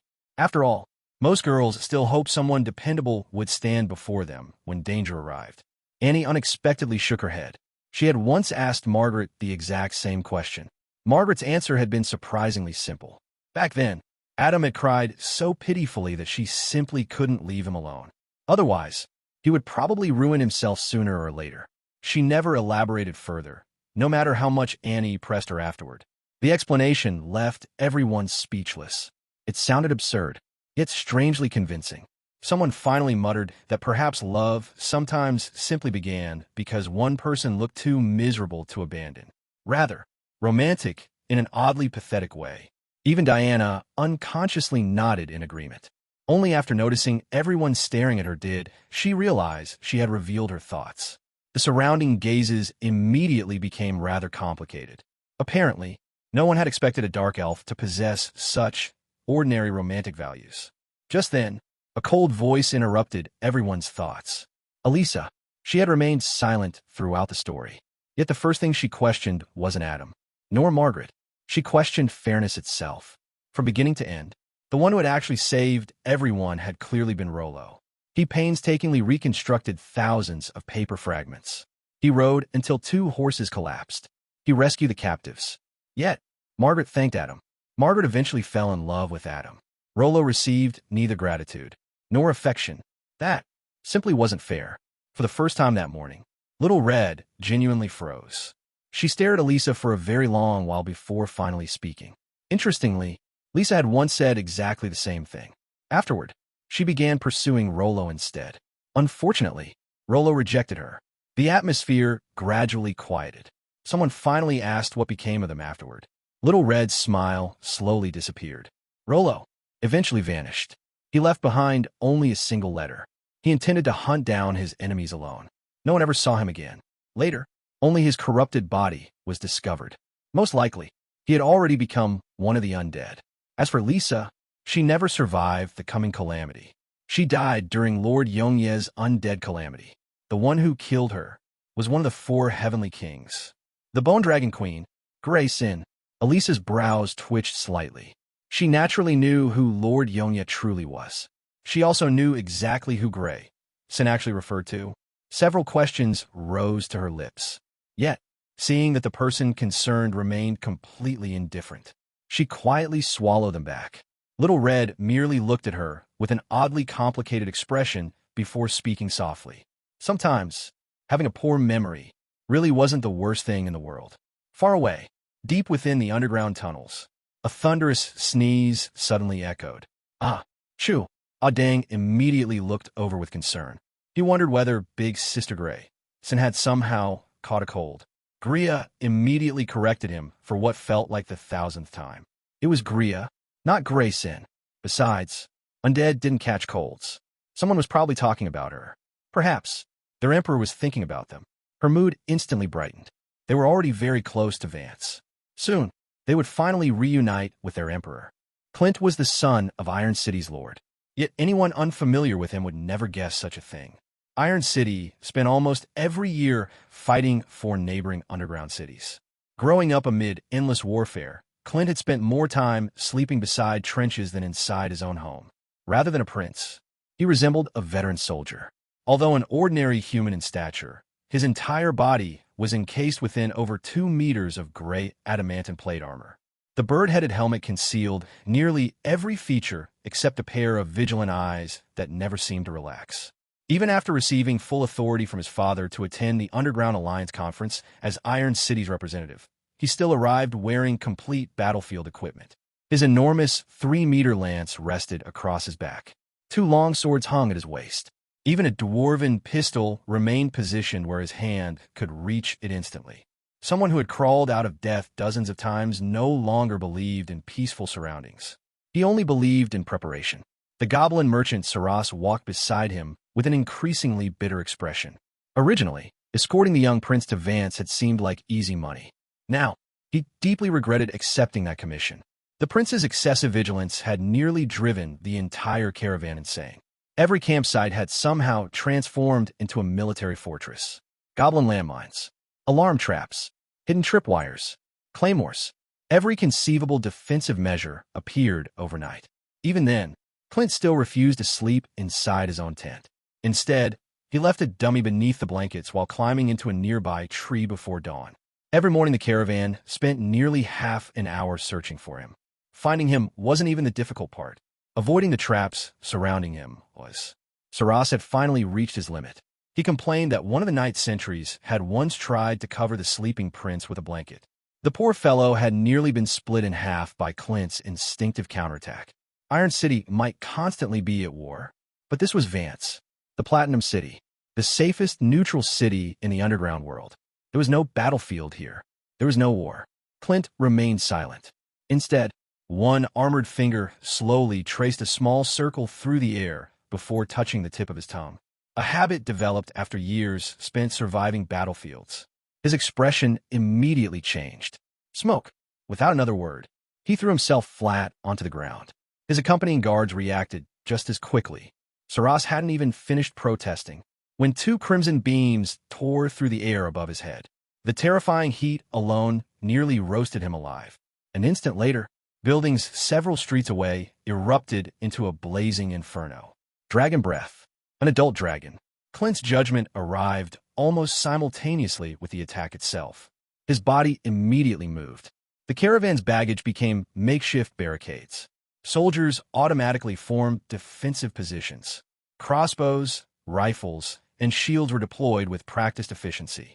The entire response unfolded in seconds. Saras simply stood there, utterly dumbfounded. Before anyone could understand what was happening, two enormous red dragons streaked across the sky overhead. Only then did everyone realize what kind of battlefield they had accidentally wandered into. A heartbeat later, darkness itself seemed to split open. A crimson-black flash slashed across the heavens. One of the dragons didn't even have time to scream. Its enormous body immediately spiraled downward, scattering dragon blood across the city like scarlet rain. The corpse crashed heavily into the street only a short distance away. Broken flesh, dragon scales, boiling blood. Everything exploded across the ground. Saras hugged his head instinctively. He no longer possessed the courage to claim that Vance was a peaceful city. The surviving dragon reacted far faster. Its survival instincts completely overwhelmed any thought of retaliation. It desperately climbed higher, trying only to escape. Unfortunately, something was even faster. A crimson streak pierced cleanly through its skull. The gigantic dragon instantly lost its head. Its enormous body plummeted from the sky like a burning meteor before crashing somewhere beyond the city walls. Saras finally screamed. The terrified cry barely escaped his throat before Clint's massive gauntlet forcibly covered his mouth. Silence. Absolute silence. Clint continued staring toward the sea of flames. His body was trembling slightly, not from fear, but from the instincts engraved into every veteran soldier. When an insignificant prey suddenly sensed the presence of an apex predator, every nerve in its body screamed the same warning. Survive. Within the blazing sea of dragon fire, a colossal silhouette slowly emerged. At first glance, it appeared to advance with agonizing slowness. Yet that illusion came solely from its overwhelming size. The monster towered over 30 meters high. 8 gigantic skeletal legs supported its mountainous frame like moving fortress pillars. Every step shook the surrounding streets, sending nearby buildings trembling from the impact alone. Compared to it, the Beastman soldiers desperately charging forward looked no different from ants. Its appearance alone was enough to extinguish any remaining courage. 3 enormous skulls crowned its body. A giant, a goat-headed demon, a bone dragon. The giant's skull still echoed faintly with the remnants of an incompletely faded incantation. Dark demonic flames continued circling within the goat demon's empty eye sockets. Meanwhile, the bone dragon's jaws still glowed crimson from the dragon breath that had just reduced half the street to ashes. It was now the giant's turn. An ancient chant echoed across the battlefield. The surrounding temperature plummeted instantly. Snow began falling inside the underground world. The frozen homeland of the polar giants descended upon reality.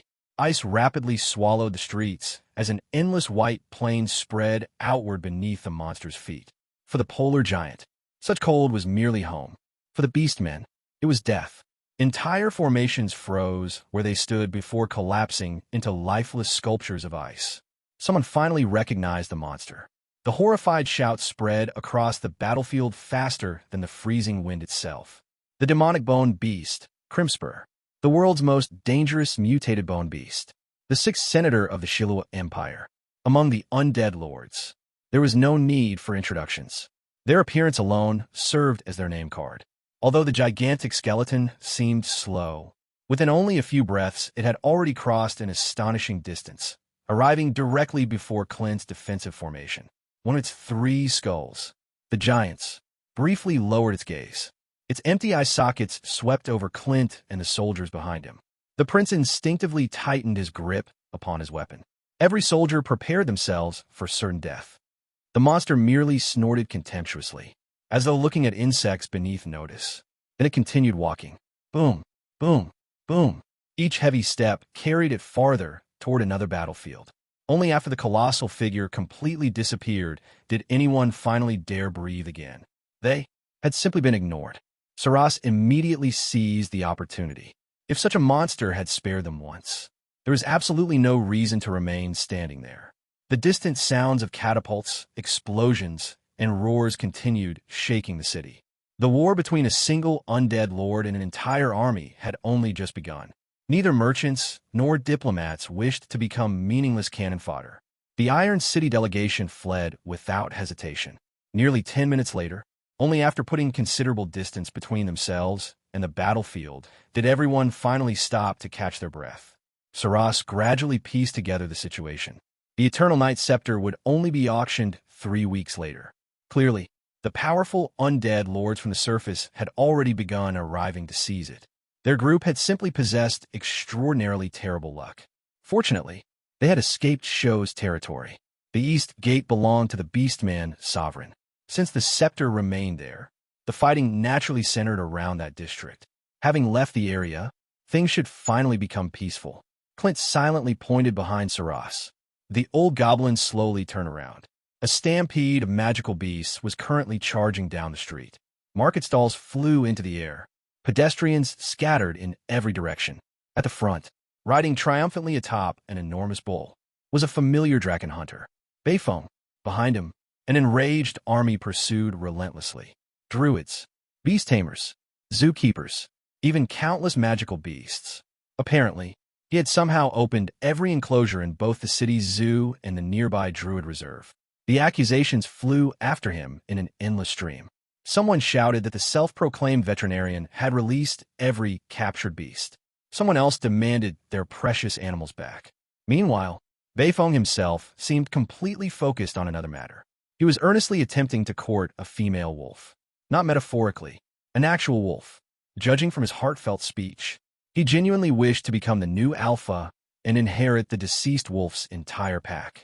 Apparently, he was planning to build himself a wolf harem. Saras stared blankly. It took several long seconds before his soul seemed to crawl back into his body. After wiping away the cold sweat covering his forehead, he forced out an awkward smile. Every city naturally had criminals and lunatics. Their luck today had simply been unusually poor. Overall, Vance was still mostly safe. Clint quietly raised one armored finger. Without saying a word, he pointed toward another street. Not far away, another commotion erupted. A group of rough-looking men had surrounded two seemingly defenseless female elves, their intentions obvious at a glance. In the underground world, such scenes occurred every single day. Saras merely sighed. He neither possessed the strength nor the courage to interfere. The two young women were probably runaway noble ladies. It was a pity. They were among the most beautiful elves he had ever seen. Remembering Clint's impressive martial ability, Saras instinctively looked toward the armored prince with hopeful eyes. Clint merely shook his head. His judgment came after only a single glance. There were too many people. It was a trap. And the real bait wasn't the women. Almost the instant those words left him, the trap closed. Dark elf knights burst from every nearby alleyway with astonishing coordination. The silver radiance of order erupted across the street. Within moments, the entire crowd was stained crimson beneath the judgment spell. Not everyone glowed equally. Those who shone the deepest scarlet clearly carried far more sins than simple harassment. Apparently, today's harvest was unexpectedly abundant. The squad immediately began celebrating. Using crows and Victoria as bait had produced astonishing results. The others had spent an entire afternoon wandering around in provocative clothing and only managed to lure a handful of criminals. Those two did absolutely nothing. No seductive smiles. No deliberate provocation. They simply lowered their heads and quietly walked through the streets. Yet hundreds of scoundrels voluntarily gathered around them. Several elegantly dressed gentlemen among the crowd radiated such an intense crimson that they practically glowed purple. Clearly, professional swindlers. Veteran criminals. The female knights enthusiastically began comparing today's achievements. One squad had arrested dozens. Another barely caught any. Naturally, the lowest scores immediately became everyone's favorite topic of amusement. Captain Diana, 0. Vice Captain Yon, 1. Apparently, both women looked far too intimidating. Most criminals instinctively avoided them. Even Momo had somehow attracted over a dozen suspects. The others immediately concluded that Diana's permanently stern expression, combined with the pressure of a legend-rank powerhouse wielding an epic weapon, had frightened away every potential criminal. As for Yon, someone cheerfully remarked that she looked and behaved more like a handsome swordsman than an elegant lady. No wonder. She had never attracted admirers. Unfortunately, the unfortunate victim of those jokes failed to appreciate everyone's sense of humor. By the time Momo finally realized the vice captain had been standing silently behind her the entire time, it was already too late. The sound of a sword leaving its scabbard instantly sent the lively girl fleeing through the streets. The rest of the squad merely laughed. Apparently, this happened rather frequently. Watching the silver light surrounding those dark elf knights, Saras became increasingly confused. That was undoubtedly the power of order. Yet, dark elves producing holy knights? Even stranger, their silver radiance differed completely from ordinary holy light. Most bizarre of all, these knights completely ignored the nearby demons, necromancers, and other beings that ordinary holy knights would normally attack on sight. They only pursued criminals. Nothing else. The old goblin could only mutter to himself. The world had changed far too quickly. Fortunately, surely goblins themselves remained normal. Clint silently raised one finger again. Another direction. Saras turned. This time, he nearly fainted. A group of goblins and gnomes were happily working together. Not fighting. Not arguing. Actually, cooperating. Together, they were enthusiastically testing a bizarre vehicle with an enormous rocket strapped behind it. To Saras, the sight was more unbelievable than dragons falling from the sky. Goblins, working alongside those stubborn gnomes? This had to be blasphemy. For one terrifying moment, righteous indignation completely overwhelmed reason. He actually prepared to march over and personally educate those goblin traitors. Fortunately, his companions desperately grabbed him first. Their decision saved his life. The experimental vehicle suddenly roared to life. Instead of driving forward, it launched straight upward. The rocket screamed through the air like a meteor before disappearing toward the cavern ceiling. Everyone instinctively raised their heads. A very bad feeling simultaneously emerged in every heart. The experimental rocket shot straight toward the cavern ceiling. For a brief, glorious moment, everyone genuinely thought the engineers had achieved a miraculous breakthrough. Then, it exploded. The deafening blast blossomed into a spectacular shower of colorful sparks. Rather pretty. Unfortunately, that also meant the test had failed. Again, the goblin and gnome engineers immediately gathered around the wreckage with remarkable composure. Instead of questioning the design, they questioned the test subject. Apparently, the previous pilot had simply been too heavy. The excessive thrust had launched the entire vehicle into the sky. Clearly, what they required next was someone considerably lighter. A volunteer. No, an experimental pilot. The engineers immediately began looking around. The goblin responsible for the project solemnly declared that his greatest contribution to engineering was remaining alive to continue inventing. Sacrifice, naturally, should be left to someone else. His eyes quickly landed upon the unfortunate Saras. Before the old merchant could react, the engineer enthusiastically began introducing the goblin rocket car as though recommending a luxurious vacation package. Fortunately, 30 years of surviving the underground world's merchant circles had sharpened Saras's instincts. The moment someone smiled that warmly, running away was usually the correct answer. After considerable effort, he finally escaped the persistent engineer. By then, the old goblin looked completely exhausted. He slowly sat upon a nearby stone step. Lighting his pipe with trembling hands, he released a long sigh. This world was changing far too quickly. At this rate, perhaps the next thing he saw would be a group of lunatics running naked through the streets. Almost immediately, a group of naked druids sprinted past. Leading them, naturally, was Eaglestorm. The enthusiastic naturists disappeared just as quickly as they had appeared, happily waving toward the stunned crowd, without carrying a single possession. Well, they weren't wearing anything to begin with. There was hardly anything they could possibly leave behind. Saras quietly rubbed his eyes. He no longer knew whether he was awake. Perhaps, if the senators of the undead empire suddenly appeared before him now, he wouldn't even be surprised anymore. Hoofbeats echoed from another street. Two riders gradually approached. One rode a skeletal horse. The other was an incredibly ugly dwarf continuously talking about finding his father. Even from afar, the pitch-black scarif surrounding those ghostly white pupils instantly revealed the rider's identity. The Bone Dragon Queen, Gria. Beside her walked Dang, the infamous carnivore. Two senators of the Shiloh Empire, simply passing through the streets as though they were ordinary travelers. Sarasa's expression gradually became blank. Reality itself appeared to have given up making sense. Perhaps, even if a titan suddenly appeared, he would no longer. Boom! The ground violently trembled. A gigantic metallic titan slowly marched down the avenue. Steam hissed. Magic arrays glowed. Across its enormous armored chest, several shining words could be read with absolute clarity. Roland Titan. The old goblin opened his mouth. No words emerged. Before he could utter another disastrous prediction, even a normally taciturn Clint finally reached his limit. He quietly told the old merchant to stop talking, for everyone's safety. Meanwhile, within the temporary headquarters of Sulphur Mountain City, the situation was developing rather smoothly. Thanks to the tireless efforts of numerous troublemakers, nearly the entire city's attention had shifted elsewhere. While dragons fought senators, mad hunters chased wolves, rocket cars exploded, and dark elf knights enthusiastically arrested criminals, our diplomats quietly expanded their influence. So far, 27 underground cities had privately expressed willingness to support Sulphur Mountain City's admission into the Underground Alliance. 3 more negotiations had already been arranged that afternoon. Among them, one involved underground autarch Edgeware himself. That meeting naturally required my personal attendance. Another invitation came from Prince Clint of Iron City. Considering Iron City's unique multicultural background, I had already intended to meet him eventually. Doing so now simply accelerated the schedule. The power of law had exceeded every expectation.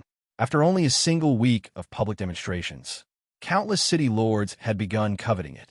Compared to any amount of wealth, a legal system capable of restraining even powerful individuals possessed immeasurable value. Using that as our bargaining chip, alliance negotiations progressed astonishingly smoothly. Seeing my agreement, Elisa calmly continued reading the newest intelligence reports. Within only 1 week, the Lion King's residence had already been destroyed 12 separate times. At this point, there wasn't even a residence left. Only an enormous crater remained to commemorate its former location. The newest report was even more interesting. The 6th Senator Crimspur had officially joined forces with his longtime companion, the Ant King of Corrosion. Lamost. I quietly tapped the table. Only one question truly mattered. Had the undead senators finally crossed swords with one of the underground autarchs? According to Elisa's latest intelligence, neither side had officially gone all out. Not yet. Both the underground autarchs and the undead senators were still cautiously probing each other's strength. Crimspur had already destroyed 2 Beastman military camps together with an entire district. In response, only 2 immature red dragons had been dispatched. Their fate was obvious. Against an undead lord who had survived the previous sacred war, young dragons were nothing more than disposable cannon fodder. I wasn't surprised. Crimspur belonged to the previous generation. For centuries, he had coveted the throne of the undead emperor. Someone like him couldn't possibly be tested by a pair of inexperienced dragons. More importantly, his objective had never been killing dragons. It was gathering information. Judging from Molly's reaction, he had probably already obtained his answer. If the Eternal Knight's scepter truly remained in the Lion King's possession, the Dragon Empress would never have sacrificed her own kin merely to delay him. The most reasonable conclusion was that the scepter had already been transferred into Molly's hands. That also forced us to revise another judgment. The alliance between the Dragon Empress and the Lion King was considerably stronger than we had originally estimated. For Show to willingly hand over god equipment for Molly's research, the trust between them clearly exceeded ordinary political cooperation. I burst into loud laughter. Excellent. Everything was still progressing within expectations. At least, that was what I believed. Elisa quietly looked at me. For once, her expression carried a trace of hesitation. Apparently, there was something she wasn't certain she should report. Naturally, I generously encouraged her to speak freely. After all, when had I ever been a petty person? She calmly informed me that we had run out of money. What? I immediately sat upright. Before leaving Sulphur Mountain City, I had specifically prepared enough funds for the entire delegation to comfortably remain here for 3 full years. How had we reached bankruptcy after only a single week? Elisa patiently explained. The answer was myself, or rather, the orders I had personally issued. Previously, I had confidently declared that anyone encountering trouble could immediately request reinforcements. Everyone had enthusiastically obeyed. During only 7 days, backup had been requested over 60 times. Every deployment consumed enormous quantities of magic crystals. Damaged Roland units required replacement components. Destroyed machines required complete reconstruction. Engineering had never been a cheap profession. Keeping dozens of giant magical machines constantly operational burned through money at an astonishing rate. After hearing the complete financial report, I quietly accepted reality. This really wasn't anyone else's fault. When calculating the budget, we simply hadn't anticipated fielding so many Roland units simultaneously. Unexpected expenses naturally accumulated beyond expectation. Fortunately, unlike everyone else, I had always prepared backup plans. Smiling mysteriously, I beckoned Elisa toward my newest invention. Upon the experimental table sat a transparent crystal container. Inside, a strange milky white slime continuously writhed and squirmed. Whenever it attempted escaping, the sealing array immediately discharged lightning, violently shocking it back into the bottle. Elisa stared at the thing for several seconds. Then, without hesitation, she described it as white, sticky, and utterly disgusting. Apparently, its appearance reminded her of the same organ I normally use for thinking. At this point, such venomous remarks had long since lost all effectiveness against me. I proudly introduced my masterpiece. Its name was Greed. She remained entirely unconvinced. In fact, she appeared even more disgusted. Naturally, that merely proved she failed to appreciate true genius. Greed's appearance might be revolting. Its ability, however, was extraordinary. Once released into a city's drainage system, the slime would multiply endlessly. Within only a few hours, every underground waterway would become filled with its countless clones. Elisa immediately interrupted me. She no longer wished to hear further details regarding millions of sticky white slimes filling an entire city's pipes. The mental image alone was already horrifying enough. Instead, she directly asked the only question that actually mattered. What exactly was this thing supposed to accomplish? I smiled. Simple. Greed possessed an instinctive attraction toward gold. It would tirelessly search for every forgotten coin, hidden purse, misplaced treasure, or buried cash throughout the city. After swallowing them, every clone would faithfully return its findings to the main body. In other words, our financial crisis would solve itself. After all, the upcoming auction would not consist solely of the Eternal Night Scepter. Any respectable auction house always prepared numerous treasures of similar caliber to elevate the atmosphere before unveiling its centerpiece. God equipment might be impossible to find. Legendary artifacts were another matter entirely. Show valued his reputation far too highly to host a disappointing auction. He would certainly produce several priceless collections, and I fully intended to purchase some of them. Ever since dreaming once more about Ah Dang's creation, my interest had quietly shifted back toward an old field of research. Necromancy itself no longer fascinated me as much. Creating entirely new undead beings, now that was a hobby worthy of anticipation. Greed was the culmination of an entire week's worth of sleepless research. Mutated slime, greed. Race, undead slime. Attributes, every stat fixed at 1. Innate abilities, targeted devouring, fiber decomposing secretion, rapid cloning. System evaluation, extremely dangerous. Eliminate the main body immediately.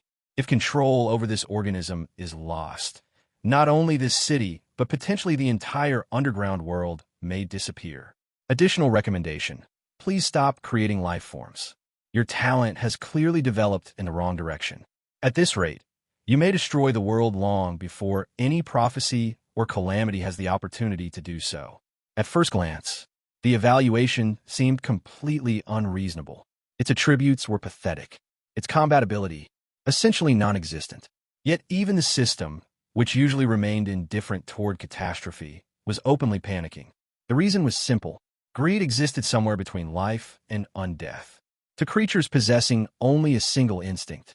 That instinct became absolute.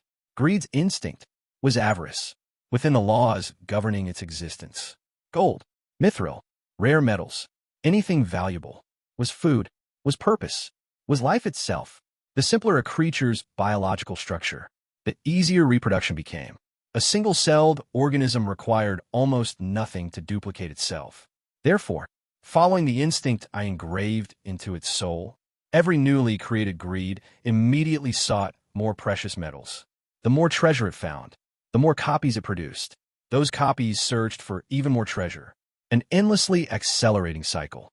Ironically, it possessed almost no offensive capability whatsoever. It couldn't bite, couldn't cast magic, couldn't fight. Its only talent was infiltrating places no thief could enter. Vaults, treasuries, royal storehouses. It secreted an acidic enzyme capable of quietly dissolving cloth, leather, and rope before swallowing every coin, ingot, and precious metal inside. Afterward, it simply crawled away. The system wasn't afraid because greed was powerful. It feared exponential growth. Once enough slimes existed, they would occupy every sewer, every river, every underground tunnel. Eventually, there would no longer be room for anything else to live. Fortunately, I had already anticipated such a possibility. Greed's true body remained safely sealed inside the crystal bottle. I only intended to release 1/10 of its mass. That limitation would proportionally reduce its reproductive speed, its maximum size, even its overall population. Furthermore, every clone possessed an artificially limited lifespan. After 48 hours, they would automatically dissolve into harmless sludge. At worst, Vance would merely suffer from an unusually talented gold thief. Satisfied with my own impeccable foresight, I carefully opened the seal and guided part of greed into the city's drainage system. At that exact moment, a strange itch suddenly rose where my nose should have been. Chew, who was gossiping about me now? My sneeze lasted only an instant. Unfortunately, that instant was enough. Master, Elisa's horrified scream immediately pulled my attention back. Looking downward, I discovered that my hand had instinctively tilted the bottle during the sneeze. Instead of releasing 1/10, I had accidentally poured out nearly half of Greed's main body. Silence. Remain calm. I carefully examined the bottle. Half is still inside. So, Greed will merely become slightly stronger than originally intended. Elisa stared at me expressionlessly. Defined slightly. I performed several mental calculations. Objectively speaking, 5 times the released biomass would increase the final population somewhat. Individual bodies would likewise become marginally larger. Each slime should only grow to around human size. Since their intelligence settings remain unchanged, they'll probably just adjust their collection methods. Collection methods? Instead of dissolving treasure sacks, they'll probably swallow the owner together with the clothes. After separating all metallic objects, they'll spit the person back out. I specifically prohibited harming living creatures, so there shouldn't be any casualties. They'll simply dissolve every piece of clothing first. The entire city. Only then did Elisa finally visualize the future. Thousands, no, hundreds of thousands, of white slimes erupting simultaneously from every sewer across Vance. Citizens being peacefully swallowed whole. Armor disappearing. Belts disappearing. Coins disappearing. Weapons disappearing. Every article of clothing quietly dissolving. Before countless naked residents staggered back onto the streets.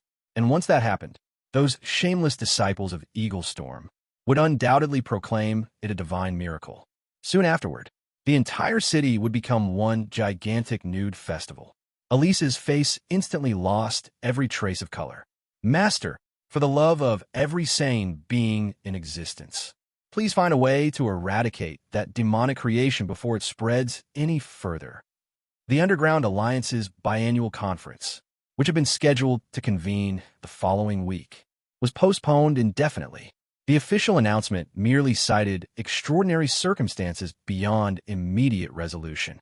Everyone in Vance knew the real reason. The streets. Normally, the Platinum City never slept. Merchants, mercenaries, nobles, thieves, diplomats, and adventurers filled every avenue from dawn until dusk. Now, every major road stood eerily deserted. The only thing still wandering openly were countless translucent slimes, roughly 1 meter tall. Yeah, don't come near me. I'm only trying to sell vegetables. Another victim. Moments later, a rather plump female hippopotamus beastman burst from a side street, clutching her vegetable basket while fleeing at full speed. The slimes had already left. Their work complete. Her clothes had long since ceased to exist. Her substantial figure bounced violently with every desperate stride. Sweat poured from her body like rainfall. Behind her, the sound of simultaneous retching echoed from every nearby building. Third time already. I silently observed through the report crystal.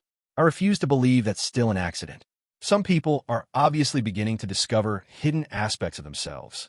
Thanks to greed's sudden rampage, Van City's entire infrastructure collapsed overnight. Strictly speaking, the slimes themselves were not particularly difficult to eliminate. Like ordinary slimes, they possessed excellent resistance against physical attacks. Likewise, like ordinary slimes, their resistance against elemental magic and divine arts was pitifully low. In a city overflowing with experts, killing 1 or 10 was effortless. The problem was quantity. What if there are 100? What about 1,000? Or 10,000? They're practically endless. Worse still, their preferred method of attack was profoundly unreasonable. The moment one closed the distance, armor vanished, weapons disappeared, coins disappeared. Every article of clothing dissolved into white liquid before being neatly collected. The victim was left standing exactly where they had been, perfectly unharmed, perfectly healthy, perfectly naked. How much combat effectiveness remained after that was entirely up to the individual's psychological resilience. One particularly stubborn archmage attempted to resist. He surrounded himself with a continuous wall of fire. Every slime approaching him instantly evaporated. For 6 straight hours, he maintained that inferno. Unfortunately, mana eventually ran dry. Several hundred patiently waiting slimes immediately surged forward. When they finally departed, the great archmage looked no different from a newborn infant. Still, his sacrifice wasn't entirely meaningless. The city quickly discovered greed's greatest weakness: wood. The slimes effortlessly dissolved cloth, leather, rope, even reinforced fibers enchanted with magic. Metal was even easier. Gold, silver, steel, mithril, everything disappeared. Yet, simple untreated wood made them instinctively retreat. Leave a wooden rod across your doorway. Wrap wooden strips around water pipes. Insert wooden barriers over drainage outlets. The slimes immediately abandoned that route. Naturally, that emergency safeguard had been thoughtfully included by a certain conscientious creator. Unfortunately, knowing how to defend one's house didn't solve the fundamental problem, unless someone intended to walk through the streets wearing nothing but wooden planks. Leaving home remained impossible. Thus, the entire Platinum City entered a bizarre state of paralysis. The slimes ignored anyone already unclothed. Unfortunately, most respectable citizens still possess something called shame. Not everyone could awaken to an entirely new lifestyle as effortlessly as that hippopotamus beastman Andy. Every crisis created opportunity. Soon afterward, a group of spirited young men began pushing wooden carts through the deserted streets. Entirely naked, entirely fearless, entirely enthusiastic, they purchased groceries, delivered supplies, ran errands for isolated households, accepted delayed payment, recruited volunteers wherever they went. Business flourished almost instantly. Their accompanying sermon spread even faster. The body bestowed by nature is already perfect. Clothing is merely artificial restraint. Liberate yourselves. Thus, the Society for Heavenly Liberation was officially established. Membership benefits included 1 discounted wooden pushcart per person, limited quantities, while supplies lasted. Its original core consisted almost entirely of the Wild Bull Alliance. Before long, speculators joined, merchants joined, young idealists joined. People who had quietly harbored unusual preferences for years joined with remarkable enthusiasm. The streets gradually filled with increasingly confident naked pedestrians proclaiming the beauty of freedom while simultaneously transporting vegetables. Meanwhile, the real financial losses became increasingly terrifying. Before greed's weakness became public, countless vaults had already been emptied. Merchant guilds suffered devastating losses. Private treasuries fared even worse. somewhere inside the command center. A certain Lich looked genuinely puzzled. Why announce the weakness immediately? Wouldn't waiting another day or two significantly improve the revenue? A certain maid immediately interrupted that line of thinking.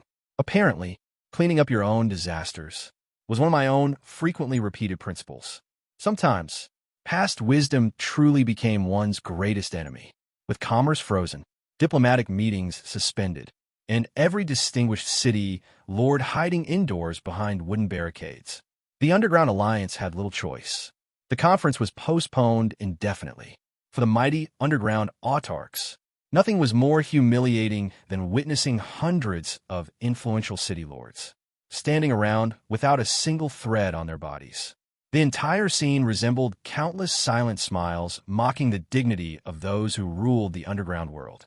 Eventually, several autarchs proposed the simplest solution: destroy Vance completely, burn every district, collapse the entire underground drainage network, then simply rebuild the city from scratch. Before that extreme proposal could be approved, a new piece of astonishing news suddenly swept through every district. The source was unexpectedly authoritative. Great Druid Beifeng Herald, founder of the Society for Heavenly Liberation, together with the organization's senior physician, who also happened to specialize in veterinary medicine, had reportedly completed extensive research. According to their conclusions, these mysterious slimes possessed a natural lifespan of only 10 days. Within another 4 or 5 days, the entire swarm would supposedly die off on its own. For the first time since the catastrophe began, hope returned to Vance City. The entire city erupted into celebration. No one seemed to question why two completely unknown rookies could arrive at a conclusion that left every archmage in Vance scratching their heads. Perhaps people simply preferred good news over logical consistency. When disaster finally had an expiration date, who still cared about the identity of the messenger? The happiest person, however, was undoubtedly the Lion King. The Alliance conference being postponed merely meant everyone shared the blame equally. But if the auction itself failed to take place before the appointed date, the devil contract he had signed would immediately take effect. By then, no amount of authority as an underground autarch would save him from being dragged straight into the river Styx to pay his debts. Only then did I suddenly slap my forehead. So I could have done that. What a pity. There had actually been such a simple method to eliminate the Lion King, yet I had allowed the opportunity to slip through my fingers. Naturally, after realizing it, my thoughts immediately wandered toward making up for that mistake. According to my calculations, if I released the remaining half of Greed's main body into the waterways, the situation would no longer be a mere 10-day inconvenience. The incomplete Greed currently running around the city was already heavily restricted. Once restored to its complete state, every individual would possess several times its current strength. Its reproductive capability would increase explosively, and more importantly, its artificially shortened lifespan would disappear altogether. In other words, as long as precious metals still existed in the underground world, Greed would continue multiplying forever. Forget the auction. The Lion King would probably never see another Alliance conference for the rest of his life. Unfortunately, before I could finish calculating the feasibility of this wonderfully economical assassination plan, Elisa rejected it without the slightest hesitation. The half-demon maid was currently dressed in an outfit woven entirely from oversized banana leaves. After several days of the slime calamity, woven silk, sleeveless fiber garments, vine-woven clothing, and even leaves had somehow become the newest fashion throughout Vance. The once dignified diplomat now had to hold her improvised top together with one hand while her irritated tail repeatedly smacked the floor behind her. Apparently, recent events had thoroughly exhausted her patience. Honestly speaking, I felt we had suffered quite an injustice ourselves. Wouldn't avoiding our own trap simply expose us as the masterminds behind everything? Besides, Greed wasn't intelligent enough to distinguish friend from foe. It only obeyed instinct. Whether one was an ally, subordinate, or even its own creator made absolutely no difference. If anything, treating everyone equally without discrimination was precisely the fairness I had designed into it. Naturally, Elisa immediately pointed out the obvious contradiction. If that were really true, then why was I the only fully dressed person remaining inside the entire Sulphur Mountain city camp? That was naturally because there were two answers.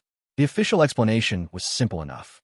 My robe was a semi-god-grade magical equipment, making it impossible for greed to dissolve. As for the real explanation, high-tier equipment indeed couldn't be decomposed, but greed wasn't intelligent enough to understand the difference. It still enthusiastically threw itself onto me again and again, coating me with enough digestive secretion to make my entire body sticky for several days. Fortunately, as a lich, I had long since lost my sense of smell. Otherwise, I suspected even I would have found myself unbearable. Of course, there was another method as well. Wood. After countless observations, I had already discovered that greed instinctively feared anything containing concentrated wood essence. Dissolving wood into a special solution and spraying it onto one's body would cause every slime to instinctively keep its distance. A remarkably practical invention. Unfortunately, I had forgotten to tell everyone. Well, perhaps forgotten wasn't the most accurate description. After all, it wasn't every day that one had the opportunity to watch countless normally dignified experts running around the city wrapped in leaves. Such a rare spectacle naturally deserved to be appreciated for a few more days. Unfortunately, Elisa was not a supporter of academic observation. After learning the truth, she expressed her dissatisfaction in the simplest manner possible: violence. Thus, under the threat of a table leg large enough to qualify as a blunt weapon, I very honestly admitted my motives before being immediately arrested by my own maid. What followed was the long-awaited master-servant communication conducted entirely through wrestling. Several minutes later, after thoroughly venting her anger, Elisa finally remembered to ask the important question. Had I already researched a method to end the slime calamity? I admitted that the solution already existed. Unfortunately, theory and practice were entirely different matters. Collecting the necessary materials alone would require no less than a week. I even swore upon the river Styx that I wasn't making excuses this time. Elisa silently calculated the timeline. The antidote required 7 days. Greed's clones would naturally die after 5, which meant everything she had forced me to research would become completely meaningless before it was even completed. The conclusion was obvious. Gotcha. That crisp sound was produced jointly by Elisa's shattered patience and my left thigh bone. Only then did I personally experience how terrifying the physical strength of a half-demon possessing the saint-rank sacred pugilist profession truly was. Naturally, I wasn't foolish enough to keep Greed's main body inside our camp. That would simply be inviting every victim in Vance to follow the stolen gold directly back to my doorstep. Instead, Greed's true body remained hidden within the deepest section of the ancient drainage system beneath the city, guarded layer upon layer by countless cloned offspring. Unexpectedly, that treasure vault soon gained another voluntary guardian. The very first visitor to locate Greed's main body wasn't an investigator, nor an archmage. It was Little Red. After hearing the complete story, she immediately volunteered to guard the mountain of stolen treasure. Her reasoning was extremely dragon-like. I've always slept on piles of treasure. I've been suffering from insomnia for several days. It's about time I got a proper nap. Naturally, I knew that was merely an excuse. Dragons possess an instinctive attachment to treasure. Even Little Red, who had already lived for several centuries and reached the semi-god realm, couldn't escape that racial instinct. According to the unspoken rules between us, anyone who contributed to obtaining a treasure was entitled to a portion of it. Since she had voluntarily taken over the duty of guarding Greed's main body, giving her half of the recovered wealth as a welcome gift was perfectly reasonable. Besides, having Little Red standing guard was reassuring. Not because she was invincible. Rather, if someone truly capable managed to discover Greed's nest, Little Red's combat strength might not necessarily be enough to win. However, when it came to escaping while carrying an entire mountain of treasure, I trusted no one more than a dragon. Thus, the problem of security was settled.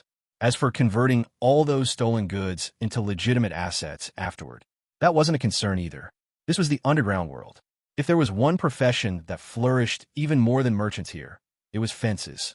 With Greed operating smoothly, all preparations on my side were essentially complete. The only remaining matter was waiting for the Alliance Conference. Just as Beifong had predicted, the countless slimes rapidly began withering away after the 5th day. The catastrophe that had forced the entire city to retreat indoors disappeared almost overnight, allowing everyone to finally breathe a sigh of relief. The underground autarchs immediately distributed invitations announcing that the Alliance conference would resume according to schedule. For a while, the streets became lively again. Many people secretly mocked the gathering of the underground city lords as a meeting of primitives. Others wondered whether those unfortunate city lords, after spending several days wrapped in leaves and vines, had become so accustomed to it that they would simply perform hula dances during the conference. Of course, those jokes remained jokes. Not many people possessed the courage to repeat them in front of an underground autarch. Soon afterward, complete formal attire accompanied every invitation. Looking at those neatly folded clothes, quite a few city lords almost burst into tears. During the slime calamity, ordinary clothing had become more valuable than enchanted weapons. Even if one possessed money, purchasing suitable formal wear within a few days had become nearly impossible. The organizers' thoughtfulness immediately earned widespread praise. Ironically, although clothing prices remained outrageously high, they were no longer the most profitable commodity in Vance. The title had already changed hands. Now, what everyone wanted most was information regarding the power of law. Within only a few days, advertisements filled every major street. Salesmen shouted themselves hoarse promoting the newest miracle. They claimed the power of law was the natural enemy of criminals, demonic beasts, invaders, and even undead. They advertised that even monkeys and half-demons could master it. Some even guaranteed beautiful spell effects, free guidance, complimentary tutoring, and a chance to win a scattered page of the codex itself. The advertisements became increasingly outrageous. Soon, strange slogans began circulating throughout the city. Do you know how to judge? Judge people. Mom, you don't have to worry about my spell failing anymore. Grandma, my dream of becoming a holy knight has finally come true. Looking at those familiar sales tactics, I couldn't help but feel slightly nostalgic. Sure enough, regardless of which world it was, merchants always evolved toward the same destination. Naturally, since we were already selling information, how could there possibly be only one version? The ordinary edition sold for 998 diamonds. Then came the deluxe edition. Finally, the perfect luxurious edition. The differences between the three? The cover, the binding, the packaging, the contents were exactly the same. When Elisa accidentally discovered this fact while organizing the inventory, even she remained silent for quite a while. Finally, she couldn't help asking whether I wasn't worried that people might eventually discover the truth and come looking for trouble. I merely shook my head. She still lacked experience. Business wasn't about selling the best product. It was about understanding your customers. Those underground city lords who were willing to spend 998 diamonds on an information booklet weren't actually purchasing knowledge. Knowledge was merely an excuse. What they truly bought was face. Think about it carefully. If one underground autarch bought only the ordinary edition, while another bought the perfect luxurious edition, what would everyone conclude? Would they think the first person was economical? No, they would only think he couldn't afford the expensive one. That alone was sufficient reason for the wealthiest customers to ignore every cheaper option. After all, reputation had no price. Therefore, the more expensive version naturally became the better version. Exactly as expected, all four underground autarchs purchased the perfect luxurious edition without even asking what additional contents it included. There weren't any, but none of them cared. Thus, our sales philosophy remained unchanged from beginning to end. Never sell the best. Only sell the most expensive. One successful transaction was enough for the shop to remain closed for the next 10 years. Elisa looked at me with an indescribable expression. Master, you really are scheming. I accepted the compliment without the slightest embarrassment. Thank you. After thousands of years of expansion, reconstruction, destruction, and rebuilding, the multiracial city of Vance had long since ceased resembling the city it was originally designed to be. The neat grids and orderly districts of the ancient city had disappeared together with history itself. Whenever a new race settled here, they carved out a piece of the city according to their own customs. The gnomes built enormous engineering workshops, alchemy laboratories, and racing circuits that were forever on the verge of exploding. The beastmen erected grand coliseums where blood, glory, and gambling flourished equally. The elves brought theaters, gardens, and artificial forests into the underground world. The mages naturally contributed their signature mage towers, towering so high that they almost touched the rocky ceiling of the underground. Walking through Vance was like walking through thousands of years of architectural history. One street might be lined with solemn dwarven Baroque buildings. The next would suddenly transform into the gloomy Gothic style favored by the Dark Elves. A little farther ahead, chimneys, pipes, and metal frameworks belonging to the gnomes would fill the air with smoke. Then, just around another corner, quiet cottages surrounded by flowers and trees would appear. The recent additions built by druids and surface elves. No matter how contradictory these styles appeared, they somehow coexisted harmoniously. Perhaps, one day Sulphur Mountain City might also become such a place. Its population was equally diverse, and its culture continued absorbing influences from every race. Unfortunately, compared to Vance, it was still far too young. Time was something that couldn't be built with money. History even less so. The true charm of Vance didn't lie in its individual buildings, but in the countless traces history had left upon them. Every street, every marketplace, every old signboard, every specialty sold by the street vendors. Every race had left behind something uniquely their own. Only after thousands of years of accumulation could such an atmosphere naturally form. Of course, history also had its disadvantages. The original city planning had long since become completely unrecognizable. Every expansion simply attached another district to the existing one. After thousands of years, the city map resembled an incomprehensible doodle more than a planned metropolis. Even lifelong residents often couldn't confidently say where a certain alley would eventually lead, nor could anyone accurately count how many races currently lived inside Vance.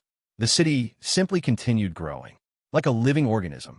Yet, despite all these changes, there remained one landmark no Vance citizen could possibly forget: the Platinum Chapel. For a very simple reason. No matter where one stood inside the city, its 7 towering mage towers could almost always be seen. Getting lost was common. Losing sight of the Platinum Chapel was impossible. Long ago, this magnificent palace had another name: the Palace of the Platinum King. Back then, when the Platinum King ruled the surrounding underground world almost single-handedly, he had decided that an ordinary palace was unworthy of his status. Thus, he spent an astronomical fortune constructing a city within the city itself. Stretching more than 6 kilometers across, the palace was covered in layers of mithril and platinum plating. Under the illumination of the underground sunflowers, the entire structure shone brilliantly, resembling a heavenly palace suspended among the clouds. Inside, jewels decorated the streets. Treasures filled every corridor. Beautiful attendants dressed in luxurious silk waited upon every guest. Wine flowed endlessly. Meat was piled into literal forests. Luxury had become a daily necessity. Unfortunately, luxury required money. Money required taxes. Taxes eventually required oppression. History had already proven countless times that ruling through extravagance rarely produced a happy ending. The Platinum King eventually lost both his throne and his life. His magnificent palace, however, survived. The precious metals covering its exterior had long ago been stripped away. Magic vines now climbed across the weathered walls. Even so, no palace in the entire underground world could rival its scale or magnificence. The underground world today was no longer ruled by a single sovereign. With 4 underground autarchs restraining one another, no one possessed the authority to claim Vance itself. As a result, the Platinum Chapel belonged to no one, which also meant everyone could use it. Thus, every alliance conference naturally took place here. If anything, the gathering held today would surpass even the Platinum King's golden age. Fireworks continuously illuminated the underground sky. Griffins and manticore-like scorpion lions served as ceremonial escorts. Dragons, those creatures worshipped by countless races, could only stand silently beside the entrance as honorary guards. Every carriage was pulled by powerful magical beasts. Every dish served at the banquet originated from high-grade, magical creatures. The weakest attendees were already famous heroes among their respective races. Legends walked about casually. Saint-rank experts appeared one after another. The saying, "saints are everywhere while legends are as common as stray dogs," sounded ridiculous. Yet today, it wasn't far from reality. The underground world lacked the endless wealth possessed by the surface empires. Instead, it displayed its power differently. The conference grounds were divided into 3 sections. The outer district welcomed ordinary citizens. City lords left their guards stationed there, while spectators enjoyed performances, competitions, and enormous buffets that would continue uninterrupted for an entire week. The Middle District belonged to medium-sized city lords, famous adventurers, and renowned heroes. For 3 days and 3 nights, drinking parties, negotiations, and competitions would continue without pause. Finally came the Inner District. Ironically, despite housing the strongest people in the underground world, it was also where the shortest gathering took place. Within merely 2 days, the underground autarchs and influential city lords would argue, threaten one another, negotiate compromise, and collectively determine the direction of the underground world for the next 2 years. Meanwhile, more than 10 Roland units marched neatly through the avenue. Their synchronized footsteps shook the ground rhythmically, forcing every carriage ahead to make way voluntarily. One unfortunate metal-backed demi-dragon stubbornly blocked the road with its enormous body. Roland number 2 simply lifted it aside by the waist before tossing it several dozen meters away, as though throwing a metal ball. I had spent so much money constructing them. Naturally, they had earned their keep. Although they weren't permitted inside the conference grounds themselves, simply standing in formation outside the outer district already served as an excellent display of Sulphur Mountain City's military strength. Very few underground city lords possessed pleasant tempers. With so many powerful races gathered together, conflicts naturally erupted everywhere. Duels occurred almost every few minutes. The security personnel merely watched from the sidelines without intervening. As long as no one died, everything was considered normal. Along the way, we witnessed numerous challenges. Many of them even involved legend-rank combatants. No one found it strange. Bringing powerful bodyguards wasn't merely for protection. It was also a declaration of status. The underground autarchs understood this tradition better than anyone. The 7 or 8 red dragons currently guarding the entrance were undoubtedly Dragon Empress Molly's way of reminding every guest exactly who possessed the strongest individual military force in the underground world. Little Red should actually have attended today's conference as well. Unfortunately, she refused to leave her bed. Or rather, she refused to leave her mountain of treasure. In the end, I could only leave behind a communication signal. Once it came to the formal signing of the Alliance Pact, I would summon her over. After all, there was no point asking a dragon to abandon its treasure voluntarily. That was a mission even more impossible than convincing a goblin merchant to lower his prices. However, when Molly saw that Little Red hadn't appeared with us, I distinctly saw her shoulders relax ever so slightly. Apparently, she knew her daughter's personality rather well. If that little troublemaker suddenly barged into the conference and beat her own mother up in front of several thousand city lords, even the Dragon Empress would probably have trouble finding a place to hide her face.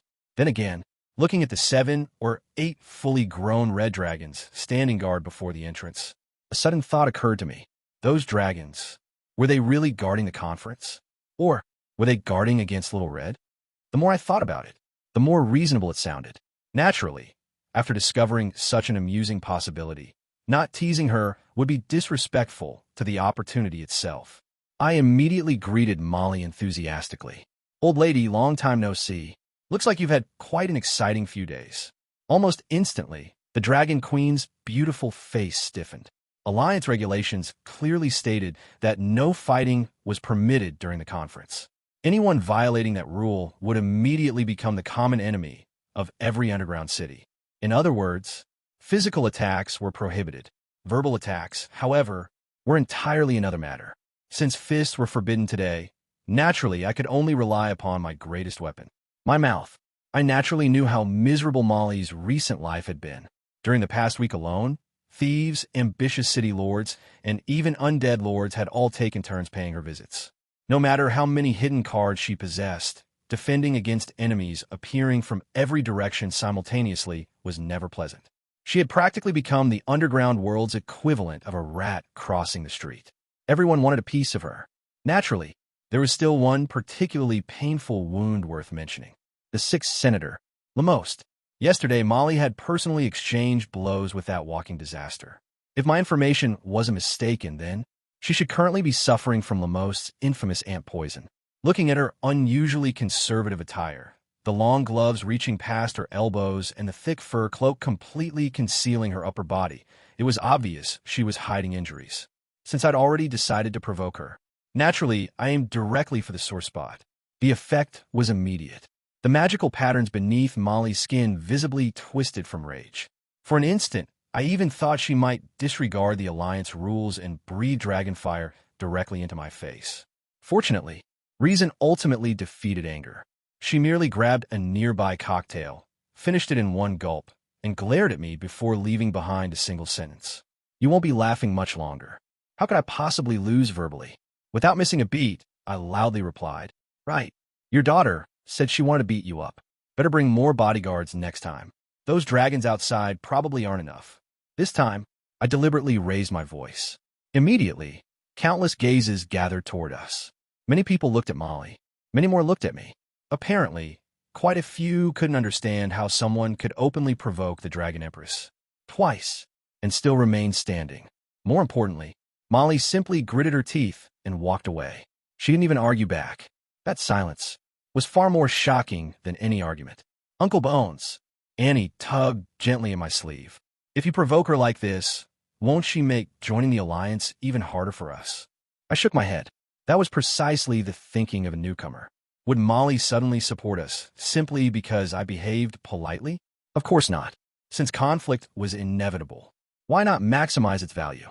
The underground world respected strength above everything else. Offending Molly certainly meant earning one enemy. But at the same time, everyone opposed to Molly would naturally begin looking at us more favorably. Political relationships always work this way. There are no permanent friends, only permanent enemies, and enemies of enemies. Thinking this far, I quietly pointed toward the opposite side of the hall. "Look, the bald fatty over there is smiling very happily." The bald fatty naturally referred to underground autarch Edgewer. His completely hairless, round head combined with his unusually plump figure made him resemble a freshly boiled egg from afar. Of course, no one possessed the courage to say such words aloud. At this moment, Edgewer was chatting happily with Kaja. After noticing my gaze, he immediately waved toward me, clearly inviting us over. The surrounding city lords collectively inhaled sharply. First, we had openly mocked the Dragon Empress. Then, an underground autarch personally invited us. For a newly established city like Sulphur Mountain City, today's performance was already enough to become tomorrow's hottest topic throughout the underground world. However, instead of immediately approaching Edgewer, I deliberately slowed my pace. Annie naturally stepped forward. These few days, she'd experienced far more actual combat than during the previous several months combined. Every challenge, every ambush, every duel, all of them had become nourishment for her rapid growth, especially after listening to Little Red describe Adam's breakthrough into legend. She had obviously grasped something. Breaking through at any moment would no longer surprise me. Compared to Annie, Elisa remained completely different. She silently followed several steps behind me. Throughout the entire journey, she hardly spoke. Her expression remained unusually solemn. The reason wasn't difficult to understand. Annie's future path had already been decided. She would eventually inherit Sulphur Mountain City. Her goal was obvious. Her direction equally obvious. Elisa possessed no such certainty. Her talent was too broad. Her choices were too numerous. Precisely because every road remained open before her, she couldn't decide which one she truly wished to walk. Without determining that answer, legend would forever remain only one final step away. Seeing her like this, I couldn't help speaking. "Don't think too much. You're already doing just fine." I knew perfectly well those words couldn't solve anything. Choosing one's own path was ultimately something no outsider could do. Even so, some words still deserved to be spoken. Elisa suddenly stopped. She seemed about to reply. Unfortunately, dang, dang, dang. The conference bells echoed throughout the Platinum Chapel. At the same moment, colorful banners unfurled across the sky, while magical fireworks bloomed overhead. The bustling voices outside instantly merged into one overwhelming tide. The Alliance Conference had officially begun. Without further hesitation, I quickened my pace. There was no way I was letting Annie attend her first Alliance Conference alone. The moment I stepped into the inner district, a furious roar immediately echoed throughout the Great Hall. I proposed forming an Alliance army to completely eradicate the spies sent by those tailless monkeys from the surface. The Lion King's voice reverberated through the chamber. His furious gaze, never left me for even a single second.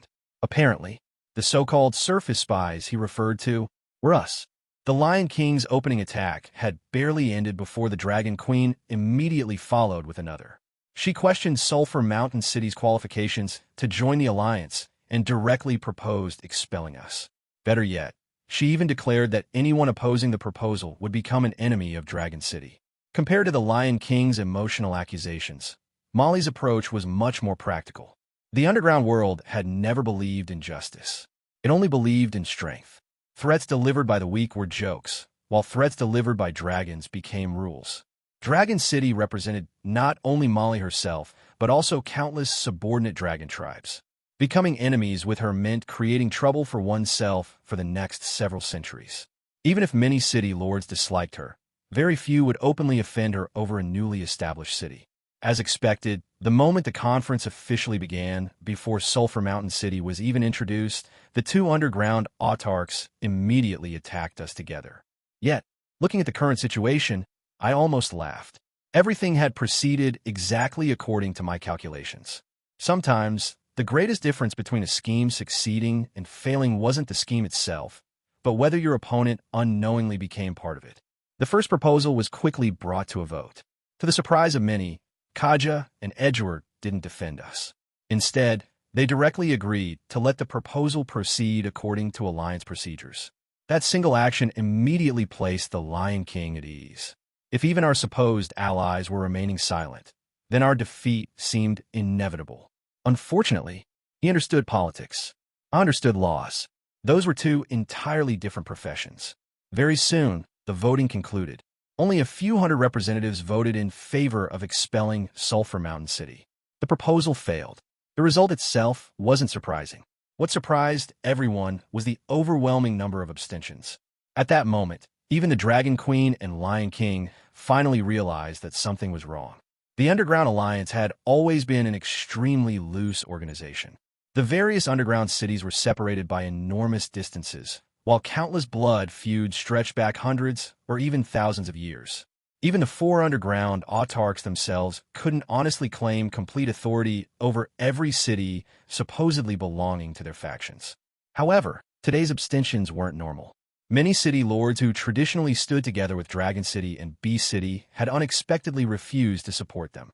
Naturally, the Lion King immediately suspected bribery. Unfortunately for him, bribing several thousand proud city lords in less than 10 days was practically impossible. Money wasn't everything. Pride certainly wasn't. What truly prevented him from understanding the situation was something much simpler. During these past days, the Eternal Night Scepter had turned him into public enemy number one. Every thief wanted it. Every ambitious city lord wanted it. Every undead lord wanted it. Even his own allies secretly wanted it. Protecting the scepter had already exhausted nearly all of his manpower and attention. From beginning to end, he simply hadn't possessed enough spare resources to interfere with Sulphur Mountain City's diplomacy. From a certain perspective, throwing the Eternal Night Scepter into the underground world had already accomplished half of my objectives. The second proposal soon followed. Kaja and Edgeworth jointly recommended recognizing Sulphur Mountain City as possessing status equal to the existing underground autarchs, while simultaneously granting it the position of Alliance Vice Leader. The conference immediately erupted. Officially, an underground autarch couldn't simply be appointed. That title belonged to whoever possessed sufficient strength and influence. However, politics had always loved disguising reality with prettier names. Alliance Vice Leader. That title sounded much more civilized. Its actual meaning remained exactly the same. Naturally, no one believed such an outrageous proposal could possibly succeed. Except me, because it had never been intended to succeed. Long before the conference began, I had already discussed this matter with Kaja and Edgeworth. A proposal that was too outrageous would naturally attract opposition. However, once everyone rejected something extreme, accepting something more reasonable afterward would become much easier. Negotiation had always worked that way. Ask for 100. Accept 50. Both parties would feel satisfied. The voting began. The results appeared exactly as expected. Supporters numbered only slightly above 100. The Dragon Queen smiled. The Lion King relaxed. The expressions on their faces practically wrote the same sentence. A countryside upstart actually dreams of becoming an underground autarch in one step.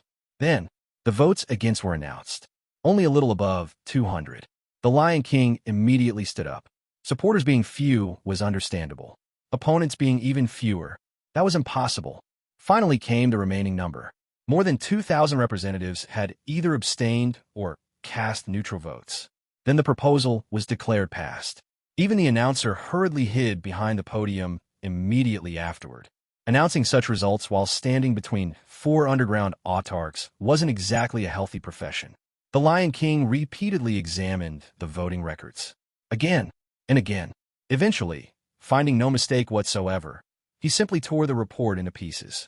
Unfortunately, destroying the evidence couldn't destroy reality. Kaja quietly leaned closer, curiosity written across her face. She wanted to know how I accomplished all of this. I merely smiled. Some answers were worth much more than gold. Actually, the trick itself wasn't complicated.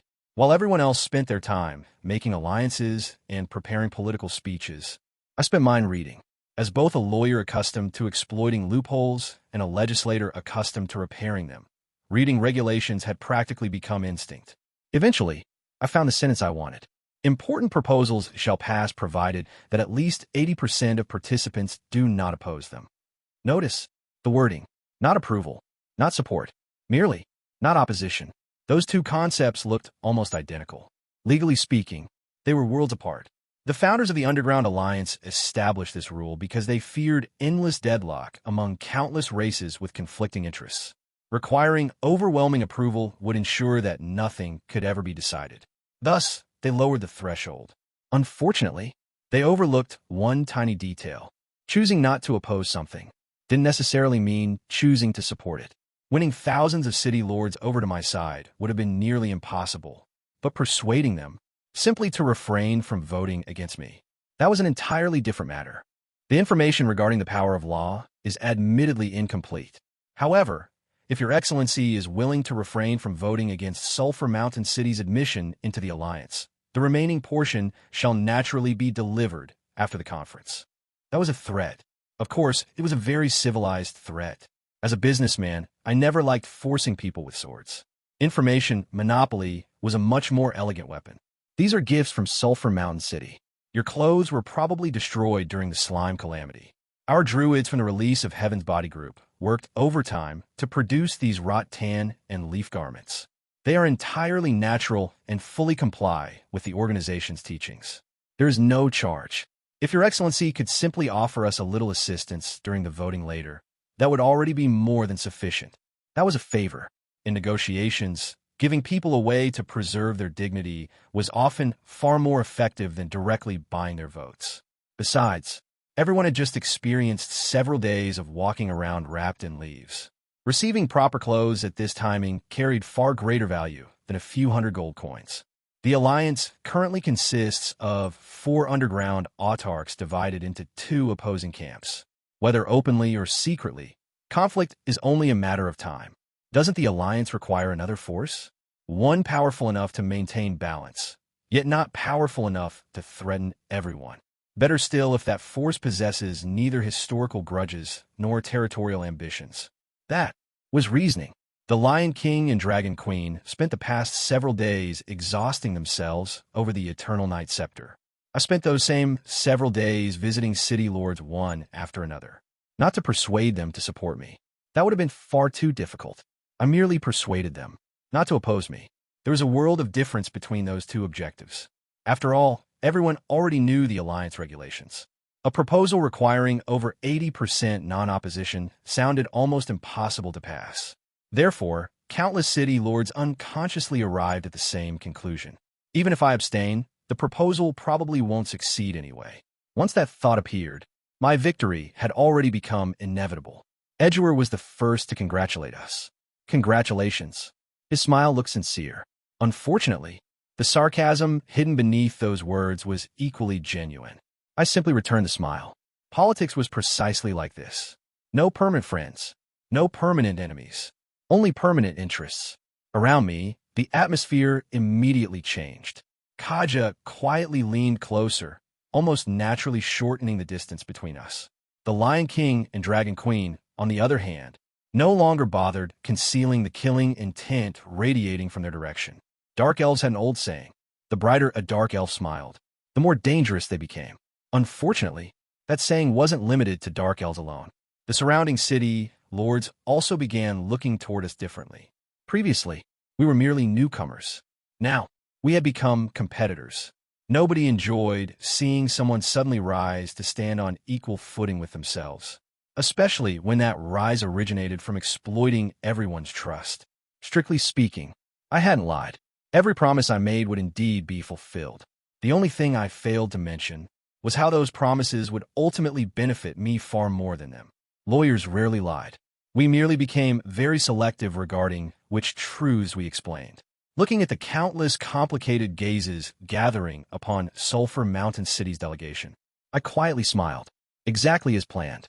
Pressure was often the fastest catalyst for growth, especially for Annie. She would eventually inherit Sulphur Mountain City.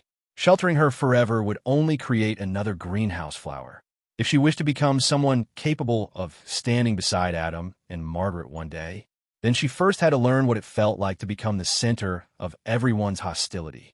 This was the examination I prepared for her.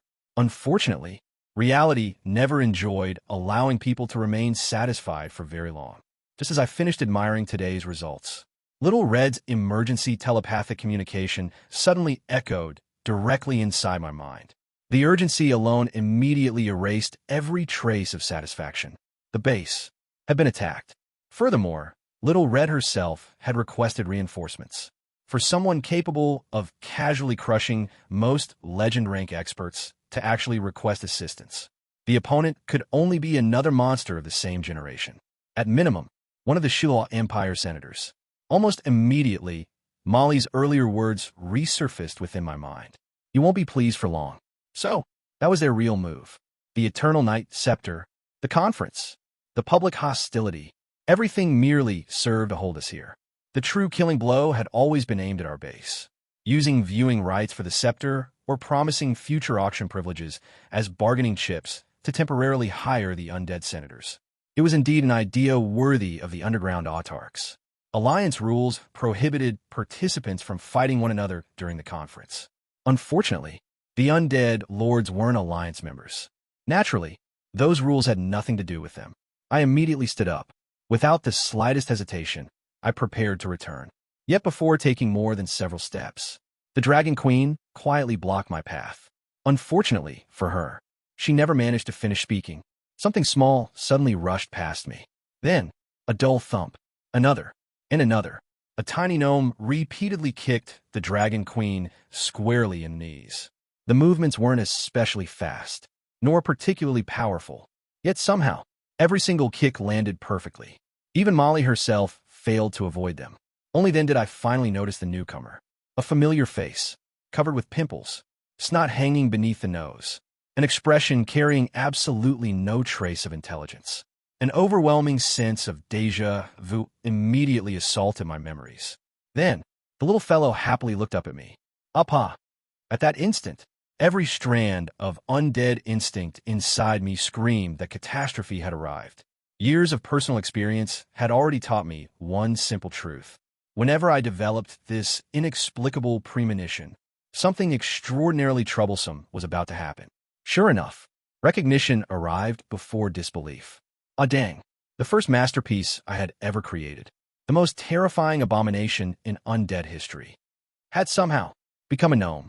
Before I could even begin processing that absurd reality, a chilling voice quietly drifted over from behind. Apparently, the real catastrophe had only just begun. The magnificent Platinum Chapel, which had maintained its dignity throughout countless Alliance conferences, had finally descended into complete disorder. The organizers desperately attempted to restore order, but the commotion among the underground city lords only grew louder. There was nothing strange about that. The fifth underground autarch, the birth of Sulphur Mountain City, neither of these were matters that could simply be ignored. Although countless people had unwillingly become accomplices after being deceived by me, the proposal had nevertheless passed according to Alliance law. Regardless of how unpleasant they felt, no one could overturn the decision afterward. Rules only possessed authority because they couldn't be casually rewritten. Otherwise, the alliance itself would lose the very foundation that sustained it. The words Fifth Underground Autarch continuously echoed throughout the hall. Many city lords had already subconsciously accepted this new reality. The appearance of another underground autarch didn't merely mean one additional seat around the conference table. It meant territories, resources, influence, and perhaps a complete reshuffling of the underground world's balance of power. The largest factions might soon wage war to redefine their borders. Old alliances would collapse. New alliances would emerge. Naturally, every crisis was accompanied by opportunity. None of the people qualified to sit within the inner hall were simple characters.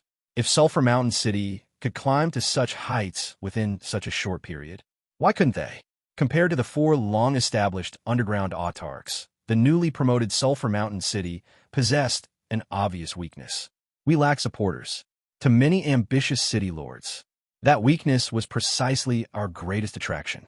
Standing beside an old ruler only earned scraps. Standing beside a newly rising power might earn an entire future. Countless calculations quietly unfolded behind every calm expression. The atmosphere throughout the conference hall gradually became both lively and dangerous compared to the tremendous political storm sweeping through the hall. My small confrontation with the Dragon Queen attracted surprisingly little attention. Only the nearby seats noticed anything unusual. After all, everyone else's minds were already occupied with much larger matters, which was rather unfortunate. Few people had the opportunity to witness the mighty Dragon Queen Molly, reduced to glaring furiously at a little gnome. She bared her teeth. She radiated killing intent. Yet, she still didn't dare make the first move. Alliance rules prohibited fighting within the conference hall. For once, the Dragon Queen was forced to become reasonable. Unfortunately, reason only functioned when both sides intended to follow it. Ah dang, clearly belonged to neither category. What are you looking at? Look again, and I'll eat you. The conference hall suddenly became much quieter. Many nearby city lords stared blankly at the tiny gnome. His appearance looked harmless. His words were anything but. Naturally, everyone assumed he was merely talking big. Only I knew. Adang never joked about food. Whenever he declared he intended to eat something, he genuinely intended to eat it. More importantly, he usually possessed the ability to carry out his promise. Unfortunately, the base remained under attack. This wasn't the appropriate place to continue confronting the Dragon Queen. Without my permission, you're not allowed to eat living creatures. Adang immediately lowered his head. Although his expression clearly revealed enormous disappointment, he still obediently nodded. Compared to everyone else, he had always listened to me. Sometimes, I really couldn't understand my companions. Adang's elder brother had insisted on giving him the proper name Yadang Si, stubbornly refusing to acknowledge the nickname I personally chose. Clearly, Adang sounded much friendlier. Wasn't a nickname precisely meant to sound intimate? Even now, I still couldn't understand their logic. The same applied to Bas. As the leader of the four heavenly kings and Wrath's elder brother among the seven deadly sins, Bastion had also stubbornly rejected the affectionate nickname I thoughtfully prepared. Fortunately, Abao and Dang possessed much better taste. Nowadays, they probably wouldn't even respond if someone called their official names. Before I could continue contemplating this important philosophical issue, Little Red's voice suddenly echoed through our emergency communication channel. Unlike before, there was now unmistakable urgency hidden beneath her tone. 3 Shiluwa senators. That single sentence was already enough to explain everything. Ordinary undead lords couldn't possibly force Little Red into requesting reinforcements. Only monsters of the same generation could accomplish that. Interestingly, Little Red's proposed solution remained exactly the same as always. If she couldn't win, she would run. Many people believed dragons to be proud beyond measure. Actually, that was only true after victory. Real dragons rarely fought hopeless battles. Running away when defeat became inevitable was simply common sense. Sometimes, I genuinely wondered where those heroic dragons recorded in epics came from. Landing voluntarily to engage armies in close combat. Wasn't that simply asking to be beaten? Little Red's increasingly impatient urging interrupted my thoughts. Time had run out. There was no longer room for delay. I immediately grabbed Dang's hand. The little fellow was still enthusiastically staring at the Dragon Queen. drool already gathering at the corner of his mouth. Apparently, he was still considering where to begin eating. Meanwhile, Molly instinctively took half a step backward. Only then did she seem to realize what she had done herself. Confusion immediately appeared across her face. Perhaps, even she couldn't understand why she subconsciously feared such an ordinary-looking gnome. Naturally, she couldn't possibly connect this little fellow with the legendary carnivore Yidangsi. Some misunderstandings were destined to remain pleasant surprises. Unfortunately, the hatred burning within her eyes became even stronger. I knew very well today's conflict had merely begun. Before leaving, I turned toward Elisa. Stay here and assist Annie. That was originally the safest arrangement. Annie still needed someone beside her, compared with rushing toward an uncertain battlefield. Remaining within the Alliance conference seemed considerably safer. Unexpectedly, Elisa immediately shook her head. She wanted to follow instead. Moreover, she calmly reminded me of something I myself had said. Wasn't this exactly the trial I had prepared for Annie? I turned around in surprise. It was rare for Elisa to insist on anything. Throughout these years, she had always carried out my orders first before mocking me afterward. Even when she disagreed with my decisions, she would merely complain while executing them perfectly. Her stubbornness had always been reserved for ridiculing me rather than disobeying me. Thus, her persistence this time immediately attracted my attention. There seems to be something waiting for me ahead. I have to go. Perhaps this opportunity will allow me to step into the legend realm. There was no excitement in her voice, nor hesitation. It was simply an intuition. Those trapped at the peak of gold rank often experience this strange phenomenon. They couldn't explain why, nor could they prove it, but they would suddenly feel that a certain place, person, or event was somehow connected to their breakthrough. Such intuition had nothing to do with prophecy.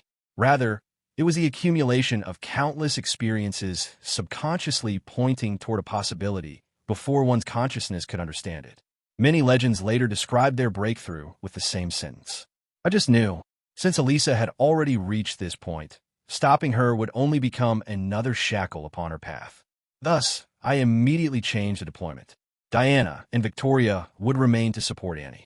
Victoria's greatest value had never been her combat strength, but the frightening strategic talent hidden beneath that timid appearance.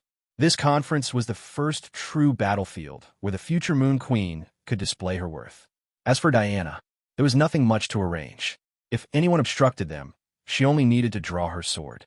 Sometimes, simple people really made commanding an army much easier. The 2 Roland units also remained behind. Compared to the battlefield awaiting me, Annie's side required visible deterrence more urgently. The remaining Roland units immediately followed me. Since there wasn't enough time to prepare a carriage, I simply climbed onto Roland No. 2's shoulder. Soon afterward, accompanied by rhythmic earthquakes, the gigantic steel machine rushed through Vance City streets. Every heavy step shook nearby buildings. Fortunately, after an entire week of witnessing Roland robots patrolling the city, the citizens had gradually become accustomed to these iron giants. Otherwise, we would probably have frightened half the city before even reaching our destination. Sitting upon Roland No. 2's head, I quietly closed my eyes. Seeing my silence, Elisa misunderstood my thoughts. She assumed I was worrying about the base. Actually, she couldn't really be blamed. Anyone would become anxious after hearing that 3 Shiloah senators were attacking their headquarters. She softly comforted me, saying that Little Red remained behind together with all the defensive arrangements we had prepared. Nothing too serious should happen. I silently nodded. Naturally, I wasn't thinking about that. Rather, I was wondering whether shouting Autobots, roll out, or Decepticons, roll out before departure would have sounded cooler. After observing the solemn expressions surrounding me, I wisely buried that dangerous idea deep inside my heart. Experience had repeatedly proven that saying things nobody understood usually resulted in becoming the first person to get beaten. Ah Dang, on the other hand, possessed no such worries. The little fellow happily bounced around atop Roland No. 2 like a rubber ball. Despite being thrown several meters into the air every few moments by the machine's movement, he landed steadily every single time. His balance completely ignored common sense. Very soon, his attention shifted elsewhere. Or rather, his appetite shifted elsewhere. The gigantic steel body beneath his feet had apparently become another potential meal. I firmly rejected that dangerous proposal before the poor Roland #2 became emergency rations. At the same time, I once again corrected the way Dang addressed me. Outside, he should call me either Womians or Lord. Unfortunately, Dang's understanding of language had always been uniquely stubborn. No matter how many times I corrected him, Appa remained Appa. Eventually, after several completely meaningless rounds of correction, I decisively admitted defeat. Some opponents simply couldn't be reasoned with. Arguing with Dang belonged precisely to that category. Fortunately, Elisa merely watched everything with an amused smile. Apparently, from the very beginning, she had never believed that this little gnome could possibly be my biological son. Her performance inside the conference hall had merely been another routine attack launched by that venomous tongue of hers. Looking at Elisa's expression, another person suddenly surfaced within my thoughts. Margaret. Actually, the two of them were surprisingly alike in certain aspects.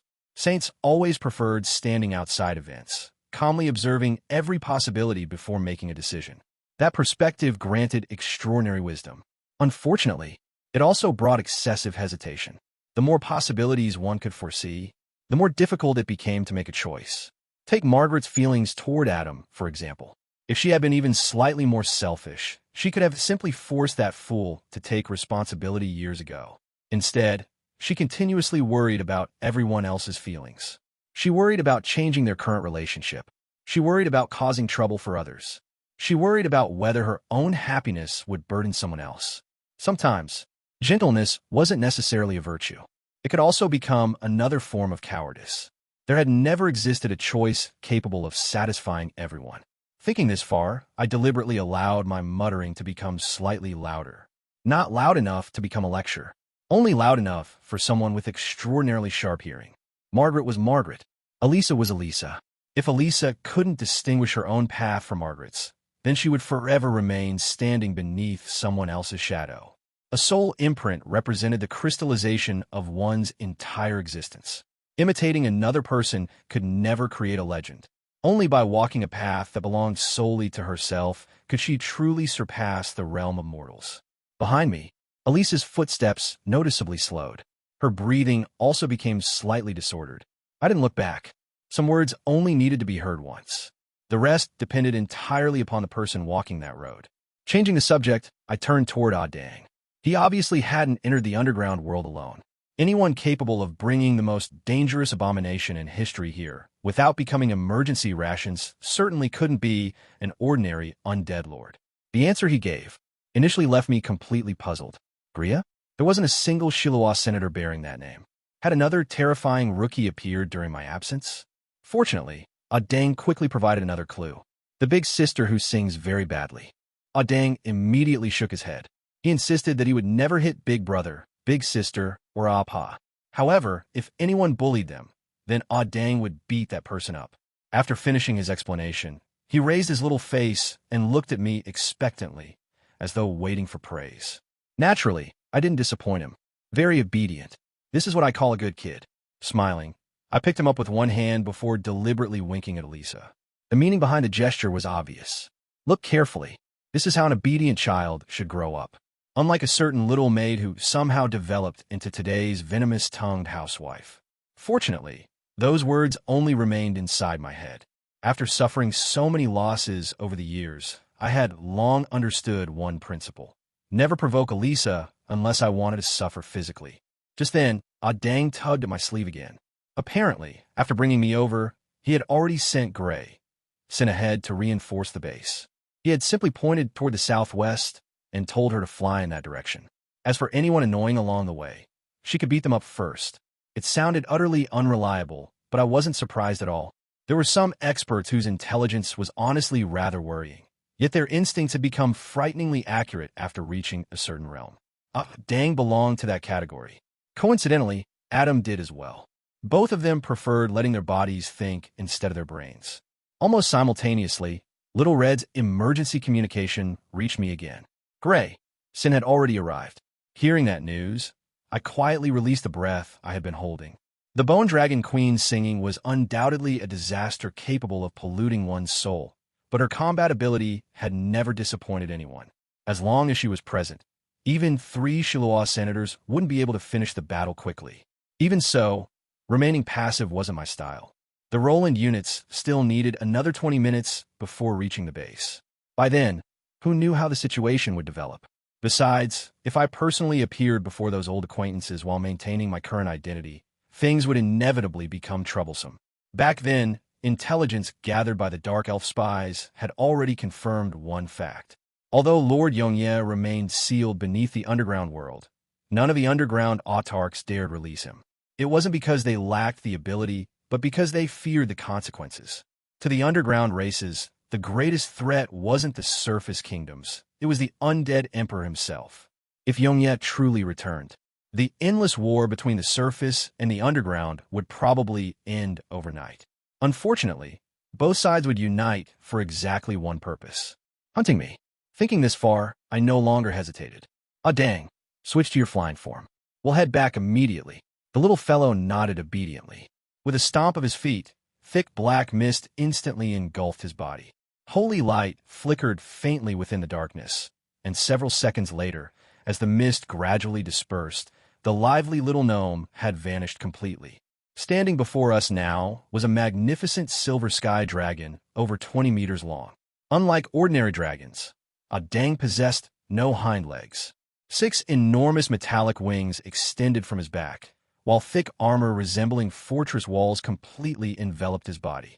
Looking more carefully, however, those weren't pieces of armor at all. They had grown directly from his flesh. Gears rotated continuously beneath translucent muscles. Countless mechanical components perfectly fused together with living tissue, producing a bizarre harmony between machinery and biology. Rather than an abomination, he resembled the masterpiece of a mad engineer. The dragon lowered his body, allowing Elisa and me to enter the spacious control chamber hidden within his torso. Immediately afterward, a dragon's roar echoed across the sky, majestic yet still carrying the unmistakable excitement of a child. The 6 metallic wings unfolded simultaneously, crimson flames erupting from behind them.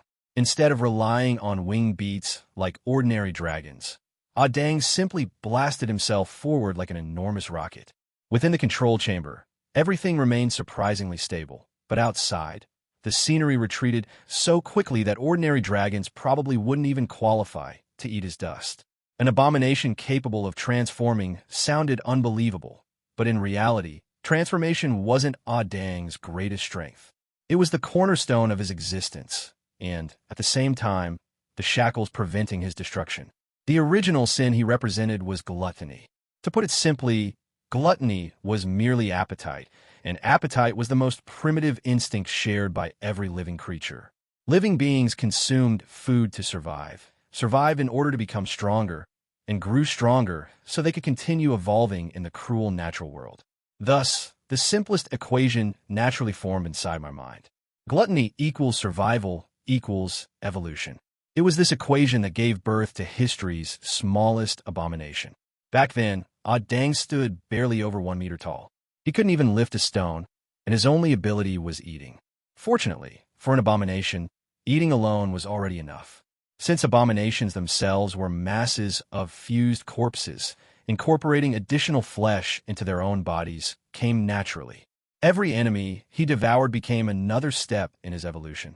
After countless battles, the tiny little monster gradually transformed into a mountain-sized corpse beast feared by all living creatures. Then, he exploded. The reason turned out to be surprisingly simple. No organism, whether living or undead, could continue evolving forever. Once power exceeded the body's limits, the increasingly complicated structure of flesh would eventually collapse under its own weight. Excessive evolution inevitably led to mutation, instability, and finally self-destruction. Thus, another equation appeared. Unlimited evolution equals certain destruction. Once I understood the problem, the solution became obvious. Evolution required limits. It needed purpose, direction, and clearly defined endpoints. Fine, I admit it. During that period, I shamelessly borrowed inspiration from a certain masked hero who possessed countless different forms. The experiments were anything but smooth. More than 10 prototypes self-destructed before I finally produced a successful specimen. That sole success was Dang. Afterward, I assigned every transformation a distinct purpose: a standard combat form, an aerial form, an underwater form, a full offensive form, and several others. Once those evolutionary paths had been fixed, all that remained was allowing Ah Dang to eat to his heart's content. The more he devoured, the stronger each form became. Yet no matter how much he evolved, he would never again cross the boundary that led to self-destruction. Understanding immediately dawned upon me. Gray Sin, the Bone Dragon Queen, or perhaps the Throat of Death. Among all Shilloa senators, her reputation for singing probably exceeded her reputation for combat. Unfortunately, only she herself remained unaware of that fact. Every concert she organized inevitably created another batch of unfortunate victims, yet she continued holding them tirelessly. Perhaps, compared to an undead senator, walking mental pollution suited her considerably better. Interestingly, Adang immediately corrected me. Apparently, only I possessed the privilege of calling her by that old nickname. Anyone else attempting it would immediately receive a thorough beating. I couldn't help laughing. Fortunately, my Ah Dang had always been stronger than most senators. The principle behind Ah Dang's transformations was actually very straightforward. No matter how many genes related to high-speed flight he devoured, they would all be confined to his flying form. If he consumed both the wings of Sky Dragon and those of a phoenix, the superior genes would become the framework of a new wings, while the inferior ones would merely be retained as reserves and future nutrients. By constantly replacing weaker traits with stronger ones, every transformation would naturally continue evolving toward perfection. The same applied to every other form. The claws of a behemoth, the wings of ancient dragons, the affinity for holy light possessed by angels. Everything could become part of Ah Dang's body. Through endless devouring and optimization, he would continue approaching the perfect life form. From a designer's perspective, it was an incredibly satisfying project. Unfortunately, I had clearly overdone it. In theory, as long as Ah Dang continued evolving, there would eventually come a day when he possessed enough power to slaughter gods. Naturally, before reaching such an absurd level, he would first need to digest several semi-gods without bursting apart from overeating. Personally, however, I felt Mother Earth would probably descend first and slap me to death for creating a monster capable of destroying the world. Fortunately, perhaps because even heaven considered him too unreasonable in existence, Ah Dang possessed one fatal weakness. No matter what methods I employed, I simply couldn't increase his intelligence. Instinct alone could never replace understanding. Magic required comprehension, martial arts required technique, and combat required judgment. His physical abilities continued evolving almost without limit, yet his mind stubbornly remained childlike. As a result, despite possessing combat potential sufficient to rank among the very strongest of the Shilloa senators, he consistently occupied the opposite end of the rankings. His body had reached the realm of monsters. His brain was still Ah Dang. Then an idea occurred to me. If the body was already perfect while the brain remained inadequate, why not separate the two entirely? Someone else could become the brain, while Ah Dang's body merely served as the weapon. Fine. I admit that the inspiration came from those giant robots that always defeated equally gigantic monsters. Still, the origin of a successful design hardly mattered. Whether the cat was black or white, as long as it caught mice, it was a good cat. Curious how much Ah Dang had grown over the years, I asked him about the current state of his transformations. The answer genuinely surprised me. He now possessed 12 complete forms. 9 had already reached S rank or above, while both the ferocious beast form and the city siege form had entered SS rank under my own evaluation. I couldn't help clicking my tongue. Back then, I had designed only 7 transformation routes, and merely 4 had been expected to reach S rank. Yet after all these years of independent evolution, Ah Dang had already surpassed every prediction I originally made.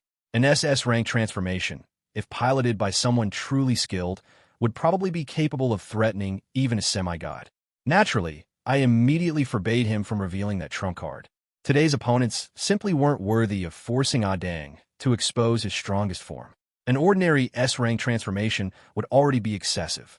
Greed and gluttony were both creations that started out weak while possessing limitless growth potential. Even so, Ah Dang's growth still exceeded every expectation I once held. Originally, I had estimated another 1,000 years before he reached such a level. Thinking about it carefully, I also decided to halt his evolution temporarily. Excessive evolution benefited neither Ah Dang nor the world itself. Rather than endlessly devouring stronger prey, it would be far better for him to polish his combat skills and magical control.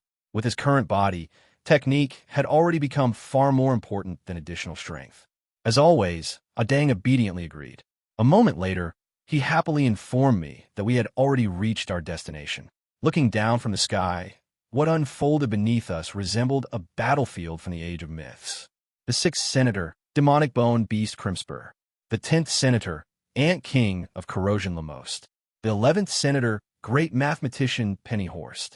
Other than Penny, whose lich body retained roughly human proportions, every combatant exceeded 30 meters in height. Facing them were Little Red in her ancient red dragon form and Gray, since crystalline bone dragon body.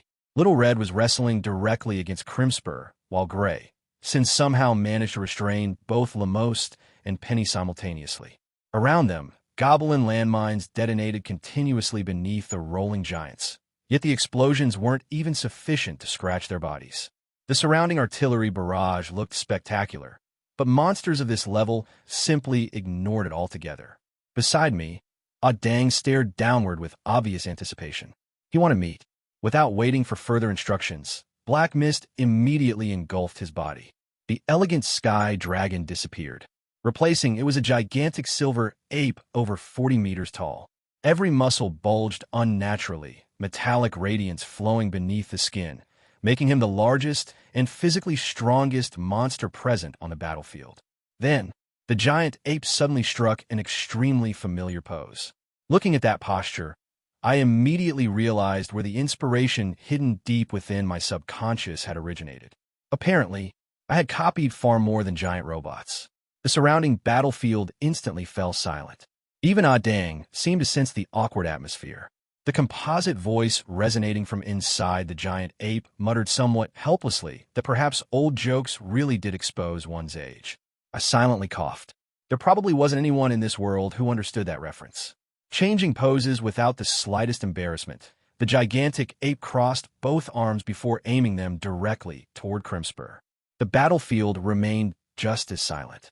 The only difference was that, this time, an enormous crimson beam genuinely erupted from between those crossed arms. The beam slammed squarely into Crimspur's chest. The demonic bone beast, whose enormous body had remained unmoving against artillery and dragon breath alike, was blasted backward dozens of meters before smashing through an entire fortress wall. At least, the attack itself wasn't a joke. The remaining senators immediately shifted their attention toward us. Inside the control chamber, I calmly examined the countless magical control panels surrounding me, quickly familiarizing myself with their functions. After a brief period of experimentation, I finally nodded with satisfaction. The controls weren't particularly complicated. Excellent.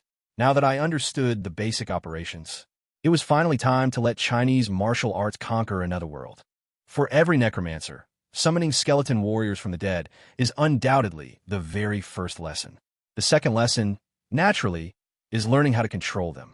Leaving unintelligent, low-tier undead to act according to instinct alone was horribly unreliable. A skeleton soldier might trip over its own right leg, collapse into a pile of bones halfway through charging the enemy, or simply scatter itself apart while attempting to protect its master.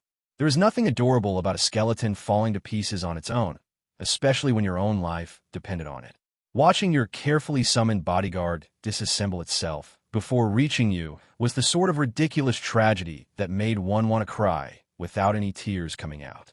Thus, every necromancer eventually learned the same technique. One synchronized one's consciousness with the undead creation, resonated with its soul fire, and directly replaced its instincts with one's own will. Compared to issuing clumsy commands from afar, this method was infinitely more precise. Coincidentally, Lord Yongya happened to be a rather qualified necromancer. The control system I had hastily designed for Ah Dang had merely been an experiment born from idle curiosity. Unfortunately, its performance was exactly as expected from something assembled at the last minute. Commands lagged, movements lacked precision, and sometimes it even interpreted left as right. After enduring that embarrassment for several minutes, I decisively abandoned the entire system and returned to the oldest, simplest and most reliable technique. Convergence of consciousness. The moment my consciousness synchronized completely with Dang's body, the previously unfamiliar giant frame immediately became as natural as my own limbs. Excellent. Now this felt right. With a stable horse stance, Dang's gigantic body suddenly sank before exploding forward. Every muscle compressed simultaneously, transforming his enormous arm into something resembling the barrel of a gigantic cannon. In an instant, the claw had already reached Crimspur's dragon head. What followed wasn't merely brute strength. It was technique. The explosive force generated by every muscle, tendon, and joint was perfectly transmitted through the arm before erupting completely at the point of impact. Instead of wasting strength throughout the motion, every ounce of power gathered into a single devastating strike. The result was immediate. With a crisp explosion, Crimspur's dragon skull shattered into countless fragments, bone splinters scattering across the battlefield like a storm. The remaining two heads froze. Their astonishment was perfectly understandable. This wasn't the first time Crimspur had fought Dang. Back then, Dang certainly hadn't possessed strength capable of crushing one of his heads in a single exchange. The difference wasn't Dang's body. It was the one controlling it. Back when I was still human, I had collected martial arts manuals from countless foreign worlds. Unlike the martial arts of Ike, which emphasize breaking through one's limits through mana and cultivating toward transcendence, those foreign martial arts pursued something entirely different. They sought to squeeze every last ounce of potential from the physical body itself, refining every movement until one unit of strength could produce 3 units of destructive force. In certain aspects, they resembled the combat techniques of battle monks, yet their control over timing, leverage, and explosive power was infinitely more refined. Unfortunately, those techniques relied upon another form of energy entirely: internal energy, ki, chi, whatever name one wished to give it. Since they couldn't be practiced within Ike, those precious manuals eventually became nothing more than decorations in my library. Until Dang appeared. His body no longer required supplementary energy. His flesh alone was sufficient. Combined with martial arts that perfectly exploited physical strength, the monster called Gluttony finally revealed its true value. There wasn't even time to admire the result. The next target was already waiting. Lowering all 4 limbs, Dang charged across the battlefield like an enraged silver ape. Every leap caused the earth to tremble violently, while his immense body accumulated greater momentum with every stride. The longer he ran, the faster he became, until the gigantic beast resembled an avalanche impossible to halt. Realizing the danger, Crimspur immediately shouted a warning. Unfortunately, warnings only mattered if one possessed enough speed to react. Lamos didn't.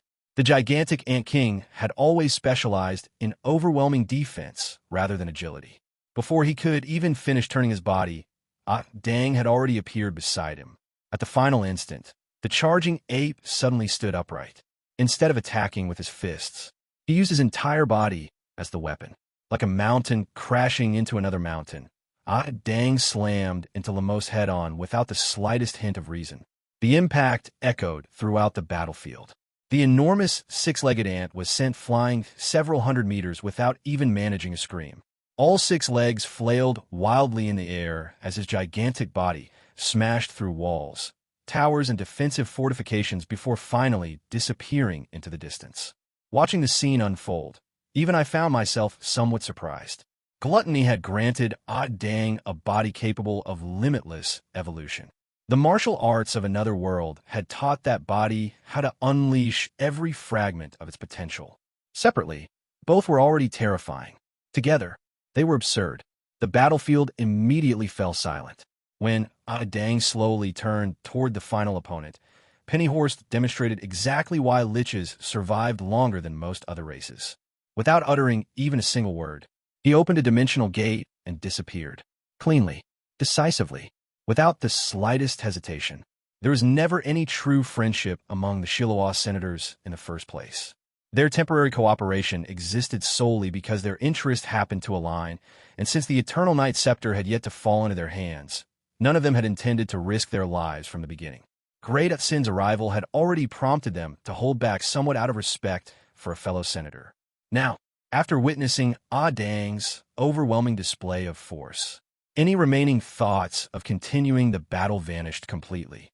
After all, if that battle-crazed idiot truly ignored old friendships and beat a fellow senator to death on the spot, dying for absolutely nothing would become the greatest joke in the history of the undead empire. Powerful races, such as dragons and undead lords, relied heavily upon the talents bestowed upon them by birth. Little Red had only just stepped into the myth rank and still remained one realm beneath a true semi-god. Even so, once the terrifying racial talents of the dragon tribe were taken into account, even Adam would find it difficult to defeat her in a direct confrontation. The Shiloah senators were much the same. Quite a number of them had only reached saint rank personally, yet their racial gifts, coupled with the vast undead armies under their command, allowed them to contend with myth-ranked opponents on equal footing. Originally, Little Red alone had been enough to restrain 2 senators. Unfortunately, today's opponents were stronger than expected. Not only had 2 additional senators appeared, but their rankings were also considerably higher than Grey Sin's and Little Red's. Without Dang's intervention, defeat would merely have been a matter of time. Fortunately, those old monsters had survived for thousands of years for a reason. Strength alone never guaranteed longevity. Knowing when to retreat was equally important. The moment Penny escaped and Dang demonstrated overwhelming combat strength, Crimspur immediately abandoned all thoughts of continuing the battle. Without the slightest hesitation, he picked up the heavily injured Lamoste and fled the battlefield. There were still several days remaining before the auction. The true battle had yet to begin. Coincidentally, I still needed those 2 alive. Naturally, I had no intention of pursuing them. Only after the battlefield finally quieted down did Grey Sin slowly descend from the sky. The moment she landed, she seemed eager to say something, but I immediately interrupted her through telepathic communication. There would be plenty of time to talk later. Right now wasn't appropriate. Meanwhile, Dang had already returned to his small dwarven appearance. Out of long-established habit, I reached behind my robe, produced an ancient-looking martial arts manual, and handed it toward him. Years ago, this had merely been an occasional joke between father and son. Unfortunately, Dang had never learned to distinguish jokes from reality. Before I could even finish speaking, the little fellow had already opened his mouth. Crunch! The entire manual disappeared, along with nearly half of my fingers. For several seconds, neither of us moved. Then realization finally dawned on me. That wasn't an ordinary book. It was the original copy, the genuine article. Although I had never managed to cultivate its techniques, it was still an authentic martial arts manual from another world, the sort of priceless treasure that could easily be passed down as a family heirloom or used to deceive unsuspecting people in the future. Without another word, I immediately reached into Dang's mouth. Poor Dang looked utterly wronged. If anyone else had dared shove an arm into his mouth, he would probably have swallowed both the hand and its owner long ago. Unfortunately, the culprit happened to be Alpa. Unable to resist, he could only stand there pitifully while allowing me to retrieve the soggy manual. Helplessly, he shifted his pleading gaze toward Grey Sin. Unfortunately for him, Grey Sin wasn't paying him the slightest attention. She had already transformed back into human form. At this moment, nothing else existed within her world. Her eyes remained fixed entirely upon me. Disguises were meaningless before someone who had followed me for centuries.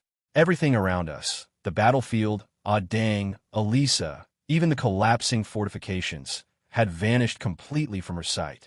Only one person remained. Me.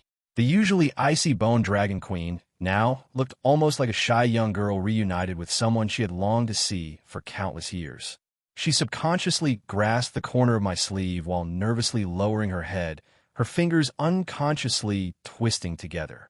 Even the crimson flush spreading across her pale face seemed utterly incompatible with the cold queen remembered throughout the undead empire.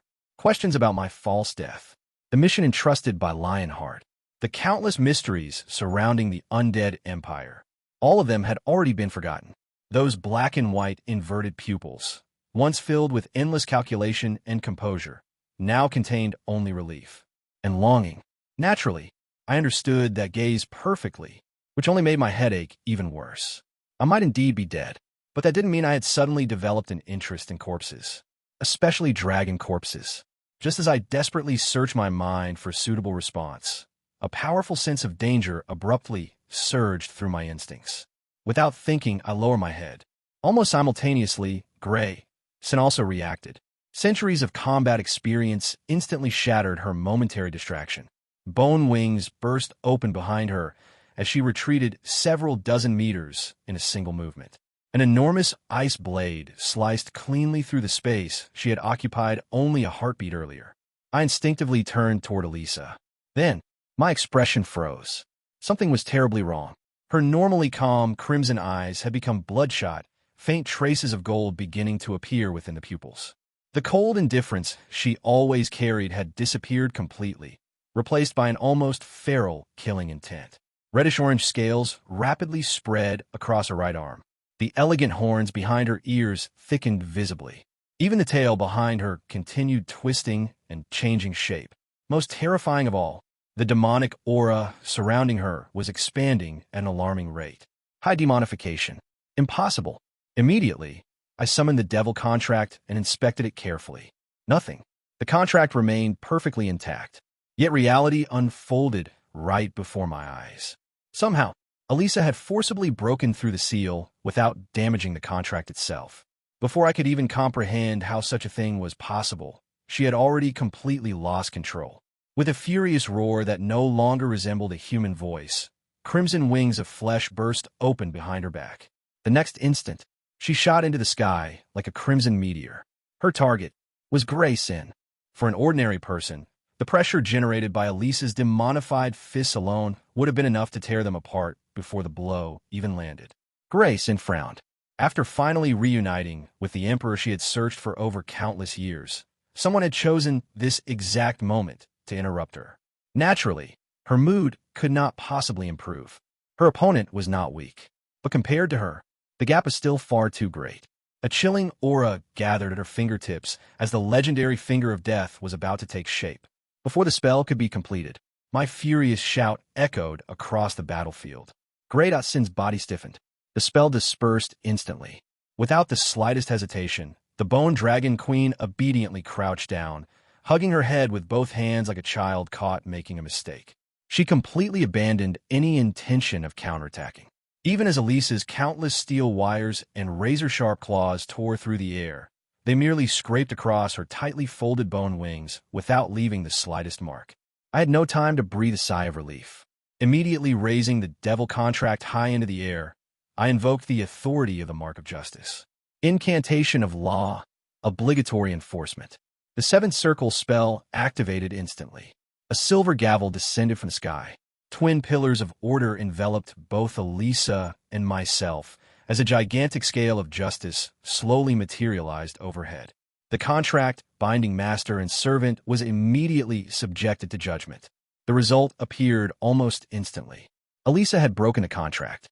The scales tilted violently. Boundless power of order surged toward her body, attempting to forcibly suppress the demonic corruption and restore the contract to its original state.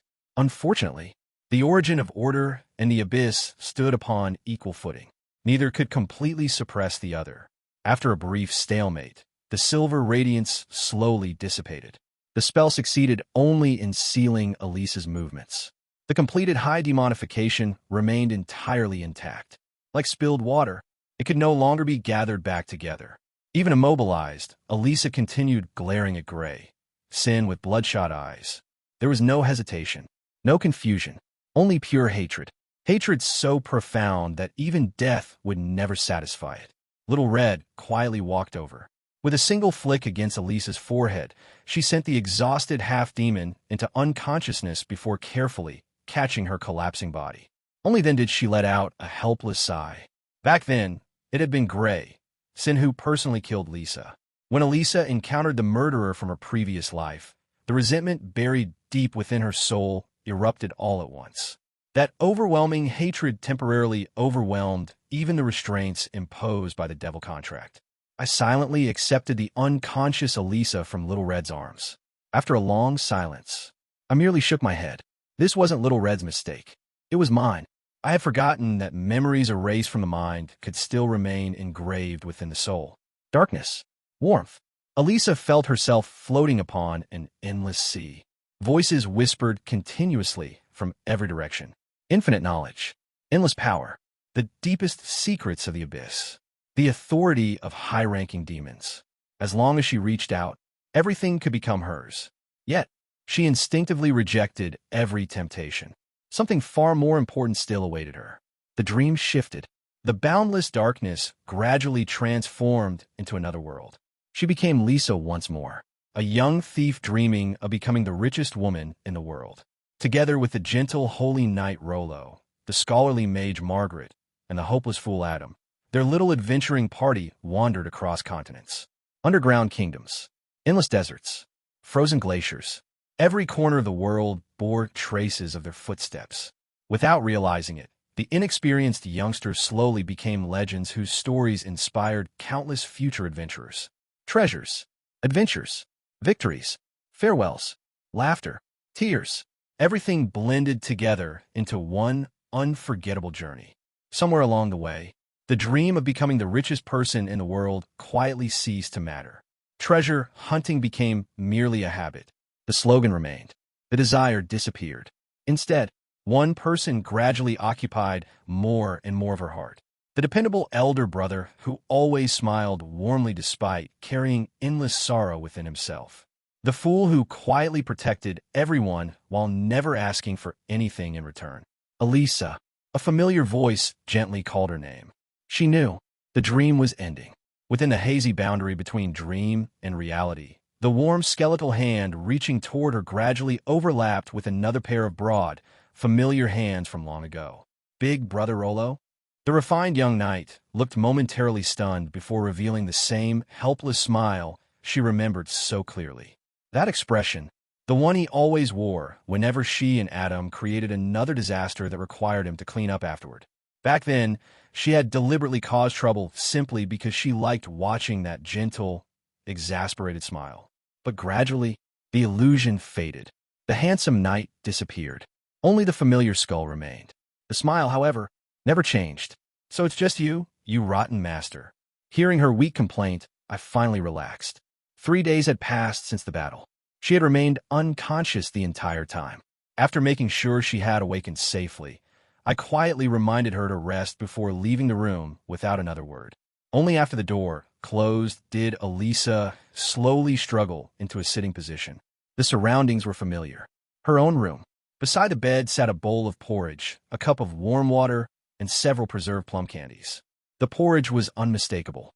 Only 2 people in the entire city could cook something that looked this terrible. Rollo and her equally hopeless master. Judging by the faint yellow scorch marks hidden beneath the white porridge, this bowl had clearly been the most successful attempt after several failures. Elisa couldn't help smiling. You still think I'm that little girl who only agreed to drink medicine after receiving candy. Even as she complained softly, her fingers unconsciously peeled open one of the candies. The familiar mixture of sweetness and sourness slowly spread throughout her mouth. Countless memories surged together. Her previous life, her current life, past and present finally merged into one. Everything belonged to her. She slowly stood. Her body still trembled from weakness, but her eyes had never been clearer. I finally understood. I was never Margaret. I was never merely Lisa. I am Elisa, the one and only Elisa. I won't wait like they did. I won't hesitate. If there's something I want, I'll seize it myself. I'll obtain it with my own hands. The instant those words left her lips, towering pillars of flame erupted throughout the room. Endless glaciers followed immediately afterward. Fire and ice intertwined harmoniously, neither warmth nor cold remaining. Deep within Elisa's soul, a wounded dragon and a pitch-black beast tore viciously into one another, each refusing to retreat a single step. Their fangs pierced flesh until, at the very final moment, both figures fused together into a single emblem. 2 beasts, locked forever in mutual pursuit. Mutual conquest, the symbol of endlessly chasing one's desires and refusing to surrender. At that moment, Elisa crossed the final boundary, separating mortals from legends. Her soul imprint was complete. The Marauder. Just as I was about to head out, someone suddenly grabbed the corner of my robe. It was Victoria. The cheerful elf who normally treated me like some terrifying carnivorous beast was now blushing so fiercely that even her pointed ears had turned crimson. Tears shimmered in her eyes as she clung tightly to my sleeve, refusing to let go. looking at that expression of someone who had already steeled herself to make the greatest sacrifice imaginable. I was momentarily at a loss. She wanted to borrow money. Not just any amount, either. She wanted enough to bid on an item called Edward's belt. Even Diana, who had deliberately avoided me ever since Elisa removed the countless curses from Victoria's body, finally gathered enough courage to step forward. For the sake of her younger sibling, she was even willing to sign another servant contract and work for another 2 centuries to repay the debt. This immediately piqued my curiosity. Just what kind of treasure could drive 2 holy knights into such desperation?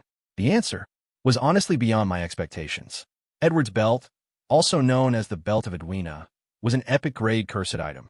Its effect was wonderfully simple, wonderfully absurd, and wonderfully malicious. Whoever equipped it would permanently become the opposite sex. More importantly, the equipment could never be removed by its wearer. Because of that ridiculous curse, everyone unfortunate enough to obtain the belt desperately concealed its existence. After all, being laughed at was only the beginning. Once news spread, countless collectors, researchers, and lunatics would undoubtedly hunt the owner down for the artifact itself. Normally, this thing would qualify as nothing more than an expensive prank. To Victoria, however, it was salvation. Ever since the shamanic curse had transformed her into a woman, she had lived every day in quiet misery. She laughed with everyone else, acted cheerful as always. Yet that didn't change the fact that every morning she woke up only to be reminded that something extremely important had disappeared forever. The monthly biological inconvenience only made matters worse. Listening to a man sincerely complain about menstruation was admittedly a novel experience. I almost laughed. For the sake of maintaining Wumian's lofty image, I somehow managed to hold it in. Then, my smile froze. I slowly replayed Victoria's earlier confession inside my head. She had just explained that the reason I rejected her previously was because she possessed a female body. Furthermore, once she became a man again, she was apparently convinced I would happily accept her service. Wait, doesn't that mean she thought I liked men? My face immediately darkened. There are many rumors in this world that a man can tolerate. This was absolutely not one of them. Suppressing the urge to smash something with my staff, I asked only one question. Who started this rumor? Victoria blinked innocently before answering as though it were common knowledge. According to her, every senior member of the Night Order knew about it. Everyone believed City Lord Adam was my lifelong lover. The reason neither of us had married after more than a century was supposedly because we remained faithfully devoted to each other. Our tragic romance had even inspired countless novels and illustrated stories, becoming an enduring masterpiece of forbidden love. Beside her, Diana hurriedly covered her sister's mouth. Unfortunately, it was already far too late.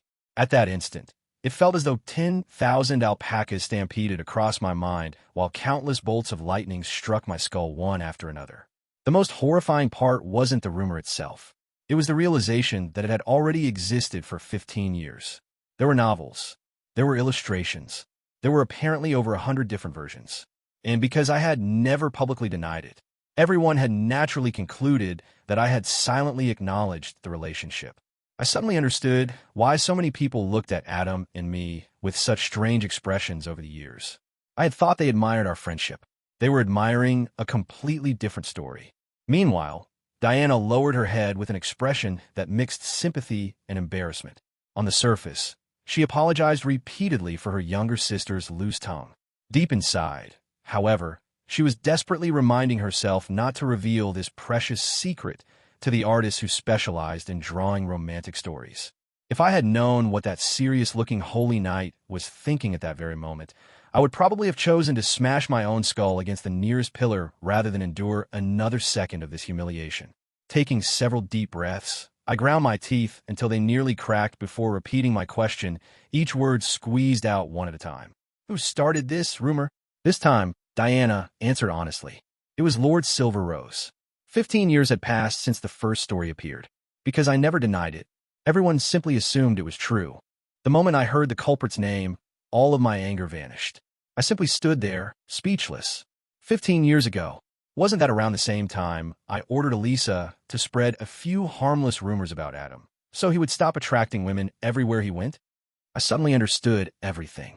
Back then, I had even wondered why the rumors worked so unbelievably well.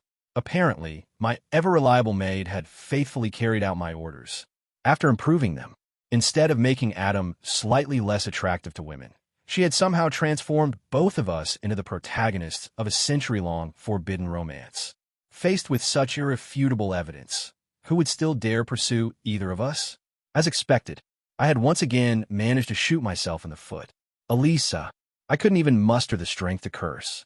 In my mind, I could already hear the cold, merciless voice that always appeared whenever I tried blaming someone else. No, master. The problem has always been your brain. Or perhaps, why don't you look in a mirror first? Or the cruelest version, an undead still wants to find a girlfriend?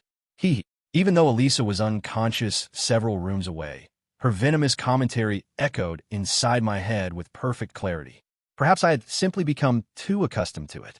Thinking of that sharp-tongued maid lying quietly in bed instead of standing behind me with folded arms somehow extinguished the last traces of my irritation. After a long sigh, I waved my hand weakly. I'm not interested in men. Explain the misunderstanding properly. Confiscate every one of those ridiculous books, and I'll help you obtain the belt. The two elf sisters immediately burst into tears of relief. They hugged one another excitedly, repeatedly bowing in gratitude. Unfortunately, the celebration only lasted a heartbeat. The next moment, dozens of men suddenly popped out from behind nearby pillars, flower beds, and walls like mushrooms after rain. Some frantically shook their heads. Others desperately waved both arms. One thief even began using the secret hand signals employed by professional scouts. What are they doing? Looking closer, I recognized several familiar faces. There were judges from the Hall of Judgment, legislators from the Hall of Legislation, young men, old men. The only thing they all shared was the identical badge pinned proudly to their chests. Victoria Fan Club, member number 1. I understood immediately. The news of Edward's belt had clearly leaked. These lunatics had gathered here for one purpose alone: prevent Victoria from ever becoming a man again. One particularly fanatical fellow even held a banner that declared, "Men and women are equal. Only Lady Victoria is superior." Another was even shouting, "Long live Queen Victoria!" History had apparently produced yet another accidental prophet.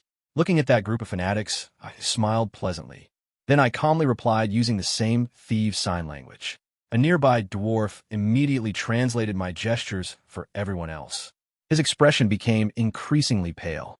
Finally, he swallowed hard before announcing the message. Lord Womians says, "Everyone here will submit a 10,000-word essay tomorrow." He paused.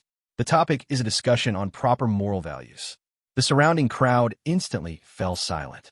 The dwarf looked down again before continuing in an increasingly miserable voice. "Anyone who fails to submit it will be handed over to Bayfoam." The entire fan club dispersed in less than 3 seconds. Watching their retreating backs, I nodded in satisfaction. As expected, education remained the greatest weapon against fanaticism. Among the Dark Elves, there was an old saying: as long as it remains undiscovered, neither schemes nor sins exist. The underground world had always operated according to that principle. Strength earned respect. Weakness invited predators. Mercy was considered a flaw. The Dragon Queen and the Lion King had used the undead senators to strike at my base during the Alliance Conference. It was a clever move. Since the attackers were technically unrelated to them, they violated no rules. Even if everyone understood the truth, no one possessed evidence.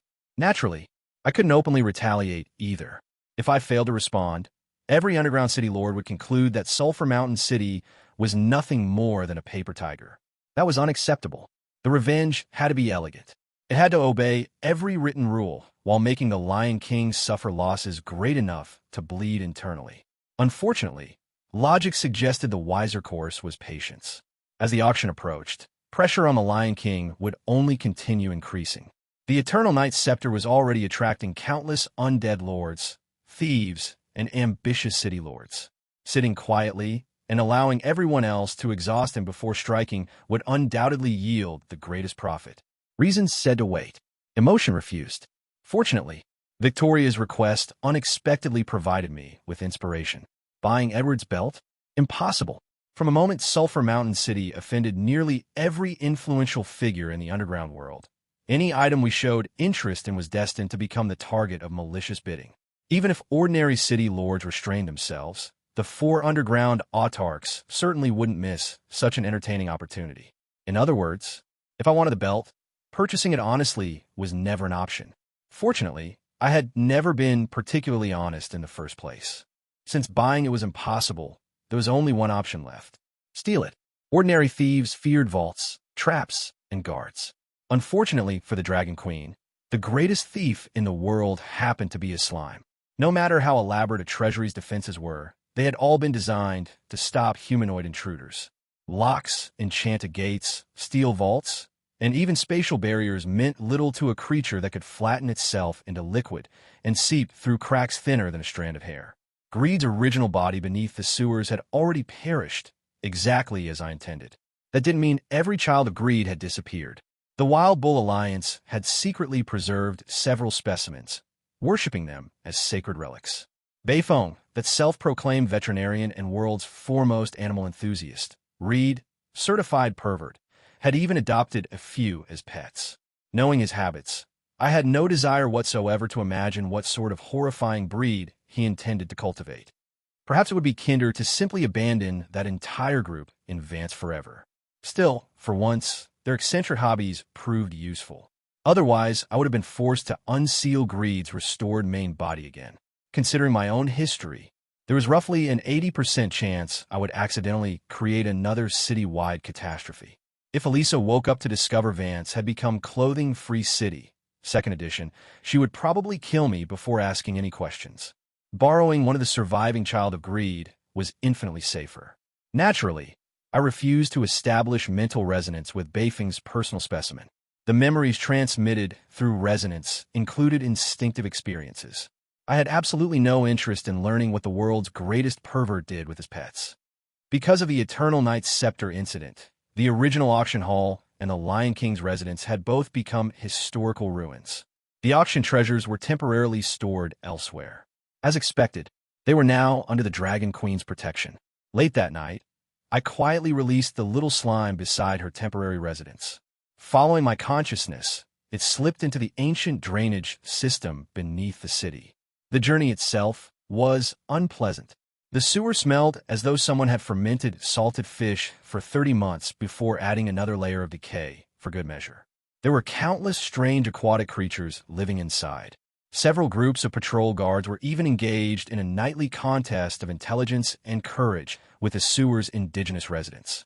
I wisely ignored all of them. Eventually, Greed reached its destination.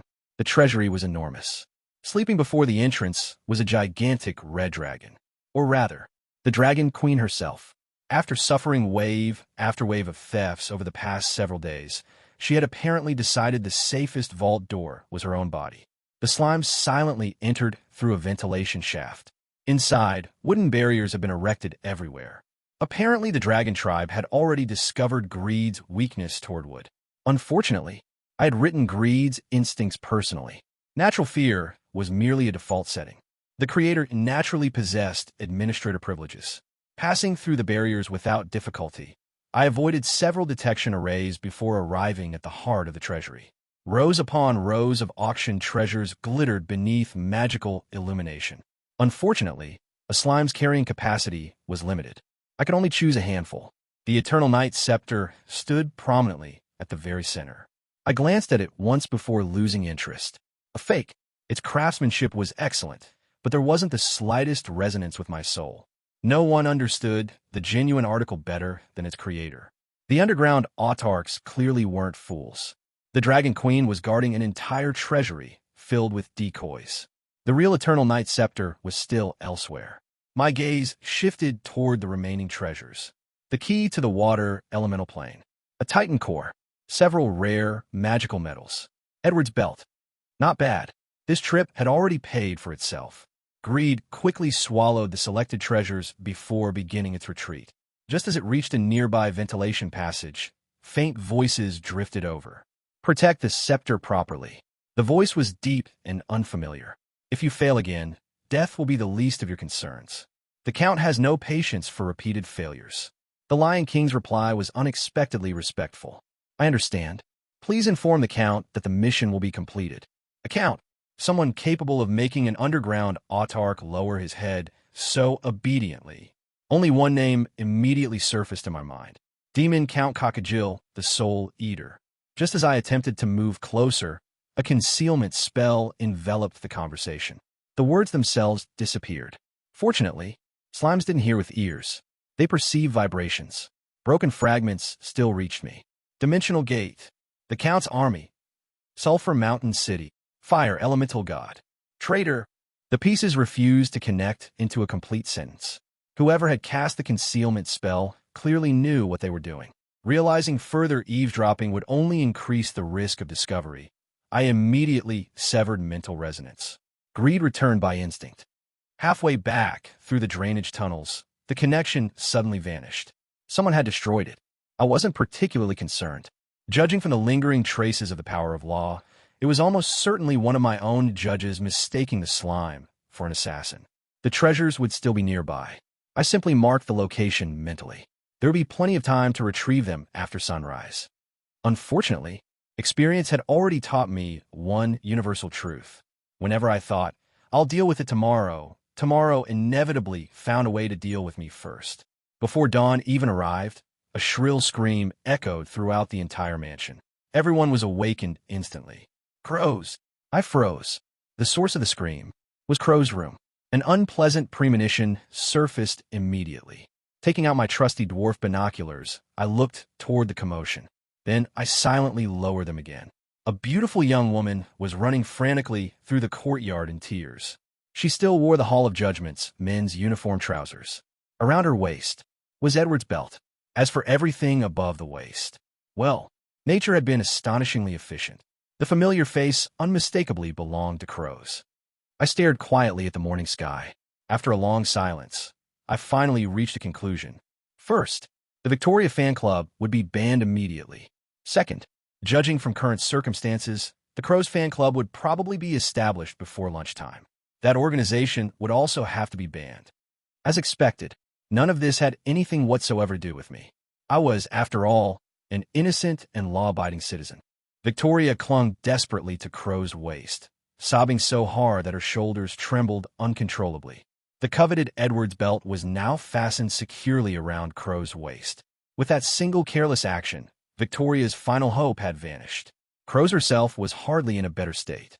She had merely found an unusual belt among the items recovered from the Child of Greed. Curious about the craftsmanship, she had fastened it around her waist for only a moment. Who could have imagined that a single moment of curiosity would permanently rewrite the rest of her life?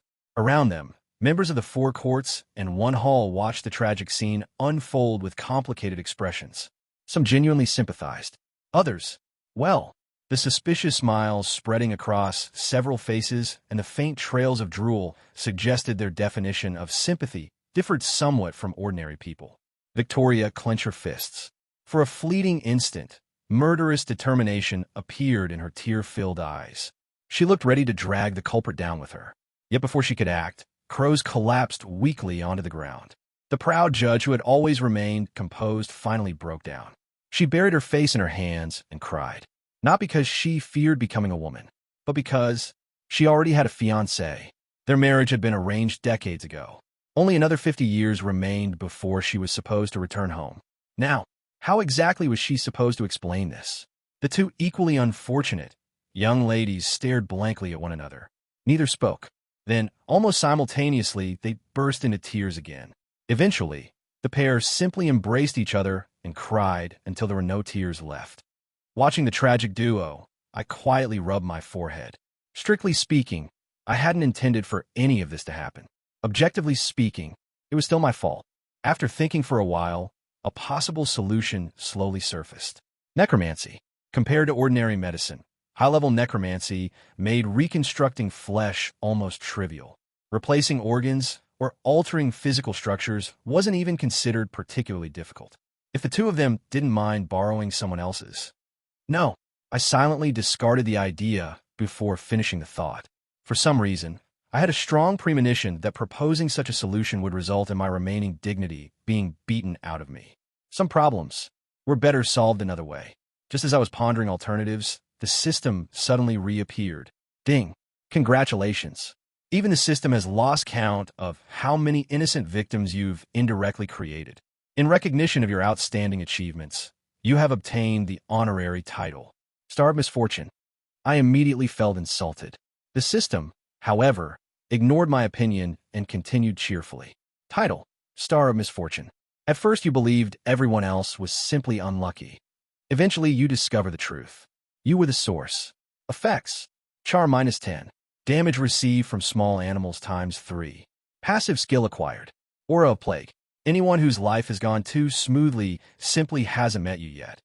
I suddenly felt the system had become unusually eloquent. It wasn't finished. Aura of Plague. Luck plus 10%. Yes, that's an increase. You aren't seeing things.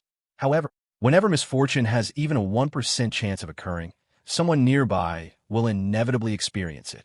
Those with lower luck are more likely to become the victim. If nobody qualifies, congratulations. That victim becomes you. There was even a postscript. Doesn't affect Lancers or Korean drama heroines.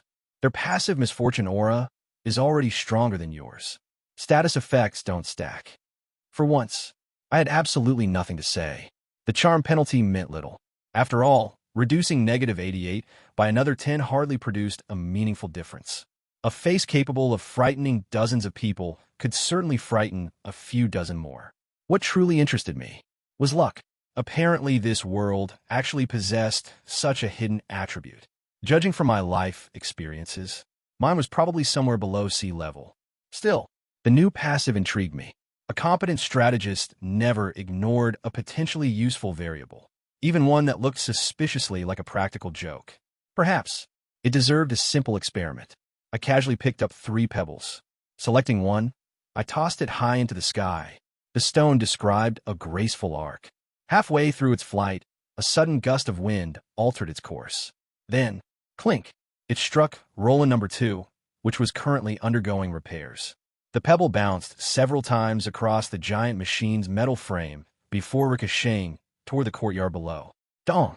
It landed squarely on Centaur Anya's forehead. Ow!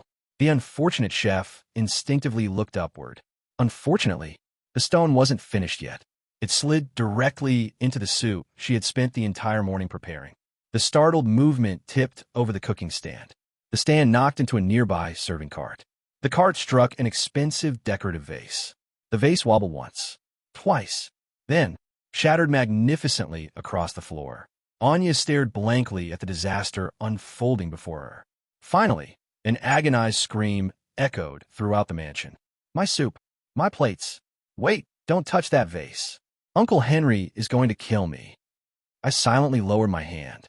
The experiment appeared to have succeeded far better than expected. The pebble ricocheted from one porcelain plate to another. Crisp, crash, clang. A chain of clear, brittle sounds echoed through the courtyard. Ironically, if Anya had simply stood where she was, only a single plate would have broken. Instead, panic took over.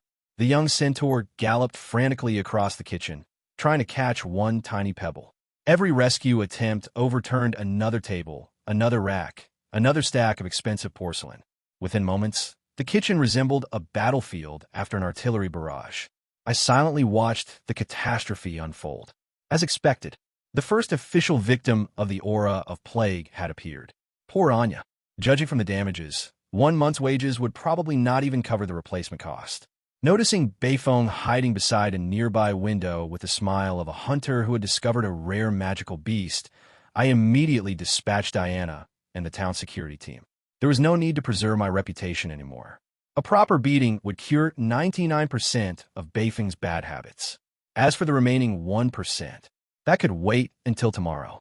Watching the security team drag away a struggling Beifong, I nodded with satisfaction. 1 lightning rod had been successfully identified. Now came the second test. The next pebble shot into the sky. Unlike before, no sudden gust carried it away. It rose vertically, paused for a heartbeat, then began falling almost perfectly toward my skull. Surely my luck wasn't that terrible.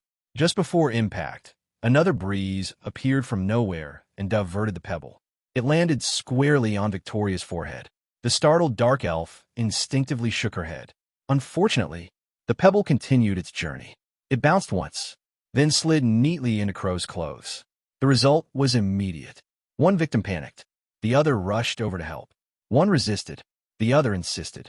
Within seconds, The two newly made sisters were wrestling together in full public view. Meanwhile, a suspicious number of spectators had stopped breathing. Several men had forgotten how to blink. Others were already drooling. The wolves. Well, wolves would always be wolves. I sighed.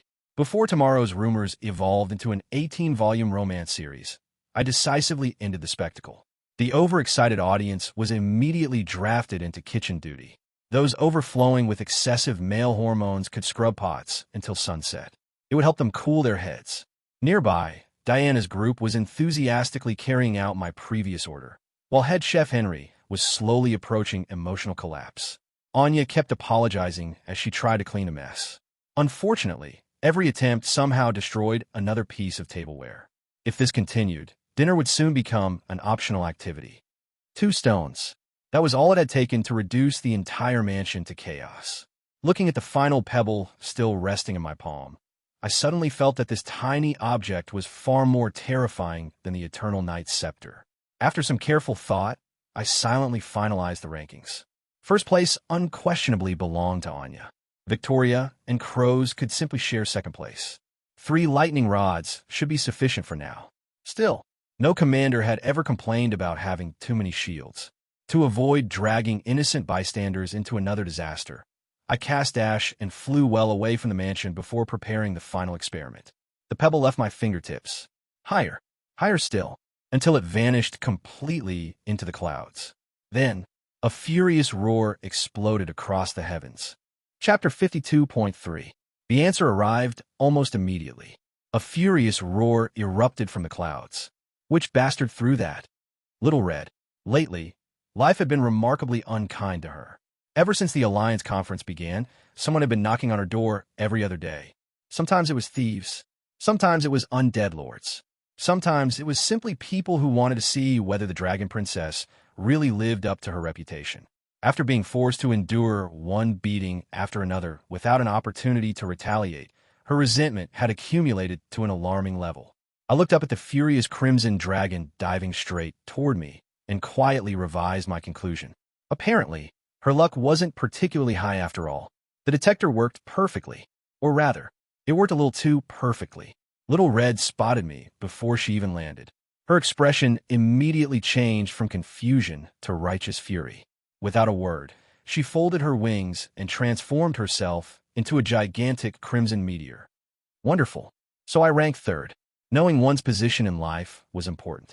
From this day onward, I silently resolved to keep at least one person with lower luck than myself nearby at all times. Preferably several. The following events consisted mostly of explosions, collapsing buildings, innocent bystanders running for their lives, and my desperate attempts to preserve what little dignity remained. There was nothing particularly worth recording. The important result was simply this.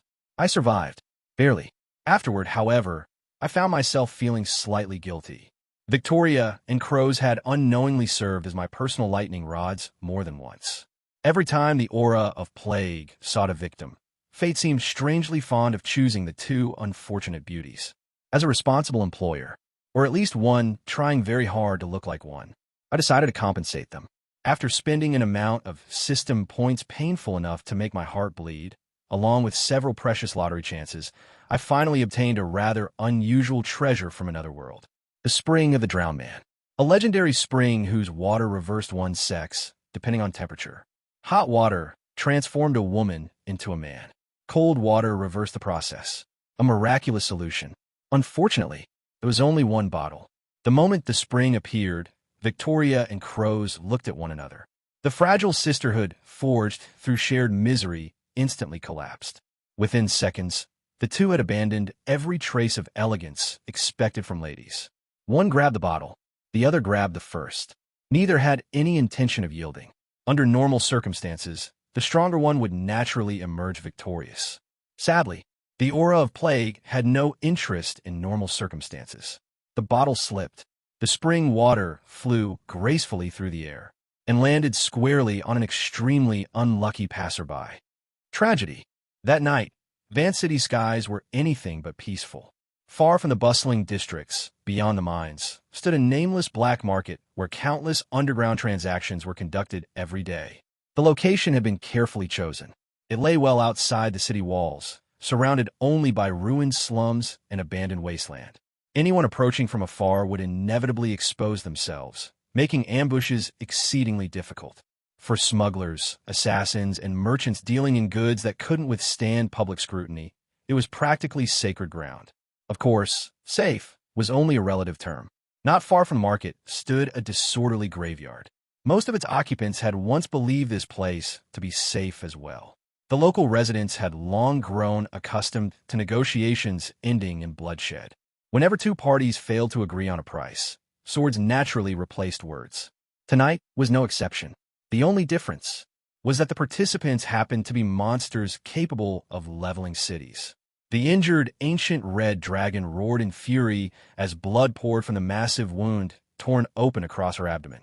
Thick black spider silk tightly bound both wings together, preventing her from taking flight, while venom slowly spread through her body, dulling both strength and consciousness. She had already become prey. Not far away, an enormous black spider continuously circled around her, never engaging head-on. Instead, it patiently injected more venom whenever an opportunity presented itself, gradually exhausting its opponent. Dang's childish voice echoed from somewhere within the gigantic arachnid. He sounded genuinely troubled. Apparently, he still remembered that I had forbidden him from eating living creatures. Above the battlefield, another roar descended. Gria hovered high in the air, her crystalline skeletal wings glittering beneath the dim light as she stared coldly at the two hesitant undead senators. If you continue hesitating, our agreement ends here. Her icy voice immediately stiffened the battlefield. Neither Crimspur nor Lamost wished to offend the Royalist faction. Compared to Lionheart's calculations or Dang C's terrifying combat ability, they understood their own positions very clearly. Almost simultaneously, the two senators abandoned their hesitation. Lamost acted first. His soul world unfolded. The barren battlefield instantly vanished. In its place stretched an endless plain of withered earth. Every inch of land appeared lifeless. Yet beneath the cracked soil, something was moving. A low rustling gradually spread across the wasteland. One ant-hole appeared, then another, then hundreds, then thousands. Countless tunnels burst open across the entire plain as endless undead ants poured onto the battlefield like a living tide. Their individual strength was unimpressive. The numbers were not. Beige ant soldiers emerged carrying weathered spears and battered shields. Giant elephant ants lumbered forward like living siege engines, while flying ant officers darkened the sky, each carrying swollen poison sacks ready to burst upon impact. At the rear, enormous ant queens quietly began chanting forgotten witchcraft. The moment the army advanced, the battlefield transformed into an ocean of insects. Molly was swallowed whole. Every dragon claw crushed dozens. Every sweep of her tail scattered hundreds. Every breath of dragon fire incinerated entire formations. Yet the scene never receded. For every ant that died, 10 more climbed over its corpse. 1,000 more emerged from beneath the ground. Dark curses, corrosive poison, ancient witchcraft. Even an ancient dragon gradually found herself overwhelmed beneath such relentless attrition. None of the 12 senators had earned their position by accident. Lamost's individual combat ability ranked among the weakest, but his soul world compensated for everything. The corroded plains of ants. It was less a battlefield than an entire resurrected civilization. Before becoming an undead lord, Lamost had ruled an ancient insect kingdom. When death claimed him, his people followed him into undeath. Though the passage of countless ages had reduced their physical bodies to decaying husks, their loyalty remained eternal. His kingdom had died with him. Now, it marched once more. The price, however, was equally obvious. Maintaining such an enormous soul world consumed mana at an astonishing rate. Unless absolutely necessary, Lamost almost never revealed this trump card, which explained why his official ranking remained relatively low despite possessing such terrifying destructive potential. Watching from above, Gria merely snorted. To her, overwhelming numbers were still an inferior path. Borrowed strength could never compare to one's own. If Dang had not crippled Molly's mobility beforehand, the Dragon Queen would have ignored everything else, flown straight through the battlefield, and torn Lamost apart before his ant army could truly demonstrate its worth. Individual strength, That was the true foundation of power. For races such as dragons and undead lords, their overwhelming bloodline talents often became both blessing and shackle. Their gifts were so extraordinary that they rarely needed to cultivate techniques beyond them. Against ordinary opponents, raw talent alone was enough. And after relying on that talent for thousands of years, few ever bothered to seek another path. Of course, exceptions always existed. Little Red was one of them. Despite being an ancient red dragon whose bloodline alone already placed her among the strongest beings in the world, she had still devoted herself to mastering both wind and fire magic. Among dragons, that level of diligence was practically a miracle. Unfortunately, she was also a minority. Most dragons preferred a much simpler lifestyle. Sleep, grow stronger, sleep again, repeat until invincible. Many dragons never even developed a soul imprint throughout their entire lives. They simply relied on overwhelming physiques and naturally terrifying attributes. Against ordinary legend rank experts, those advantages alone were enough to tear through armies. The undead lords weren't much different. Many among them had also been born with overwhelming racial talents, choosing instinct over refinement. Adang was perhaps the most outrageous example. He possessed no clear concept of realms or rankings. Even so, very few semi-gods would willingly stand in front of him. Naturally, Gria had absolutely no intention of admitting that she herself lacked a soul world altogether. Seeing Lemos's battlefield unfold below, she merely snorted with unconcealed disdain. Apparently, envy and contempt could coexist perfectly well. The so-called soul world closest to the undead emperors was nothing more than exaggerated praise. Its only real distinction was resembling Lord Yongyes. If it could only be maintained for 3 minutes, what was there to boast about? As if to prove her point, the battlefield shifted once again. The endless ant kingdom began collapsing. Lemos's mana had finally reached its limit. The illusionary plains shattered piece by piece as countless undead ants dissolved into drifting soulfire, revealing the original battlefield once more. Panting heavily, Lemos staggered backward. The wounded Dragon Queen immediately seized the opportunity. Her counterattack came without hesitation. Crimspur stepped forward to intercept. His immense physical strength perfectly compensated for Lemos's greatest weakness, and the two had fought side by side for centuries. Normally, that would have been enough. Today wasn't normal. A blue crystal dragon descended from the heavens. Without warning, without mercy, Gria's dragon breath swept across the battlefield, releasing emerald phosphorus flames that instantly transformed the ground into a poisonous inferno. These flames did not merely burn. They dissolved. Anything touched by them corroded down to the bone before being reduced to ash. Even Molly dared not charge through such terrifying fire. She instinctively veered away. That single evasive movement created the opening Adang had been waiting for. His gigantic spider form twisted violently. Bones cracked, flesh distorted. In the blink of an eye, the enormous arachnid transformed into an even stranger creature. Its body seemed to consist almost entirely of an absurdly oversized mouth. The monster crouched briefly, then sprang upward like an enormous frog. Its jaws opened wide enough to swallow a small mountain, and snapped shut around the Dragon Queen. Apparently, Adang had finally learned the difference between attacking and eating. Faced with imminent death, Molly made an astonishing decision. Rather than struggle against the spider's silk binding her wings, she twisted her body and deliberately abandoned them. The next instant, dragon blood erupted across the sky. Her agonized scream echoed for miles. Adang's bite cleanly severed both dragon wings. Yet, instead of despair, Molly smiled. The restraints were gone. The spider silk that sealed her mana had disappeared together with her wings. Most races depended on wings to fly. Red dragons did not. For them, wings merely assisted what mana had already made possible. Ignoring the worsening wounds and the horrifying mana consumption, Molly forcibly propelled herself into the air. Her speed became even faster than before. Without the weight of her damaged wings, she accelerated like a crimson comet, leaving Gria far behind. It was a flawless escape. Or, it would have been, if she hadn't crashed headfirst into another ancient red dragon. The collision thundered through the night sky. Molly staggered backward in disbelief. The equally gigantic dragon opposite her looked even more offended. Apparently, it had simply been passing by. The unfamiliar dragon rubbed its forehead before glaring indignantly, flying with one's eyes closed, changing lanes without warning, ignoring proper aerial traffic. Who had taught her such terrible flying etiquette? Did she want all 12 points deducted from her license in a single day? The ancient red dragon yawned lazily, as though bumping into another dragon in midair was no more remarkable than stepping on a pebble. Only after stretching her neck did she finally glance downward. Recognition quickly followed. What a coincidence! Wasn't this her dear mother? The same loving parent who had personally sent her husband, one son, and 3 daughters to the grave. How touching.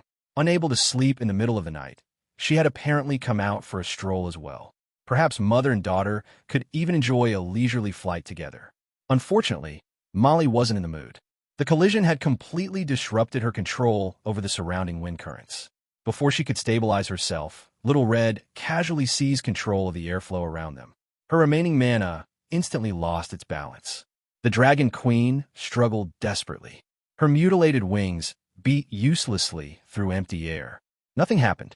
Realizing resistance was meaningless, she finally abandoned the effort and plummeted straight downward like a crimson meteor. Below, 5 undead lords were already waiting. Her furious roar echoed across the battlefield. She cursed her daughter with every vicious word she could think of. Little Red merely yawned again. She turned around, leisurely gliding away as though nothing had happened. Only one sentence drifted back with the wind. Apparently, the lessons Molly herself had once taught had never been forgotten. The howling of a defeated loser truly was unpleasant to hear. Dark clouds continued gathering above Van City. The auction drew closer with every passing day. So did the storm. Most underground city lords had chosen to remain in the city after the Alliance conference ended. Although the auction itself had never been officially announced, everyone already knew what was coming. This would not merely be an auction. It would determine the future balance of power throughout the entire underground world. A genuine divine artifact, the royal scepter of Shiloh. Either treasure alone was enough to overturn kingdoms. Together, they attracted nearly every major power on the continent.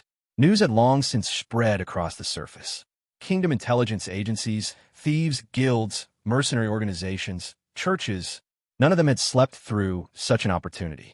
As one of the largest passages connecting the underground world to the surface, Vance naturally became the center of attention. The Beastman Sovereign had initially attempted to seal every entrance. Reality quickly taught him otherwise. Ordinary soldiers meant very little before true experts. One checkpoint after another vanished overnight. Again, and again, and again. After suffering repeated losses, the Beastman army quietly adopted a far more practical strategy. Officially, the blockade still existed. Unofficially, the checkpoints had become gambling dens. The elderly, the injured, and those approaching retirement now guarded the tunnels while spending most of their shifts drinking, playing mahjong, or passing the time chatting. As long as nobody caused trouble directly in front of them, they saw nothing, heard nothing, stopped nothing. The Beastman Sovereign's authority quietly lost another layer of prestige. Meanwhile, Vance itself became increasingly chaotic. Demons walked openly through the streets. Undead lords appeared without concealment. Even seraphs, divine messengers, and war angels from the higher planes could occasionally be seen. Order and chaos stood only streets apart. They glared at one another. Hands rested upon weapon hilts. Yet neither side struck first. The strange calm only made the approaching tempest feel even heavier. Personally, I doubted anyone could safely carry the Eternal Night's scepter away anymore. Even if 2 semi-gods successfully won the auction, surviving the journey afterward would be another matter entirely. Among all the factions, however, the Beastman Sovereign and Dragon Queen undoubtedly suffered the most. Some impatient individuals had clearly decided not to wait until auction day. The attacks grew increasingly frequent, increasingly violent. When a 1,000-meter Mostial giant beast suddenly descended from the heavens, even I briefly suspected Vance would disappear before the auction ever began. Fortunately, the Dragon City and Beastman Kingdom had already concentrated their elite forces nearby. The battle ended in victory, but only after paying a painful price. Then another rumor spread. Dragon Queen Molly had disappeared during the fighting. Soon afterward, an even more shocking piece of news followed. The Dragon Queen had been seriously wounded. For countless years, Molly had stood among the strongest individuals in the underground world. Even setting aside her political influence, her personal combat ability alone ranked near the very top. Such an existence had nearly died. Had reinforcements from Dragon City arrived only a little later, the dragons might already have begun selecting their next queen. Officially, the explanation sounded almost laughable. The 5 Chillois senators had supposedly attacked because Molly refused to honor their payment after hiring them. The workers had failed to collect their wages, so they had come to demand them in person. Naturally, no one actually believed such a ridiculous story. Anyone familiar with the situation immediately recognized the truth. Only 3 undead lords had been involved in the original agreement. 5 had participated in the assault. Several of them were even longtime rivals. For enemies who normally couldn't stand each other to suddenly cooperate so perfectly, there could only be one explanation. Someone had quietly arranged the entire performance from behind the curtain. As for the one who ultimately cut off the Dragon Queen's escape, that would naturally be Little Red. Or, more accurately, the ancient red dragon who had happened to be passing by. I readily admitted that part had been my arrangement. After enduring days of being chased, beaten, and bullied around Sulphur Mountain City, Little Red had finally vented every ounce of accumulated resentment in one glorious ambush. Revenge, after all, should never stop at stealing a few treasures.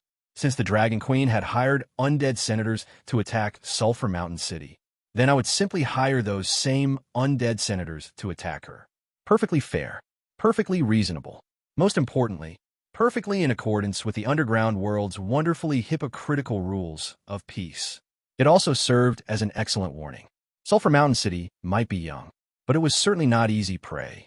Molly herself had always been the greatest pillar supporting the Dragon Beastman Alliance. The moment news of her serious injury spread, that pillar developed cracks. The Beastman army had already suffered enormous losses during the recent attacks. Even defeating the Mostial giant beast had failed to restore morale.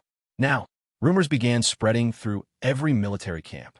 Deserters reportedly appeared for the first time since Sho established his army. The Lion King's heart suffered another heavy blow. People claimed that his mane, already streaked with white after recent events, had finally turned completely silver overnight. The dragons fared little better. Unlike ordinary monarchs, Molly had ruled entirely through overwhelming personal strength. She had killed her own husband to seize the throne. She had suppressed 7 dragon cities by force. Many black dragons had acknowledged her authority in name alone, while numerous elder dragons obeyed only because they couldn't defeat her. Now that the invincible Dragon Queen had fallen, everyone suddenly discovered they possessed ambitious ideas. Young dragons began quietly calculating how to replace her. Several elder dragons even proposed recalling Ain's Mises. Apparently, walls collapsed much faster once someone else pushed first. Compared to those rumors, however, the unexpected visitor standing before me was far more surprising. Centaur Chieftain, Mage Hunter, Myth Rank Expert, Menial. His reputation extended throughout the underground world. Many even believed his personal combat ability surpassed Sho's. More importantly, Margaret still wanted to shoot him. During the battle outside Sulphur Mountain City, his magic combustion arrow had prematurely triggered Ice Aeon, destroying 3 priceless Saint Stones in the process. Every time Margaret remembered the repair costs, her murderous intent visibly increased.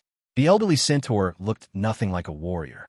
His scholarly bearing, long beard, and gentle expression made him resemble an elderly professor more than a legendary hunter. Only the enormous bow slung across his back reminded others of his true identity. Facing my openly hostile gaze, he merely smiled helplessly. He calmly explained that the previous battle had simply been an unfortunate coincidence. He had originally been negotiating with Sho. Margaret's forbidden spell had forced everyone nearby to act. Otherwise, he claimed he would never have interfered. Thinking back carefully, I found myself unable to refute his explanation. Margaret herself had once remarked that Menial never used his signature magic-piercing arrow. If he had truly intended to kill, things would have become far uglier. Perhaps he really had held back. The old centaur continued speaking with surprising frankness. Unlike the Beastman Sovereign's faction of carnivorous warriors, the centaurs and taurens belonged to the so-called herbivore alliance. The relationship between both sides had never been pleasant. One called the other bloodthirsty barbarians. The other responded by calling them grass-eating livestock. Their mutual dislike had already become common knowledge, which naturally led to the obvious question. If he hadn't come as an enemy, then why was he here? I had expected the usual political nonsense. Mutual cooperation, the enemy of my enemy, future friendship. Instead, the old centaur sighed deeply. His expression resembled that of an elderly merchant forced to negotiate with kidnappers. The confidence of a myth-rank expert disappeared completely. He simply asked one question. Could he see his grandniece? I blinked. For a moment, I genuinely wondered whether I had heard incorrectly. Before I could ask, Minio continued. He admitted defeat surprisingly quickly. Whatever conditions I wanted to propose, he was willing to discuss them, as long as they weren't excessive. Only then did my confusion deepen. Grandniece? Who? Seeing my expression, Minio finally frowned. Apparently, he believed I was still pretending. He quietly explained that Anya was his only surviving relative and the designated successor of the centaur tribe. He had no idea how Sulphur Mountain City had discovered such a carefully guarded secret. But if we had taken Anya, then negotiation remained preferable to war. I stared at him silently, then at the ceiling, then back at him again.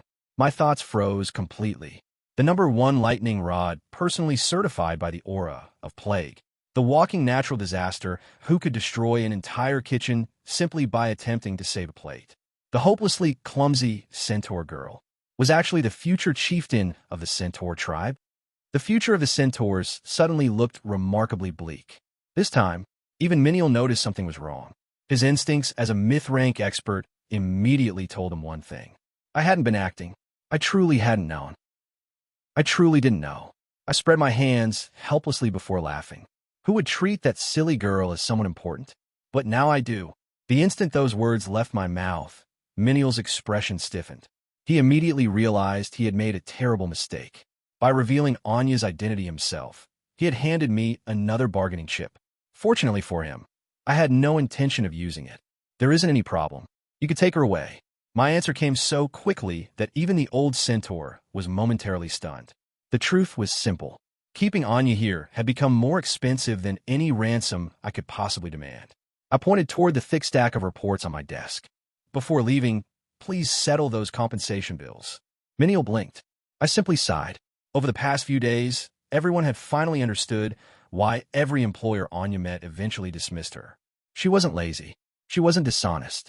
She was merely spectacularly unlucky. When washing glasses, the glasses shattered. When carrying tables, the tables collapsed. Even while sweeping the floor, rotten floorboards somehow chose that exact moment to cave in beneath her hooves. Nothing she did was intentional. Every disaster ended with the same watery eyes and heartfelt apology. It was impossible to stay angry at someone who sincerely regretted every accident. Unfortunately, sincerity didn't repair broken furniture. Yesterday alone, our dining hall had lost enough tableware that several people had been forced to drink soup directly from oversized mugs. If Miniel delayed taking her away any longer, I suspected we would soon be eating dinner off wooden boards. The old centaur accepted the documents with an awkward smile before turning toward Anya. Naturally, he expected the matter to end there. It didn't. I'm not going back. The cheerful declaration instantly froze the room. Miniel stared blankly. What? His voice carried genuine confusion. He immediately began searching for possible explanations. Had someone bullied her? Was there conflict over the succession? Had members of the tribe mistreated her? Each possibility sounded increasingly serious. Each was rejected just as quickly. Finally, Anya scratched her cheek awkwardly before speaking with complete honesty. She simply didn't want to return. The grasslands were peaceful, too peaceful. Nothing but endless plains, nothing but livestock. Nothing but grass. No bustling streets. No markets. No restaurants. No fashionable clothes. No entertainment. No city lights. No excitement. After listing what felt like several hundred reasons, she finally arrived at the conclusion. She wanted to become a wealthy city lady. The declaration was so straightforward that nobody interrupted her. She happily described her plan. Work hard. Save money. Buy a small house. Continue working. Eventually become rich. Every sentence sounded unbelievably ordinary. Yet every sentence caused Miniel's expression to darken further. Many young centaurs had already left the tribe seeking city life. He had merely never imagined that his own designated successor shared exactly the same dream. Anya remained blissfully unaware. She continued describing her new life with sparkling eyes. Although she constantly made mistakes, everyone here treated her kindly. Nobody deliberately bullied her. Nobody laughed at her. She wanted to stay. She wanted to build a future here with her own efforts. She wanted to prove she could succeed. Finally, Miniel could no longer remain silent. His voice rose sharply as generations of tribal pride erupted at once. To him, Anya was abandoning the honor of the centaurs, discarding the traditions of heroic bloodlines, choosing the comfort of cities over the freedom of the grasslands. The disappointment in his eyes was unmistakable. Without waiting for another reply, he reached forward and pulled Anya toward the door. The little centaur struggled desperately. Only minutes earlier, I would have happily watched him drag her away. In fact, I would probably have applauded. Then Anya's words echoed once more inside my mind. A country girl, dreaming of becoming rich, dreaming of changing her own fate. For some inexplicable reason, another girl appeared in my memories. A young thief from a rural village who had once declared just as confidently that she would become the richest person in the world. Elisa had eventually achieved that dream in her own peculiar way. Anya, judging from her current rate of property destruction, becoming wealthy seemed considerably more difficult. Even so, I suddenly felt like helping her. Please wait. The old centaur stopped. So, I folded my arms before smiling faintly. Perhaps we should discuss something more interesting. Miniel frowned. I continued calmly. The Beastman's sovereign. The blood of demons. And what happens if the current Beastman ruler has already been corrupted? Silence settled over the room. I watched the old centaur carefully before speaking my final sentence. If Vance City one day belongs to the centaur tribe instead, perhaps your younger generation would no longer dream of abandoning the grasslands. For the first time since entering the room, the old Mythrank hunter's eyes truly became serious. Negotiations with old Miniel were only half successful. The alliance itself was concluded almost immediately. That wasn't surprising. Politics had never been about friendship. It was about interests. Sho remained the common enemy standing between both sides. And in the underground world, temporary cooperation against a stronger opponent was considered perfectly rational. The Lion Sovereign's reputation among the Beastman tribes wasn't actually poor. On the contrary, many respected him. Unfortunately, respect and stability were two entirely different things. Power inevitably attracted challengers. The title of underground autarch tempted countless ambitious rulers.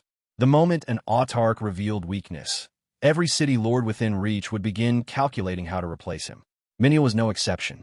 His centaur tribes had contested Sho's authority for centuries, both openly and behind the scenes.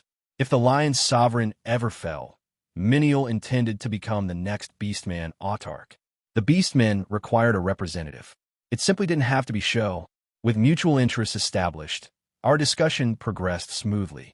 Several agreements targeting the Lion Sovereign were finalized one after another without much debate. Unfortunately, everything stalled the moment the conversation turned toward Anya. The old centaur immediately became as stubborn as a mountain. To elders like him, family duty outweighed personal wishes. Tradition outweighed freedom. If necessary, an individual's happiness could be sacrificed for the continuation of the tribe. Trying to persuade someone with phrases like, young people should pursue their own dreams, would only waste everyone's time. Since reasoning wouldn't work, I chose another approach. Rather than arguing, I compared. Annie became my example. She had yet to reach 20, yet she already stood at the threshold of legend. Throughout the continent, that level of talent was considered extraordinary. More importantly, she had already begun handling diplomatic affairs independently. During the Alliance Conference, she represented Sulphur Mountain City without relying on anyone else. Then I quietly shifted the comparison toward Anya. Compared to Annie, the little centaur possessed neither comparable strength nor meaningful experience. The contrast spoke louder than any accusation. I continued pressing the point.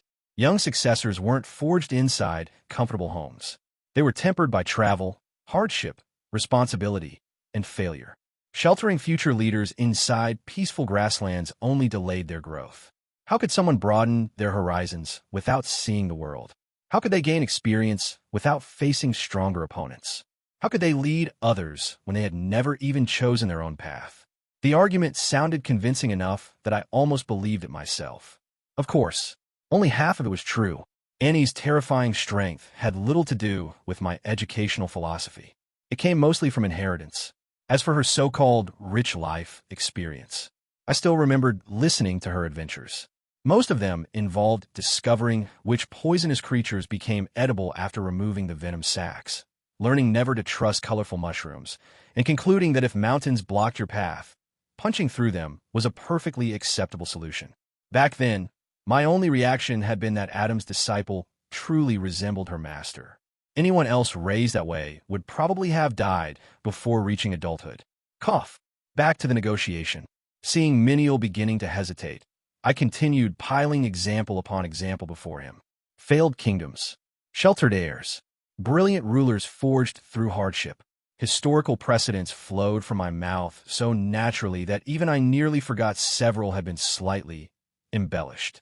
Finally, I presented my strongest comparison. Prince Clint of Iron City had already begun participating in diplomacy despite his youth.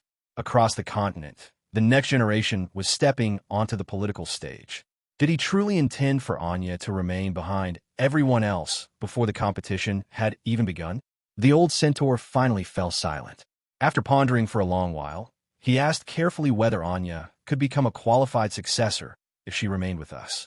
Naturally, my answer would have been no. I had never intended to keep that walking catastrophe beside me. Convincing Menial to loosen his grip had already accomplished my objective. Just as I was about to refuse, "She certainly can," the voice came from behind me.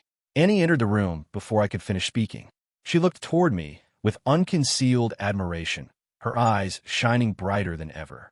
Hearing my earlier praise had clearly moved her deeply, and before I could salvage the situation, she had already spoken on my behalf.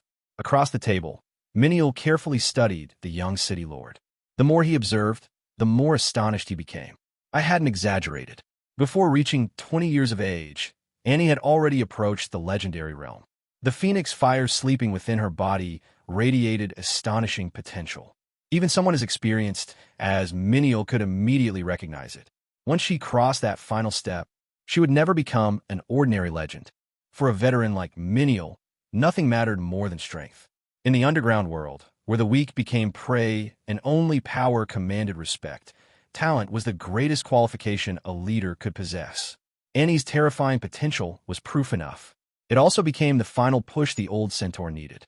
Without further hesitation, he entrusted Anya to Sulphur Mountain City as both a student and a symbol of the newly forged alliance. Among the centaurs, promises carried more weight than written contracts. Once an oath was made, it was upheld until death. Annie accepted the responsibility immediately. Judging from the sparkling look in her eyes, she clearly considered my earlier praise the greatest encouragement she had ever received. If she possessed a tail, it would probably have been wagging already. Behind my mask, however, my expression was anything but pleased. Sharing experience? What experience? Teaching people how to survive disasters? How to trick opponents? Or perhaps how to attract catastrophes wherever they went? No matter how I looked at it, I had somehow volunteered myself into becoming Anya's mentor. I originally intended to persuade Menial to give the girl more freedom.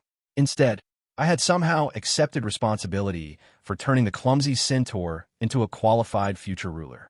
It truly was another masterpiece of shooting myself in the foot.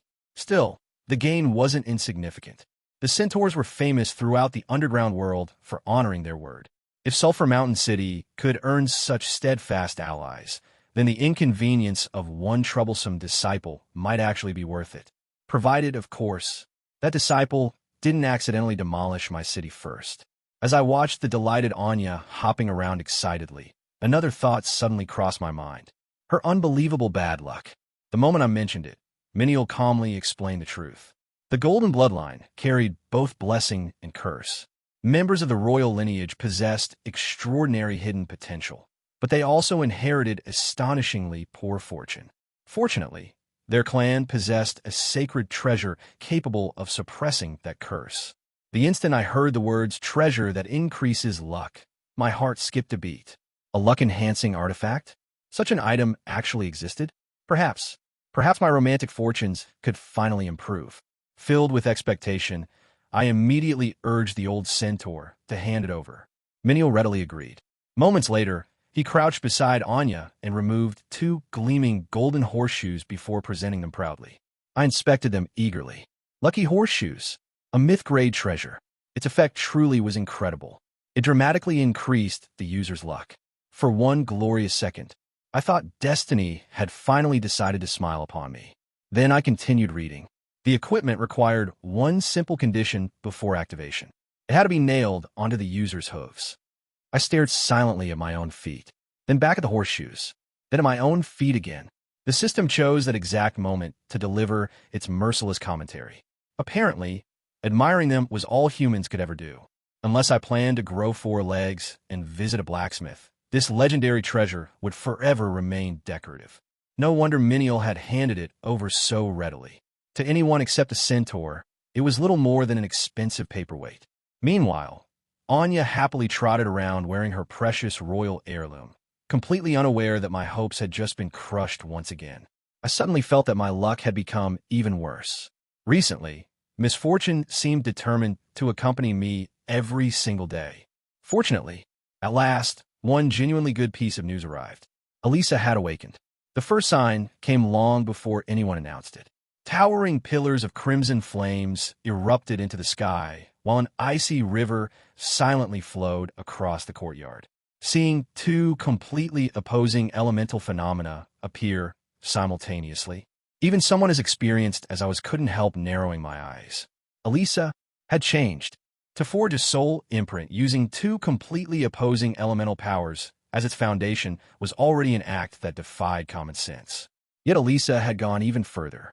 Her soul imprint wasn't merely an advanced form of elemental manipulation. It had transcended the elements themselves and reached the domain of rules, even brushing against the level of concepts. That should have been entirely good news. Unfortunately, the concept itself was enough to make my head ache. The Marauder, the very name, carried an unsettling implication. No matter how I examined it, the soul imprint leaned heavily toward the principles of chaos rather than order. It seemed the blood of the demons still influenced her more deeply than I had anticipated. Soul imprints were reflections of a person's life, beliefs, and accumulated power. Order-aligned experts generally awakened abilities centered on reinforcement, stabilization, and control. Shuidi's steel heart strengthened his body until it rivaled divine metal. Adam's indestructible phoenix embodied relentless vitality, allowing him to rise again and again from defeat. Even Margaret's corridor of time and my own mark of justice enhanced existing laws instead of violating them. Chaos followed an entirely different philosophy. Its power existed to distort, overwrite, or destroy established rules. Plague overturned the concept of health. Necromancy challenged the natural cycle between life and death. Elemental domination forcibly interrupted the balance of nature itself.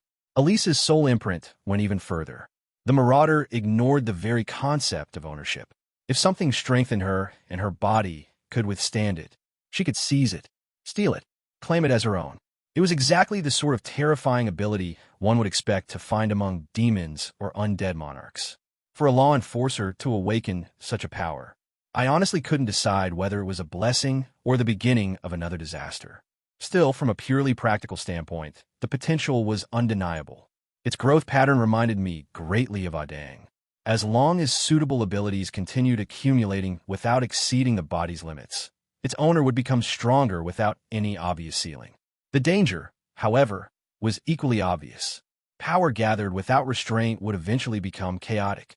Too many incompatible abilities would only destroy the foundation supporting them. For that reason, I gave Elisa a single instruction. She was not to use the Marauder recklessly. She accepted immediately, too readily. That was exactly what made me uneasy. Advancing into the legend realm greatly accelerated the body's recovery. Only 2 days after regaining consciousness, Elisa insisted on returning to work. Considering the mountain of official documents piling up from Sulphur Mountain City, I conducted several examinations myself. Her condition could hardly be described as healthy. It was absurdly healthy. Every indicator surpassed normal standards by a ridiculous margin. Finding no legitimate reason to refuse, I reluctantly approved her return. Everything quickly resumed as before. She organized intelligence reports, handled official correspondence, managed administrative affairs with her usual frightening efficiency. She was calm, cold, perfect, and that was precisely the problem. Nothing had changed, not even the slightest bit. I had dealt with enough soul imprints to know that was impossible. Soul imprints did not merely grant power. They subtly reshaped their owners. Adam became increasingly stubborn after awakening the indestructible phoenix. Margaret gradually distanced herself from worldly affairs after obtaining the Corridor of Time, viewing history more as an observer than a participant. Shuity's steel heart. Well, his case hardly required further explanation. Even order-aligned imprints inevitably influenced personality. Chaos-aligned ones were far more extreme. By every calculation, Elisa should have changed. Yet she hadn't. Or perhaps, she had changed in a way I simply couldn't perceive. That calm expression of hers felt less like tranquility and more like still water hiding an abyss beneath its surface. The feeling was unpleasant, like a massive boulder suspended directly overhead. You knew it would eventually fall. The only uncertainty was when. Unfortunately, I had no time to dwell on it. The auction was drawing near. Ever since the Eternal Night Scepter had entered Vance City 1 month ago, the outcome had already been decided. Sooner or later, this city would become a battlefield. The city of Platinum, a metropolis that had stood proudly for thousands of years, was no longer the prosperous city it had once been. Endless flames crept through its ancient streets like living creatures, swallowing every landmark they encountered. The monuments that had borne witness to countless generations, the buildings that carried the scars of history, and the treasures accumulated over millennia were all reduced to fuel for the inferno. To those who had already surrendered themselves to bloodlust, history was nothing more than another thing to burn. Above the city, dragons, demons, and angels filled the heavens with battle. Dragon breath and divine radiance crossed one another in the air, while white-winged angels, their eyes already reddened by slaughter, descended like executioners. They struck down every trace of what they deemed evil, regardless of whether their victims had been ordinary civilians only moments before. Panic spread through Vance faster than the fire itself. Rumors multiplied with astonishing speed, each more terrifying than the last. Some claimed that High Priestess Kaja had been assassinated and the Dark Elves had descended into madness. Others insisted that the Beastman army had stormed into the city and begun slaughtering every Dark Elf they found. Still others swore they had witnessed gold dragons and heavenly angels descending from the surface, convinced that the gods of order had finally decided to purge the entire underground world. Whether those stories were true no longer mattered. Fear had already become the strongest weapon.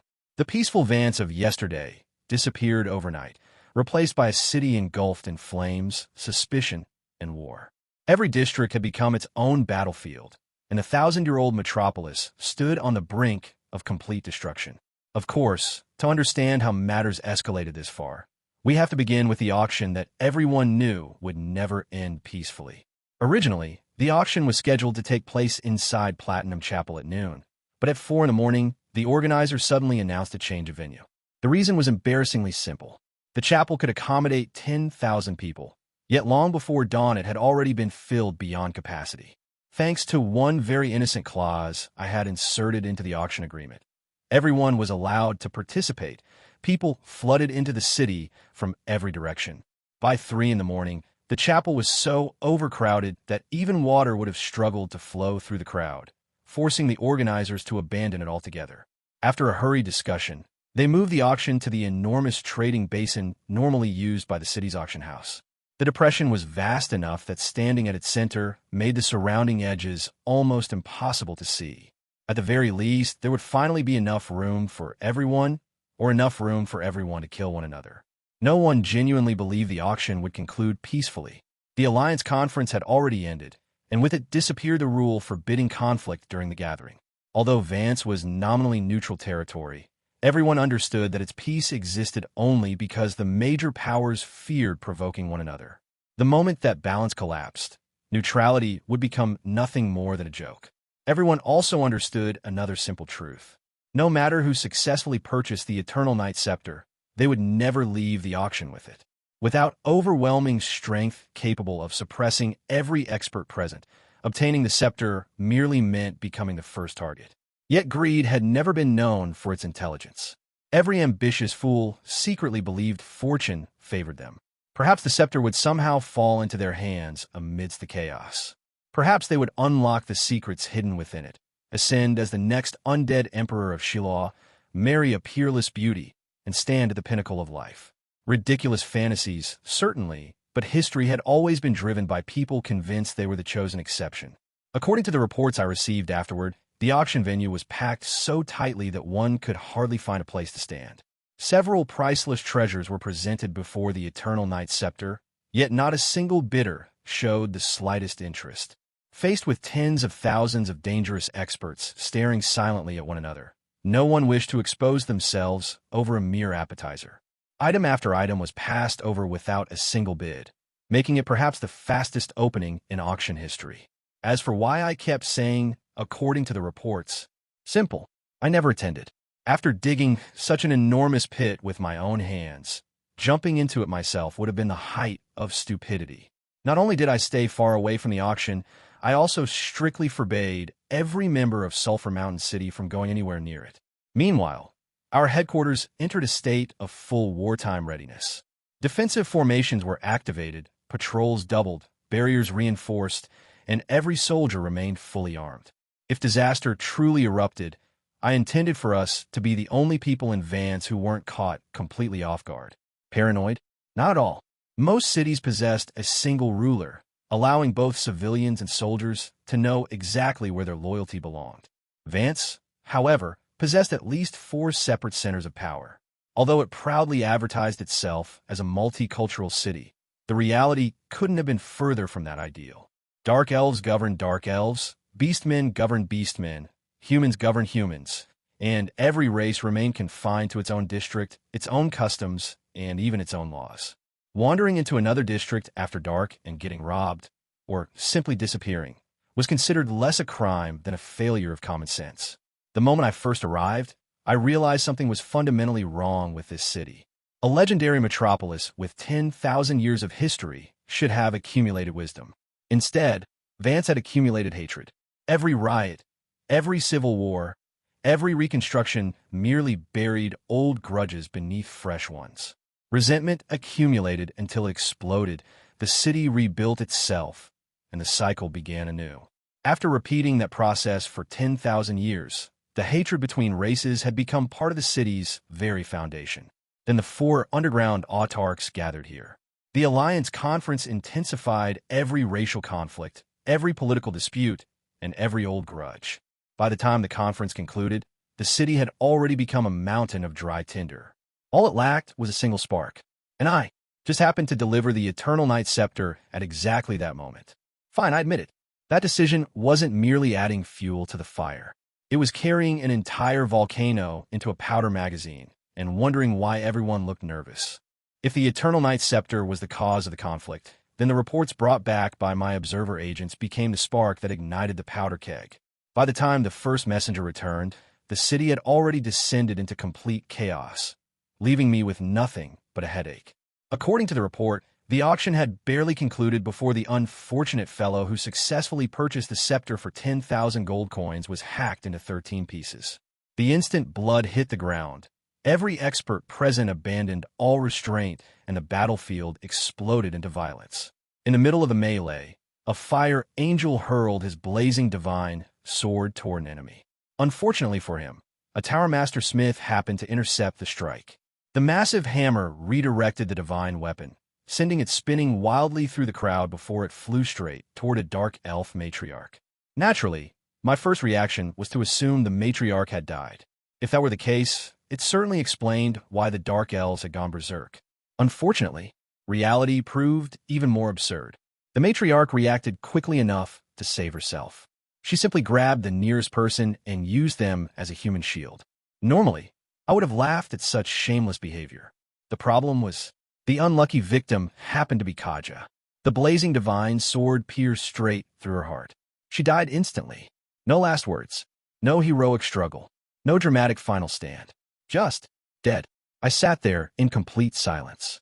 Kaja, the nominal leader of every dark elf in the underground world. Lorcie's secret child, an underground autarch, killed because someone else decided she looked more suitable as a shield. If I removed my mask at that moment, everyone would probably have seen the most bewildered expression of my entire second life. I had repeatedly warned my so-called allies that the auction would become a battlefield. Unfortunately, expecting politicians to follow advice was about as realistic as expecting Adam to think before acting. The observer misunderstood my silence as a question and immediately continued his report. Kaja had actually brought the legendary Nine-Serpent Spear, the semi-god weapon personally bestowed by Lorsi, intending to guarantee her own safety during the inevitable chaos. Instead, she became the first casualty. Even worse, once the surrounding experts recognized the spear, another bloody battle erupted over possession of the divine weapon. Countless people died fighting over it before Kaja's corpse had even gone cold. I honestly didn't know whether to laugh or sigh. I had predicted chaos. I had predicted bloodshed. I had even predicted the possibility of one or two major figures falling. I had never predicted Kaja would die because another matriarch used her as a disposable meat shield. Sometimes reality possessed a sense of humor that even I couldn't match. Unfortunately, the consequences were anything but amusing. Kaja wasn't merely another underground autarch. She was Lorsi's chosen child. According to Dark Elf traditions, the death of someone with that status demanded blood. Lots of blood. The matriarchs would never quietly wait for divine punishment to descend from the heavens. They preferred delivering sacrifices personally, considering there were hundreds of thousands of dark elves inside Vance. The thought alone made my scalp tingle. If every one of them entered a frenzy simultaneously, rebuilding the city afterward would become completely unnecessary. There simply wouldn't be anything left to rebuild. While I was still digesting the news, another report arrived. This one proved even stranger. The matriarch responsible for Kaja's death belonged to the Siphon family of Morseblight City. Lorsi's curse descended immediately. Every Siphon priestess transformed into monstrous spiders, throwing the first family into instant chaos. Only one exception remained: Victoria. Before I could finish processing that information, Elisa quietly stepped forward. Victoria had already sent us a formal request for assistance. Since nearly every senior member of the Siphon family had either died or transformed, she had unexpectedly become the highest-ranking priestess, still retaining her elven form. According to Dark Elf law and Lorsi's customs, she now possessed a legitimate claim to inherit the position of matriarch. In exchange for Sulphur Mountain City's military support, Victoria promised substantial concessions. Frankly speaking, the offer was generous enough to tempt anyone. Supporting her meant gaining a friendly city neighboring Sulphur Mountain City. Strategically, refusing would be foolish. Yet instead of answering immediately, I remained silent. The issue troubling me wasn't Victoria. It was history itself. Kaja's death. Victoria's sudden rise. Everything was beginning to resemble the future I remembered. Had history truly corrected itself? Was the rise of the Dark Elf Queen inevitable regardless of what I did? Had every scheme, every calculation, every sacrifice accomplished nothing more than delaying the unavoidable? For a brief moment, exhaustion unlike anything I had ever experienced spread through my soul. If every road eventually led to the same destination, then what was the point of continuing to struggle? Fortunately, before that dangerous thought could take root, a familiar voice quietly interrupted my thoughts. Elisa rarely displayed concern. Seeing genuine worry appear in her usually calm eyes immediately snapped me back to reality. That had been far too close.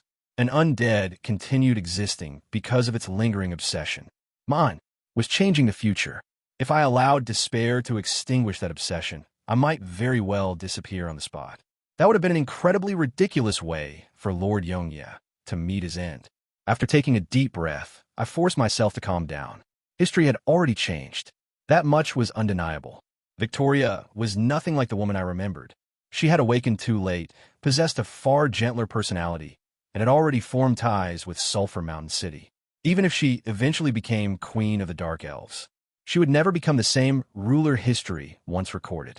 Besides, with my support alone, conquering every Dark Elf city within 10 years remained impossible. Perhaps Victoria simply wasn't destined to live an ordinary life. If so, then having a matriarch, and perhaps one day even a Dark Elf Queen, friendly towards Sulphur Mountain City and willing to coexist peacefully with the surface, sounded far more beneficial than disastrous. Having reached that conclusion, I finally nodded. Supporting Victoria was, without question, the correct choice. I immediately instructed Elisa to accept her proposal, dispatch personnel to secure the remaining influence of the Siphon family, and withdraw immediately if the situation deteriorated. Once matters stabilized, Sulphur Mountain City would formally assist Victoria in consolidating control over Morseblight City. As an afterthought, I also picked up my pen and quickly wrote a short personal letter. Some advice could only be delivered directly from one conspirator to another. The note I sent with Elisa wasn't some ingenious master plan. It was merely another layer of insurance against a certain troublesome individual. Victoria, there are some things I shouldn't say, yet remaining silent would only make me worry about your future. You were transformed into a woman through divine punishment. As a priestess, you should understand better than anyone that a divine punishment embodies the will of a true god. To remove, it would be no different from slapping your goddess across the face. Lorcy has never been known for mercy, so think carefully before acting. That is all I will say. Take care. Everyone knew how desperately Victoria wanted the belt of Edwina. Although she herself was gentle by dark elf standards, the infamous reputation of Lorcy's priestesses made others instinctively wary of her. Besides, she was still little more than an inexperienced girl. For Crow's sake, I need another safeguard. If Victoria believed reclaiming her original gender might provoke Lorcy herself, she would likely suppress that temptation, no matter how great it became. Naturally, reality was never as absolute as the letter implied. Everything I wrote was technically true. Removing a genuine divine punishment could indeed invite a god's wrath. If someone freed a criminal personally condemned by a deity, being struck by heavenly judgment immediately afterward would hardly be surprising. The problem was that Lorcy wasn't exactly a conventional goddess. Unlike most deities who treated divine punishment with caution lest an innocent become collateral damage, Lorcy handed them out with astonishing enthusiasm. She descended upon dark elf cities whenever the mood struck, punished people as casually as summer rain, and disappeared just as quickly afterward. By now, she had probably forgotten half the people she had cursed. Personally, I doubted she would even notice if one of those punishments vanished. Still, none of that appeared in my letter. Instead, I simply omitted one rather crucial detail. That Lorcy was a unique exception. Individually, every statement I made was true. Placed together, however, they became one enormous lie. A useful lesson I had picked up from the professional swindlers back in the underground prison. I doubted Victoria would see through it. To a priestess, the will of her goddess was absolute. She knew what divine punishment represented, yet there existed no scripture explaining how to remove one safely. Such knowledge itself bordered on blasphemy. In truth, I was helping both of them. Victoria intended to return to dark elf society eventually, and for someone living among the dark elves, remaining female was infinitely preferable. Male dark elves possessed little more status than valuable livestock. Sigh. Keeping those two from destroying each other's lives was far more exhausting than fighting undead lords. I really deserved a commemorative plaque. Outstanding employer of Sulphur Mountain City. 10 years of selfless service. Not long after Elisa left, cheerful female laughter drifted in through the window, accompanied by the collective sighs of disappointed men. Apparently, some piece of good news had already spread throughout the headquarters. As for me, I calmly added another topic to next week's lecture. The importance of healthy romantic preferences in maintaining social stability. Whether anyone actually listened was another matter entirely. While the outside world descended into complete chaos, I remained buried beneath mountains of reports inside my office. Elisa moved silently between departments, placing document after document onto my desk for final approval. The situation deteriorated by the hour. Kaja's death had driven the dark elves into a frenzy. Desperate to appease Lorcy's wrath, they had begun harvesting fresh sacrifices and souls indiscriminately. Whatever alliance we once shared with them had effectively ceased to exist. Meanwhile, the Dragon Queen and the Lion King had both suffered heavily at our hands. Neither possessed the temperament to quietly swallow such humiliation. Sooner or later, the fire's consuming vance would spread to us. Fortunately, we had prepared for this long ago. Our defenses were fully activated. Every combat unit stood ready, and each contingency plan had already been assigned. The only thing left was to survive long enough to become one of the winners. If we intend to remain an autarch for the next decade, I murmured while signing the final deployment orders. Then we don't merely have to win this war. We have to win it decisively. With that decision made, I nodded toward the room's hidden trump cards, silently signaling them to prepare. Just as I was about to leave myself, another thought surfaced. Kaja, more specifically, her corpse. To most people, it was simply the remains of a fallen leader. To a necromancer, however, it was an unparalleled treasure. Kaja carried the blood of Lorsi herself. Although she hadn't reached the realm of a true god, her body still possessed divine lineage. If I obtained those remains, I was confident I could create an undead lord worthy of standing beside the 7 original sins. Naturally, I immediately asked our observer agents about its whereabouts. The answer stunned me. The corpse had vanished. The dark elves themselves were searching frantically, yet no one had found even the slightest trace. It had disappeared as though it had simply stood up and walked away. I instinctively dismissed the report. A corpse walking away on its own? Ridiculous. Then a possibility surfaced, and the amusement vanished from my face. No, for someone else, such a thing would have been impossible. For her, unfortunately, it was entirely possible. The moment I heard the report, an unpleasant possibility surfaced in my mind. Wasn't I planning to make a corpse walk on its own through necromancy? If I could think of such an idea, then another necromancer certainly could. There were several undead lords gathered in Vance, but most of the lower-ranked senators lacked either the ability or the vision to make proper use of a priceless vessel like Kaja's.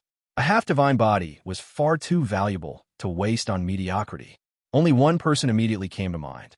The third senator, the Queen of Banshees, Harlois. Now, that would be troublesome. Among the undead senators, rankings generally reflected strength. Yet everyone knew the top 3 occupied an entirely different realm. The remaining senators existed almost as supporting cast, preventing those 3 monsters from appearing even more untouchable than they already were.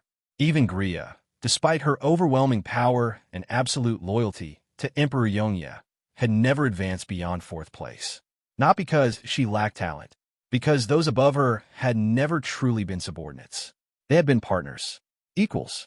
That distinction alone revealed just how terrifying they were. All 3 had walked the world long before Yongya rose to prominence. Harlois, in particular, possessed an absurd pedigree. She had once been the princess of the ancient High Elf Empire, not one of the fragmented kingdoms that survived into modern history, but the original empire that had dominated nearly 70% of the continent during the Age of the Elves. Scholars had once called her the Omniscient One, a title earned through unparalleled mastery of magic rather than empty praise. Ironically, the only reason she remained 3rd instead of higher was because she had lost her original body during the undead calamity.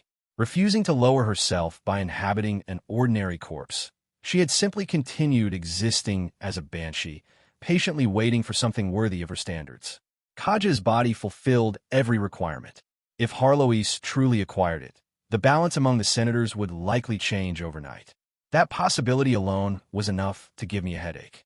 Fortunately, or perhaps unfortunately, our observer network had already been watching for signs of her arrival. Half a month earlier, travelers across Vance had begun reporting an ancient melody drifting through the night. No one ever found the singer. The song itself, however, was unmistakable. The Sunset of the Gods, an epic composed during the High Elf Empire. Harlois' signature. The reports had convinced many that 6 undead senators had entered Vance, although only 5 had publicly revealed themselves. The missing one had always been presumed to be the elusive Queen of Banshees. I muttered the conclusion almost unconsciously. If it's really Harlois, then things just became far more complicated.